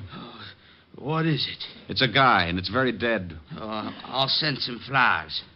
Make it enough for a duet. Someone else gonna die? Someone else is going to get pretty close to it if I don't get the answers I want. Well, I'll see what I can find out. That's to see how fast you can talk. I don't have to talk to you. I don't have to talk to nobody. Want to bet? You're gonna be sorry for that. You're mixed up. Let me straighten you out. Now, wait a minute. Now, then let's have it. What were you doing busting in here? What do you know about the dead guy? I don't know nothing about him. What gave you the idea you could break into my office? I found out the door was locked. I didn't want to wait around in the hall. You got a permit to carry this gun? Well, of course I have. Let's see it. I haven't got it with me. Oh, well, then we'd better start at the beginning. Come on. Ricky loves Walter. Now open this door. I'll have Otis kick it in. Who's that? That's the law, Buster. Now, you stay put while I let the big fat policeman in. Come on, Diamond. Should I, Lieutenant? Oh, not with your head. Well, greetings. Come on in, Walt. I got somebody. Hey, what the... Oh, I had somebody. Some guy jumped through Diamond's window. It's 8 floors up. Yeah, but there's a roof only 1 floor below. Look out for the glass. There he is down there. Hey, you, come back here. He ducked behind that sign. Oh, just get off of my back. Oh, well, he's gone. That's that. What did he do? Busted into the office. Hey, is that dead guy over there? What does that look like, a bear rug? Oh. You think the guy who jumped out of your window has something to do with the dead man? I don't know. He had this gun on him. Well, why didn't you take a shot at him? Because if you'll notice, I've been holding it by the barrel. I wanted you to have the nice little old fingerprints. Oh. Yeah, oh. Why didn't you take a shot at him? Why didn't I? Yellowtown, why didn't you? You shut up. Well, Walt? I don't know what he was, who he was, or what he'd done. Why should I take a shot at him? Lieutenant. Otis, I told you to shut up. Now, let's take a look at the dead man. Looks like he's been shot in the back. Yeah. You said he came in to give you something, Ray. That's right. This package right here. And what's in it? Well, I haven't looked yet. Wrapped in today's newspaper. Well, what in the... Hey, some kind of doll or something. Looks like it's carved out of ivory. Funny looking thing. Look at all those arms. Must be Oriental. You know what it is? No more than you do. The guy just came in and... It sounds like the wagon, Lieutenant. Yeah, when the coroner gets here, Rick, we'll go down to the office and see if we can get any identification on the guy who jumped out of your window. Okay. Here's a wallet off the dead guy. Let me see. Yeah, Lieutenant. Social Security card. Name's William Logan. Hey, here's something. Guy's a merchant sailor. Here's his card. We'll check these things. Look, Walt, you got to wait around for the coroner's report. I've got a date with Helen later, so I'll go over to my place and get cleaned up. Then I'll meet you at the station, huh? Okay. Hey, where you going with that statue? Well, the dead man, William Logan, gave it to me to keep. That's evidence. It's also something from a client. Client? He give you a fee? No, but he wanted me to have this thing. It looks like he died trying to get it to me. So he's a client until I find out what this is all about. Ain't he noble? Noble schmoble. That thing is still evidence. I'll take good care of it. Now, Diamond, you come back here. Walt, what do I always say when I leave you like this? What? What do I always say? Why, bye? Bye.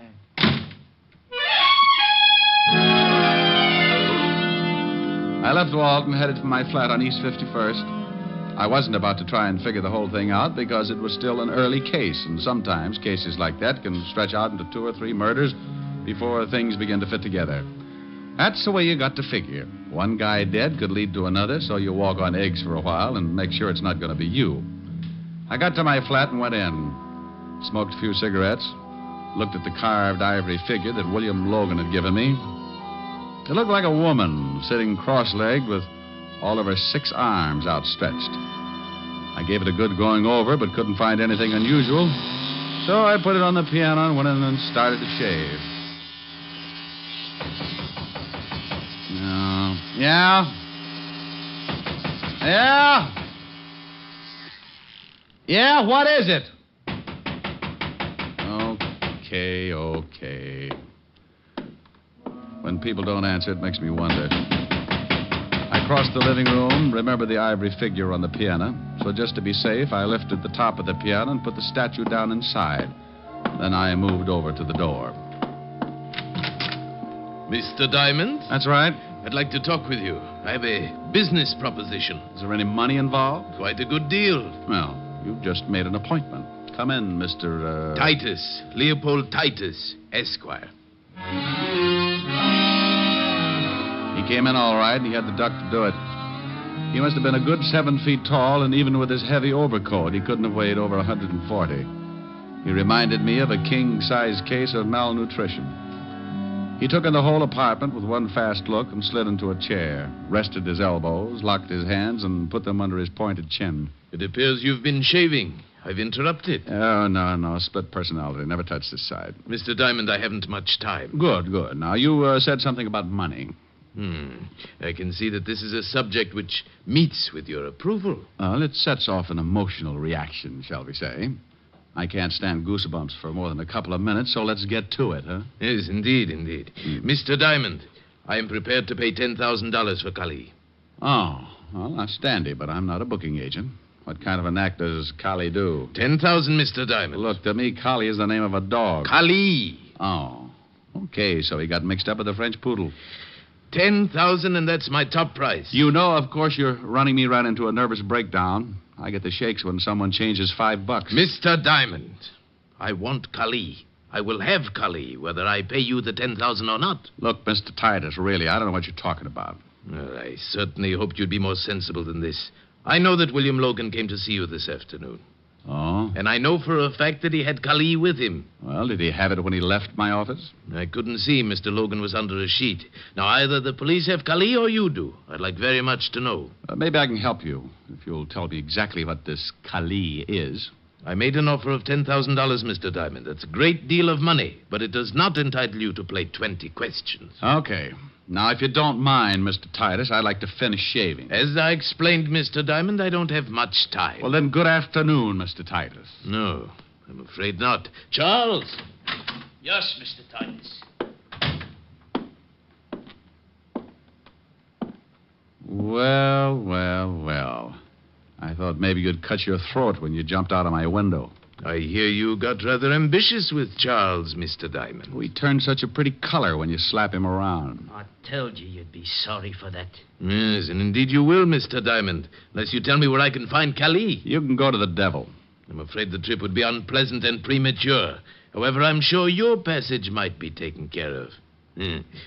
Show him your new gun, Charles. Of course. Now you sit down, Diamond. Where is Kali, Mr. Diamond? And you know very well what I'm talking about.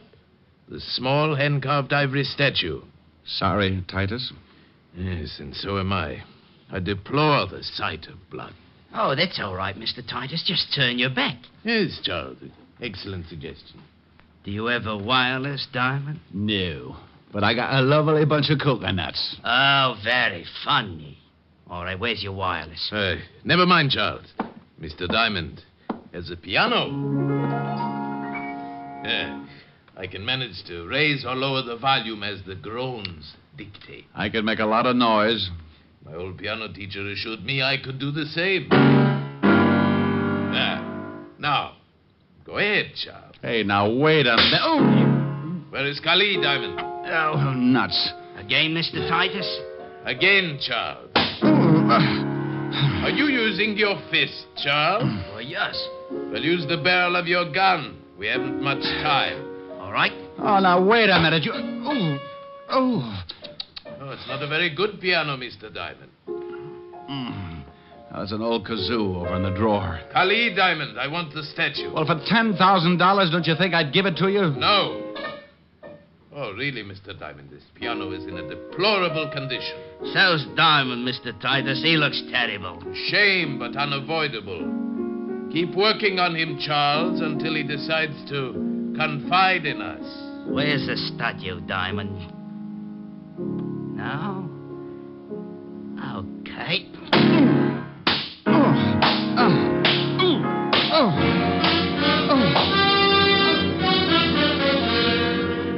NBC is bringing you Richard Diamond, Private Detective, starring Dick Powell.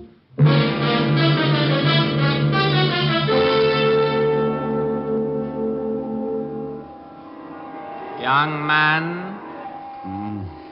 Young man. Who says so? That is good. You can hear me? Oh, I can hear who? Try and sit up. You look quite uncomfortable. Yeah, you can make book on it. There, that's better. Now take your time. I want your answers to be correct. Well, he got me into a sitting position, and when things finally stopped jumping around, I got a good look at him. Titus wasn't around. Neither was Charles, his little butcher. The room was dark except for a single light in the corner. The man standing before me was short, dressed in a tailored blue suit, his dark face standing out against a white turban on his head. He didn't smile or blink his eyes. I am Ahmed Benif. Oh, thanks. I'd introduce myself, but I've been pushed around so much I could be anybody. Mr. Titus and his man Charles can be very persuasive. Well, a gallon of blood and a few broken arms, anyone can do it. Where did they go? I got tired, took a nap. Did you give them Kali? Oh, no. Now, look, It is a very simple question.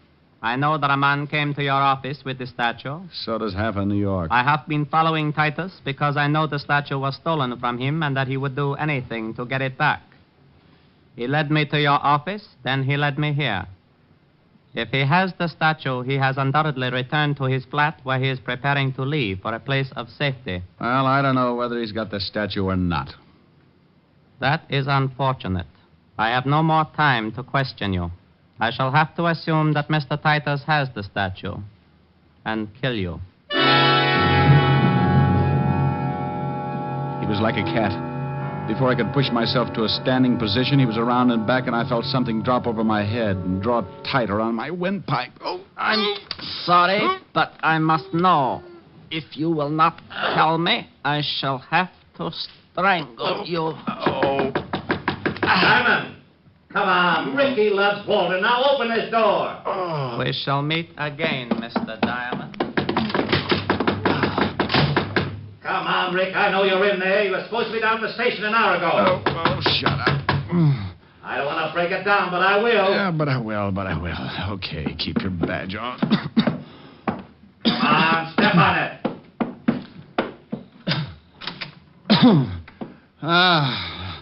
Well, Blue Eyes. Where's Diamond? No. Yeah. What in the world? Believe me, Walt, I don't know. You look awful. Yeah, I feel like I've been playing in a wind tunnel with blocks of cement. What happened? Look, before I go into it, tell me what you found out. We better take care of you first. Yeah, it'll have to wait. Things keep going on like they have been. It's only a matter of time until someone else gets killed. Now, what did you find out? You know that gun you gave me? Yeah, the one I got from Charles. Is that his name? Yeah, what about the gun? It was the one that killed the guy in your office. That's why you've got to get down to the station and try to identify this guy from the gallery. By the time I do that, he'll be out of the country. How do you know that? Ahmed Benif told me. Who the devil is Ahmed Benif? Guy with a turban tried to strangle me. Now, don't you start that. I'm not starting anything. He beat it out the back. If you had knocked on that door, I'd have been strangled to death. He the guy who beat you up like this? No. Charles did. Because Mr. Leopold Titus, Esquire, told him to. Leopold Titus, Esquire? What are you trying to do? That's right. He was looking for Collie, and the first... Wait a minute. Collie? That's a dog. No, Walt, it isn't. It's an Irish statue. Oh, my gosh. Now what? Wait a minute. He's lost his mind. What are you doing on that piano? I'm looking for the statue. I put it in here. Please, Rick, slow down. Yeah, gone. Well, Titus has got it. He was playing the piano. Please, Rick, please. Walt, what did you find out about the dead man? William Logan? Yeah, what did you find out? He was a merchant seaman. Landed yesterday on the Queen of India out of Calcutta. Huh? Thanks, Walt. Where do you think you're going? Check with the steamship company.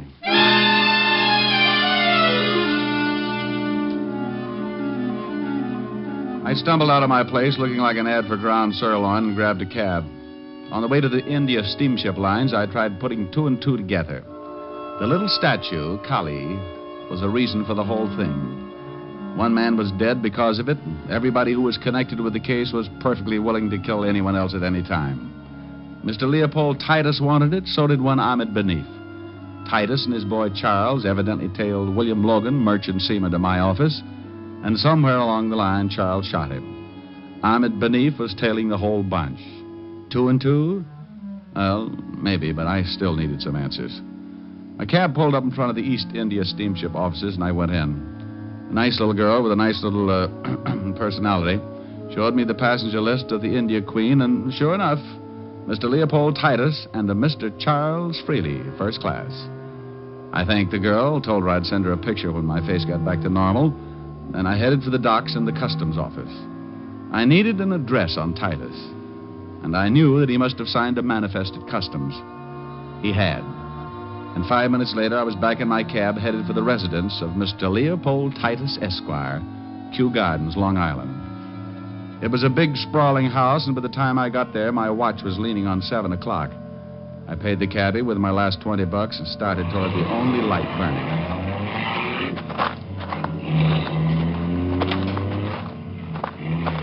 The light was coming from a downstairs room with tall French doors, so I went over the balcony and moved up for a better look. I got the look and went in fast. Titus. Mr. Diamond, I'm afraid you're a bit late. The place was a wreck.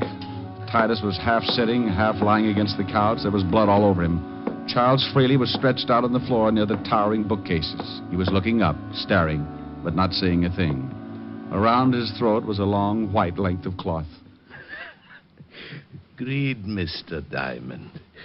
The price for greed comes extremely high, as you can well see. Ahmed Benif? Oh, you've met.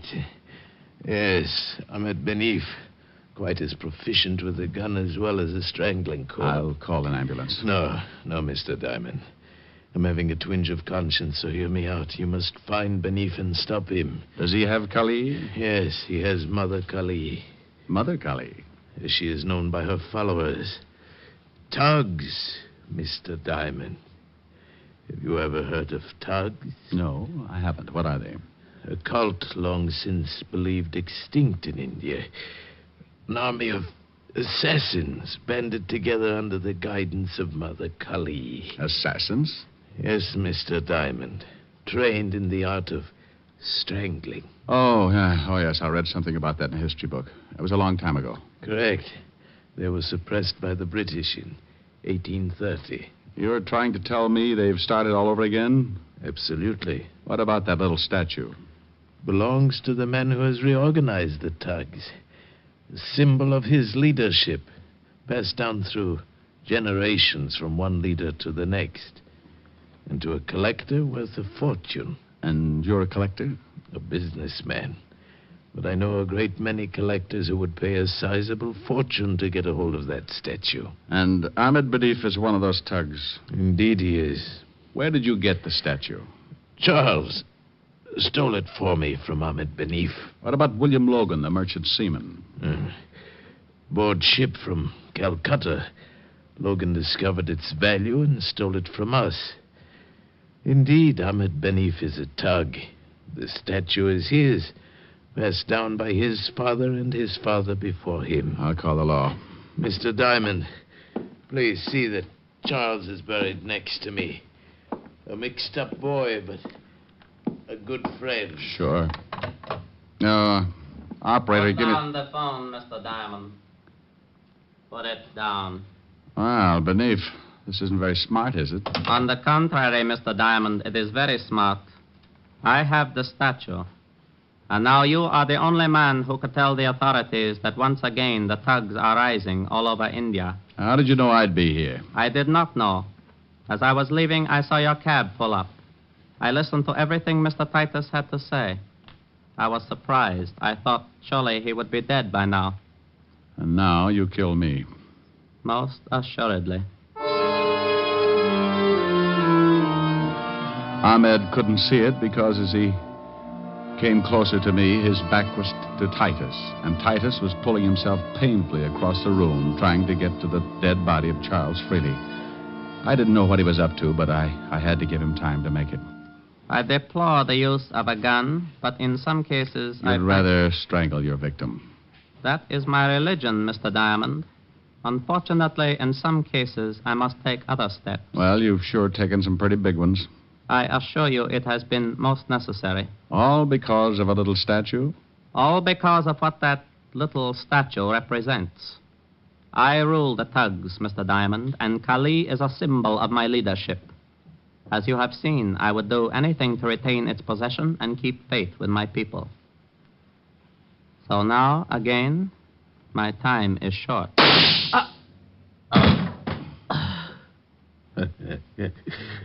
Indeed, it was short, wasn't it, Mr. Diamond? Indeed. I'm certainly happy that Charles had his new gun. Thanks, Titus. A pleasure. And now, quickly, 2 favors, Mr. Diamond. What are they?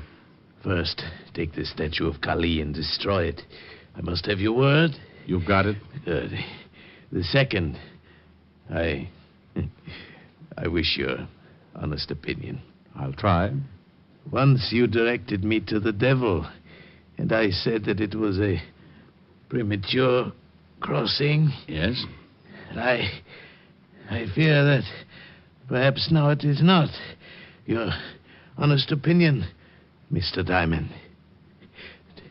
Do you think he could really stand the competition? Titus. Well, it'll sure be a good race anyway.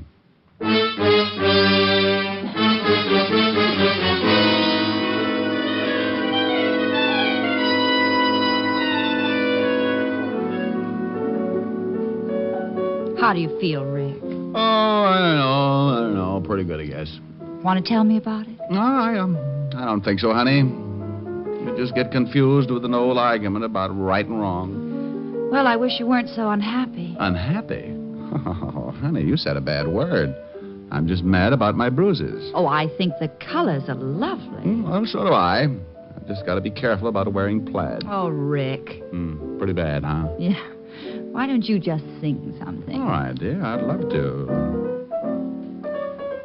Bye-bye, baby. Remember you're my baby. When you give me... Rick. Did you hear that?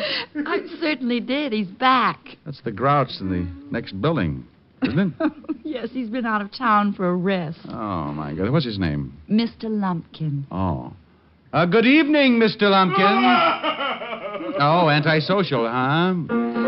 You are my sunshine. You are my sunshine. You are my sunshine. You are my... No. Good evening, Mr. Lumpkin. All right. Good evening. Well, now that's better. Now, what would you like to hear? The sound of you cutting your throat. You're fighting me. Oh, I'd love to with a machine gun. Tipper. Control yourself. I may ask questions later. Oh. Good evening, Mr. Lumpkin. You stay out of this. Good evening, Miss Asher. My, you're looking well. Oh, thank you.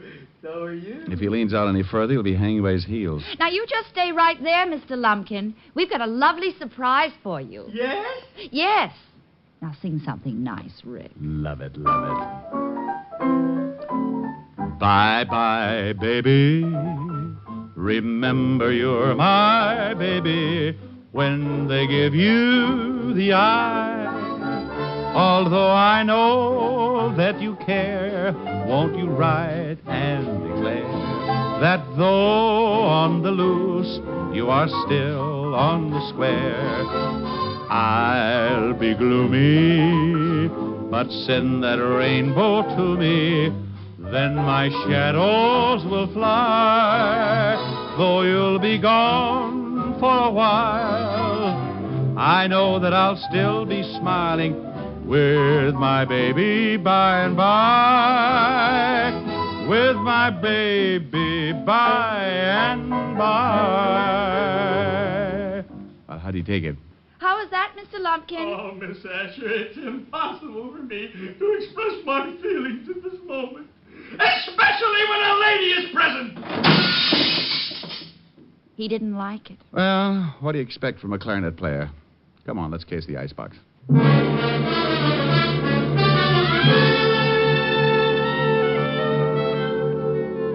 You have just heard Richard Diamond, Private Detective, starring Dick Powell. Gypsy Rose Lee visits Duffy's Tavern tomorrow on NBC.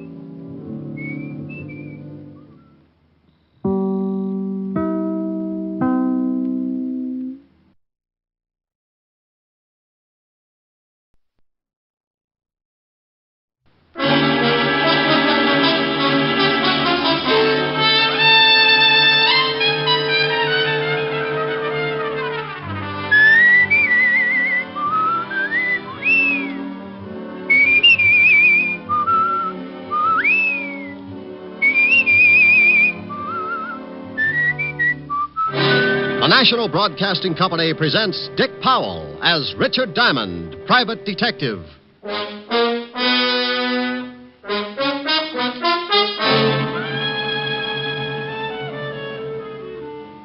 Mr. Diamond, the reason you're here is because I want someone to talk to the mayor.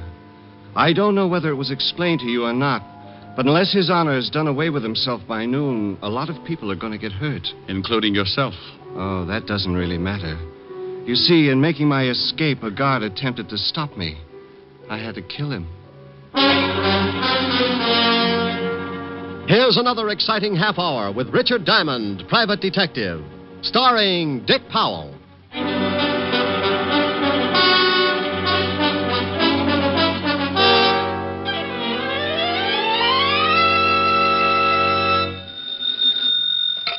Diamond Detective Agency. There's no corpse like an old corpse. Oh, Rick, that's awful. Yeah, but what am I going to do? I can't be witty and handsome at the same time. Well, don't be greedy. Just concentrate on one of them. Oh, you're pretty nothing today. Why don't you come on over and we'll both try and improve? Shame on you. You know I've got to work. Oh, have you got a client? Well, not yet, but I've set bear traps all the way down the hall. Well, now that's silly. How can you be sure you'll catch a client? Well, I can't be, but, I get so lonesome up here with no one to talk to. It's fun setting broken legs. You're impossible. Diamond! Oh, my gosh. What's wrong, Rick? Those traps. I think I've caught something terrible.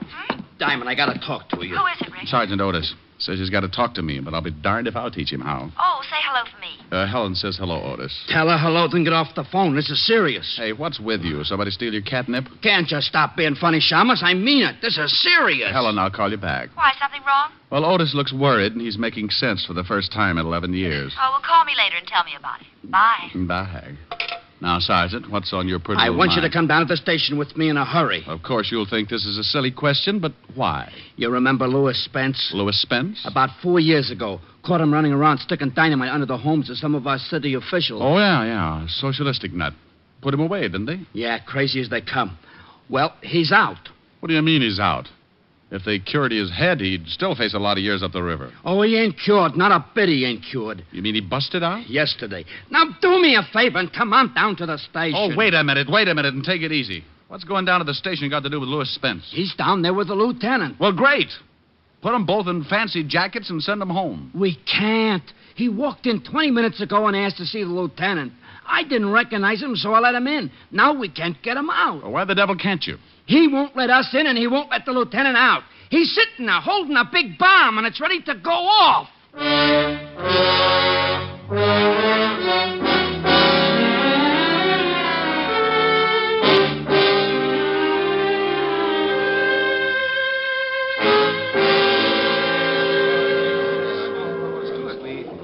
Well, it looks like a convention. Everyone's trying to think of something to do. Why is Spence doing this? What's he going to do? Just sit in there? You'll really get a boot out of this, Shamus. If the mayor don't jump off the top of the city hall by noon, Spence blows up the whole 5th precinct. What? That's right. Hey, Otis, get Diamond in there. It's 11 o'clock. Hello, Charlie. Hello, Rick. What do you mean, get me in there? Didn't you tell him, Otis? No, I ain't had time. Well, come on. Why me? What do you want me in there for? Spence wants someone Levinson can give direction to. He says no cop.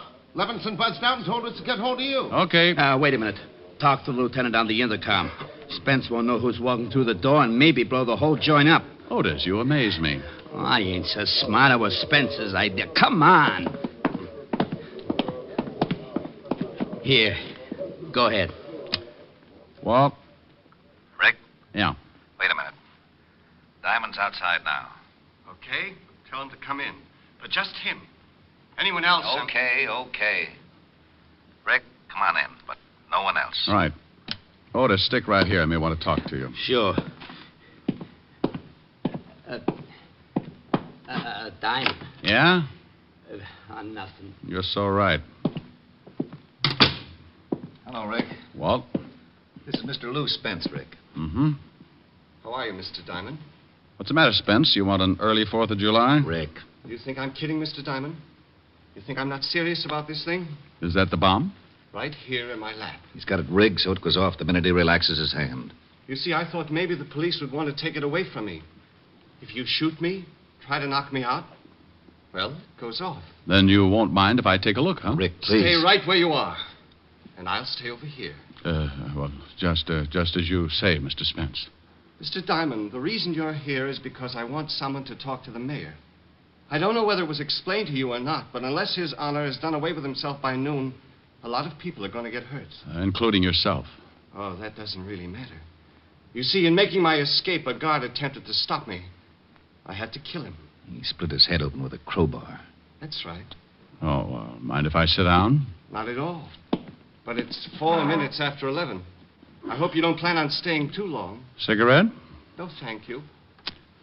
You look like a pretty reasonable guy, Spence. Well, thank you. It's too bad Lieutenant Levinson didn't think so when they arrested me. Now I'm going to have to show him I'm not as insane as he thought I was. Oh, well, you'll have to excuse that, Spence. Walt thinks everybody's a little, well, you know, even me. That's very interesting. Oh, and with good reason. Ever take a look at his sergeant? Mr. Diamond, when the lieutenant arrested me, I was putting an explosive under the mayor's house. He stopped me in my first attempt to rid the community of a political Judas. But now, as you see, I have a second chance. You really think the mayor's going to jump off the city hall? He better. And by 12 o'clock. By the way, you have 55 minutes. Now, look, Spence. Forget it, Mr. Diamond. I know just what you're thinking. How to get me without the bomb going off. You'll never make it. It's too well thought out.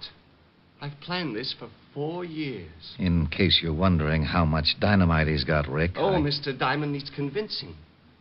Well, under this overcoat, Mr. Diamond, are some 100 sticks. Does the mayor know about it yet? Yeah. Oh, you want me to talk to him, huh? I don't care whether you talk to him or not. I just want you to be there when he jumps. Swell. And just because you come back and tell me he's jumped, that isn't enough. I want his body in this room. Walt, I don't know what to say. Don't say anything, Rick. Just get out of here. I'm sorry I dragged you over, but I needed time. You still do. It's 54 minutes to 12. Clear the building, Rick. Yes, do that, Mr. Diamond. I think the lieutenant is going to make a hero of himself. Look, Spence, I've got till 12 o'clock, haven't I? Unless someone tries to get me. Oh, well, good. Well, then sit tight, Walt, and give me till 12. Okay, Rick. I hope you spend the time wisely. I'm sure you'd rather see the mayor die than your best friend. Oh, Spence, if you forget about this, they'll probably just put you back Goodbye, Mr. Diamond. 53 minutes. Okay. Walt? Go ahead, Rick. Like you said, 53 minutes. Goodbye, Mr. Diamond. Come back soon.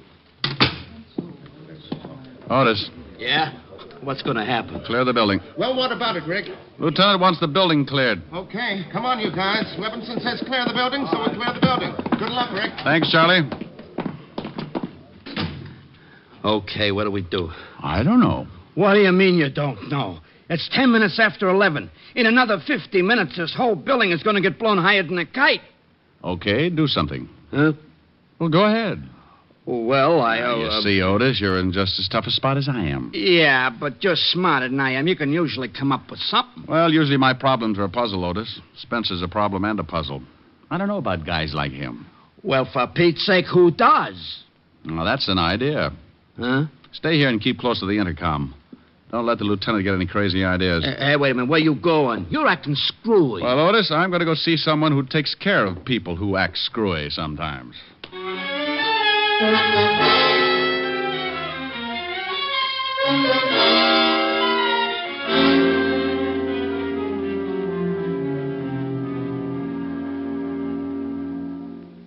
Well, that's the story, George. You're a psychiatrist. What do I do now? Well, we solved your problem with that little blonde dancer in Flatbush. Maybe we can do something about this. Of course, she didn't have 100 sticks of dynamite. Oh, she didn't, huh? What do you think I talked about for 6 weeks on that couch over there? Look, George, this isn't anything like that. This is a real mess. Now, Rick, take it easy. It's only a mess because you're used to working with something that has a pattern. Maybe not at first, but you know there's one there and you set out and find it. But with Spence, you feel there's no pattern. Oh, there's a pattern, George. Just wait for 38 minutes, then duck. There's no possible way to get the bomb away from him without it going off? Not the way he tells it. He only has to relax his hand. That's the way he tells it. Well, I'm not going to take the chance and call him a liar. If I only knew for sure just how that bomb worked, I could reason with him. Well, before you can reason with him, you've got to know something about him. And what do you know about Louis Spence? Arrested a couple of years ago for planting dynamite under the homes of some of our more prominent city officials. Found insane, sent to the state asylum, killed a guard, broke out, turned himself into a human bomb, and took a seat in the 5th Precinct Police Station. That's all? Well, isn't that enough? Well, I'll tell you what, Rick. I know Dr. Carroll at the state asylum. Suppose we give him a call and see what we can find out. You think it'll help? I don't know. It might.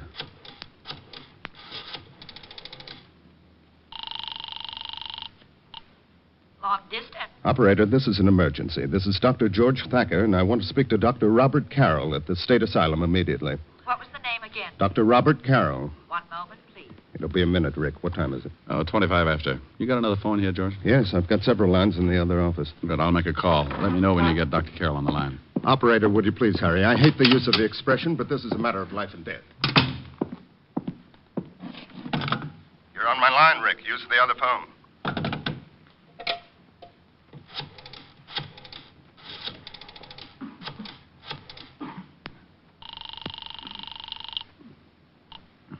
Yeah? Otis? Yeah. Where the devil are you? It's almost 11:30. You talked to the lieutenant since I left? Yeah, once. He wanted me to get out of the building. Now, you just stay put until I get there. I don't want Walt to try anything stupid. Yeah, well, I want to know what you're doing. I'm trying to get an idea, Otis. Just one little idea. Trying to get an idea. I suppose you've been spending the last 20 minutes sitting in Central Park waiting for one to come to you. Rick, come in here and pick up the other phone. I've got Dr. Carroll on the line. Bye, Otis. I've explained the situation to him. I won't interrupt unless I think it's necessary. Fine. Hello, Dr. Carroll? Mr. Diamond? That's right. Now, Doctor, I really don't know what good this is going to do, but tell me everything you know about Louis Spence and as fast as possible. Well, first of all, he's an aggressive paranoic with homicidal tendencies. Mm-hmm. He feels persecuted by society, or rather by those who help to govern society. Why does he feel this way? He believes in a great many things, all of which he thinks himself capable of achieving. Paranoiacs are frustrated to a point where they perhaps imagine themselves as capable artists or great scholars, such as in the case of Louis Spence, society being his Judas goat. Pardon me for interrupting, Bob, but don't you think Spence is capable of doing this sort of thing? Oh, absolutely, George. You see, he's doing this whole thing purely because he enjoys the agony of it, but he's nonetheless ashamed. But what about the mayor jumping off the city hall, Doctor? Just to be ridiculous for the moment. What if His Honor did jump? Would Spence then give up the bomb? I doubt it. If the mayor jumped, it would give Spence a certain amount of satisfaction. But I still think he'd set the bomb off as a climax to his own cleverness and persecution. Pardon again, Bob. Any usual therapy that you used on Spence? Yes, as a matter of fact. Spence, as I've said, imagined himself a great talent. And he seemed to lean particularly toward the more artistic accomplishments, such as painting and music. In his quieter moments, we saw that he had a radio. How does this music affect him, Bob? He allows it to lull him into a sense of security. Sometimes even believes he's written it. You see, Mr. Diamond, he believes that his environment is against him, that it is trying to debase, degrade, and persecute him. He fights off any acts of moral turpitude by becoming the thing he imagined. Oh, I hate to break it up, boys, but it's 25 minutes to 12. I've got to leave. Thank you, Doctor. I hope I've been some help. Well, you've given me an idea anyway. Goodbye.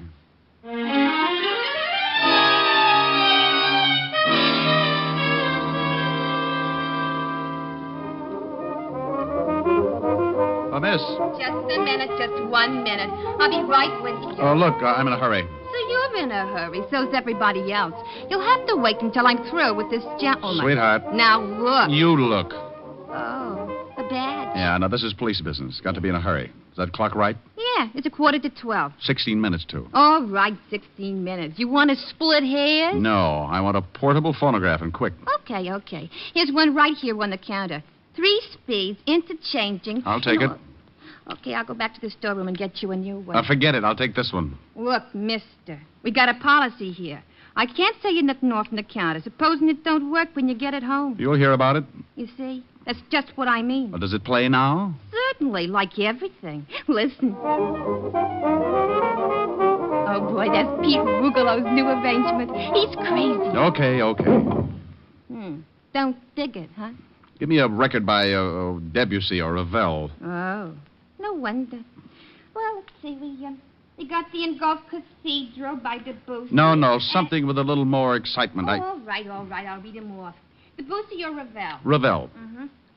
La Waltz, I guess. And we got Bolero. I'll take it. Which one? The Bolero. Okay. I'll have to play it for you. I've heard it. So what? It's another policy of the store. There might be an imperfection. Give me the record. Hey, don't get so grabby. Now, look, dear. You want me to have you locked up for obstructing justice? Huh? Well, unless you give me that record and this machine, this one right here, I'm going to snap the cuffs on you and haul you down to headquarters. Oh. You want me to do that? Well, you can't. All right. What's your name? Well, take the machine and the record. Thanks. And charge it to Lieutenant Walter Levinson, 5th Precinct, Homicide Division. If it works, you get paid. If it doesn't, don't even bother sending over a repairman.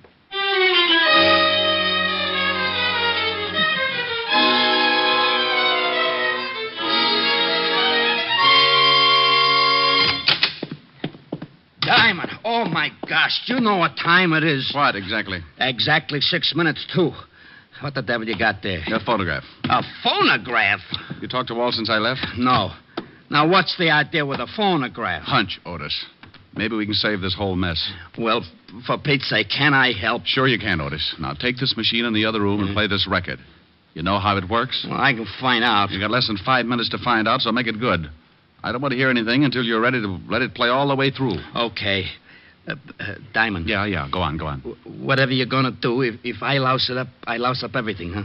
You won't louse it up, Otis. Oh, I'm so stupid, but I'll try. Otis. Yeah? You don't have to wind it. Just plug it in. Oh, yeah, I heard about them kind. All right, then get going. Okay. Yeah? Walt, it's Diamond. What's up? Careful, Lieutenant. Oh, I'm getting sick of this. Walt. Yeah? Relax. I want to come in. How about it, Spence? By all means. Have Mr. Diamond come in. All right, Rick.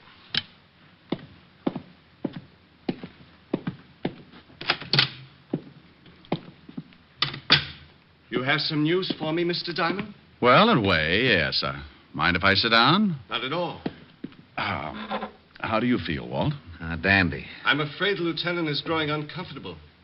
It is getting late, isn't it, Lieutenant? Rick, I want you out of this building. This crackpot has What? been going... Wait a minute now. What did you Wait call a minute. me? Now, look, I've taken what enough... What does it make now at 12 o'clock? Well, sure it does. Why?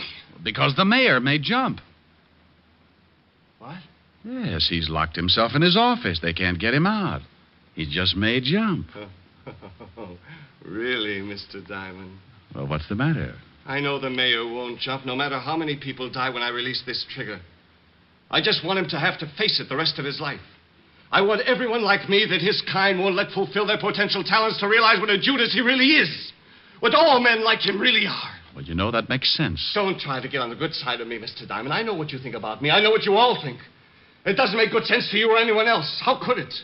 You don't understand those of us who have a truly great talent. Well, I'll buy that. I don't understand it. Of course not. Well, maybe he doesn't, Spence, but how do you know? Maybe I do. Stop playing, Mr. Diamond. Look at the time.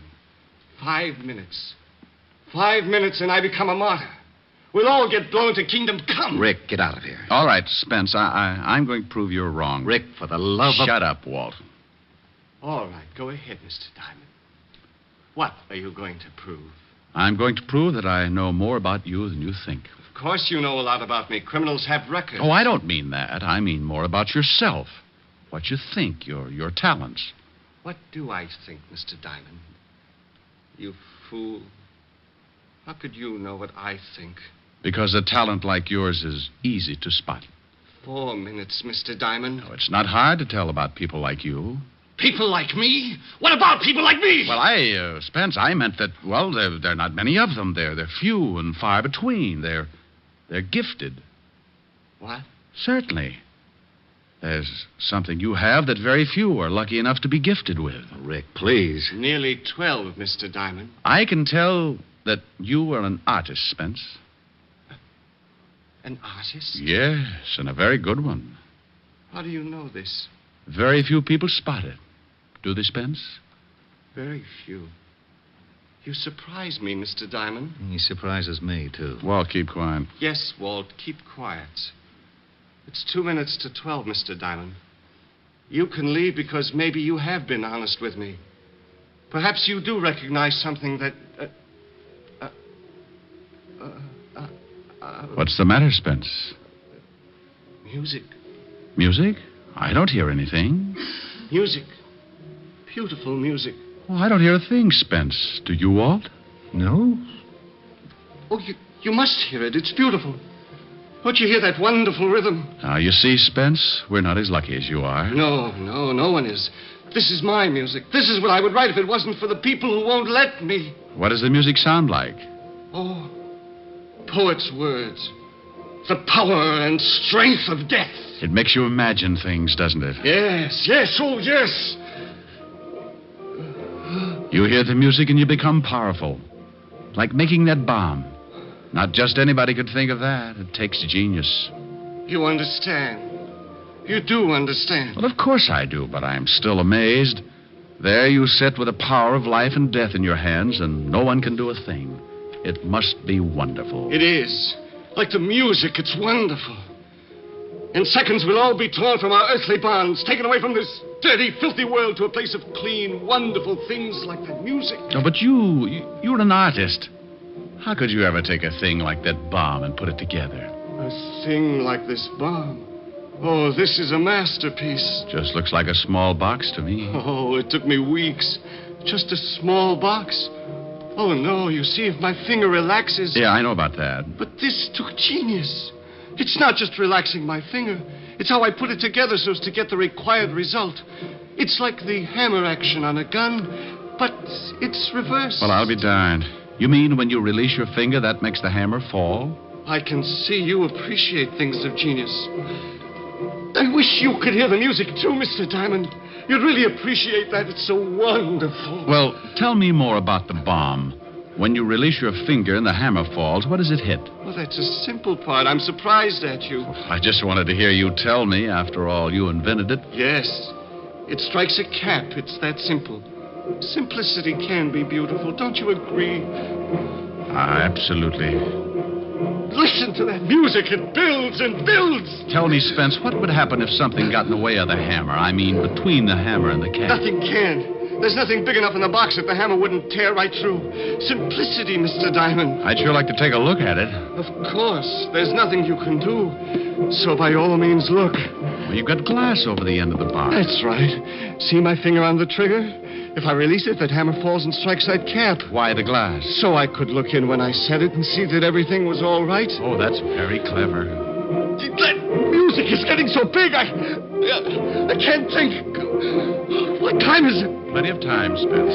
Yes. When the music finishes. It's nearly done now. What? I thought you said you couldn't hear it. It's a phonograph from the other room, Spence. What? Tell me, Spence, what happens if I jam my hand through that glass between the hammer and the cap? What? That music! That music! Got him off, got him. Let me go! Let me go! You don't understand. You cheated. You did lie. You did lie. Let me go. Let me go. Well, that does it. Otis, take him away. With pleasure. And you, Rick. Yeah? How'd you know that music would work? How'd you know you could stop that hammer? How'd you know you wouldn't...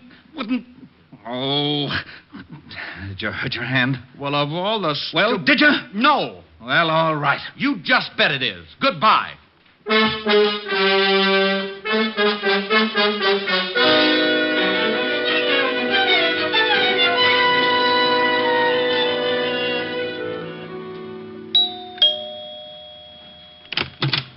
Hi. Rick, what are you doing here? Well, now, that's nice.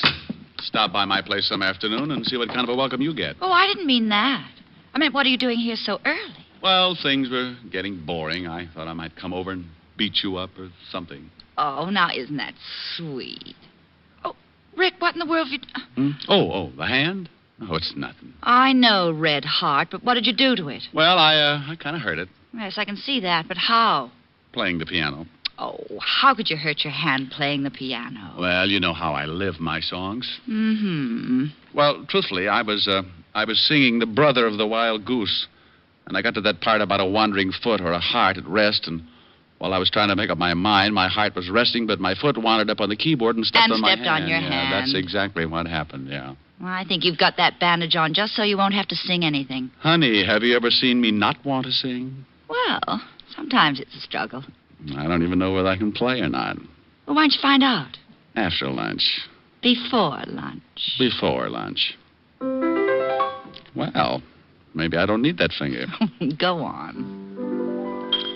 Love is a flower that blooms so tender, each kiss a dewdrop of sweet surrender. Love is a moment of life enchanting. Let's take that moment that tonight is granting.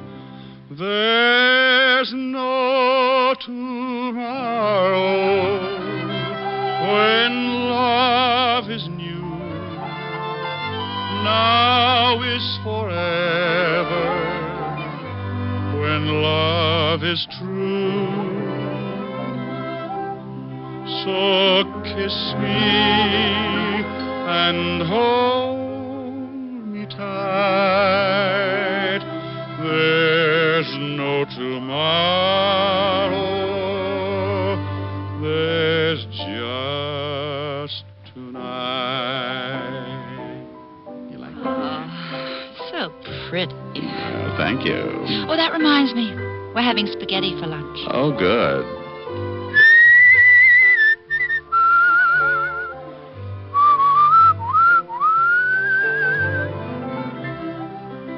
So kiss me and hold me tight.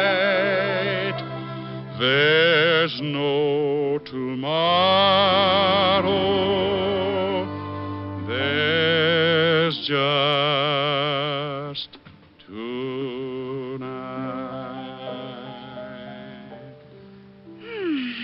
That was nice. Now tell me, how did you hurt your hand? Simple. I was grabbing. Grabbing? Mm-hmm. Like this. Come here. Oh, Rick. Oh, of all times. Hello? Hello? Walt? Yeah, I just thought I'd call and... Oh, you did you? Well, you sure picked a nifty time to do it.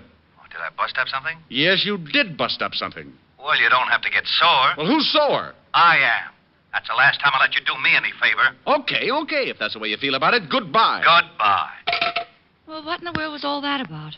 Oh, well, honey, you see, it's like this. Walt got in some trouble, and I helped him out of it. No, you see, I don't want him to feel obligated. But, well, that's not actually it. He doesn't want me to know how he really feels. What am I trying to explain it for? I don't understand it myself.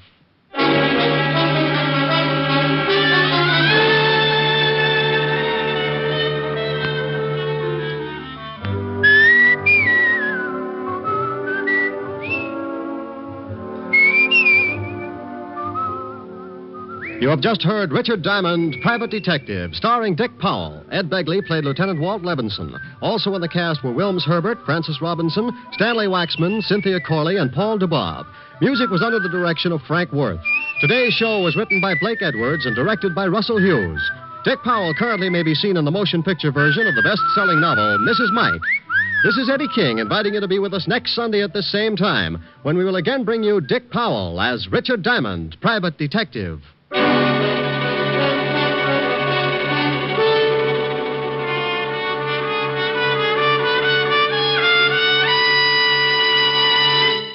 There's more great listening in store for you today on NBC. You'll hear the hilarious Phil Harris and Alice Faye show. And this evening on Theater Guild on the Air, Gertrude Lawrence and MacDonald Carey will star in Lady in the Dark.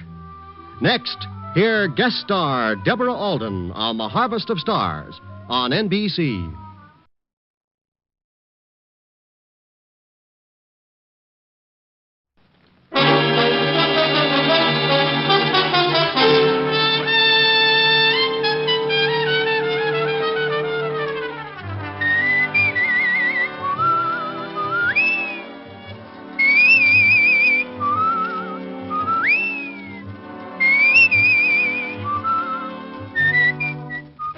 National Broadcasting Company presents Dick Powell as Richard Diamond, Private Detective.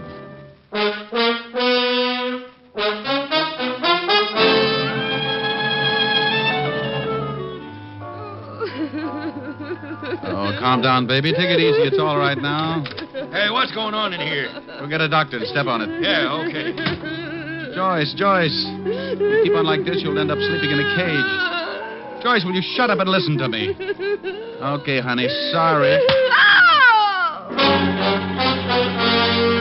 Here's another exciting half hour with Richard Diamond, Private Detective, starring Dick Powell.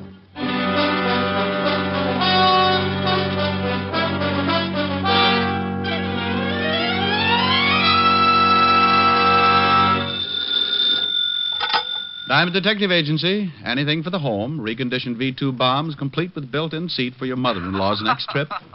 Also a large stock of 5-second hand grenades for the kiddies in the block. Rick. Oh, by the way, we have a special today. Oh, you have? Yes, with every 5-ton purchase of dynamite, you get free of charge a nifty nitro tank destroyer kit. Oh, that's nice. Great for parties. Plant one in your driveway and give your relatives that extra lift. Richard Diamond. Yes? Oh, you're terrible. Oh, now you only say that because you're an authority on the subject. It's a wonder you ever get any clients. Oh, honey, maybe I've been trying too hard. This week, clients have been as scarce as lobsters on the Sahara. Oh, no business at all? Helen, if a client walked in now, I'd probably fall off the chair. Mr. Diamond? Oh, my goodness. Rick! Just being as good as my word, dear. Can I give you a hand? No. What else do you want to get rid of? Rick, what happened? Oh, someone just walked in. And you fell? Yeah, right on my... Rick? I'll talk to you later. Bye. Bye. What can I do for you, dear? My name is Joyce Wallace. I want to hire you. How do you do, Miss Wallace? Why do you want to hire me? Because someone tried to kill me. How? I was sitting in my living room. Someone took a shot at me through the window. Your new play opened last week, didn't it? Ah. You know who I am. Mm-hmm. Yes, I remember a number you did in tights. You got a pretty face, too. But thank you. Have you gone to the police? No. Well, baby, if someone's out gunning for you, the law's your best bet. I think you better go see them. I can't. All right, then tell me about it. Well, as you know, I'm an actress. If this got out, it would be all over the papers by tomorrow. You've had publicity before. Certainly, and some of it's been very bad. But this time I can't afford bad publicity. Oh, well, go on. You see, my husband and I have separated. I'm trying to retain custody of our child. And the courts wouldn't like you getting shot at.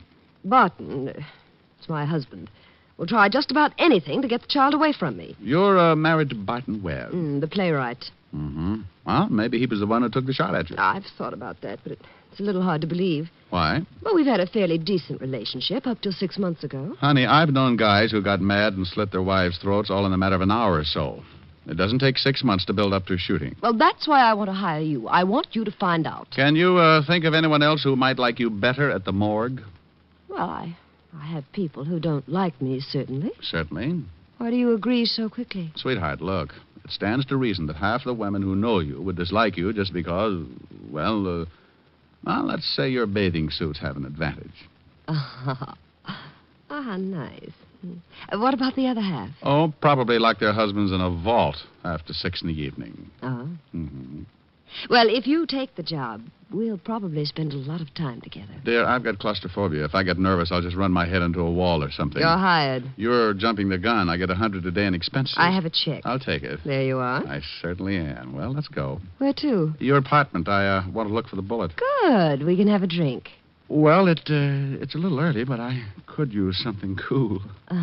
Are you warm? I think so. I've smoked 3 cigarettes while we've been talking and haven't lighted one match.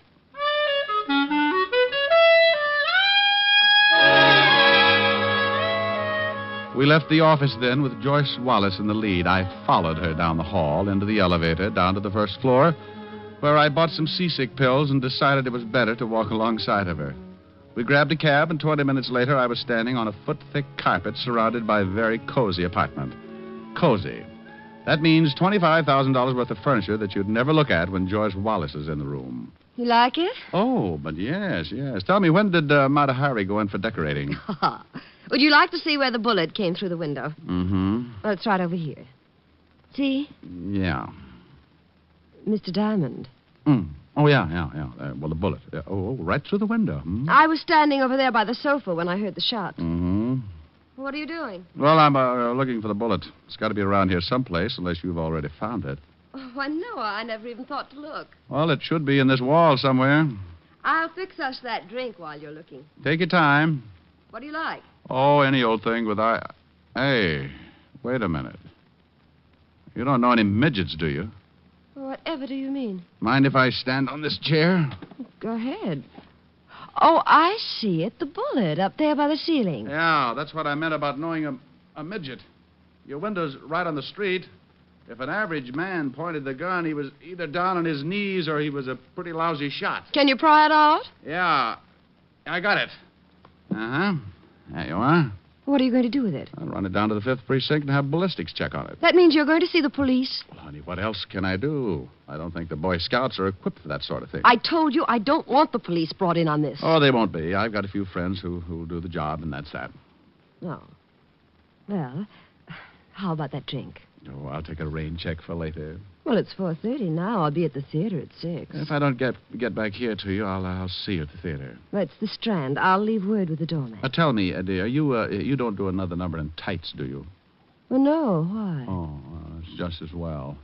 Last time my blood pressure went up so high, some guy sitting right behind me got an idea for a new pressure cooker and made a fortune. I'll see you later, dear.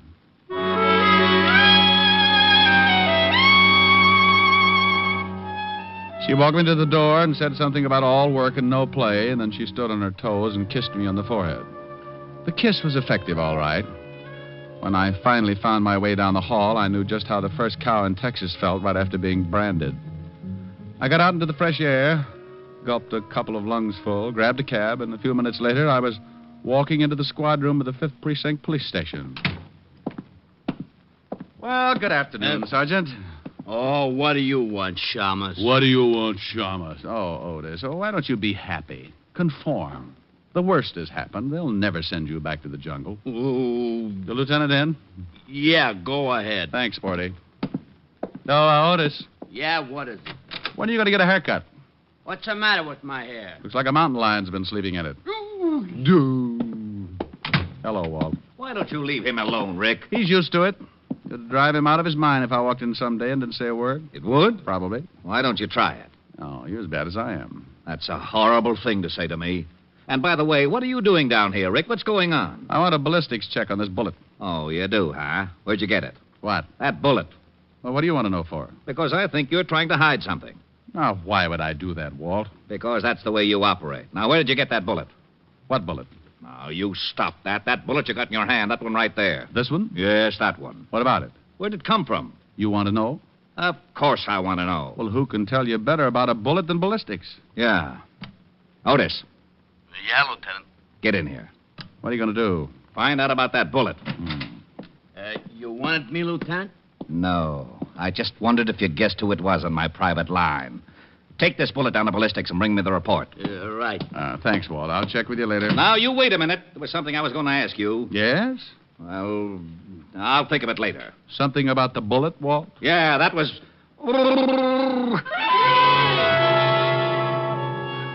I let Walt chase me as far as the street, and then I grabbed another cab and headed for my own apartment.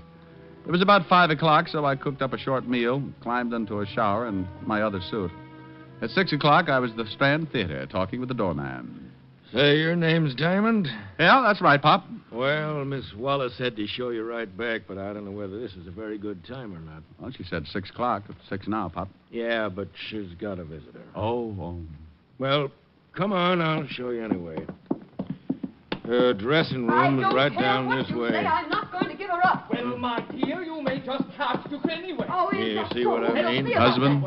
Yep. You just get out of here. Still want to go in? You know I'm I think so. going soon. You're just trying to upset me. I want to settle this thing once and for all. Good luck. Thanks, Pop. Well, I don't care. I'm just going to go ahead with my plans. You better answer the door, darling. Give your tonsils a rest.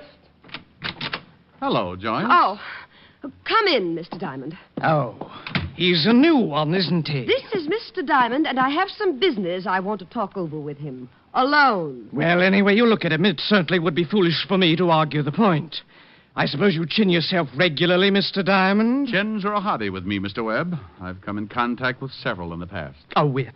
Muscles and wit. This is a new achievement for you, dear. Please get out of here, Bart. Now. Good evening, Mr. Diamond. I will say that you're more of a presentable specimen than the others. You're somewhat of a specimen yourself, Mr. Webb. Another time, Mr. Diamond. Good evening. Oh, he just won't leave me alone. Did you tell him about someone trying to take a shot at you? Well, of course not. He'd go right to the papers. It's just what he's looking for. Oh, no. I'll get it. I see you made it all right. Hello, Pop. Who is it? Package for you, Miss Wallace. Oh, thanks, Pop. Will you take it, Mr. Diamond? Sure thing. Thanks. Oh, well, flowers. Flowers. Oh, this is his idea of a joke. Upset me so I can hardly go on, then a few seconds later his flowers arrive. Barton's flowers? Yes. Sends me yellow roses every Monday. Look out. A snake! Get back. Oh, it's crawling out! All right, it's okay now. He's dead. Honey, calm down. Hey, what's going on here? Call a doctor, Pop. What's the shooting all about? When you get out of here and call a doctor, go on. Okay. Hey, ain't that a snake? No, it's an eccentric spaghetti. Now get that doctor. Joyce, you've got to take it easy. The snake's dead. Now calm down, baby. A snake. You keep on like this, you'll end up sleeping in a cage. Joyce, will you shut up and listen to me? Okay, honey, sorry. Like I said, sorry, but it's better if you sleep it off. I don't usually like to belt women, but this was one of those times when a case of nerves had to be turned off in a hurry. Like a leaky faucet. Pretty soon the tub runs over and something gets rusted. I caught her as she went down, picked her up, carried her over to the couch, then I left her that way until the doctor arrived. Oh, no wonder she went off like that. I'd probably end up walking on my hands if somebody sent me a snake. I think maybe I hit her a little hard. Best thing you could have done under the circumstances. She's coming out of it. I'll give her a mild sedative, calm her down. She'll be all right now after the initial shock has worn off. Joyce, how do you feel? Well, you bully. Had to do it. Think you'll be all right now, Miss Who Wallace? are you? A doctor. He's going to give you something to make you rest. He's not going to hit me, too, is he? Oh, no, just a mild sedative. Calm you down. Make you feel better. Well, thank you, but I don't need anything. I'll be all right. Besides, I've got a show to do. Whatever you say. You're sure it wouldn't be better? Where's the snake? Oh, dear. Pop just took it out. Oh. Well, let me sit up. I'm all right. Right in here, Captain. Lieutenant. Everybody duck. Aha! Aha. I might have known it. You might have, but you've still got your sergeant around to keep you in a stupor. Oh, he's picking on me again, Lieutenant. Look, what in the world is going on here? The law has landed, Joyce. This is good Lieutenant Levinson. Walt, Miss Joyce Wallace. Oh, they must be here about the snake. Yeah, I called him, Miss Wallace. Who's this guy? Oh, this guy's a doctor, Walt. I'm just leaving, Lieutenant. And Miss Wallace seems to be all right now. All right, Doctor. Otis, take him out in the hall. Get his name and address in case we want to talk to him. All right, Lieutenant. Well, goodbye, Miss Wallace. You just try and relax. Yes, thank you, Doctor. All right, Rick. Now, what the devil's going on here? We get a call from the doorman. There's a snake loose in Miss Wallace's dressing room, that someone's been doing some shooting. Oh, snake was loose. I shot it. That's right, Lieutenant. It's as simple as that. Oh, it's as simple as that. How'd the snake get in here? Oh, maybe he was one of her fans. Now, you stop that. You find out about that bullet? Yes, I found out about that bullet. Fired from a Mauser 25. And that's another thing I wanted... Lieutenant, there's really nothing to worry about. A snake got into my dressing room. Mr. Diamond shot it, and that's all. Miss Wallace, how does a snake get backstage and into a dressing room? Well, now, let's see. If I was a snake... All right. I looked at the snake. It wasn't poisonous, so I guess it doesn't make much difference. Wasn't poisonous? No, Red Heart, just a widow old gopher snake. Now, what about that bullet you had me analyze? Just part of a case I'm working on. I'll tell you about it later. Nothing to do with Miss Wallace, I suppose? No connection with the snake at all? None whatsoever, Lieutenant. Is this the box the snake came in? Yeah. I'll check with the florist. Yeah, do that, will you? And let me know what you find out. All right, but Diamond, so help me. If somebody gets killed, I'm going to hold you for complicity. I bet you can't say it again. Say what? Complicity. Complicity. You never know. Thank you for not telling him anything, Mr. Diamond. Well, there wasn't much to tell.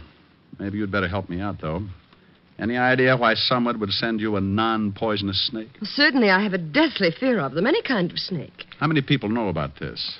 My husband. Anyone else? No one. I've never told anyone.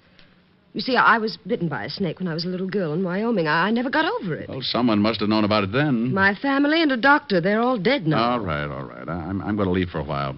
Think you'll be all right for the show? Oh, certainly. I have a little time before curtain. Oh, by the way, what's your husband's address? 559 East Park. Why? Well, I'm going over to see him. Find out what kind of presents he's in the habit of sending.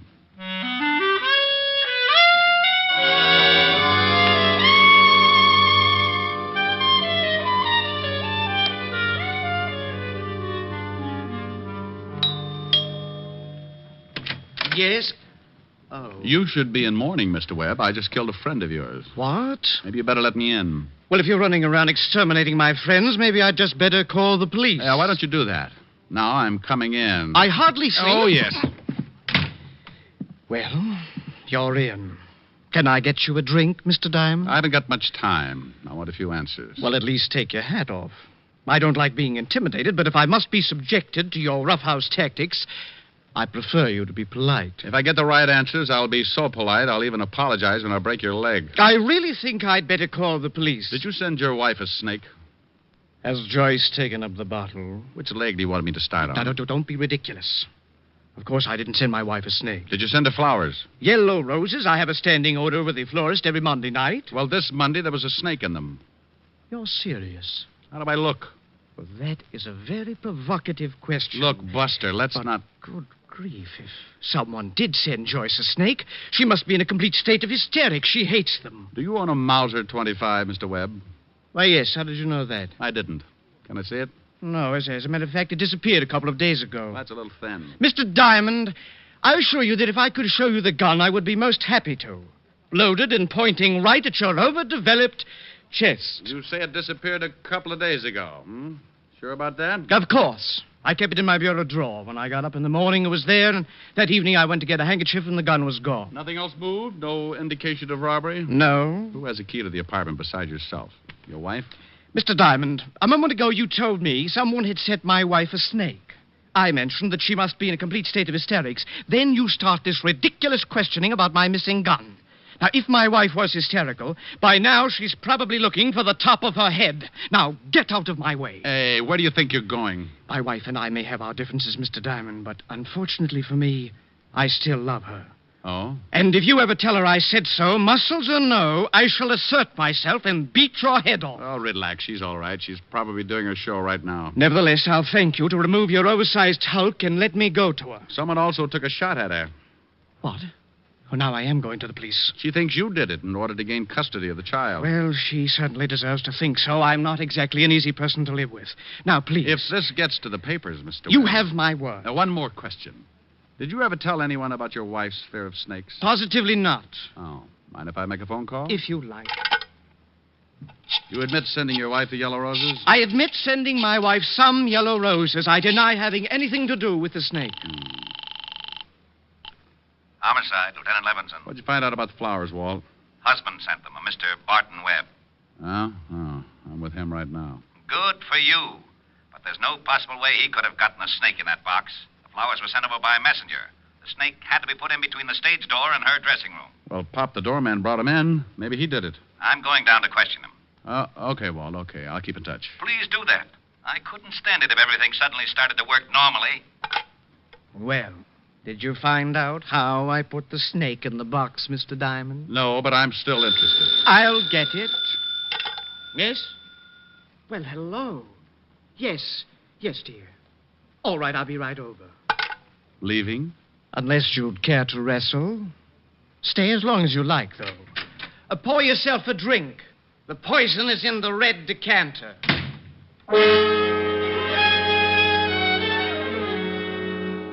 You know, the poison was in the red decanter. I stood there a minute, getting that lousy feeling again. The logical person to have fired the shot and sent the snake was Barton Webb. But my instinct said no.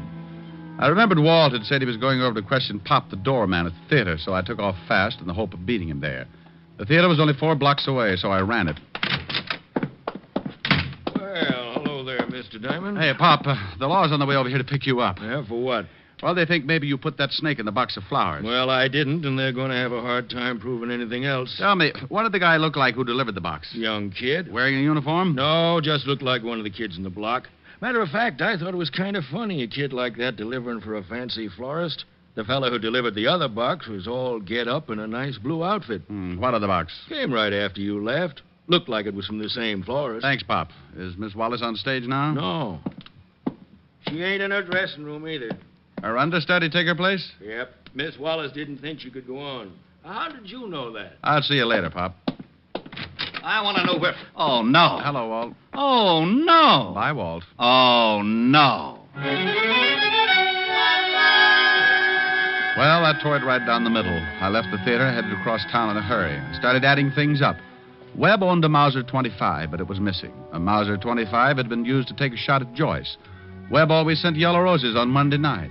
Yellow roses had come, and there'd been a snake in them.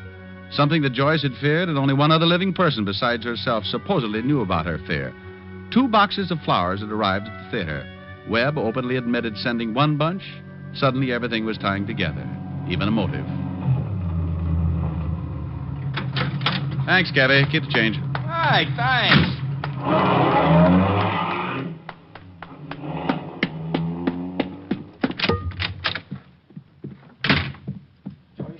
Joyce, now. Joyce, don't be a fool. I told you once, Barton, that I couldn't stand it anymore.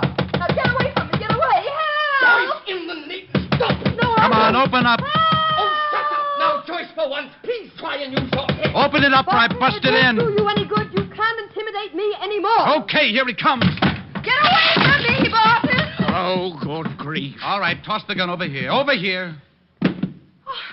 Oh, Mr. Diamond, he was going to kill me. Oh, dear. Mr. Diamond, Mr. Diamond. Yes, Mr. Diamond. You've ruined the door. He was going to kill me. Was he? Of course I was. Barton. Well, wasn't he, baby?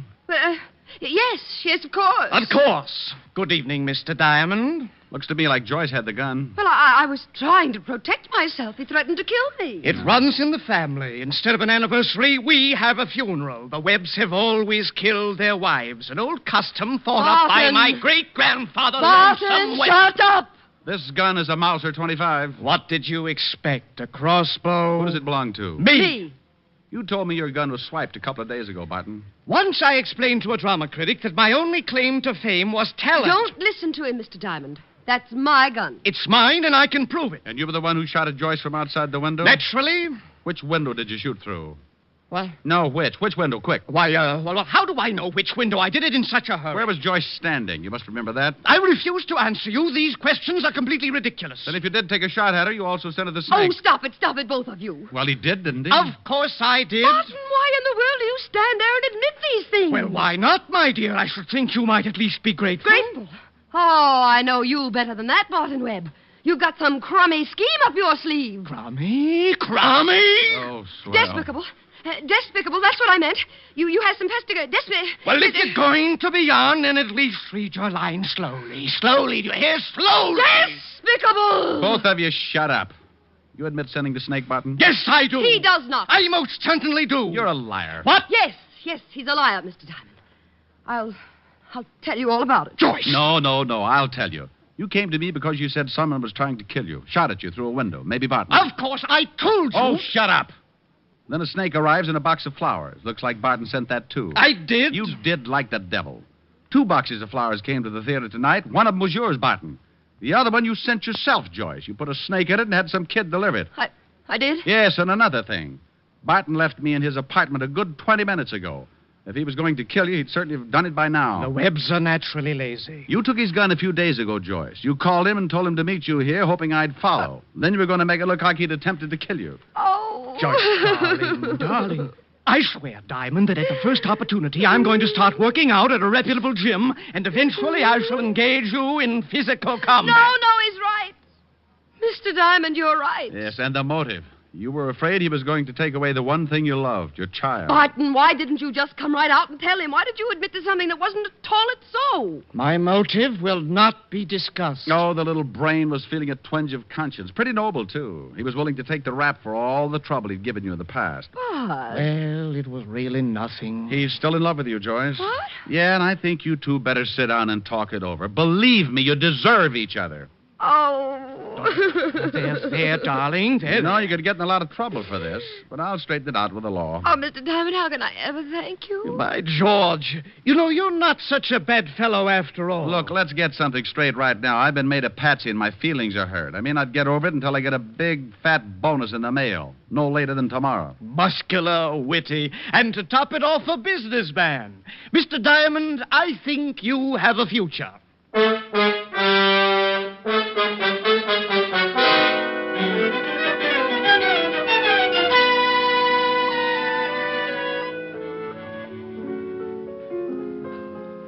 What's that you're playing, Rick? Oh, it's a new song, dear. What's it from? Show that opened last week. Oh, the one your client is in? Mm-hmm. She does it in one of those real tight evening gowns. You know the type. Mm-hmm. And so do you. Well, that's a pretty song. Well, let me hear it. Okay. Well, look who's here. I haven't seen you in many a year. If I knew you were coming, I'd have baked a cake. Baked a cake. Baked a cake. If I knew you were coming, I'd have baked a cake. How'd you do? How'd you do? How'd you do? Had you dropped me a letter, I'd have hired a band. Grandest band in the land. Had you dropped me a letter, I'd have hired a band and spread the welcome mat for you. Now I don't know where you came from, 'cause I don't know where you've been. But it really doesn't matter. Grab a chair and fill your platter and dig right in. If I knew you were coming, I'd have baked a cake, hired a band, goodness sake. If I knew you were coming, I'd have baked a cake. How'd you do? How'd you do? How'd you do? Now I don't know where you came from, 'cause I don't know where you've been.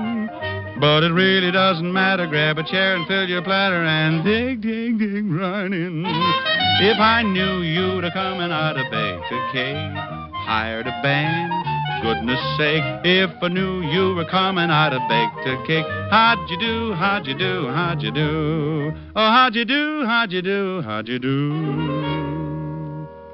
Well, honey, how'd you like that? Well, I don't know why she has to sing that in an evening gown. Well, she doesn't have a very good voice, dear. Rick, I can't sing at all. Sweetheart, you could come on in a tent doing 12 courses of Down in the Canebrake, and the critics would lock Joyce Wallace in the zoo. Do you really think so? Let's go buy a tent. Oh, Rick, don't be silly. I couldn't wear a tent. Well, you could try. If it doesn't work, I know a camping spot in the Catskills. Oh, Rick. Thrifty Diamond. Yes, I know. Never waste a good tent.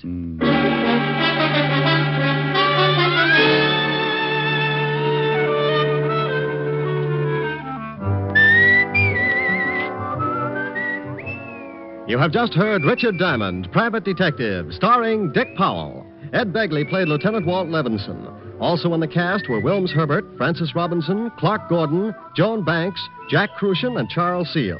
Music was under the direction of Frank Worth. Today's show was written by Blake Edwards and directed by Russell Hughes. Dick Powell currently may be seen in the motion picture version of the best-selling novel, Mrs. Mike. This is Eddie King inviting you to be with us next Sunday at this same time when we will again bring you Dick Powell as Richard Diamond, Private Detective.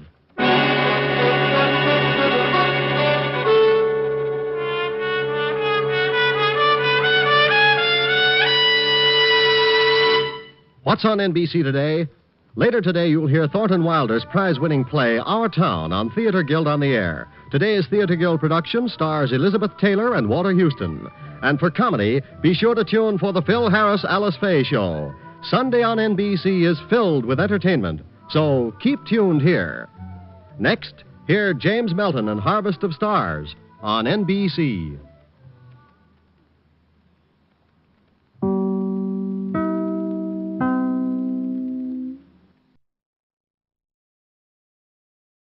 Portions of the following program are transcribed.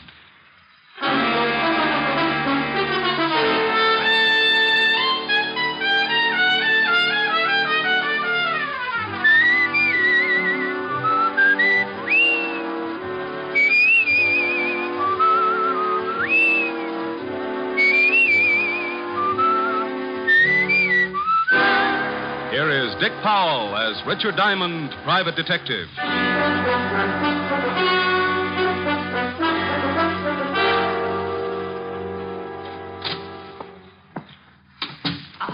Are you Mr. Diamond? Creditor or client? I'm a client. I'm a Diamond. I'm glad. It's a little informal, but hello, Glad. Call me Rick. Oh, no.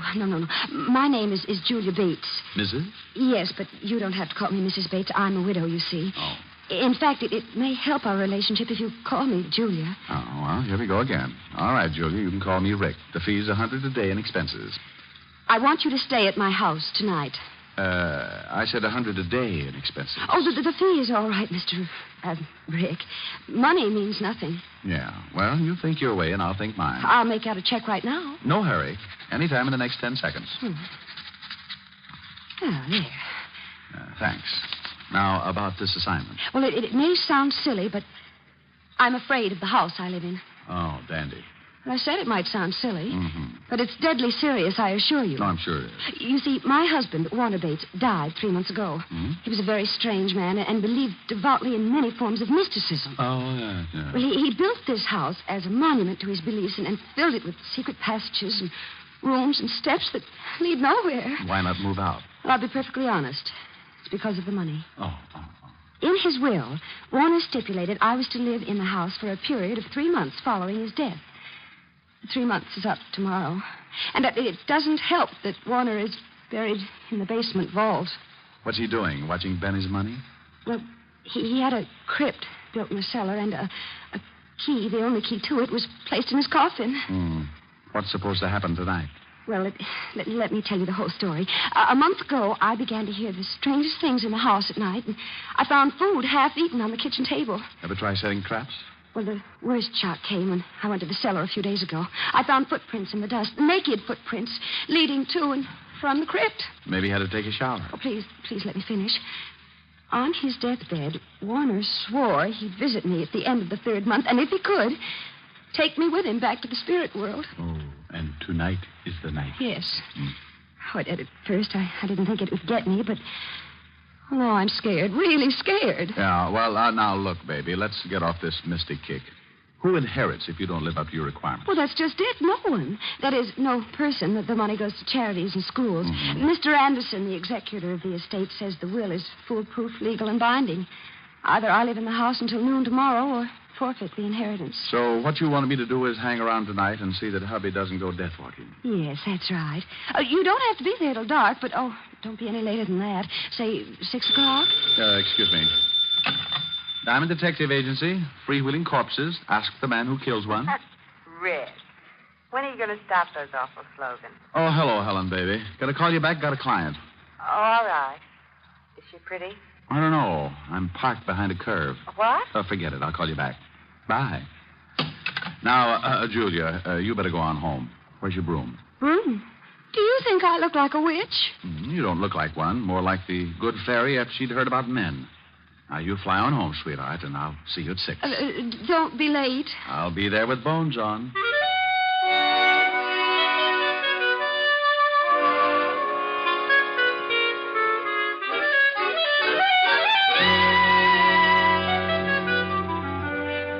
I tried to uncurl my toes and get my mind on business. Thinking of my spook client didn't seem to help, but it was business.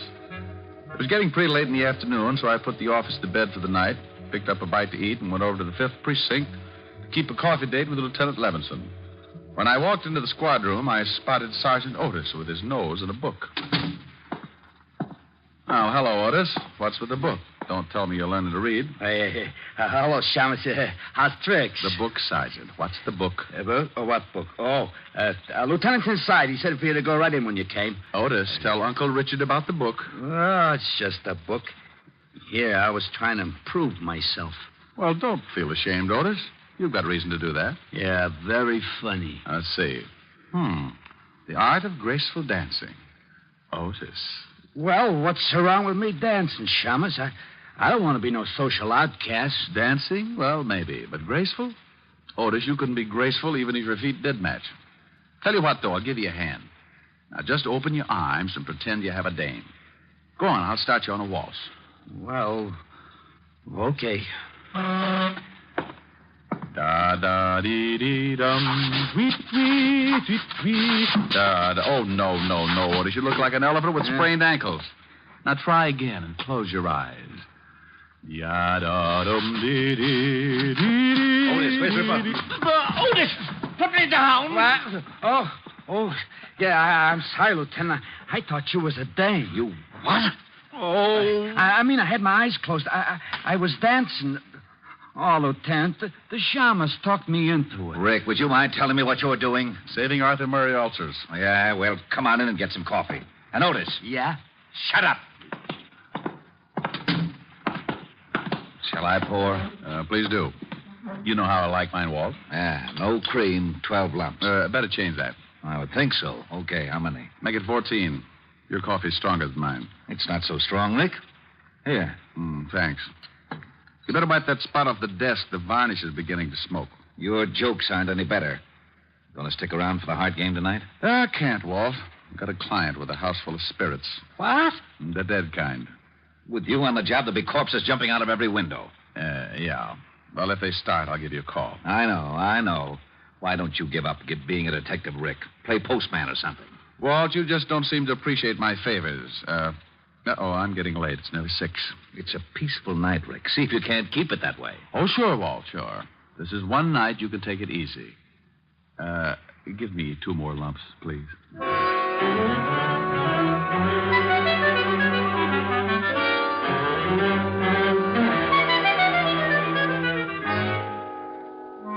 Leaving Walt and heading to the Bates house, I was feeling as happy as a bird in a hat full of worms. I had $100 to stall off the landlord, a lovely red-headed girlfriend with curves, and a spook client with trouble. Everything great. Then the storm began to blow up.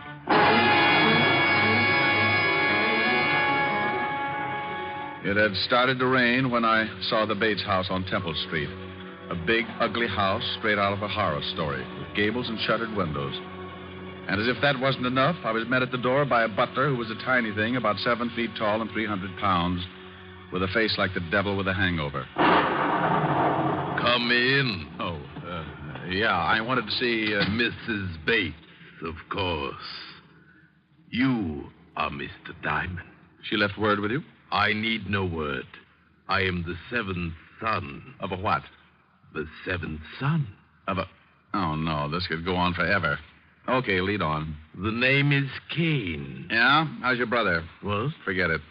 Where's your, Mrs. Bates? In the drawing room. This way, sir. Cozy little mausoleum. What time do the ghosts come out? Usually right after the vampires, sir. Oh, dandy. I hope they have an early show. Oh, it will be soon enough, sir. The dead are restless tonight. Maybe if I rocked them to sleep, I... Got a rock? Mrs. Bates. Yes. Mr. Diamond. Oh, thank you, Kane. Hello, Rick. How do you like my house? Oh, it's lovely. What do you use for doorknobs? Heads? And what's with the big zombie? You didn't mention him. Kane? Oh, he's a fixture around here, but I get frightened more when he's around than when he's gone. Oh, well, now you take it easy, baby. Come on over and sit down and let me chase those fears away. Oh, that is an idea. Name me a better. Can I fix you a drink? Oh, I think I'll take a glass of milk, sir. Here you are. Oh, now, hey, look, Crusher, put a bell around your neck or something. One more surprise like that, and you'll be best man at a funeral. My apologies. Your milk, sir. Yeah, thanks, Come on, Julia, let's get back to where we were. And you, Kane, you... Hey, where'd he go? Rick, there it is. Huh? Yeah. That's the way it starts. Listen. It's the stairs to the cellar. Someone's climbing them. What? Oh, it's probably Kane. You wanted me, sir? Kane? Then who... You wait in here, Julia. I'll go out and get our nosy friend. The cellar door is at the end of the hall.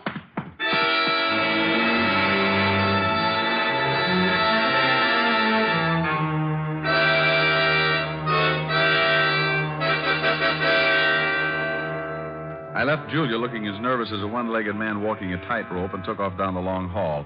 There was only one door, the one to the cellar, so I opened it and flipped on the switch. I was moving my ankles down the creaking steps when I heard trouble. What the devil? Julia! Julia! Are you hurt? What is it? Rick, over there in the closet. A dead man. Oh, no. There's no dead man in here. Not there. But I saw him, Rick. I swear there was a man in there. He was all bloody, and there was a big knife in his chest. Oh, but you must have been mistaken. About a corpse, Rick. He was there. I don't see it. Oh, wait a minute. Here on the floor, bloodstains. You see, there was a man in there. This is blood, all right. But where'd the body go? He couldn't have been moved that fast. Unless... Where's Kane? Right here, Mr. Diamond. But I did not move the dead one. No? Where were you just now when Julia screamed? Having tea with a vampire? No, I was in the kitchen, sir. Do not be mystified, Mr. Diamond. Accept the fact that you are in a house controlled by the other world. There's been a murder, Kane, and that brings it into this world. Who are you calling? A real-life cop who likes to know about dead bodies kicking around. Lieutenant Levinson, homicide. Walt, Rick. Oh, no. I know that tone. Where's the body? I wish I knew. Come on over to 209 East Temple Street. Wait. What do you mean you wish you knew? Is there a body there? Well, it's here someplace. Now, don't argue. Get over here. Wait. And hurry. Now, Kane, you can go back to the kitchen, but stay there. Don't roam around. As you wish, sir. And now, Julia, baby, we're going to do some investigating. Investigating? That's right. I got a big yen to see what's in that vault downstairs. And this time, I'm taking you with me. But, Rick, it's locked. I hope so, but I'm not making book. You mean you think it may actually have been Warner come back from the dead? And kill that man, I mean? Right now, I don't know what to think. I wouldn't be surprised to run into Dracula sitting on top of the Wolfman. Here's the basement. Hey, who turned out the light? I know I turned it on before. Yeah, that's better. Come on. Oh, Rick, it's cold down here. Oh, hurry, Rick. I'm getting scared. Yeah, I don't like the feel of it myself, but I I want to check this vault. See the footprints there in the dust? I see them, but I don't believe them. Not yet.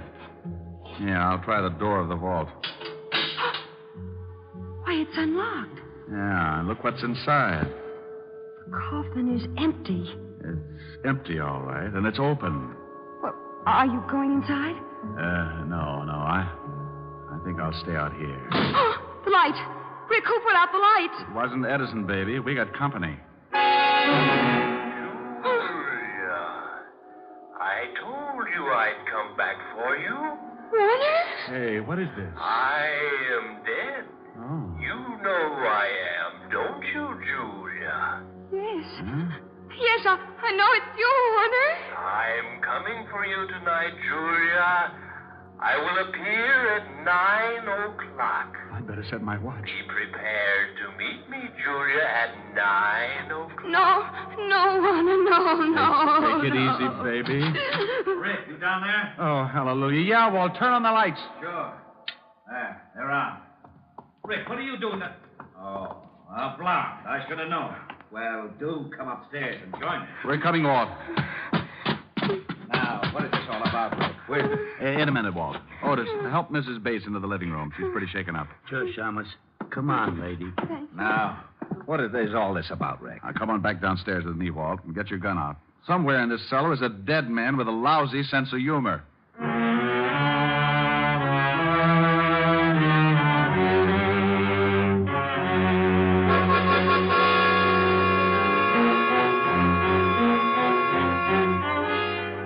Well, we searched the long cellar but good while I briefed Walt on the events of the evening. Neither was much of a success. Walt didn't believe me, and our ghost remained a ghost. As we went back up into the living room, I was at a point where I didn't believe the things myself. They couldn't have happened, but they had. Hey, Otis, where did Mrs. Bates go? She went upstairs to pack, Shamus. Said she was going to leave. Leave? And give up her dough? Oh, for Pete's sake, she can't... Not just because of this ghost house. Ghost house? Oh, this is the wackiest yet. Rick, if I didn't know you were so... Walt, do I look like I'm happy about these things? I'm at a point where I'm believing in spooks and spirit worlds and dead men who talk from out of nowhere. Yeah, so the Shamus is afraid of spooks. This I'm loving. Otis. I know, Lieutenant. Shut up. Did I say that, Otis? Well, no, Lieutenant. What do you want me to do? Shut up. Oh. Gee, I wish I had a glass of... A glass of water, Sergeant. Oh, come out from behind that chair, Otis. It's only Kane. Who's he? Well, didn't he let you in? No, we found the door open. When we rang and no one answered, we came in. Oh, did you? Hey, Kane, where were you? Didn't you hear the doorbell? I knew the door was open, Mr. Diamond, and I was busy. Like maybe playing ghost? No, sir. Baking a cake. Cake? Oh, swell. I'm all packed. Will you take me to a hotel? Now, but, Julia, look, you can't leave. Think of the money. Money or no money, I'm getting out of here, Rick. That was Warner's voice, and I just don't have the nerve to stay. Oh, but look, baby, you know there aren't any such things as ghosts. Do I? You were in the cellar with me. You heard him. And did you find anybody down there afterwards? Well, no, but... Just a minute, Mrs. Bates. You saw a murdered man earlier this evening, didn't you? You know I did, in that closet. Yeah, well, until I find out who he is and who killed him, you don't leave this house. But Warner... I'm sorry, Julia. We'll protect you, but you can't leave. Otis, take Mrs. Bates into the library and make her comfortable. Hey, yeah, Lieutenant. Come on, Mrs. Bates. Well... Now, Rick, enough is enough. How could there have been a body in that closet one minute and not the next? Where did it go and why? Well, how the devil should I know? She saw it, screamed, I ran back, opened the closet, and it was gone. Oh, great. Now, come on. I want a better look at that closet. Well, looks all right. Wonder how it sounds. Use your gun butt on the walls. Yeah.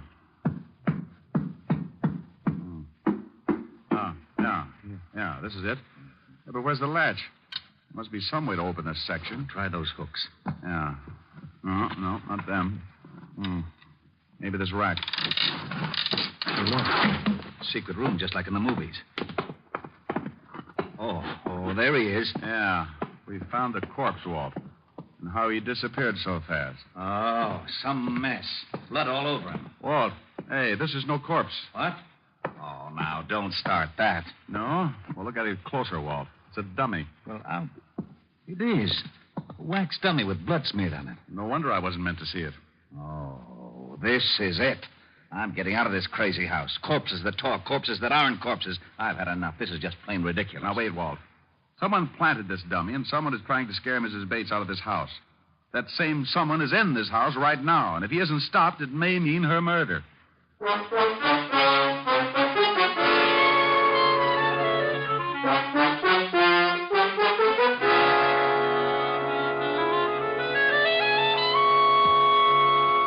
How are you feeling, Julia? I'm exhausted, Rick, but We found the body, Julia. It was a dummy. A dummy? Well, then there wasn't any murdered man? No, this whole thing is a bluff, even that voice in the cellar. Oh, no, that couldn't be. That was Warner's voice, Rick. I know it was. And he's not in his coffin. I know, baby, and I think that's all phony, too. Now, tell me, who knew of that only key in the coffin business? Well, just myself.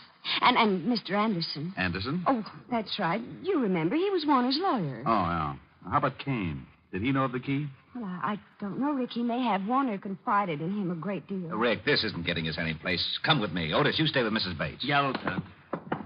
All right, Walt. What are we going to do? Grill the dummy? Go ahead. Be funny. But I want to search this whole house. Oh, Walt, this place is a nut house full of secret rooms and hocus pocus. It'd take 2 maps and a Ouija board to get around in it. Well, I'm going to get around it, and up these stairs is as good a place as any to start. Oh! Hello, Walt. Oh, stairs that lead to a blank wall. Rick, that's too much. Now, would you stop playing games? Playing games, he says. Oh, where is my bicarbonate? Here you are, Lieutenant. Sorry to be late. Where's the thunder, Kane? You're Mr. Q. Will there be anything else, sir? I don't see how, sir. Not unless Frankenstein drops in for a game of jacks. I doubt if he will. Tonight it's at his house, so I'll be on hand if you need anything. We won't. Go on back to your embalming. Come on, Walt. You feeling okay? Oh, I'll never feel okay again.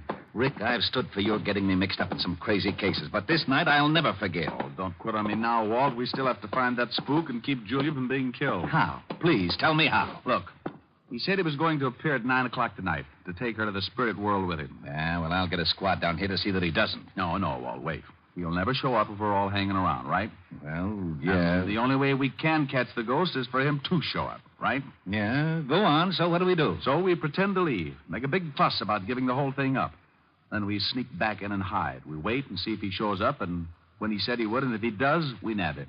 Case closed. Well, it sounds screwy, but to wind this case up, I'll buy anything. Where do we hide? We'll get Julia to wait in the living room. We'll sneak back and hide in that secret room behind the closet. If the ghost shows, we can grab him as soon as he gives himself away. And I think he'll show.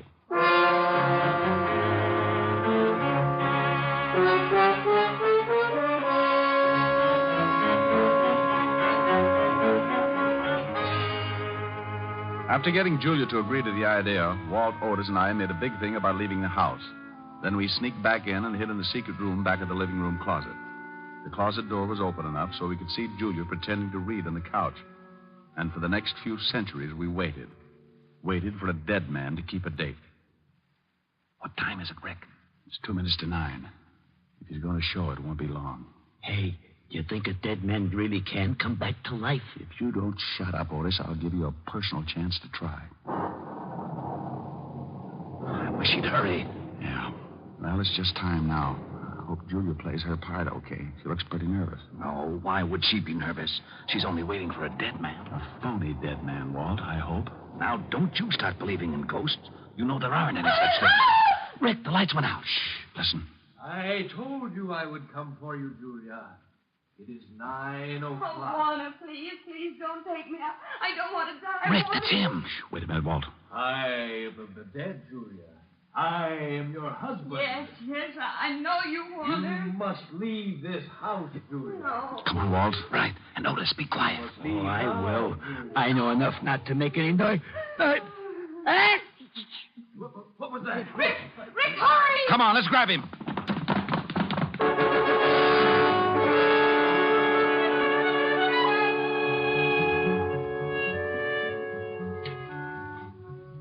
We all took off after the ghost. It led us on the screwiest chase yet, in and out of the secret passages, upstairs, and then back downstairs again.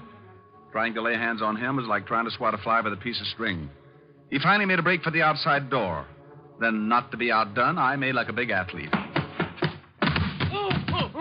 Hey, that was a pretty nifty tackle, Diamond.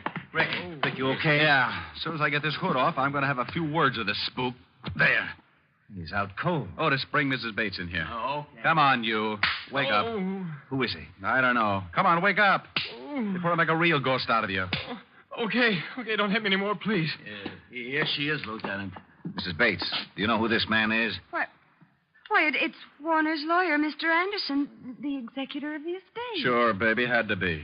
All right, Buster, what's the story? Oh, all right.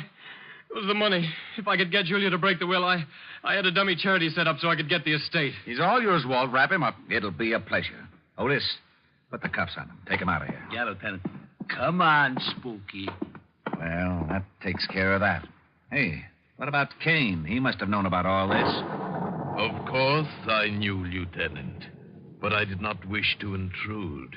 Those who interfere with the dead pay their own penalty. Lose their haunting license? Nothing. Oh, sir, my cake is done. Would you like some? It's devil's food. No, thanks. I'll skip it. With nuts? Julia, walk me to the door. Well, of course, Rick. I'll leave you with Kane, Walt. Tell him a ghost story. Feeling all right, baby? Oh, yes, much better. I'm fine now that I know there's nothing to be afraid of. Tomorrow I'll be moving into an apartment. Will you come and see me? We have things to talk over. Like what, honey? Like sharing a mood. You know. Just the two of us.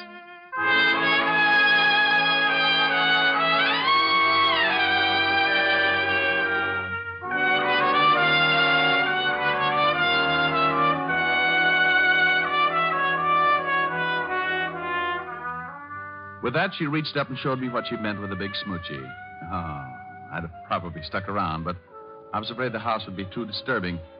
I wouldn't have minded having to get up to chase the bats out of the room, but with Kane showing up every time I wanted something, well, that could have led to complications. So I left Walt and Otis to clean things up, bid a not too fond farewell to Kane, and went from the house of horror to the one that was full of redhead and the piano. The redhead was wearing a red dress with a new, you know what I mean. Well, didn't think you were going to make it. I had a tough case tonight, honey. Thought I might not get away at all. Mm-hmm. I'll bet you did. Why, Helen, baby, all of a sudden you sound suspicious. Without any effort, darling. Especially when it comes to blondes. Blondes? You mean girls? Girls. Blonde girls with hair like this on your lapel. Oh. And the lipstick on your cheek and the look in your eyes. Oh, you know how it is, honey. Brilliant detective saves client's life and fortune. She had to be grateful. Brilliant detective. Just keep on making me so jealous of you, and one of these days the world is going to lose a brilliant detective. No. Someone going to rub out Sam Spade? Oh, what's the use? Oh, now, baby, don't be mad. Come on, let's next. No. I'm upset and I'm unhappy. If I sing, will you be happy again?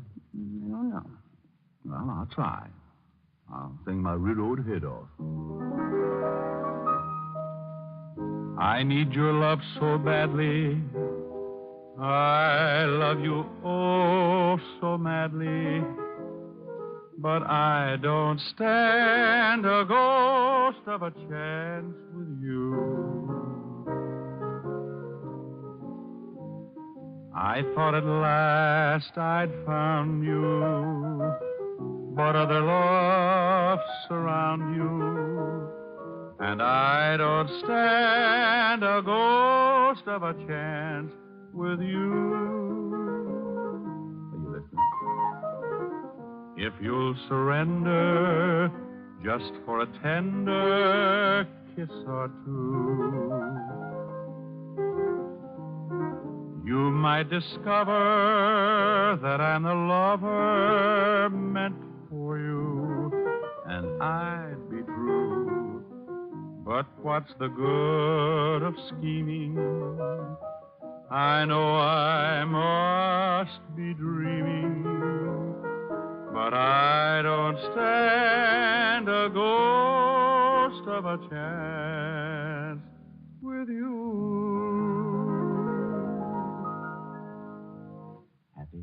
You sang nice. Do we neck?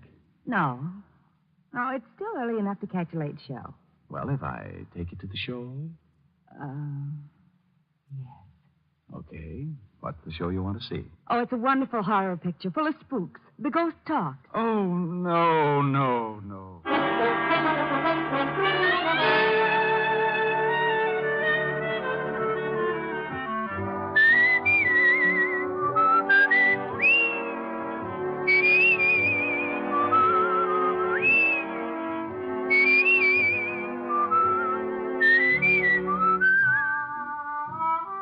You have just heard Richard Diamond, Private Detective, starring Dick Powell.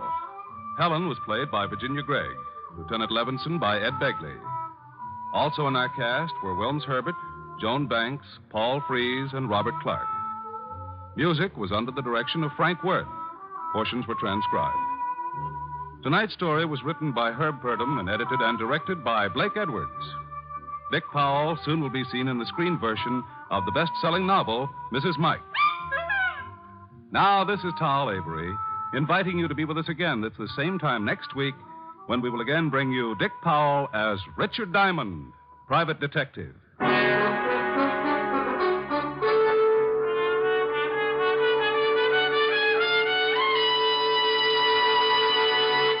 What's on NBC tomorrow? There's great comedy in store for you on the Phil Harris, Alice Faye show when Phil and Frankie go shopping for Alice's Christmas present. And there's excellent drama on Theater Guild on the Air. Tomorrow, Richard Conte, Diana Lynn, and Shirley Booth will be starred in the Pulitzer Prize-winning play Street Scene on Theater Guild on the Air.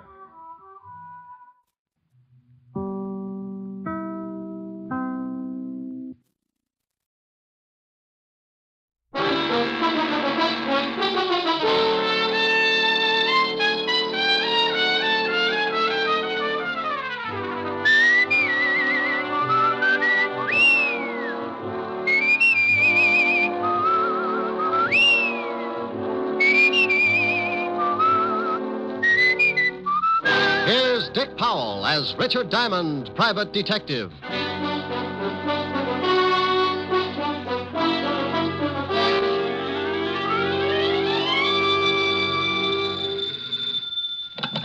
Diamond Detective Agency, handy hints on homicide. Oh, no. Oh, yes. Just pick a victim. All right. Got it? Yes? 6 of spades. Oh.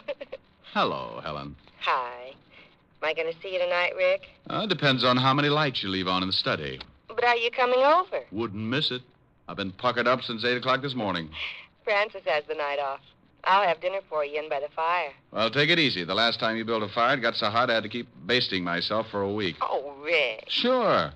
The next day I walked by Linda's and some guy grabbed me and shoved an apple in my mouth. Said he'd get fired if I didn't climb back in the window and lie down. Oh, I'll see you tonight. Bye. Bye. Now, let's see. Where did I put the soap? Mr. Diamond? Oh, it depends on what you want him for. If it's the rent, he's being buried over in Jersey this afternoon. My name is Dr. Edward Gerson from Bellevue Hospital. I have nothing to do with the rent. Well, if you're with the Sanity Commission, Diamond's still in Jersey. It is apparent that you are behind in your rent and you wish to remain buried in Jersey for the moment. Well, it's not as bad as it sounds. Are you a potential client? I'm a psychiatrist, Mr. Well, pick a good one. How about Apple Knocker? All right. I'm in a rather peculiar position, Mr. Apple Knocker. Oh, I don't know. I always sit like that. For the past 4 days, I've been treating a young man for an unusual type of shock. What did he do? Run his electric train in the bathtub? You're quite an interesting case yourself. Are you always so unconcerned when someone comes to you with a problem? Look, Doctor, everybody's got a problem. That's why I'm in business. If you've got a big one, you'll get by my little remarks, and I'll be glad to see what I can do for you. Quite a philosophy. All right, then. Let's both get down to business, Mr. Apple Knocker. Oh, now, what's your trouble? This boy I mentioned, he disappeared 5 days ago. You said you'd been treating him for 4 days. He couldn't have been gone very long. A day and a night. He was found the next morning wandering through the Bowery, unable to speak, unable to understand anything. I see. Someone took him to Bellevue. Luckily, the family's private physician is also on the staff at Bellevue. He saw the boy and called the family immediately. And you've been treating him ever since? Yes. Last night, the boy began to talk and make reasonable sense. Now, this would continue for perhaps a few hours, then he would lapse into a complete state of confusion. Each time he was given a sedative, and each time, as the sedative wore off, he talked for a while, knew who he was, start to tell about the missing night, and then lapse once more into this state of Well, confusion. And you think something happened during this missing night, and he doesn't want to remember it? Correct. Did you ever study psychology? Every day, Doctor. I get enough screwy cases in here to make your clientele look like a bunch of Einsteins. And now stop unlocking my mind. There's a draft. Well, as you said, this boy won't let himself remember something that happened on that missing night. He'll talk about everything up to that point, but the minute he reaches it... Yeah, he jumps the tracks. Well, yes. What do you want me to do? You know what I want you to do, Mr. Diamond. Okay. Now, here's one that will throw you. You know what I want you to do? The boy's family is quite willing to meet any expense that you feel is necessary. Oh, remind me not to take you on a double date. If I don't discover what happened to this boy on the night in question, I'm afraid he might lose his mind permanently. These periods of confusion are becoming more frequent, and sooner or later, he won't be able to distinguish between the real and the unreal. I'm going to put him under narcosynthesis this evening, and I'd like you to be present. All right, Doctor. What's the boy's name? William Carter. Be at Bellevue at 8 o'clock and ask for me. The boy's family will be there also, and you can tell them about your fee. Now, just give me a quick answer and leave my motives alone. Is his family wealthy? Quite. Then I'll see you at 8 o'clock, Dr. Gerson. You would have anyway. Goodbye, Mr. Appleknocker.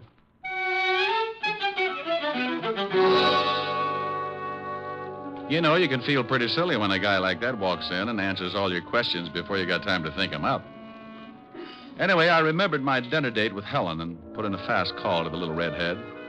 She was unhappy, naturally, but she said something about me holding the pucker and to drop around whenever I had the time.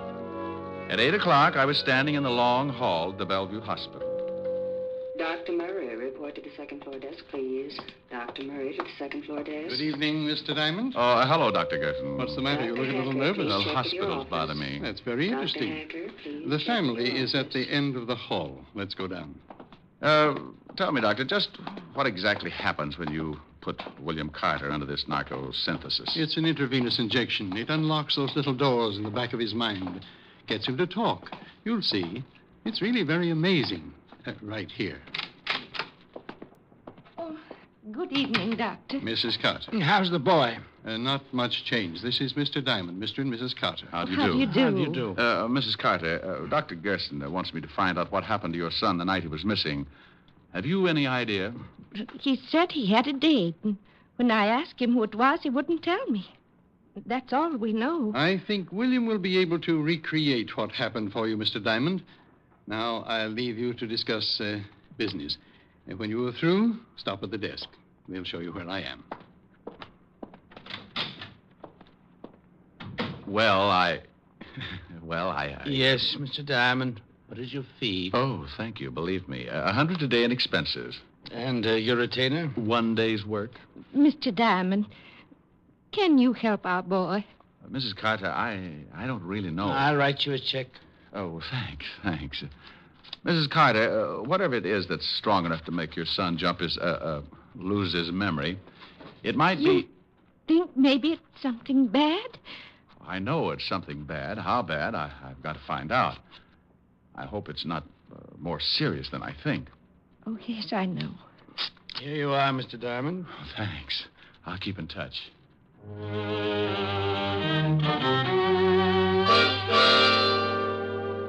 I left the Carters with that lousy feeling in my stomach. I looked at the check. $200. For what? Maybe a down payment on a man's sanity. Maybe not. William Carter could have done a lot of things that missing night. Maybe that $200 was going to be a mortgage on murder. I went down to the desk, and an intern showed me downstairs to a small room with one desk lamp in the corner. I'm glad you didn't take too long. The patient will be down in a minute. Oh, isn't this a little irregular, Doctor? I mean, me listening in on a man's secrets? If he's done something against the law, I want you to find out whether it really happened. Well, if he tells you about it, it must have happened. He might have thought it happened.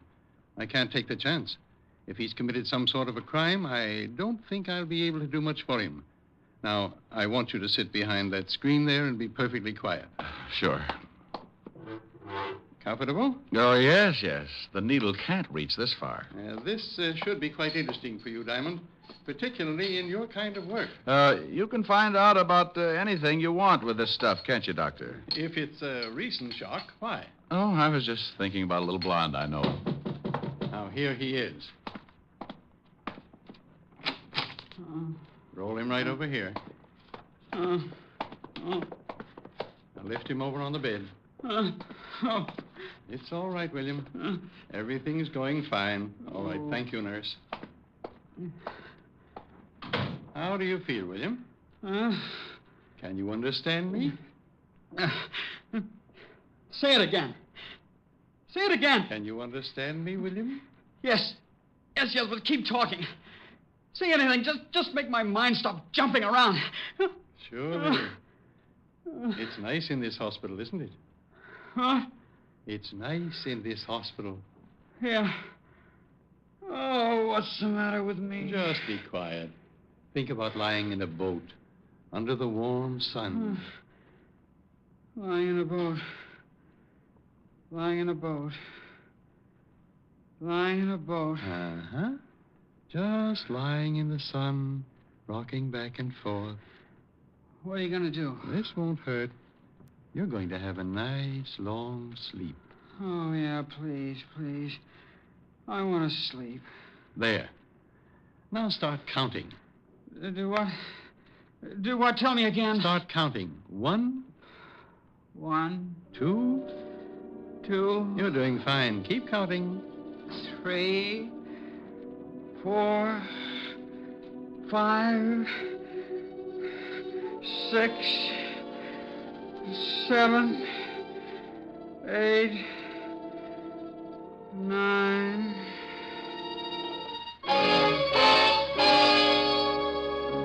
I sat behind the screen and listened to the doctor begin. At the start, Carter seemed almost glad to talk about it. He described the beginning of the evening. He had a date. A girl named Helena on 53 East 51st Street. Did you have a good time with Helena? Wonderful time. We went dancing. Where did you He go kept dancing? talking all about the evening. They danced and drank. We went to a little The doctor kept digging, working at him, village. looking for every little detail. After you got through dancing? We went to her apartment. We had some more drinks. Pretty strong ones. Who made them? What? Who made the drinks? Helena did. Then he came in. Who came in? He did. The man. The man? The man just came into Helena's apartment. Who are you? Helena, who is this guy? What are you doing here, William? What are you doing? What do you want? Get out. Get out. I don't care who you are. I'm not going to get out, William. I don't believe it. You're not her husband. Stop it. Take your hands off her. He's hurting Helena. Yeah. I'll fix you. Helena needs help. There. You hit him. Yeah. Gotta get out of here. Why do you? I gotta get out. He's dead. I killed him.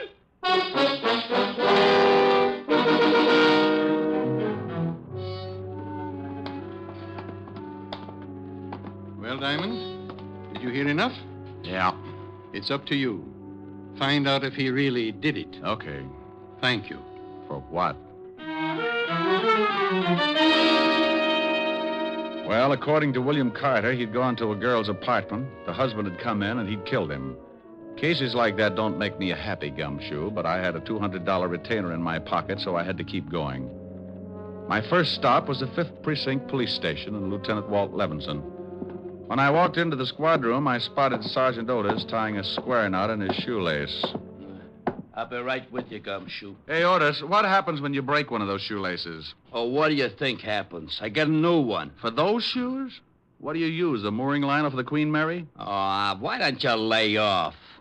I thought we was pals. Is the lieutenant in? Yeah, go ahead. Hey, Otis, if your shoes wear out, why don't you do like the Dutch do? Oh, what's that? Wear wooden ones. Just go out and rent yourself a couple of rowboats. Oh. Hello, Walt. Good evening, Mr. Diamond, and thank you for stopping by so late. Well, now, what do you mean? You've got some horrible scheme up your sleeve, but I don't have to play straight man. I'm off duty in exactly 3 minutes. It'll take 2. Oh, no. Oh, yes. I want a list of DOAs for the night of November 12th. What's the matter? Can't you find a little old corpse all by your lonesome? Oh, shut Or up. does the police department have to furnish you with one? Well, if you just cooperate, Sassy, you'll be out of here in 2 minutes. All right. Here. Now, thanks. Wow. 3 of them, huh? If that's what it says, why? Is there one we haven't found? 2 women and a man. Yeah. The man's my department, homicide. Herbert Fisher, found in his wife's apartment on 51st Street, married to Helena Fisher. What about Helena, Walt? We're still looking for her.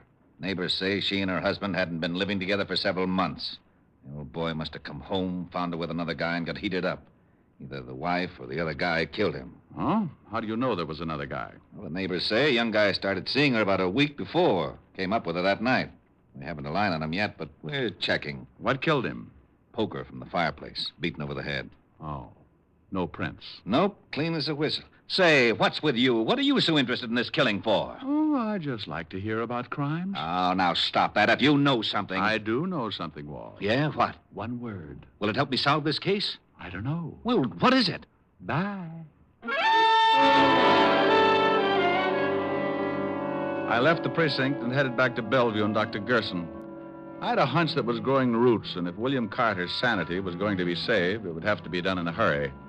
Up till now, only 4 people knew who was in that apartment when Fisher was killed. Myself, a missing girl named Helena, the potential killer, William Carter, and the good doctor.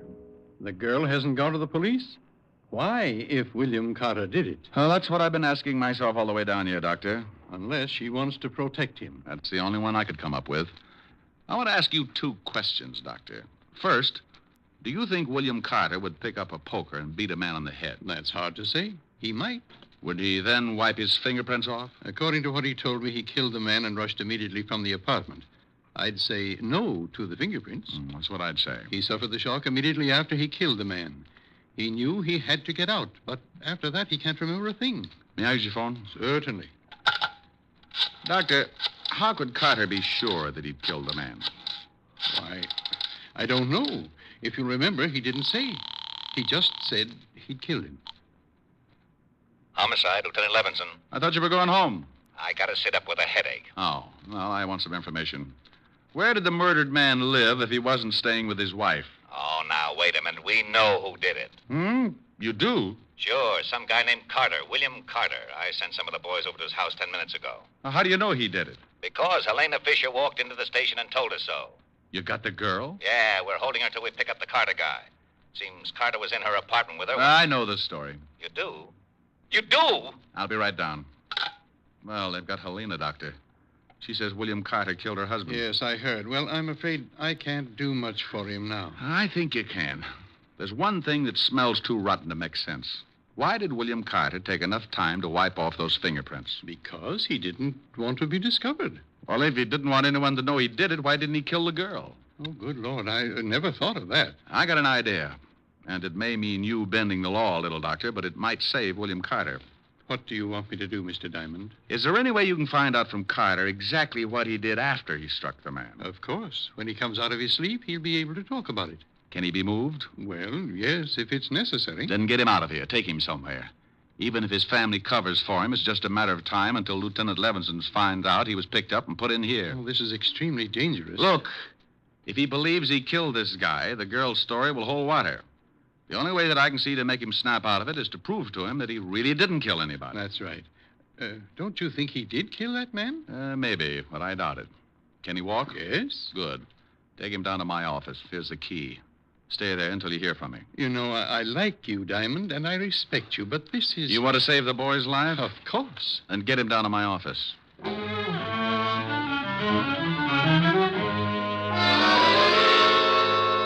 I left the hospital and grabbed a cab back to the 5th Precinct. Sometimes when things don't add up like ABC, you've got to go out into left field for the answer. Everything pointed to William Carter, and he believed it himself. But I kept thinking about those fingerprints. I told Walt my idea. Are you crazy? So the guy did wipe off the prints but didn't kill the girl. What of it? People do crazy things the first time they knock somebody off. Besides, you can't go around posing as a police sergeant. Oh, now stop that, Walt. Admit it. There's a hole someplace. But you told me yourself the Carter guy admits killing the girl's husband. In his condition, he'd admit anything. He says he did it. The girl says he did it. What more do you want? I don't want any doubts at all. Will you just try the idea? If you'll tell me where you've got William Carter. Promise not to have the boys there? Just you? Yes, I get mixed He's up in my office. Wouldn't you know it? Okay, Walt. Get the girl in here and tell her just what I told you. I don't need any rehearsals. Otis, Yeah, Lieutenant. send Mrs. Fisher in here. Right. I hope you know what you're doing. You're putting me in an awful spot. Well, if it works, Walt, the state won't burn an innocent man. Yes, but this... Mrs. Fisher, Lieutenant. Oh, come in, Mrs. Fisher. Thank you, Lieutenant. Sit down. This is Sergeant Diamond. Oh. Well, how do you do, Sergeant Diamond? How do you do, Mrs. Fisher? We've checked your story, and everything seems to be all right. You can go home, but please don't leave town. I'm terribly sorry about this. I know I should have told you sooner, but William was... Well, I didn't know what to do. You did the right thing. Have you found William yet? No, but we will. Well, didn't you check his house? Isn't he with his family? No, he didn't come home at all. Oh, and that reminds me. You know, you're the only witness who can prove he did kill your husband. Why, yes, I guess I am. Well, I'd be extremely careful. He just might, Lieutenant, you don't think he might try and kill me, too? Well, you never know. After a man kills once and he's got time to think about it, he's liable to do anything. Well, then, I demand police protection. And you'll get it. Sergeant Diamond here has been assigned to the case. Oh, how nice. I'll do as much as I possibly can. Well, when do you start? Right now. I'll meet you out in the squad room right after I have a few words with the lieutenant. All right, Sergeant. Thank you, Lieutenant. Perfectly all right. This is ridiculous. All right. You get over to my office and pick up William Carter and the doctor. I'll stall Mrs. Fisher. Take her to a bar or something. All right. But if the commission hears about this, Sergeant Otis will be the new head of homicide.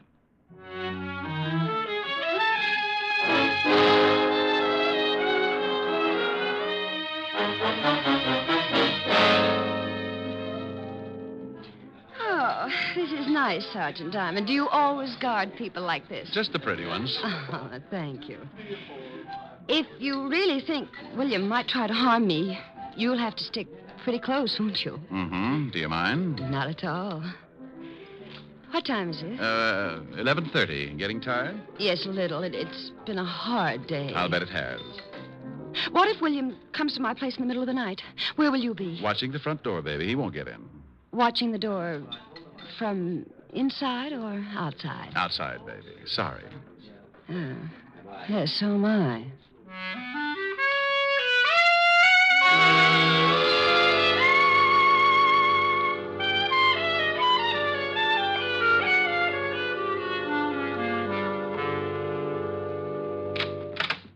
Here's my apartment, Rick. Oh, nice place. I don't like it very much since... Look, couldn't I stay in a hotel? Oh, no. Too many ways for a killer to get in. Do you really think William might try and get me? What's he hiding out for? Well, he could be scared. All the more reason. Men like that don't hide out for a week if they're going to give themselves up. And if William isn't going to give himself up, he'll probably try to get rid of the one person who knows he did the killing. But William isn't like that. He wouldn't... Wouldn't what? I was just going to say he wouldn't kill anybody. But he did. He knows he did. Yes. Well, I'm going out in front and check the building. I'll be back. Oh, do you have to go? That's a good idea. You just take it easy. But William has a key. Oh, well, then you better give me one, too. I'll be right out in front. Oh, all right, here. Don't be too long, Rick. I can't stand this place long if I'm alone. Sure, baby.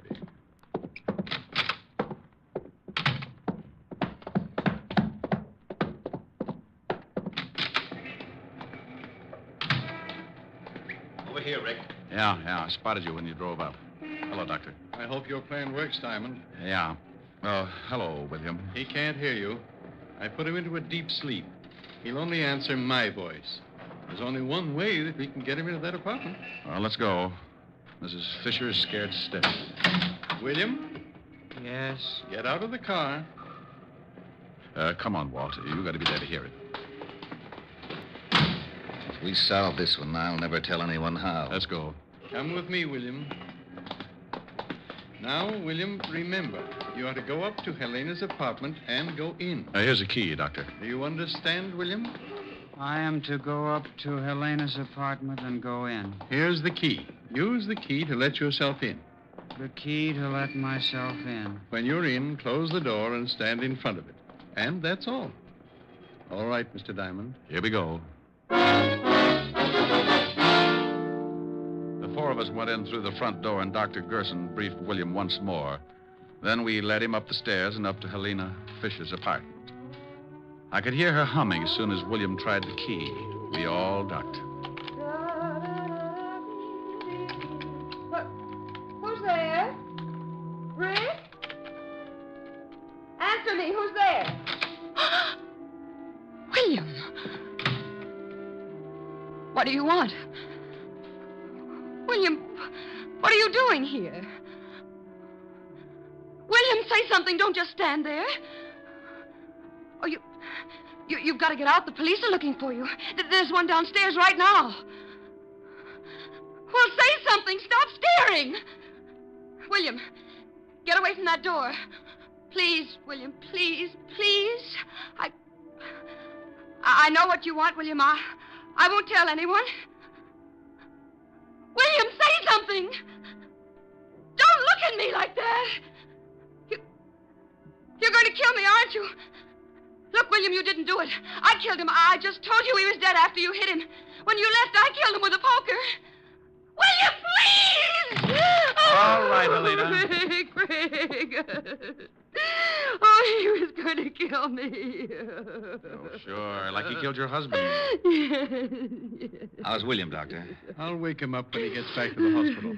He'll be all right when he reads Mrs. Fisher's confession.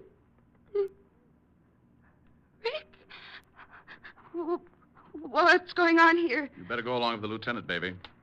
Why? We heard your whole confession from outside the door. What? Why, I just said he was going to kill me. Also, we found some of your fingerprints on the poker. You're crazy. I wiped them all. She's all yours, Walt. Let's go, Mrs. Fisher. You tricked me. You tricked me into saying that. Come on, lady. I don't want to get rough. I'll kill you, too. I think you can take her along now, Lieutenant. Holy cow. Why, Doctor. Well, I've never hit a woman before, but this one made me very unhappy. Well, you're a good doctor, Doctor, but you're certainly no gentleman. You should have kicked her.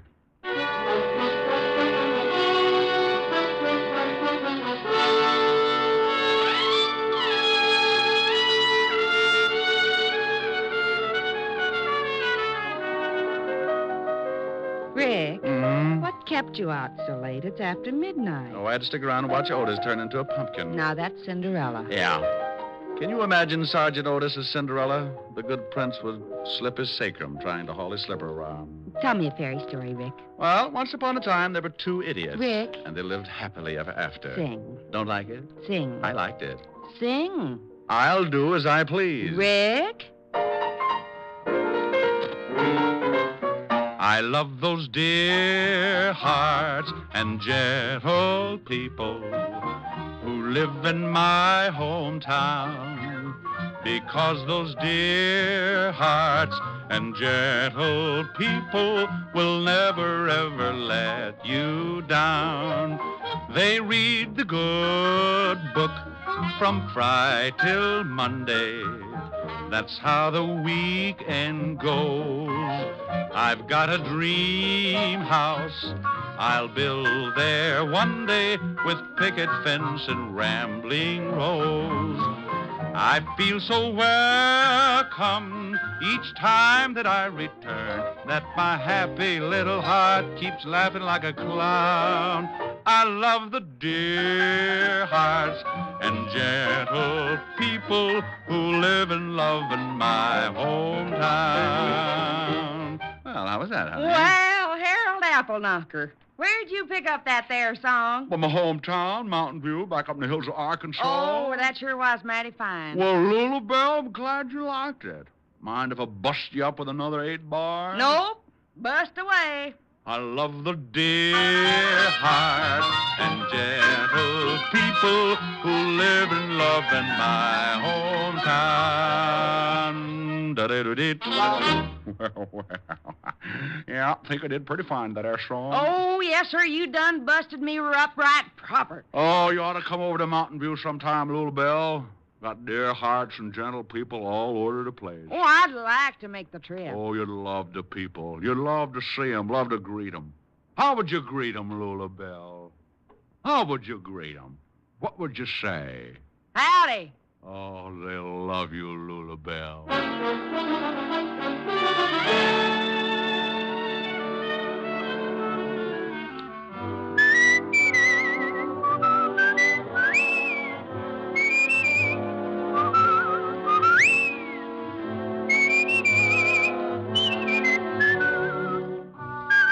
You have just heard Richard Diamond, Private Detective, starring Dick Powell.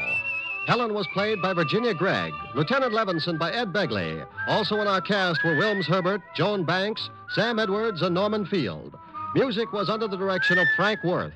Richard Diamond is written and directed by Blake Edwards. Dick Powell soon will be seen in the screen version of the best-selling novel, Mrs. Mike.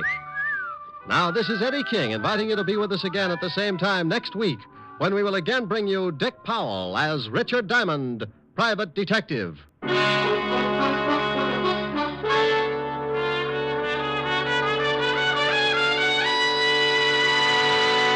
What's on NBC Sunday? There's a full evening of great entertainment in store for you tomorrow on NBC. You'll hear rib-tickling comedy on the Phil Harris-Alice Faye Show. And for mystery, there's Sam Spade's latest caper. Tomorrow, Sam meets a Mr. Tom Turkey. For the very best radio fare, always tuned to NBC. Coming up, it's Brian Donlevy and Hollywood Star Theater on NBC.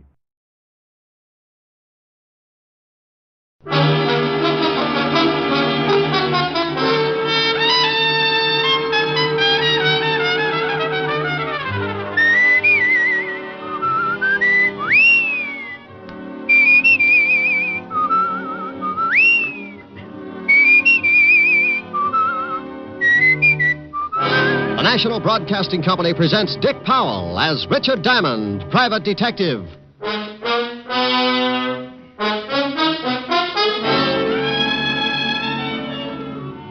All right, Shamus, hand it over. Let's have it. Have what? I ain't got time to play games. This time you got to believe me. This time I'm unhappy, so hand it over. You're not making it very easy. I'm going to make it a lot tougher. How much tougher can things get? You'd be surprised. I've waited a long time for this. Well, I guess everything comes to he who waits. You won't have to wait anymore. You know something? I don't mind killing you at all. Here's another exciting half hour with Richard Diamond, Private Detective, starring Dick Powell.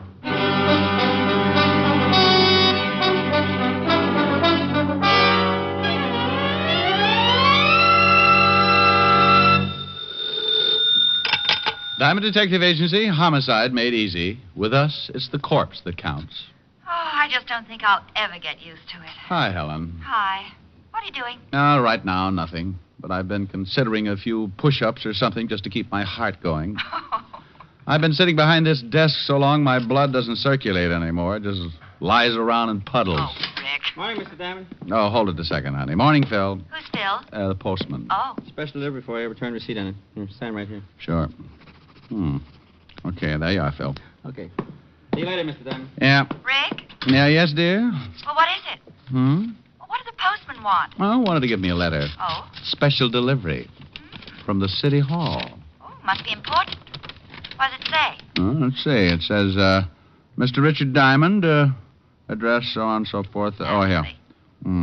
Dear sir, you are hereby notified that under the laws of this state, you can be called... Oh, for Pete's sake. Well, what's the matter? Of all the rotten... Oh, stop making noises and tell me what's wrong. You know what this stupid letter is about? I've been trying to find out.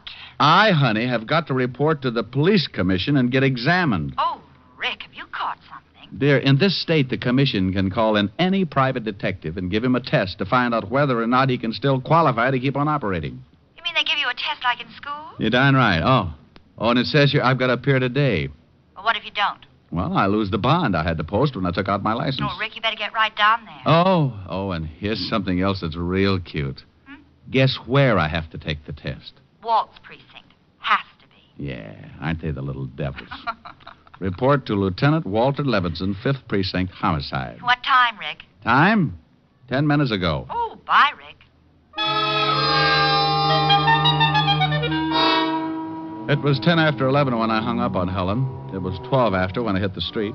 The 5th Precinct was a good 10 blocks away, and I was bounding into the squad room by 11:18. Needless to say, it put a horrible strain on several unused ligaments.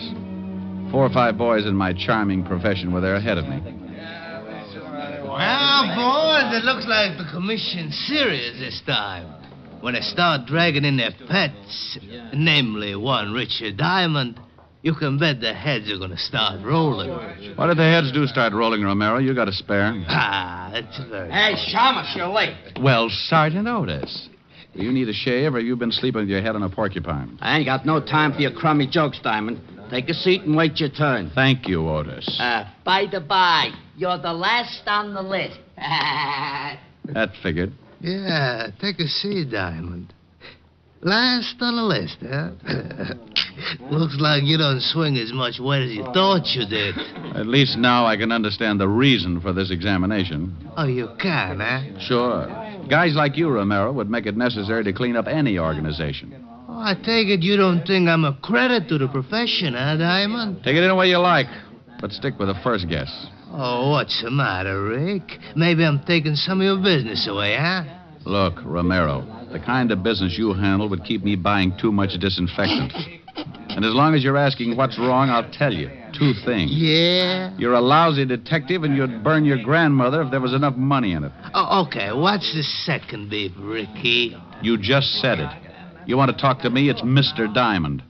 You slip again, and I'll put your jaw in a position so you won't forget. Is that right? Oh, get out of my way, Romero. Oh, sure, Mr. Diamond. Hey, Rick, can I see you a minute? Yeah, by all means, see your friends and have a good talk about me. Oh, what is it, Alan?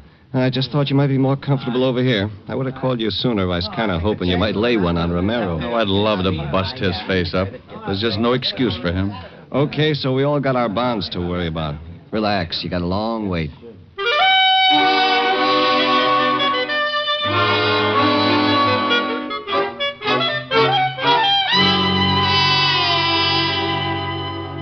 Okay, Diamond, it's your turn now. Not really. Go on in. Sorry you had to wait so long. Thank you, Sergeant Otis. You're very kind. If I'd waited any longer, I'd have been numb. And don't ask me where. Now, come in, Rick. Bring your slate pencil. Yeah.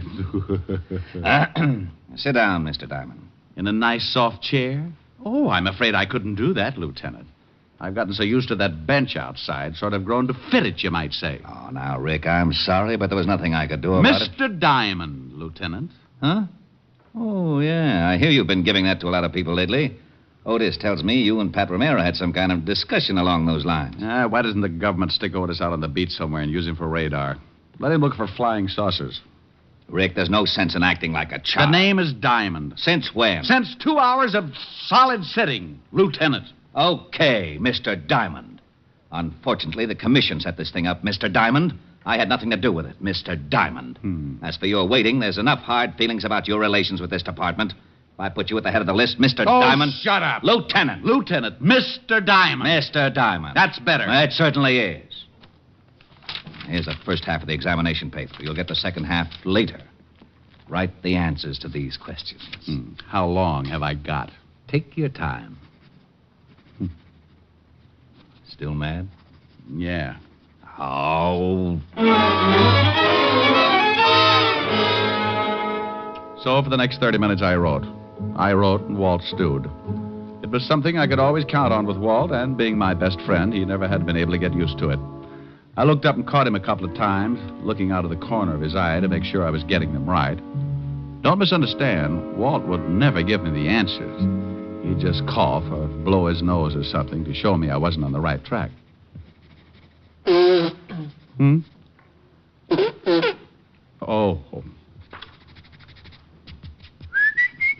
Oh?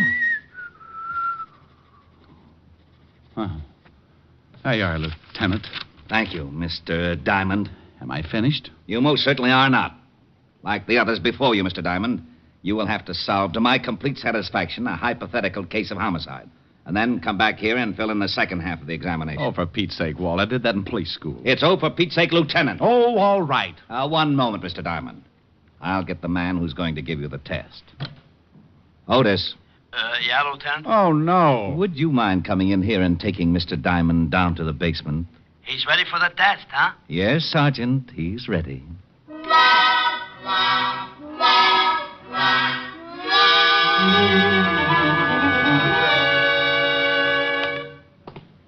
Now, there's a dummy in that room there, Diamond. You sure leave yourself wide open, Otis. Thanks. Now the dummy, or in this case, the victim, has been murdered. You will go in and try to solve the murder to the best of your ability. If you are intelligent and observing, you will locate the necessary clues which have been placed about the room. Go on in. How long have I got, Sergeant? 30 minutes, starting now. Go ahead in. Otis! Otis! Oh, now come on, Shamus. You ain't gonna tell me you solved it already. No, Otis, I ain't. But there's something I think you should know. Yeah, what? There are 2 victims in this room. And I hate to be the one to tell you, but I'm afraid one of them isn't really a dummy. What do you mean? One of them is a body, and it's very dead. Get the lieutenant.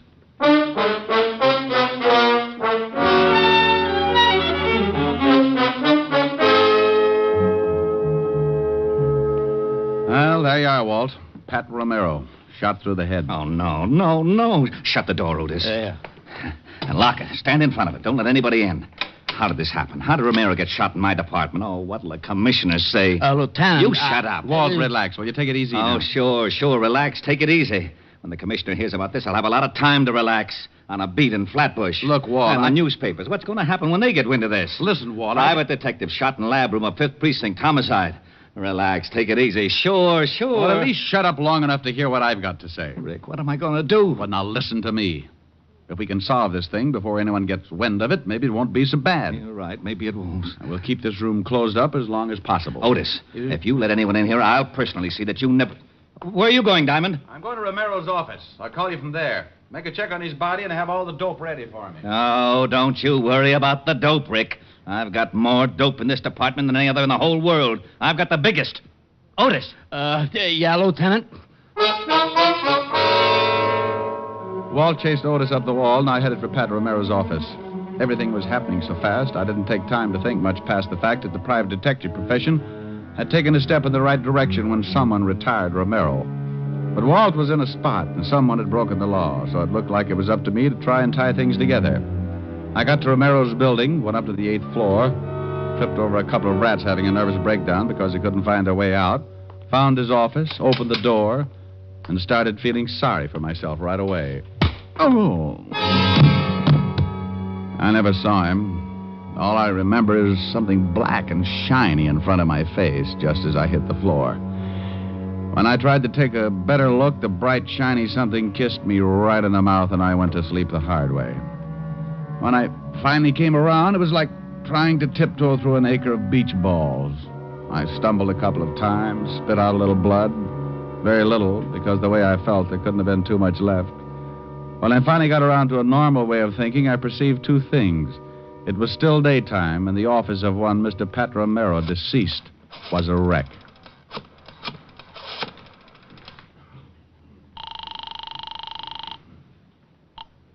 Fifth Precinct homicide. Well? Who is this first? Oh, now, come on. This is Diamond. Well, I thought so, but I'm not going to admit anything for a while, even my name. Anyone find out about... Shh, no. What did you find out? Well, I walked into his office and got my brains scattered. By whom? By whom? I don't know. I wish I did. I have a very sore head. Well, Romero was shot all right, but we can't find the bullet. Well, it's not a very big room. We'll find it, but in the meantime, here's something else. Romero had $10,000 in cash on him. New bills. Go ahead.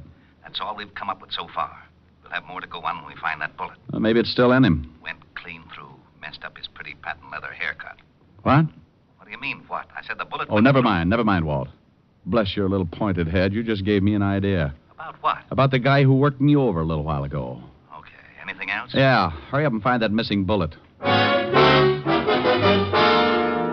Walt had said something about patent leather when he referred to Romero's greasy hairdo. That was all I needed. It opened a door someplace, and there, sitting with its legs crossed, was the biggest hunch I've ever seen. And it was wearing patent leather shoes.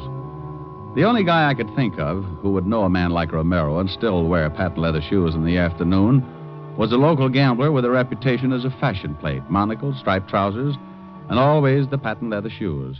In fact, that's where he got his nickname, the Patent Leather Kid. This was a small clue, and I knew it, but one thing was in my favor. Anyone who would tear up Romero's office and kick me in the face had to be a bad little boy. And the Patent Leather Kid was typecasting. The kid's real name was Amos Fletcher, and he ran a small club over on 14th Street.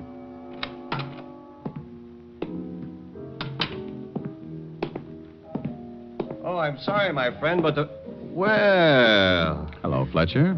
I was going to say I'm sorry, my friend, but the place isn't open until 6. I got a few questions. Come back at 6. Fletcher, I'm a little unhappy right about now. You answer the questions like a good boy, or I'll kick you all over the place. You mind if I call a few of my boys to watch? If you like. Tell them I got a .38 under my arm that goes off when I get excited.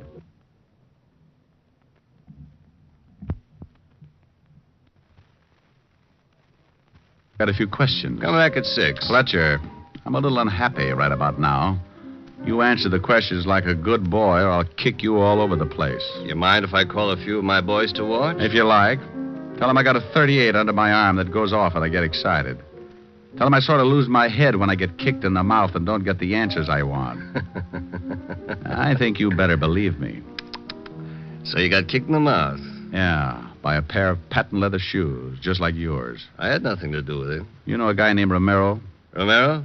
No, I don't know a guy by that name. Where were you an hour ago? Right here. I have a couple of friends to prove it. We were playing cards, canasta. Okay. I'm glad you're satisfied, Mr. Diamond. Who said I was satisfied? No? Not a bit. Well, what about this Romero? He got himself shot. Badly? As bad as you can get shot. Well, Shamus, that's a chance you boys take. Maybe Romero would have lived longer in another racket. Think about it, Shamus. I'll think about it, Fletcher. I'll think about it a long time. Good. Let me know what you decide. You'll hear about it.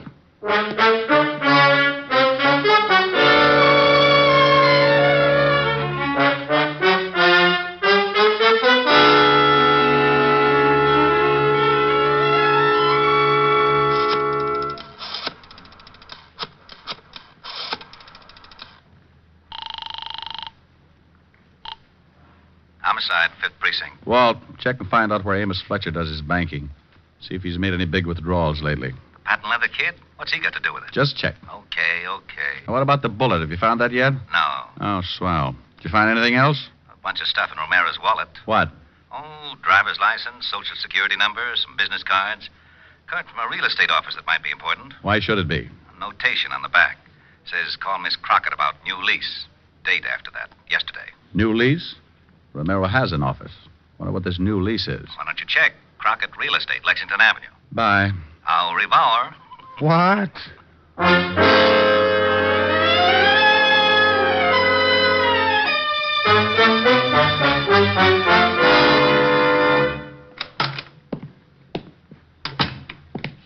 Something I could... Well. Good afternoon. Ain't it though? Dull as can be before you rolled them gorgeous shoulders through that door. Sit down, Sonny. Relax. Have yourself a drink. No, thanks. A little early in the day for me. A little earlier. Well, you'll excuse me, won't you, Sonny? If it gets any later, my stomach's liable to rust.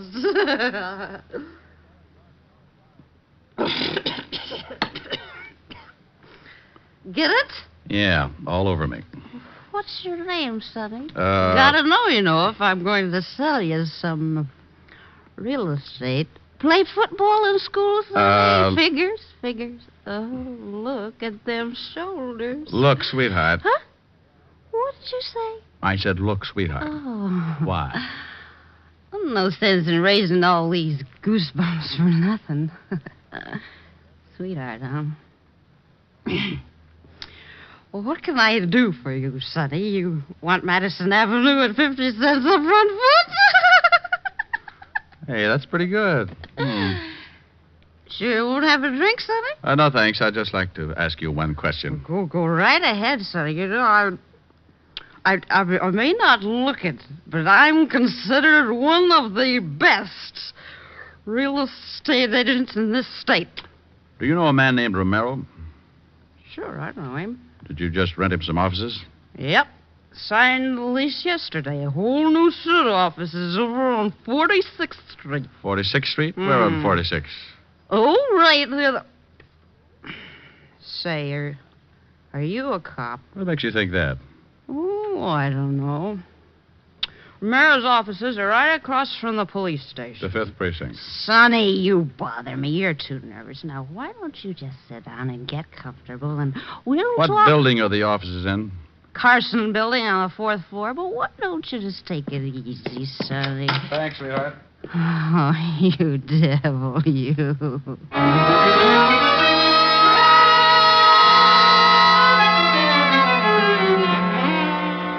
Now, look, Rick, we know Romero was shot in this room while he was either sitting or kneeling. Because the bullet entered his head at a high angle. Yeah. I think he was shot with a rifle, Walt. A rifle? Yeah, from across the street. Romero rented some new offices in the Carson building, directly opposite this building. I just saw them. Somebody tore those apart, too. Well, I checked on Amos Fletcher. Does his banking at the National. Made a withdrawal this morning, $10,000 in new bills. Who is it? Otis. Come on in. Has the Shamus solved it yet, Lieutenant? Walt, come here. Yeah? Now, look, 4th floor, Carson building, right over there. See the open window? Yeah? Now, if someone in one of those offices fired a rifle, and there's no bullet hole in the lower portion of the window in this room, that means it went through the open part. So Romero would have to be standing, let's say about right here. Well, that would make the slug somewhere out in the hall. Right. But it would have to pass through the door. There's no hole in the door. Hey, the door was open when me and the Shamus came down here. That's right, Walt. Let's see if we can find that bullet. What was Romero doing down here? Oh, he was just finishing this part of the test when I went up to get Diamond. Hey, Walt. Huh? I think I got the bullet. Yeah. Under the rug. Yeah, you'll have to pry it out. It's in the floor pretty deep. Okay. Who did he go after? Amos Fletcher? That's right. What's your proof? Not much. It's all a guess. You know what kind of a guy Romero was. Yeah, the worst. Well, let's see. Romero had $10,000 in his pocket. Fletcher took out $10,000 this morning. Sounds like blackmail. Could be. Somebody was tearing Romero's old office apart looking for something when I broke in on him. And got a patent leather shoe in the face for my trouble. That isn't very much to go on. Well, how about this? I asked Fletcher if he knew Romero. He said no. But as I left, he mentioned that Romero probably got killed because, like myself, he was in the wrong racket. How did he know that? Well, still not enough to convict him. Would a confession do it, Grouchy? You know darn good and well a confession is the only thing that would do it. That or find the murder weapon and prove it belongs to Fletcher. No, you're so technical. Okay, I'm going back to the office. Give me about 10 minutes and have Otis call Fletcher. Oh? Have Otis call Fletcher? Oh, not as Sergeant Otis. Just have him call and give Fletcher a friendly tip. From the way those two offices were torn up, it's my guess that Fletcher hasn't found what he's looking for yet. Just tell him I found it. Found what? Well, found anything. You don't have to be specific. Who said I was gonna be? Gonna be what, you mallet head? Specific. You don't even know what it means. It means precisely formulated or restricted. Huh? Oh, here, I got the bullet out of the floor, Lieutenant. Bye, Walt.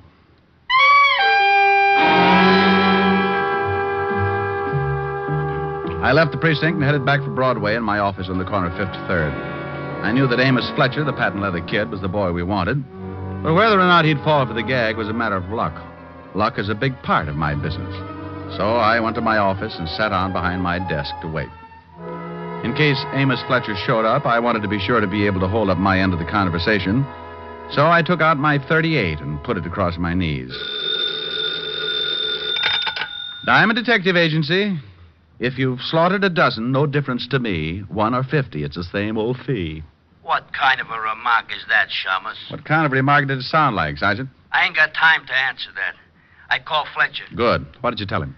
Well, I was pretty good, as a matter of fact.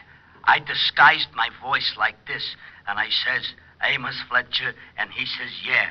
So I says, just a little tip I thought you might want to know about. Richard Diamond has got that which you has been looking for. He found it in Romero's new offices. How was that, Shamus? Brilliant change of voice. You think it'll work? Put down the phone. You hear me, Shamus? You think it'll work? Hang it up. Hey, Diamond! better. All right, Shamus, let's have it. Have what? I haven't got time to play games. This time you've got to believe me. This time I'm unhappy, so hand it over. You're making it pretty tough, Fletcher. I'm going to make it a lot tougher. Oh. Oh, now, isn't that a pretty big gun to be carrying around? It's a little big, sure, but it does everything I want it to. Mm-hmm. A German Schmeischer, isn't it? That's right. Put a stock on it, and you could shoot it like a rifle. I'm going to count 3, and then I'm just going to shoot it. Now, why don't you be smart and give me the stuff? Let it ring.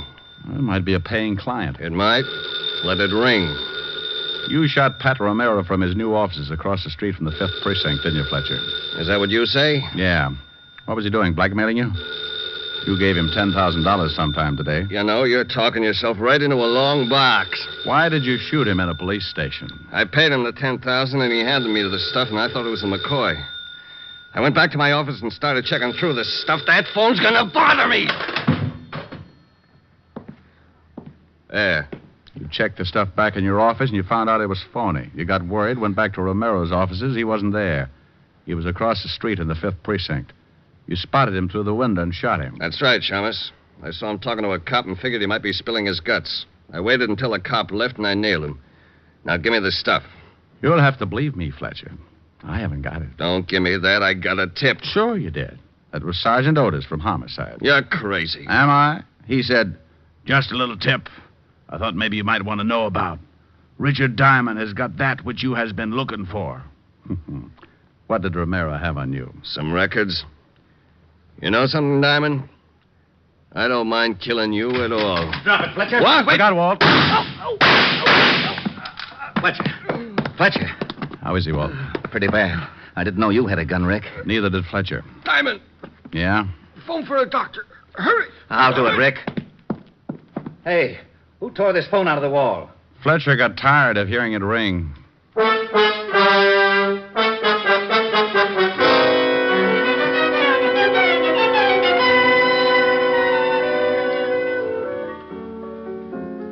What's that you're playing, Rick? Oh, it's an old thing. Oh. Yes. Hello, Helen. This is Walt. Yes, Walt, he's right here. Thanks, Dan. Hello, Walt. Rick, we found the stuff Romero was blackmailing Fletcher with in a safety deposit box. A bunch of books that exposed one of Fletcher's old rackets, enough to send him away for life. Well, bully for you. Oh, and something else. You better get down here right away. What for? You didn't finish your test. You don't want to flunk it, do you? What? You got the first part all right. The hypothetical part I can cover for you. But you didn't do anything on the last part of the written examination. Now, you listen to me, Fatty. Fatty? The fattest. I've chased my head off solving a case and getting your big feet... Big feet? Big feet out of trouble. I've gotten shot at, insulted, kicked in the face. Well, those things... I don't want to hear any more of your lame-brained excuses. You just fix it up for me, and I'm going to go in and drop a few subtle hints to the commissioner about his nasty old lieutenant. You wouldn't. Oh, but I would. What did you say? Oh, what am I going to do? What am I going to do? Take the test for me. Fill out the answers yourself. Cheat. Cheat? Cheat. But... Oh, that's what you always say. Now, what were we talking about? Oh, honey, you were asking me about this little old song. Pretty. What is it? Oh, well, give a listen. Oh, how I miss you tonight. Miss you when lights are low. Oh, how I need you tonight. More than you'll ever know. Each moment, though we're apart, you're never out of my heart. But I'd rather be lonely and wait for you only. Oh, pal, how I miss you tonight. Okay? Oh, it's very pretty. Shall I? Might as well. Yes. May I please speak to Mr. Diamond? Oh, my goodness, Rick. No, Walt? Yes, but look out. Oh, all right. Hello. You passed, Mr. Diamond, 99 out of 100. 99 out of 100, Which one did I miss? The last one. I knew you wouldn't care, so I let Otis fill it in for you. No. Yes, the commissioner wants to see you tomorrow morning. Why? What was the question? To what department does the cleanup squad belong? Well, what did Otis write for an answer? The Department of Sanitation. Tomorrow at 11, Rick. Au revoir.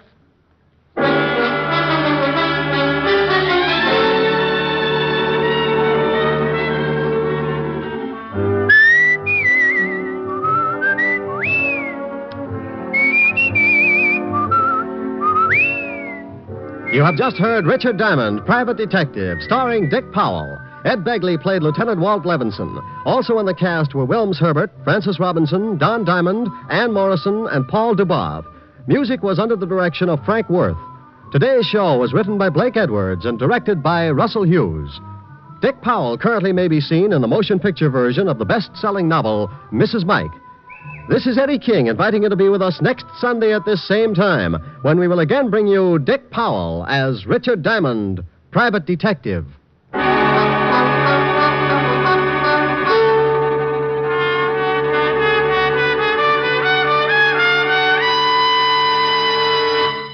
What's on NBC today? One of the finest programs in NBC's Sunday lineup of stellar entertainment is Theater Guild on the Air. Later today, be sure to hear Richard Widmark and Teresa Wright in the romantic comedy There's Always Juliet. That's Richard Widmark and Teresa Wright on Theater Guild on the Air today on this NBC station. Next, hear James Melton and Harvest of Stars on NBC.